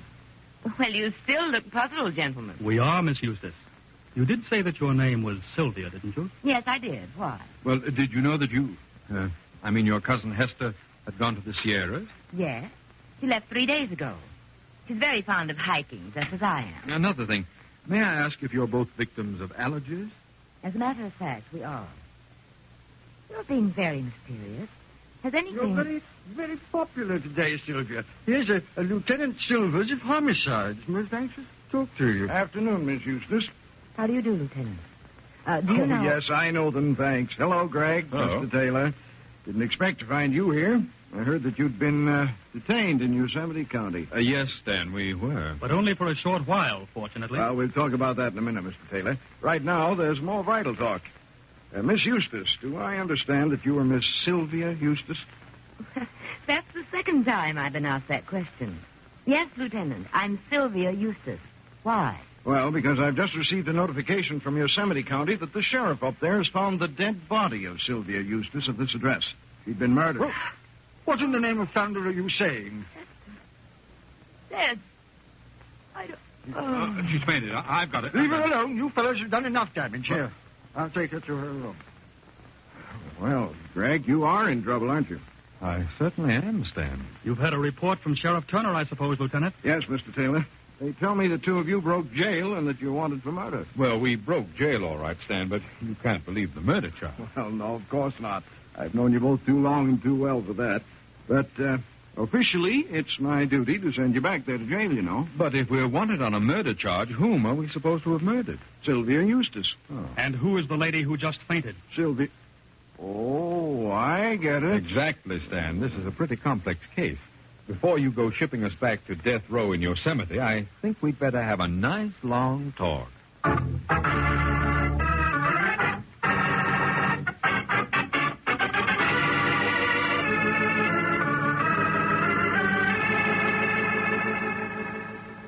So there you are, Stan. That's the deal. Two girls, both identical in appearance, are both claiming to be Sylvia Eustace. But why, Greg? It doesn't make sense. I think it might, Lieutenant, when you consider that the Eustace family is obviously wealthy. Being the heiress might even be worth murder and impersonation. Correct, Sandy. I'm pretty certain that's the motive at the back of this mess. Well, then you think this girl is the cousin, posing as the dead girl Sylvia. Well, that's the way it looks to me. Shh, Greg, here she comes back now. Gentlemen, I think I can talk to you now. May I introduce my fiancé, Dr. Bacon? How do you do? How do you do? I'll have to warn you that Miss Eustace is in no condition to undergo any prolonged questioning. Well, we'll make it as short as we can, Dr. Dakin, but you must realize that you're involved in a murder case. How was poor Hester killed, Lieutenant? He was poisoned by strychnine contained in what appeared to be an ephedrine capsule. Oh, dreadful. Stan, do you mind if I ask a few questions? Okay, Greg. You've got to play it in your way. But if it doesn't work, it's back to Yosemite, remember. We know that, Lieutenant. Miss Eustace, are you in the habit of taking ephedrine?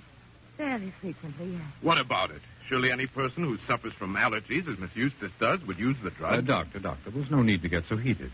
Miss Eustace, are you fond of Shakespeare? Not particularly. Certainly not the way poor Hester... I fail to see what the devil Shakespeare has to do with it. You'll find out in due course, Dr. Dakin. Tell me, Miss Eustace, to what substances are you allergic? I absolutely refuse to tolerate any more of this badgering. Oh, you call this badgering? Well, Doctor, perhaps as her physician, you'd care to speak for her. Well, I'm just a general practitioner. Dr. Sangerford is Miss Eustace, allergist. Oh, I see. Well, Miss Eustace, I'll make you an offer. I'll drop all questioning for the moment on one condition, that you let me come here tonight and cook dinner for you. What rubbish are you talking now, Hood? What do you say, Miss Eustace? In any case, your uncle commented on the servant problem, and I'm really quite a cook.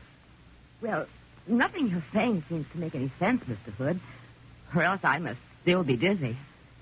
But, very well, you may cook dinner here tonight. What menu are you planning? Brook trout and bacon, Miss Eustace. It should give us the answer to murder.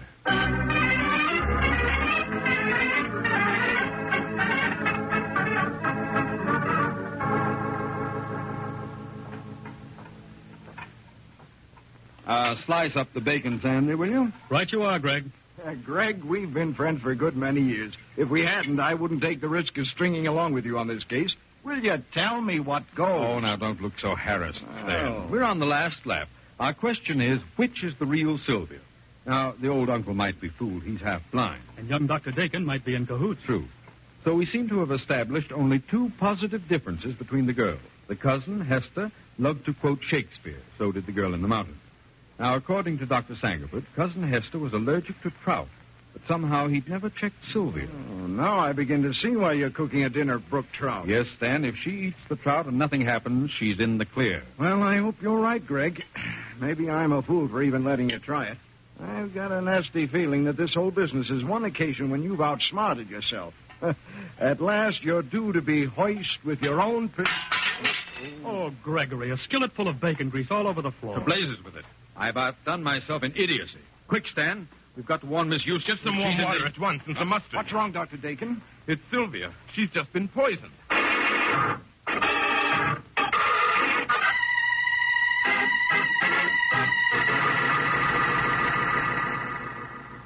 How are you feeling now, Miss Eustace? Weak, Mr. Taylor. But I'm all right. It was a miracle I was here and able to apply the remedy in time. She'd been poisoned with strychnine. But this makes it worse than ever. Who'd want to poison them both? Well, Stan, I can give you the answer now. Dr. Dakin, may I ask your fiancée a few more questions? As few as possible, please, sir. Very well. Miss Eustace, you took some ephedrine a little while ago, didn't you? Yes, I did. And tell me, in the past few days, did you have occasion to give your cousin Hester any of your ephedrine? Now that you mention it, yes, I did. Ah. Just before she left for Yosemite. We were at a party. I'd forgotten to bring my capsules. I had an attack and went to Hester's bag and took several out. Later, when we were home, I refilled Hester's box for mine. But you didn't tell her about this. No, I didn't think about it. There's the answer. Poisoned ephedrine had been placed in your box, the one you left at home. Later, quite unwittingly, you refilled your cousin's box from your own, which contained the poison capsules. Then Hester's poisoning was a mistake. The whole thing was really aimed at this young lady, only the plot backfired. I see it now, but why did she pretend to impersonate Miss Sylvia Eustace? That was all part of the plot. Sylvia's cousin Hester planned to kill this young lady, then return with a perfect alibi for the murder, having deliberately been in Yosemite at the time and claimed to be Miss Sylvia Eustace, saying that her cousin had been impersonating her in her absence. But, Mr. Hood, I still find this hard to believe. Oh, it's logical, Miss Eustace. It's a plausible pattern.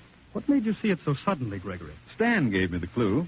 You remember the girl's dying words, Sandy? Yes, sport, engineer, tar, weren't they? Mm-hmm.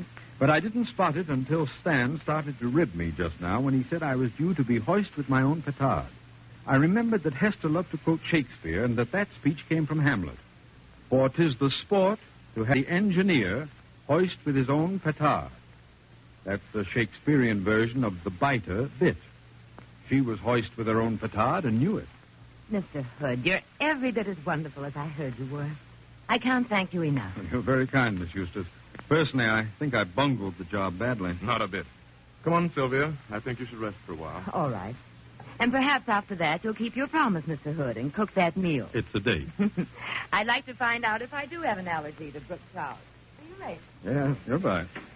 Well, Greg, this is all very well, but I'm afraid tomorrow we'll have some loose ends to tie off. You mean a little talk with Sheriff Turner? I certainly do. He's hopping mad. Well, Sandy's my attorney. He'll take care of it. That'll be a pleasure, but I'm worried about his deputy, the gullible Jake. I'm afraid he'll be in very bad repute. Yes, Sandy, he might even be out of a job. I hope your conscience will bother you if he is. It probably will, and I'll find him a job in Hood and Company, importers. I'd hate to destroy his faith in human nature. Well,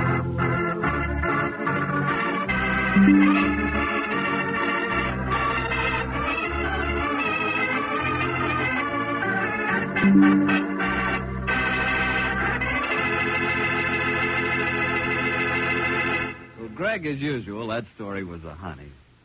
You know, come to think of it, I'm not so bad at quoting Shakespeare myself. Why, Harry, I didn't know you were a student of the immortal bard. You should just see me do a balcony scene. And personally, I'd rather sit in the orchestra myself. Oh, now cut it out, Greg. Look, let's run through Shakespeare's Romeo and Juliet. I'll be Romeo. If you think I'll play Juliet to your Romeo, you're crazy. Besides, I know you too well. What do you mean? Well, when Juliet says, Romeo, oh, Romeo, wherefore art thou Romeo? Your answer will be, getting a bottle of Petri wine. Well, can you think of a better answer? Look, if Shakespeare knew about Petri wine, he'd rave about it, too. It's great, Greg. Well, it's got to be. The Petri family has been making wine for generations. With the Petri family, the growing of perfect sun-ripened grapes and the art of turning those grapes into fragrant, delicious wine is a heritage. It's a heritage handed on down in the family from father to son, from father to son. And the skill of those generations of winemakers is evident in every drop of Petri wine. Though the name Petri on a bottle of wine is more than a trademark, it's the personal assurance of the Petri family that Petri wine is always good wine. Oh, but you'll discover that for yourself. You'll learn that no matter what type wine you prefer, you like it better when it's a Petri wine, because Petri took time to bring you good wine. Well, Greg, what story from your casebook are you going to tell us next week? Next week, Harry, I'm going to tell you an adventure that I call The Forgetful Murderer. It concerns itself with one of the strangest series of murders that I've ever encountered. I'll tell you all about it next Monday, Harry.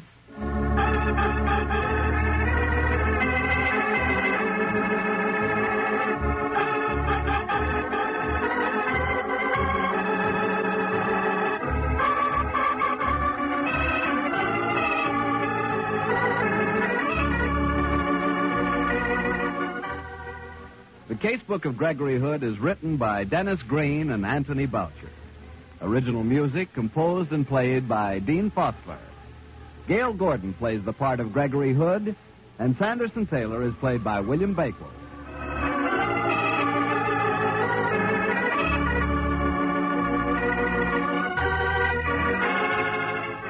The Petri Wine Company of San Francisco, California, invites you to tune in again next week, same time, same station.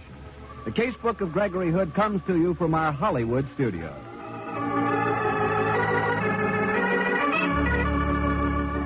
This is Harry Bartell saying goodnight for the Petri family. For a solid hour of exciting mystery dramas, listen every Monday on most of these same stations at 8 o'clock to Michael Shane, followed immediately by the Casebook of Gregory Hood. This is the Mutual Broadcasting System. Petri Wine brings you the Casebook of Gregory Hood.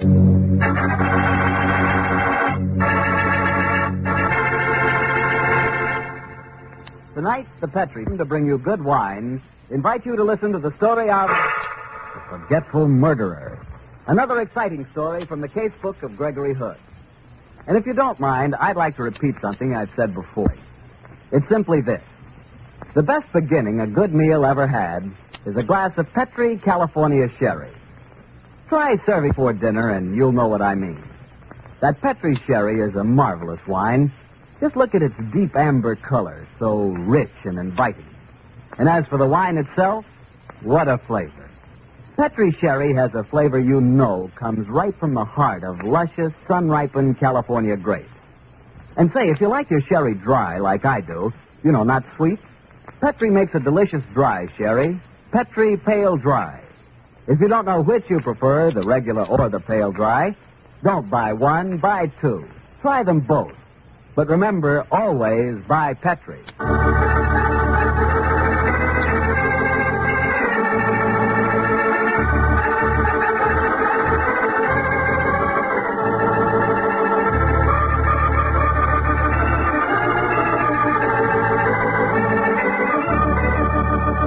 Well, it's Monday night in San Francisco, and it's time to keep our weekly date with Gregory Hood and his friend Sanderson Taylor.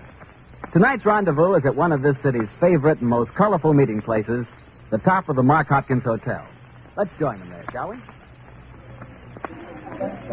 Harry Bartell, how are you? Evening, Mr. Taylor. Hello, Greg. Hello, Harry. Come and sit down. You're just in time to settle a fierce argument. Argument, huh? Company policy or private opinion? The latter.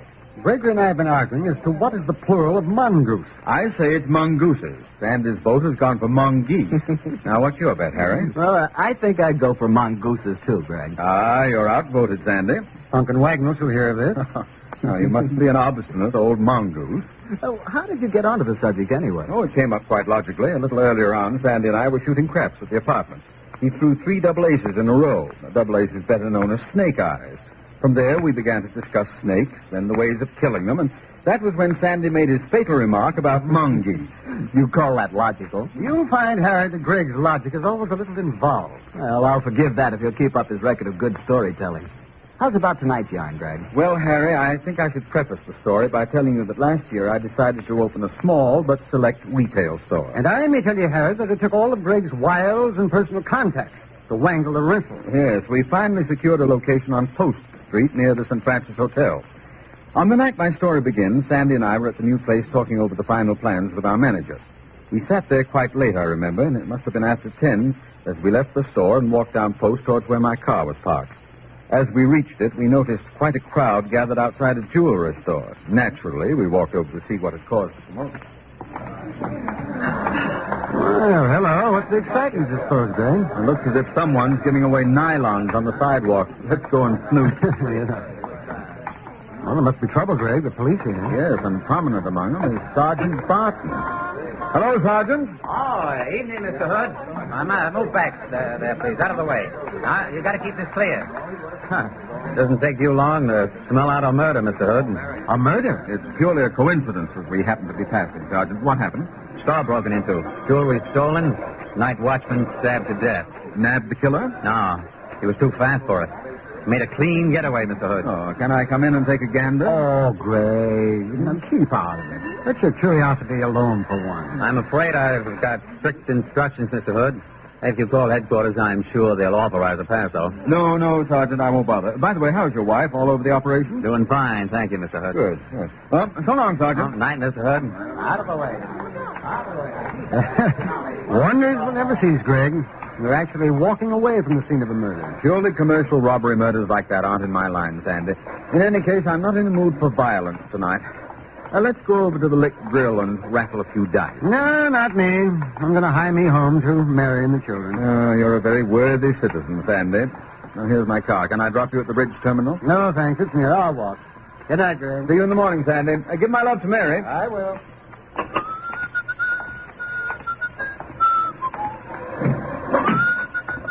Hello.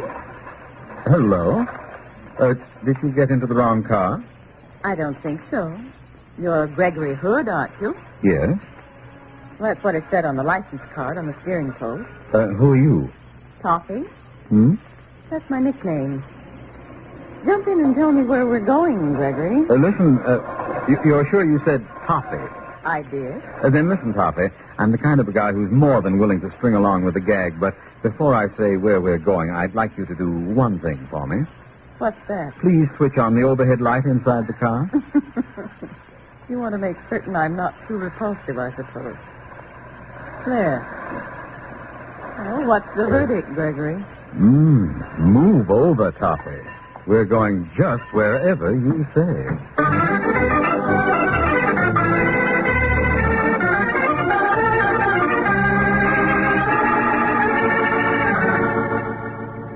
Sergeant Barton. Yes, Lieutenant Silvers. Anything from the lab reports on the jewelry store killing? Not a thing, Lieutenant. Never saw a cleaner job.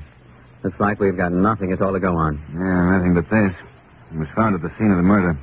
What is it, Lieutenant? Your guess is as good as mine. Looks like just a hunk of metal to me. The owner swears it doesn't belong in the shop, so we must assume the killer dropped it.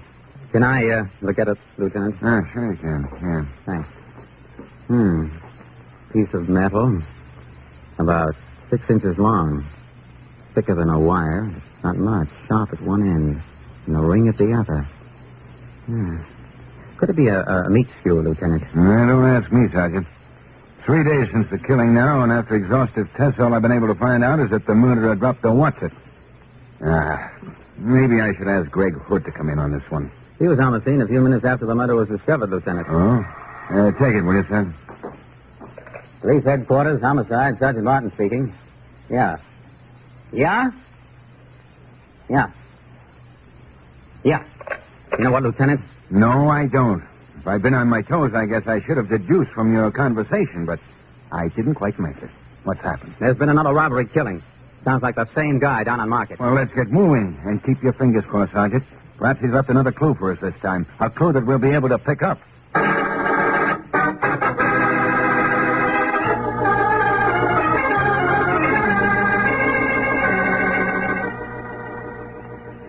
Sandy. The display stuff is ready. The carpenters are finished. The interior decorator has finally okayed the hang of the last drape. I think our store can open tomorrow on schedule. Yeah, I'm very proud of it. If Hood & Company has to go into the retail market, it couldn't have a better showcase. Yes, as my eye roams over our newest domain, I feel quite happy. By the way, Sandy, look at that watercolor of James Cooper Wright hanging over there. Yes, the guy's a very great painter. Have you ever seen such a subtle and yet more exciting blend of color? Oh, I'm crazy about it. Have been ever since I first saw it. You know, I'm planning to buy Mary a Jimmy Wright original for her birthday. Ah, you're a man of taste, Sandy. If only you were worthy of Mary. Well, since we're talking of what is technically known as the gentler sex, may I ask you if you've seen any more of that girl you told me you met the other night? What was her name? Taffy? No, Sandy. Her name was Toffee. Oh. Well, okay. I don't want to be an old snooper, but I am curious. Have you seen her again? No, Sandy. It's one of the darndest things that's happened to me yet. She just showed up out of nowhere. We had one of the most delightful evenings I've ever spent, and then she vanished. Insisted I'd drop her at the cab stand, if you please. Well, didn't you trail the cab? Sure, but he got away from me. Do you realize, Sandy, that I don't even know her name? You're slipping, Greg. Yes, sir. Oh, well, can that be? Store doesn't open until tomorrow. Well, I'm sure it's Gino Carducci. Gino? Oh, you mean our night watchman from the warehouse? Yes, I thought it would be a break for him to move in a little nearer to the center of things. Oh, hello, Gino. Good evening, Mr. Hood. And how are you, Mr. Taylor? Hello, Gino. Come to look over your new empire? Ah, that's right, Mr. Taylor. It's a fine place you have here. Fine place. You think you'll like being night watchman here, Gino? I thought it'd be a nice change for you after the warehouse. Gino is very happy, Mr. Moose. All my life, I have wanted to be in the fashionable part of the city, and now... You just wait until I tell my Maria about it. Excuse me, please. I will examine this door. Yes, make yourself at home, Gino. Someone else at the door. You really have built a better mousetrap, haven't you? Uh-oh. Lieutenant Silver. Probably wants a preview of the store.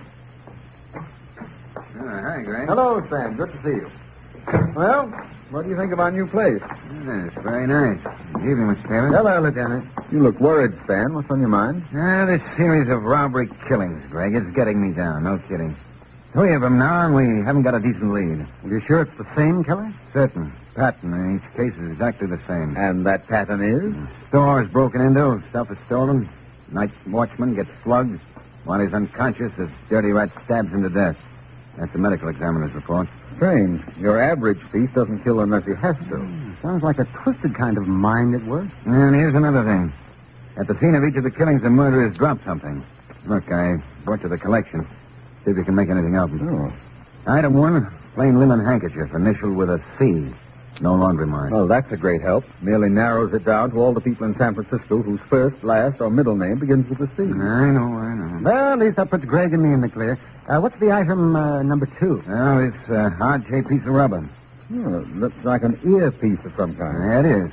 Police surgeon tells us it's an earpiece off a stethoscope. Ah, the mad doctor, eh? Well, that should give you a lead. Well, it hasn't.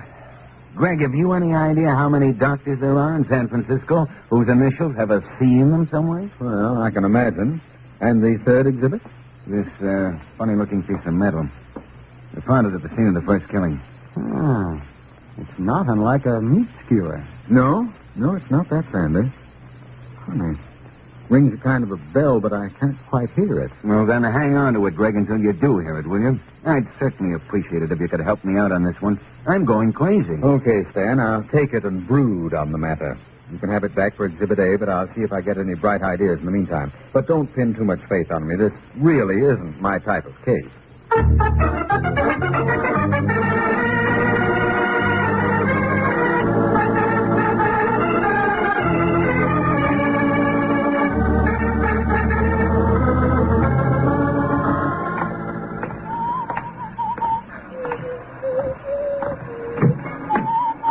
Hello, Gregory. Toffee! You ought to lock your car, you know. I always used to until that night I forgot. Now I leave it open hoping I'll find you here again. Move over, darling.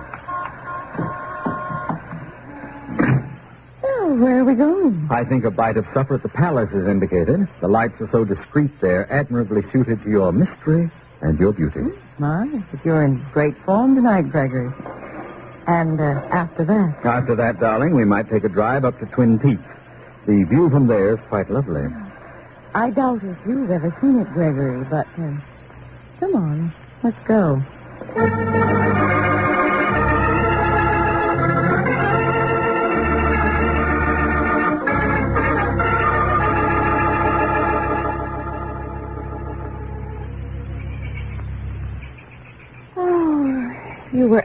truthful, Gregory. The view is beautiful. You're right, Toffee. It's quite beautiful. You aren't even looking. Oh, yes, I am. My old father used to say that even the Taj Mahal in the moonlight didn't compare with the sparkle in a beautiful girl's eyes. I wish I'd met your old father. So does he. In the meanwhile, how's about his son? Oh, he's not bad.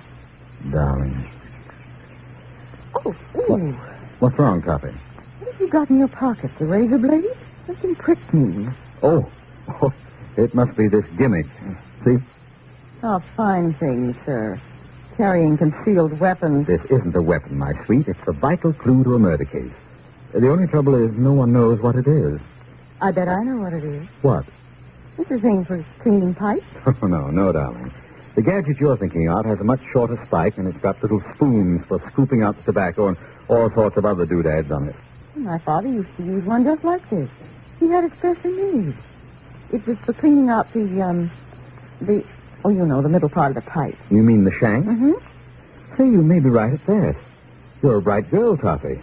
You may have helped to solve a murder. There's going to be another murder very soon, Gregory, if you're not careful. Me? What have I done? You talk too much.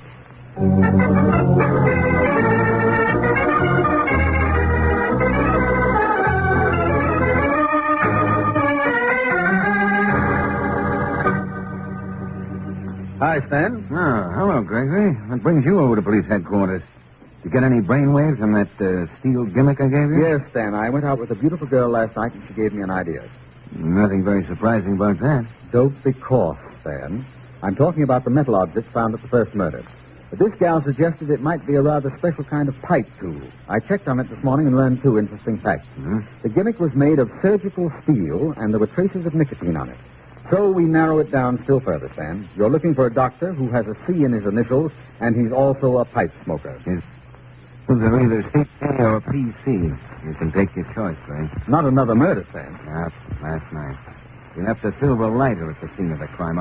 Stan, you look powdered. Come on out and have a drink. Forget it for a while. How can I forget it? Look, Greg, you're an amateur. Sometimes you get a bright idea and solve a murder. Swell. And the safety and lives of the city don't depend on it. But it's different with me. Men are dying, Greg. 4 men in the last 2 weeks. And the Lord alone knows where the killer's going to strike next or when. And what can I do? Nothing except... Homicide. Silver speaking. Yeah, Button? What? Yeah. Okay, Button. I'll be right over. Not another, Stan. Yes. Last night. Maybe early this morning. And hold on, Greg. It was your new store. What? They murdered your night watchman.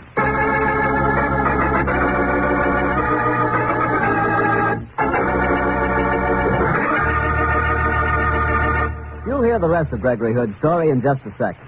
Just time for me to tell you the simplest, easiest way I know to make a good meal taste better. Serve that meal with a glass of good Petri wine. If you're having hamburgers or a swell pot roast for dinner, then you've just got to try it with Petri California Burgundy. That Petri Burgundy is a hearty red wine that's just made to go with any meat or meat dish. Personally, I think it's great. Now, if you're having chicken for dinner or maybe fish or seafood, then by all means try a Petri California Sauterne. Petri Sauterne is a subtle, intriguing white wine that's really something. Believe me, when you want a good wine, you can't miss with a Petri wine. Well, Greg, this one's really got me on the edge of my chair. So the murderer struck for a 5th time when he killed your night watchman. Yes, Harry. Poor old Gino Caducci. He was one of my favorite people, and I was fighting mad when I heard the news. I called Sandy and told him to join me at the store, and then Lieutenant Silvers and I raced over to the scene. As the 3 of us stood there, I swore a silent vow that this was to be the last. Greg. But I do, Sandy. While I was out having a romantic adventure with a mysterious girl last night, poor old Gino was killed, protecting my property. I don't see that you could have done anything to save him, Greg. The murderer didn't write a postcard and say he was going to be here last night. I know. Your men have searched the place thoroughly, I suppose. Yeah. Now I've got him on a routine job that may lead us somewhere. Huh? What's that, Lieutenant? Checking on a list of every medico in San Francisco who may have the initials CP or PC. Did the forgetful murderer leave us any clue this time? Yeah. These few pages torn from an album. Sergeant Barton said they were lying beside the body. But they're not much help. No fingerprints on them. Let me see them. Here. See what you make of them. Well, meanwhile, I'm going back to headquarters. I'll be in touch with you later. Okay, Stan, okay. Well, what do you make of the pages, Sandy? Well, it seemed to be torn from one of those novels about the gallant young doctor. Can't say I feel too kind of disposed towards doctors at the moment. Let me see those pages. Mm-hmm. Wait a minute. You were wrong, Sandy. These pages weren't torn from a novel. They're loose sheets. They've never been bound. What does that tell you? I think it tells us where to look for Dr. P.C. or C.P. Well, who are you calling? Joseph Henry Jackson, book editor on the Chronicle. I think he can help us. Chronicle? Joe Jackson, please. I hope you're on the right trail, Jack. Yeah, so do I. Hello? Joe, this is Greg Hood. Hello, Greg. Listen, Joe, I'm in a jam. I need some help. Oh, now, look, Greg, I'm a respectable married man. No, not that kind of a jam. I need your professional help. That's different. Now, what's the problem? Am I right in thinking that sometimes book reviewers like yourself are sent unbound pages on a book? Yes, Greg. They do that occasionally, when the regular copies won't be out far enough ahead. Personally, I wish publishers would do it more often. I see. Another question, Joe. Do you have a reviewer who covers medical books, someone whose initials might be CP or PC? Oh, we have so many part-time reviewers. Let me see. Yes, Greg. There's a Dr. Christopher Partington who's working for us. Have you ever met him, Joe? No, he's never been in here. We send stuff out to him, and he mails a copy back. Just a minute, I'll check the address. What is all this anyway, Greg? Well, Joe, you're well known as an authority on factual murder, aren't you? True. Murder's a hobby of mine. Why? Well, Joe, don't look now, but I think you're just about to solve a murder.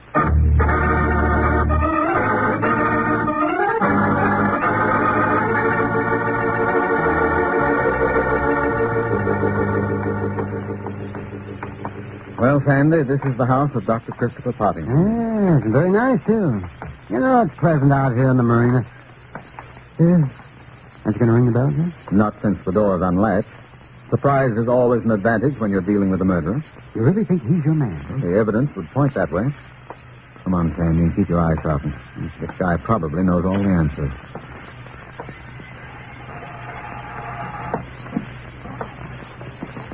I don't like open doors. This might be a trap. You'll soon see. You should have called Lieutenant Phillips. No, Sandy. Since poor Gino got killed, this is a private battle.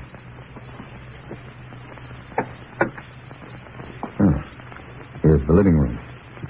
It's empty. So recently occupied by a pipe smoker, you'll notice.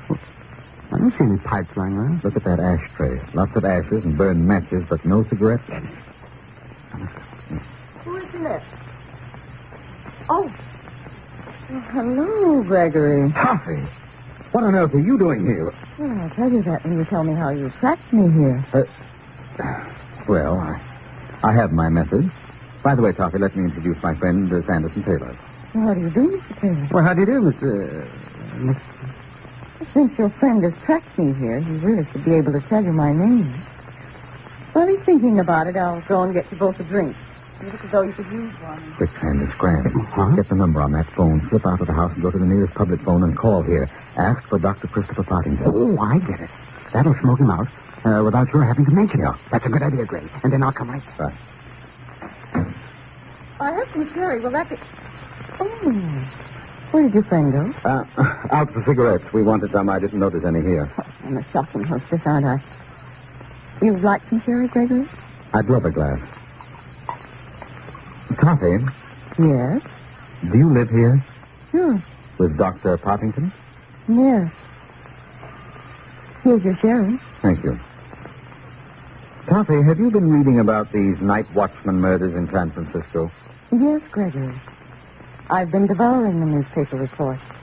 Why? They're most unusual murders. The killer always leaves a clue. Now, these clues might be deliberately false ones, but I think not. I think it's a phenomenon a psychiatrist might enjoy. A murderer subconsciously compelled to betray himself. You know, Toffee, they say that absent-mindedness is never accidental. It's always the result of subconscious desires. Do they? Gregory, darling, you're being dreadfully serious. I feel dreadfully serious. You see, an old friend of mine was murdered last night. Excuse me. Hello? Yes, speaking. Who's this? Funny, he hung up. Oh, well. He asked for Dr. Christopher Partington, didn't he? Did he? And you are Dr. Christopher Partington, aren't you, Toffee? It's not a common name for a girl, but I've heard of a few others. I've heard of Christopher Partington Candy, so that your nickname of Toffee was not a clue, wasn't it? Gregory, darling, I'm afraid I'm losing my illusion for you. But go on. It's fascinating. I've known of women who privately smoked pipes, too. That was another clue you gave me. And women doctors are commonplace these days. The subconscious is beautifully tricky, isn't it, Toffee? Even while seeking to betray you, it left a series of clues pointing to pipe-smoking Dr. Partington. All misleading factors not to be associated with a beautiful girl nicknamed Toffee. You're very silent, Dr. Partington. I told her not to, Greg. I kept telling her not to kill those people. But she wouldn't listen to me. She was a surgeon, you know, and she loved to use a knife. And it was so easy for her to fool a night watchman. She went right on killing. So I had to try to betray her. That's why I waited in your car that first night. I thought I might be able to help you catch her. Her? Who? Cassie Peters. She's bad. Very bad. She kills people. Cassie Peters? C.P. Holy smoke, don't tell me I figured this out all wrong after all. Where is she, this Cassie Peters? Here. Here in me. Inside of me. We use the same body, but she's bad. I hate her. I did so want you to catch her, Grace. It's all right, Toffee, dear. I've caught her. Then lock her up, Grace. Please lock her up. Promise you won't let her do those things anymore. You won't, will you, Gregory? Don't worry, Toffee. We won't let Cassie Peters kill people. Not anymore. Ever.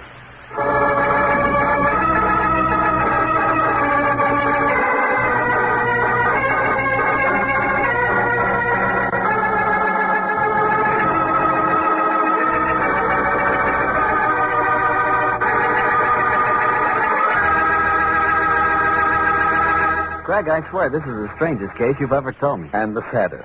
5 innocent men, including my old friend Gino, murdered in cold blood. And yet you can't hold that girl morally responsible. She never went to prison, of course. No, Harry. She was obviously an insane schizophrenic. A 1946 Jekyll and Hyde. She wound up in a state institution. This kid, he was just a psychological misfit. Darn it, Harry, it was a miserable case. You know, Greg, there are times when I'd sure hate to be in your shoes. Yes, Harry, it wasn't easy to take. But as my old father would say, when you cry over a woman, there's always another woman ready to wipe away the tears. Now, you can't dismiss it that easily, Greg. When you fall, I know that you fall, but good. Yes, Harry, you and I were the kind of fellows who decide they like something and, well, that's that. That's right. I'll never forget the night I... Oh, but you don't want to hear about it. But I do. The night you what? The first night I... You sure? Of course. The first night I tasted Petri wine. I said, that's the wine for me, and it sure is. I should have known. Yep, Petri wine is the wine for everybody. Because it's good wine. It's got to be. Look at the long years of skill and experience that go into its making. The Petri family has been making wine for generations. Winemaking is their heritage. A heritage handed on down from father to son, from father to son. So you can see why the Petri business has grown and grown, so that today the Petri family are America's largest independent winemakers. Yes, the making of Petri wine is a family affair, and the Petri family has every intention of keeping it just that. So you know the name Petri on a bottle of wine is more than a trademark. It's the personal assurance of the Petri family that Petri wine is and always will be good wine. Well, Gregory, what story from your casebook have you lined up for us next week? Next week, Harry, I'm going to tell you of an odd adventure that Sandy and I had as we were flying to New York a few months ago. It concerns a Southern colonel, an unusually attractive girl, and an elusive piece of ice. I call the story The Double Diamond. See you next Monday, Harry.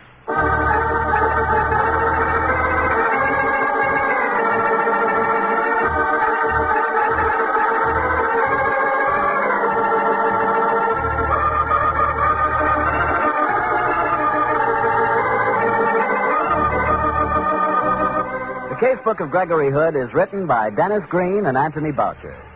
Original music composed and played by Dean Fossler. Gail Gordon plays the part of Gregory Hood, and Sanderson Taylor is played by Howard McNear.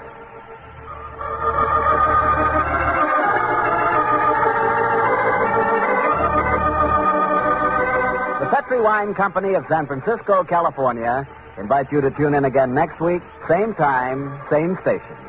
The Casebook of Gregory Hood comes to you from our Hollywood studio.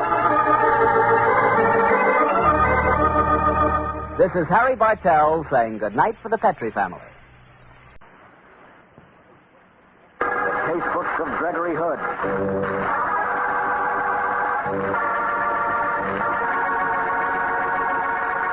Tonight's the Petri family, the family that took time to bring you good wine, invite you to listen to the story of The Double Diamond. Another exciting adventure from the Casebook of Gregory Hood. Sunday night in San Francisco, and we have a date with Gregory Hood and his good friend and attorney, Sanderson Taylor.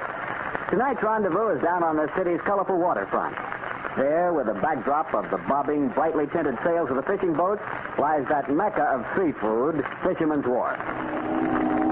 Harry Bartell. Well, how are you? Evening, Mr. Taylor. Hello, Gregory. Hello, Harry. Sit down and join us. We were just discussing the merits of baked red snapper as compared to the subtler charms of bouillabaisse.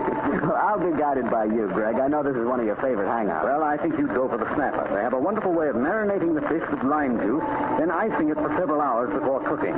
Look, Greg, while we're waiting to order... Okay, Harry. I can see that Monday night look in your eye. You want a story from the casebook. Check. Well, this particular adventure happened in February last. I had to go to New York to look over a collection of wonderful Gobelin tapestries that had just arrived from Europe. Sandy was afraid he might miss some fun, so he decided to come with me. Don't you believe it, Harry? I went along because I'm Greg's attorney, and I'm scared of his making a deal without me there to advise him. But go on, Greg. Well, whatever Sandy's motives were, we found ourselves sitting in the bar of the San Francisco airport, waiting for our plane to be called, and that's when the story really began. I remember as we sat there downing an extremely smooth sherry that I was in a singularly garrulous mood. You know, Sandy, there are only two things I dislike about airplane travel. Yeah? What are they? First, they allow you to smoke nothing but cigarettes. This is the last chance I'll have to enjoy this magnificent outsized hunk of briar until we land at Chicago. Well, a fact that should make the other passengers very happy. Oh. What's your second piece? That you're not allowed to date the stewardesses. They're always extremely delectable. I get so lonely up there in the clouds. You do all right. Now, I'll tell you the one thing I do like about plane travel. And what's that? It assures me, for a few hours at least, that you'll keep out of trouble. Well, dullness is restful in very small doses. But for a steady diet, I really... Hey, Sandy, look at this. Well, it's just a paper napkin crumpled on the bar. Look a little closer. Somebody's drawn something on it and lipstick. Great Scott, it's quite a good likeness of a cobra's head. Yes, Sandy, which happens to be the Hood and Company crest. A very neat way of attracting my attention. And read on the other side. Let me see. Watch the Colonel. What do you suppose it means, sir? I don't know. It looks like beauty in distress, but there isn't a girl in the bar. I don't see any signs of a colonel either. There's nothing over a captain in uniform here. Oh, wait a minute, Sandy. Get a load of that elderly gent with the droopy mustachios sitting in the corner. Oh, yes. He'd certainly fit the bill for a Kentucky colonel, wouldn't he? It's almost a caricature. I do believe he's drinking a mint julep. He is. Come on, Sandy. Let's follow this through. Oh, and I said you'd be out of trouble for a few hours. I'm terrible, sir. I'm terribly sorry, sir. Clumsy of me. I stumbled against your table. Let me order you another drink. Don't bother, sir. It was nearly finished. Oh, I insist. Bartender, bring another drink here, please. Yes, sir. Coming up, sir. It was very kind of you, Not sir. Not at all. By the way, my name's Gregory Hood, and this is Mr. Sanderson Taylor. How do you do? And I, sir, am Colonel Tolliver from Virginia. Mighty glad to know you, sir. Mighty glad. Mr. Hood, sir, you always a gentleman, sir. Continental Airlines, flight number 234 for Chicago, New York, now loading at Gate 6. Ah, that's our plane. Excuse us, sir. Then it's my plane, too, sir. I should be there in a few minutes. Very well, Colonel. We'll see you on it. Come on, Sandy. Okay, sir. And goodbye to you, sir. Here you are, bartender. You can take the gentleman's drink out of this keep drink. Thank you, sir. Well, Sandy, this trip may not be as dull as you hoped. The Colonel is a phony. His accent was unbelievable. And so was his grammar. He used you all in the singular, which no genuine Southerner would. Well, now we've got to track down the writer of the message. Perhaps she'll be on the plane, too. Well, if she is, how do you expect to spot her? By matching up her lipstick with the particular shade used on the napkin. Well, Gregory, I hope it'll look well on you.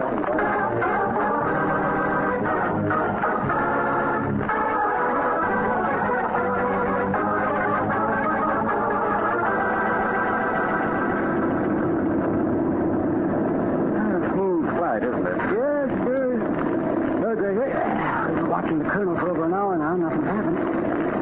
Me, I'm getting sleepy. I've been watching more than the Colonel. Did you notice that girl sitting 3 seats behind us? Yes, even my tired old eyes spotted her. I also noticed that she was wearing quite a beautiful diamond pendant. Yes, it's a splendid specimen, too. The diamond, that is. And so's the girl. But the most interesting thing about her is the shade of lipstick. Elementary, my dear Taylor. It's a little hard to gauge the exact tint from here. I think a closer examination is indicated. I won't be a moment. Oh, sure. Yes, sir. Well, I'll see you. Hello? Were you speaking to me? All right, I got your message. You can consider the Colonel watched. By the way, who is he? And for that matter, who are you? Oh, but Benedict knows me what you're talking about. Is your idea of a practical joke? I don't indulge in them. Look up at me a minute, will you? Go away and don't bother me. Come on, be a pal. Look up at me. I'll ring for the stewardess if you don't go away. Look up, darling. Thank you. You kissed me. If you want to sue me, my attorney's sitting 3 seats ahead of me. Sleep well, darling. Well, all the nerve.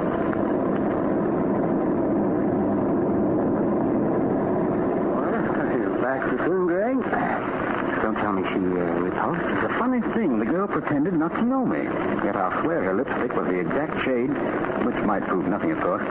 Well, we'll soon see. I wipe off this delightful artificial rosebud I just stole with the same napkin. So, how do they compare? It's exactly the same shade, Sandy. Oh, that doesn't really prove she's the one that wrote the note. I admit that it is an unusual shade of lipstick, but 100 different girls might easily be using it. True. In fact, it doesn't really prove the note was written by a girl. A man could have taken a girl's lipstick and used it. Oh, yes, it's a fascinating powder. Yes, you're darn right it is. There's skullduggery going on in this plane, and I'll lay you dollars to a large stack of donuts, but little Miss Goldilocks back of us is mixed up in it. Yes, for sure. Well, I'll let you take care of it. Okay, Sandy, one of us is enough. I'll stay awake, though I'm not quite certain what for.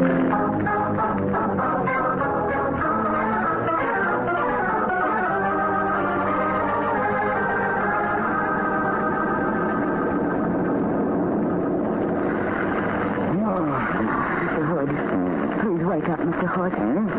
Oh, hello. Stewardess, don't tell me we're landing. No, Mr. Hood. But there's been trouble on the plane. Oh, really? I knew you were an amateur detective, and I hoped you'd help me. Well, I'll do my best. What happened? The girl sitting 3 seats behind you has been robbed as she slept. The honey-colored girl with the diamond pendant? Yes. Only her pendant no longer contains a diamond. Stolen, eh? Yes. Her name is Miss Terry Shaw, and she's booked through to New York. I see. By the way, what's your name?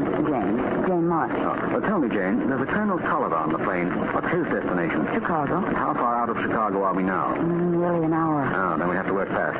Let's go and talk to Miss Shaw. Lead the way, Jane. She's waiting in the galley nook at the rear of the cabin. Hello again. Hello, I hear you're in trouble. Yes, the diamond's been stolen from my pendant. Mr. Hood, I'm sorry I was so abrupt with you earlier on. Oh, that's all right, Terry. My approach must have seemed a little startling. May I look at your pendant? Yes. As you see, the diamond was pried out of its setting. At least, anyway, it would only have taken a second. When did you go to sleep, Miss Shaw? About an hour ago. And you're sure the pendant was intact then? Oh, yes, Mr. Hood. I went forward in the cabin to return a magazine. After I'd come back to my seat, I remember fingering the diamond as I dozed off. Jane, do you remember how many people on this plane passed Miss Shaw's seat in the last hour? Well, I only noticed 2. The gray-haired lady sitting up in front, and Colonel Tolliver, the man you were asking about, Mr. Hood. Oh, well, I'll have a little talk with him. But before I do, I want to ask you to look at this note, Terry. As you see, the message on it is scribbled in lipstick of the exact shade that you're using. What's the Colonel? You didn't write that, Terry? No, I certainly didn't. That's odd. Well, before we start disturbing any of the other passengers, I'll have a talk with Colonel Tolliver. I know you're a phony. I'll go back to your seat, Miss Shaw, and pretend to be asleep. Very well, Mr. Hood, and thank you. And Jane, you pretend to be preoccupied with your coffee jug. I don't want him to smell a rat. Right you are, Mr. Hood. Colonel Tolliver. Did you address me, sir? Yes. Oh, it's Mr. Gregory Hood, my friend from the airport. Sit down, sir. I can't, Colonel. I need your help. My help, sir? A man's fainted in the restroom. I can't get him out by myself. I wonder if you'd come back there and give me a hand? Why, of course, sir. Colonel Tolliver of Virginia has never wanted to refuse a helping hand, sir. Thank you, Colonel. Here we are, Colonel. Poor fellow, I do hope that... Oh, there's no one here, sir. Just the 2 of us. It's cozier idea that way, Colonel. Mr. Hood, sir, this is an outrage. You all is no gentleman. And you all is no southerner. You all is a jewel thief. If I were a younger man, sir, I'd Skip it, and tell me where you've hidden the ice. I'll repeat, sir. If you're not going to play ball, you fugitive from central casting, I'm going to search you. As you pointed out, I'm younger than you all are, and I don't think you can do anything about it. Yes, I can, Hood. I've got a gun on it. Yeah, you're not very handy with that gun, are you? Thanks, I'll take care of it. Why do you wear a shoulder holster when you can't draw fast? What do you want, Hood? Goodbye, Virginia, Brooklyn, here I come. I want Miss Shaw's diamond. I don't know what you're talking about. Okay, reach up your hands. That's it, now turn around. Now start your striptease, brother, and don't bother to get coy about it. Come on, off with your coat and toss it back to me. There, thanks. Good, somebody's going to teach you a lesson one of these days. I regard my schooling as adequate, thank you. Now the best. Okay, good. You win this time. Diamond's in the vest pocket. So it is. By the way, Colonel, what's your real name? John Joe. What an unusual moniker. What are you going to do, Hood? Return this diamond to Miss Shaw. The rest is up to her. Now I'll leave you to make yourself a little more presentable. I'll keep your revolver. Don't try and run away, will you? We're about 2 miles above the earth, you know. Baited, Hood. The sense of humor doesn't appeal to me. Why, Colonel Tolliver, sir, you all is no gentleman.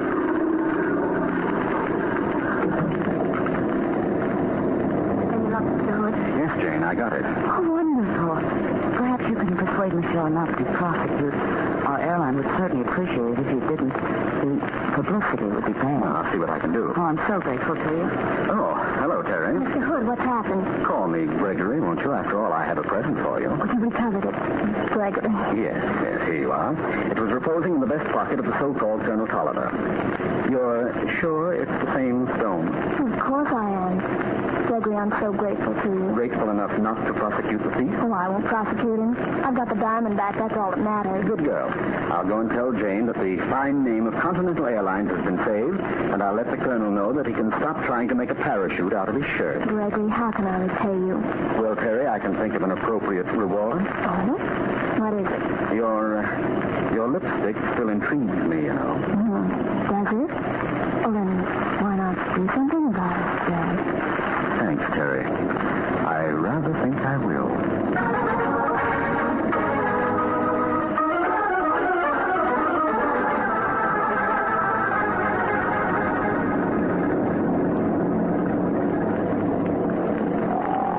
Sandy. Wake up, Sandy. We're coming into the airport at Chicago. Oh, are we, Greg? Yes. Oh, Lord. Well, Greg. A nice, quiet trip after all. Oh, yes, very quiet. All that's happened since you've been asleep is that a diamond's been stolen from a very beautiful girl. I've just recovered it for her. Her gratitude was boundless. A diamond was stolen? Oh, great, you're kidding. I'm perfectly serious. Well, tell me about it. Okay, and I'll start at the most interesting point. As you know, in my trade, I've had to develop a good eye for gems. And I'll swear by my old father's finest brandy that the diamond which I recovered is not the same stone as the one that was stolen. No? Sandy, this case has only just started.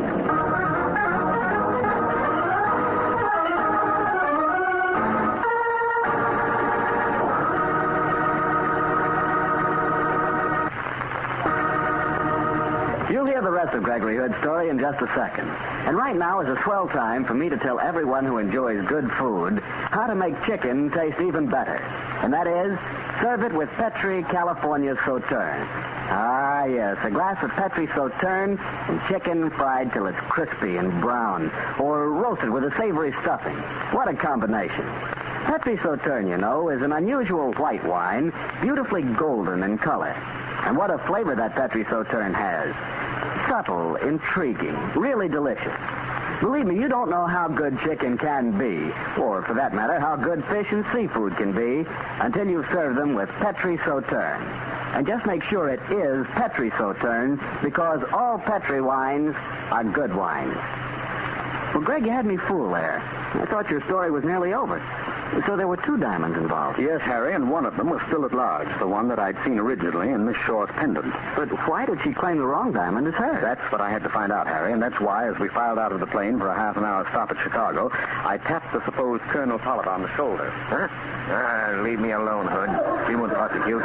You got nothing on me? My friend here is an attorney. What do you say, Sandy? Well, maybe we could get him on carrying a concealed weapon, eh? You guys lay off of Then tell me one thing, my fine, spurious Virginia ham. You know darn well that the diamond I listed out to you was not stolen from that girl. I don't know what you're talking about. Oh, yes, you do. But once I'd found it, you didn't protest. Obviously, its true origin won't bear going into. But why did the girl... I said to leave me alone. I don't know anything. Well, that's the last we see of the Colonel. Stewart has told me Chicago's his destination. But the girl's going on to New York. Somewhere between here and there, I'm going to get to the bottom of it. Oh, Greg, leave well enough alone. You were probably wrong, and it was the same diamond. Sandy, all my bloodhound instincts are at work. In the meanwhile, though, I'll take advantage of being on terra firma again and light this pipe. Hey, what's going on over there? Huh? Looks like a fight. Well, come on, Sandy.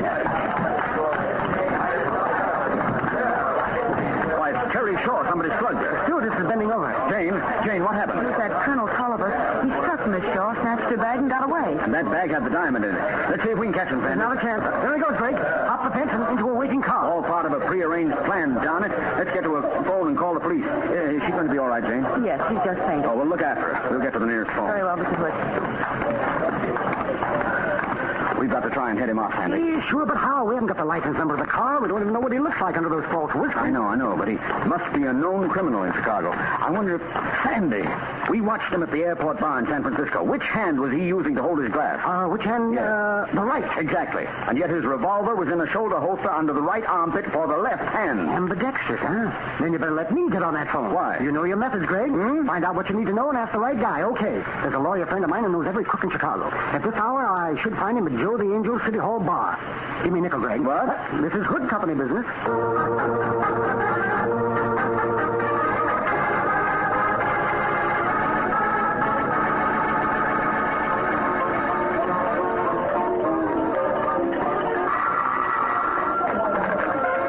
Joe the Angel, City Hall Bar. The Angel speaking. Is John J. Malone there? Oh, sure. It's for you, Mr. Malone. Okay, slide the phone over, Angel. Malone speaking. This is Sanderson Taylor. Sandy, how are you? I'm on my way through to New York. Hey, listen, Malone, I need some help. And I need a fee. Bear that in mind, Sandy. What's your problem? Well, Greg and I are on the trail of a jewel thief. All I can tell you is that he's ambidextrous and he's a rotten actor. Where does the acting come in? He's been posing as a Southern colonel, and it was a most unconvincing performance. Oh, I know the man. That's an old trick of his. His name is Keister, better known as Ice Keister. I've defended him 5 times and got him off 4. What's he been up to? Well, he made a snatch and grab out here at the airport a few minutes ago. Say, does he have a hideout near here? Yes, back of a warehouse on the city road. It's just a shack kitty-cornered across from a bar called Purple Cow. Purple Cow. Well, fine. Much obliged, Malone. I'll see you on the way back. Fine. I hope you catch him, Sandy. Yeah, so do we. Yeah, but my motives are different. If you catch him, he'll be sure to hire me. And that blonde hat-check girl at the casino has such expensive taste. So long, Sandy.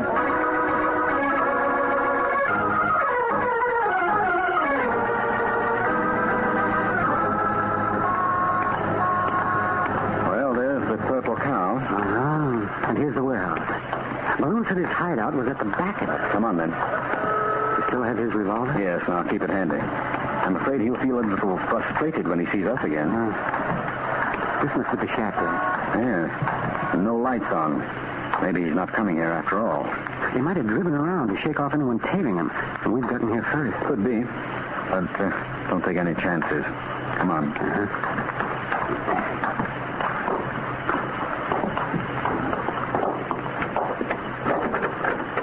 Front door's locked.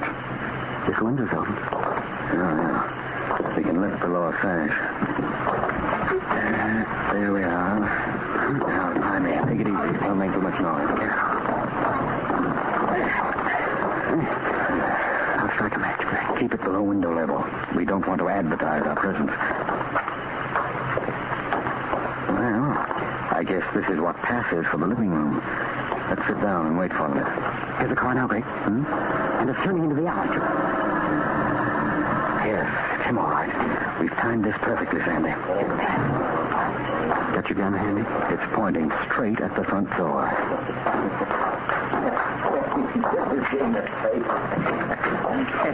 Much more, Jake. I realize that this Hood guy's feeling pretty darn stupid right now.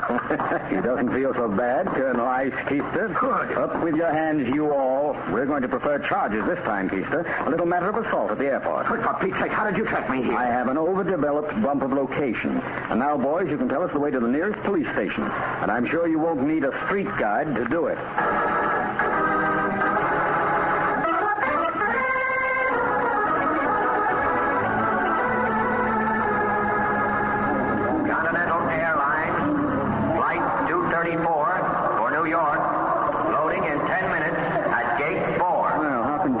The plane was delayed half an hour.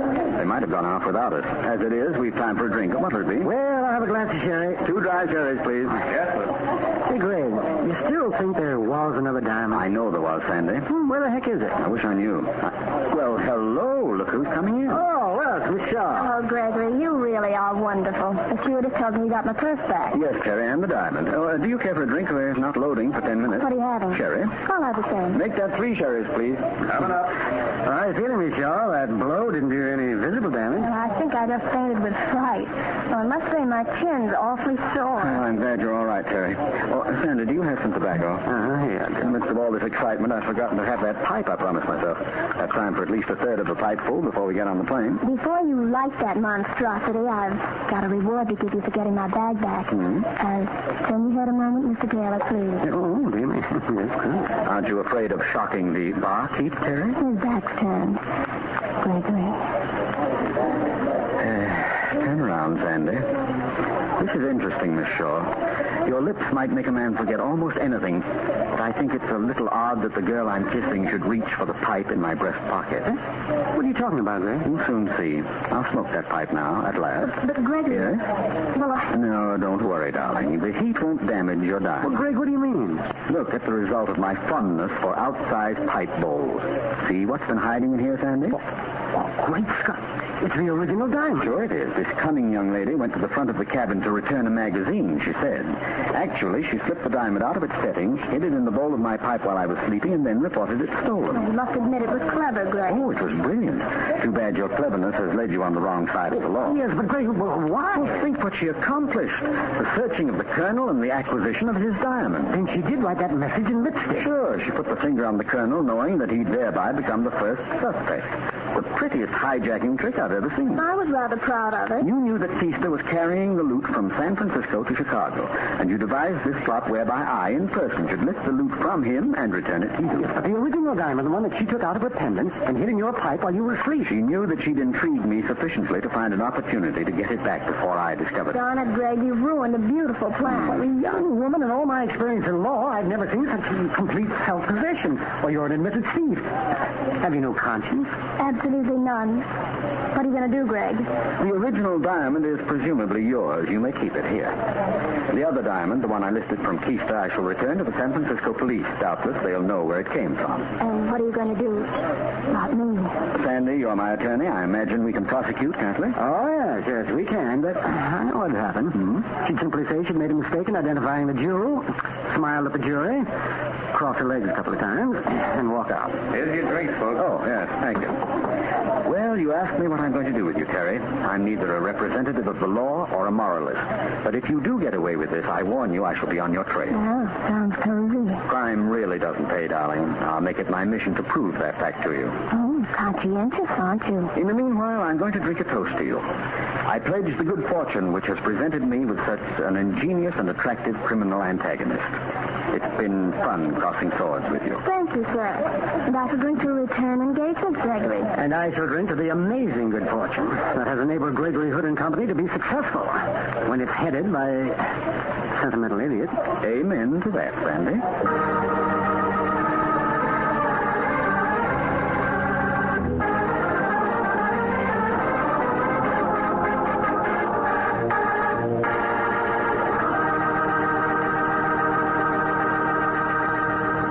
That was a swell story, Greg, but, say, do you really think you'll see her again? Absolutely. There was one little thing I did to make sure of it. You wouldn't by some chance mean that bit of romancing you handed out is a surefire way to bring her back. Harry, that's the obvious way. Okay, you were more subtle. What? It's only my deep friendship that leads me to setting things up for you like this, Harry.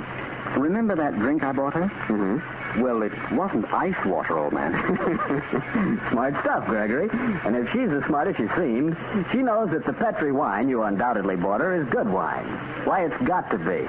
Look at the long years of skill and experience that go into its making. The Petri family has been making wine for generations. Winemaking is their heritage. A heritage handed down from father to son, from father to son. So you can see why the Petri business has grown and grown, so that today the Petri family are America's largest independent winemakers. Yes, the making of Petri wine is a family affair, and the Petri family has every intention of keeping it just that. So you know the name Petri on a bottle of wine is more than a trademark. It's the personal assurance of the Petri family that Petri wine is and always will be good wine. Well, Greg, what page of the case book are you turning to for next week's story? A page that has the heading, The Adventure of the Venerable Thug. It concerns a certain hilarious convention that took place in San Francisco and a strange series of happenings that lead a crooked trail to murder. See you next Monday, Greg. And the Monday after that, no doubt. Harry, what do you suppose you'll be doing 10 years from now? Oh, what? Oh, now, don't mind me. I was just musing about all the people who will have their dreams realized 10 years from now. You know, a college education for their children, or a new home, or maybe a trip abroad. A rich uncle? Exactly, Harry. A rich Uncle Sam who's going to pay them $4 for every $3 they put into savings bonds today. Really, I can't think of a better way to invest your money than in United States savings bonds. Good night.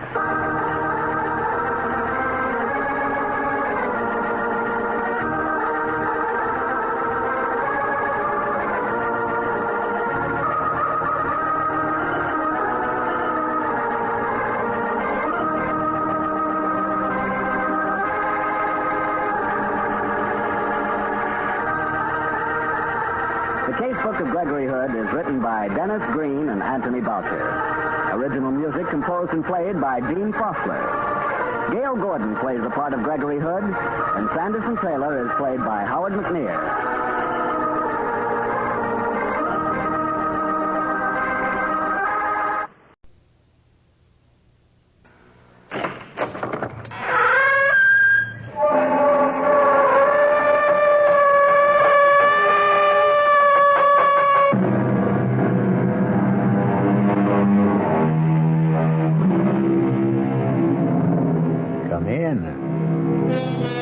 Welcome. I'm E.G. Marshall.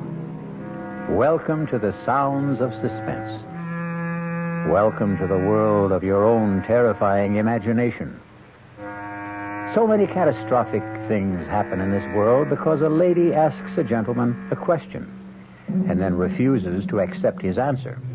For instance, the Lady Eve.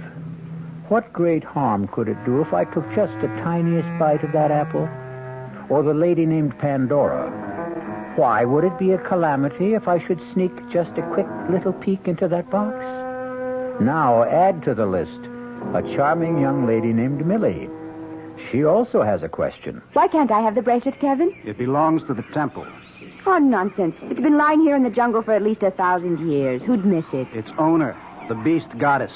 Oh, come on, Kevin. And you know what she does with people who steal her property. She turns them into animals. Really? Well, it's the local legend, Millie. Now, you just take that little bracelet off your arm and put it back exactly where you found it. Sure. Millie, I mean it. Sure, Kevin. Sure.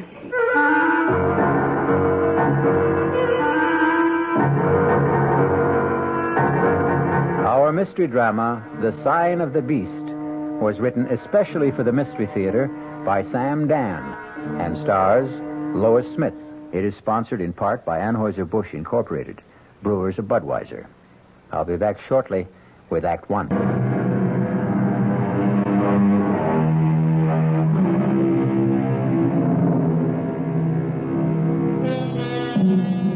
What is the difference between man and beast? There are those who ask, is there a difference? It wasn't very long ago that man himself was a beast, a carnivorous hunter with an insatiable appetite for raw meat. True, quite a bit has happened since.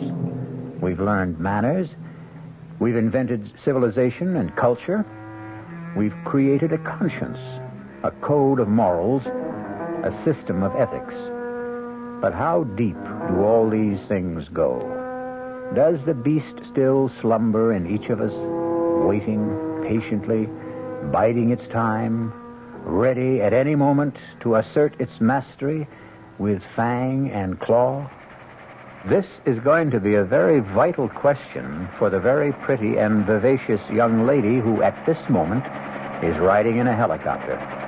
The copter is hovering over a large clearing deep in a South American jungle. Here you are, Millie. Thanks a million, Larry. It's a sure bet Kevin and Professor Jorgensen won't thank me. Better lift up out of here before they make you take me back. You know, Millie, I don't think I'm doing you a favor. Just toss my duffel bag over the side. What's more, it could cost me my job. Company's coming. And leading the parade, the adorable Kevin himself. Well, all ashore is going ashore. This ship's sailing right now. Thanks again, Larry. And if I ever leave Kevin, I'll marry you. Gee, and I thought you liked me. Now jump out fast.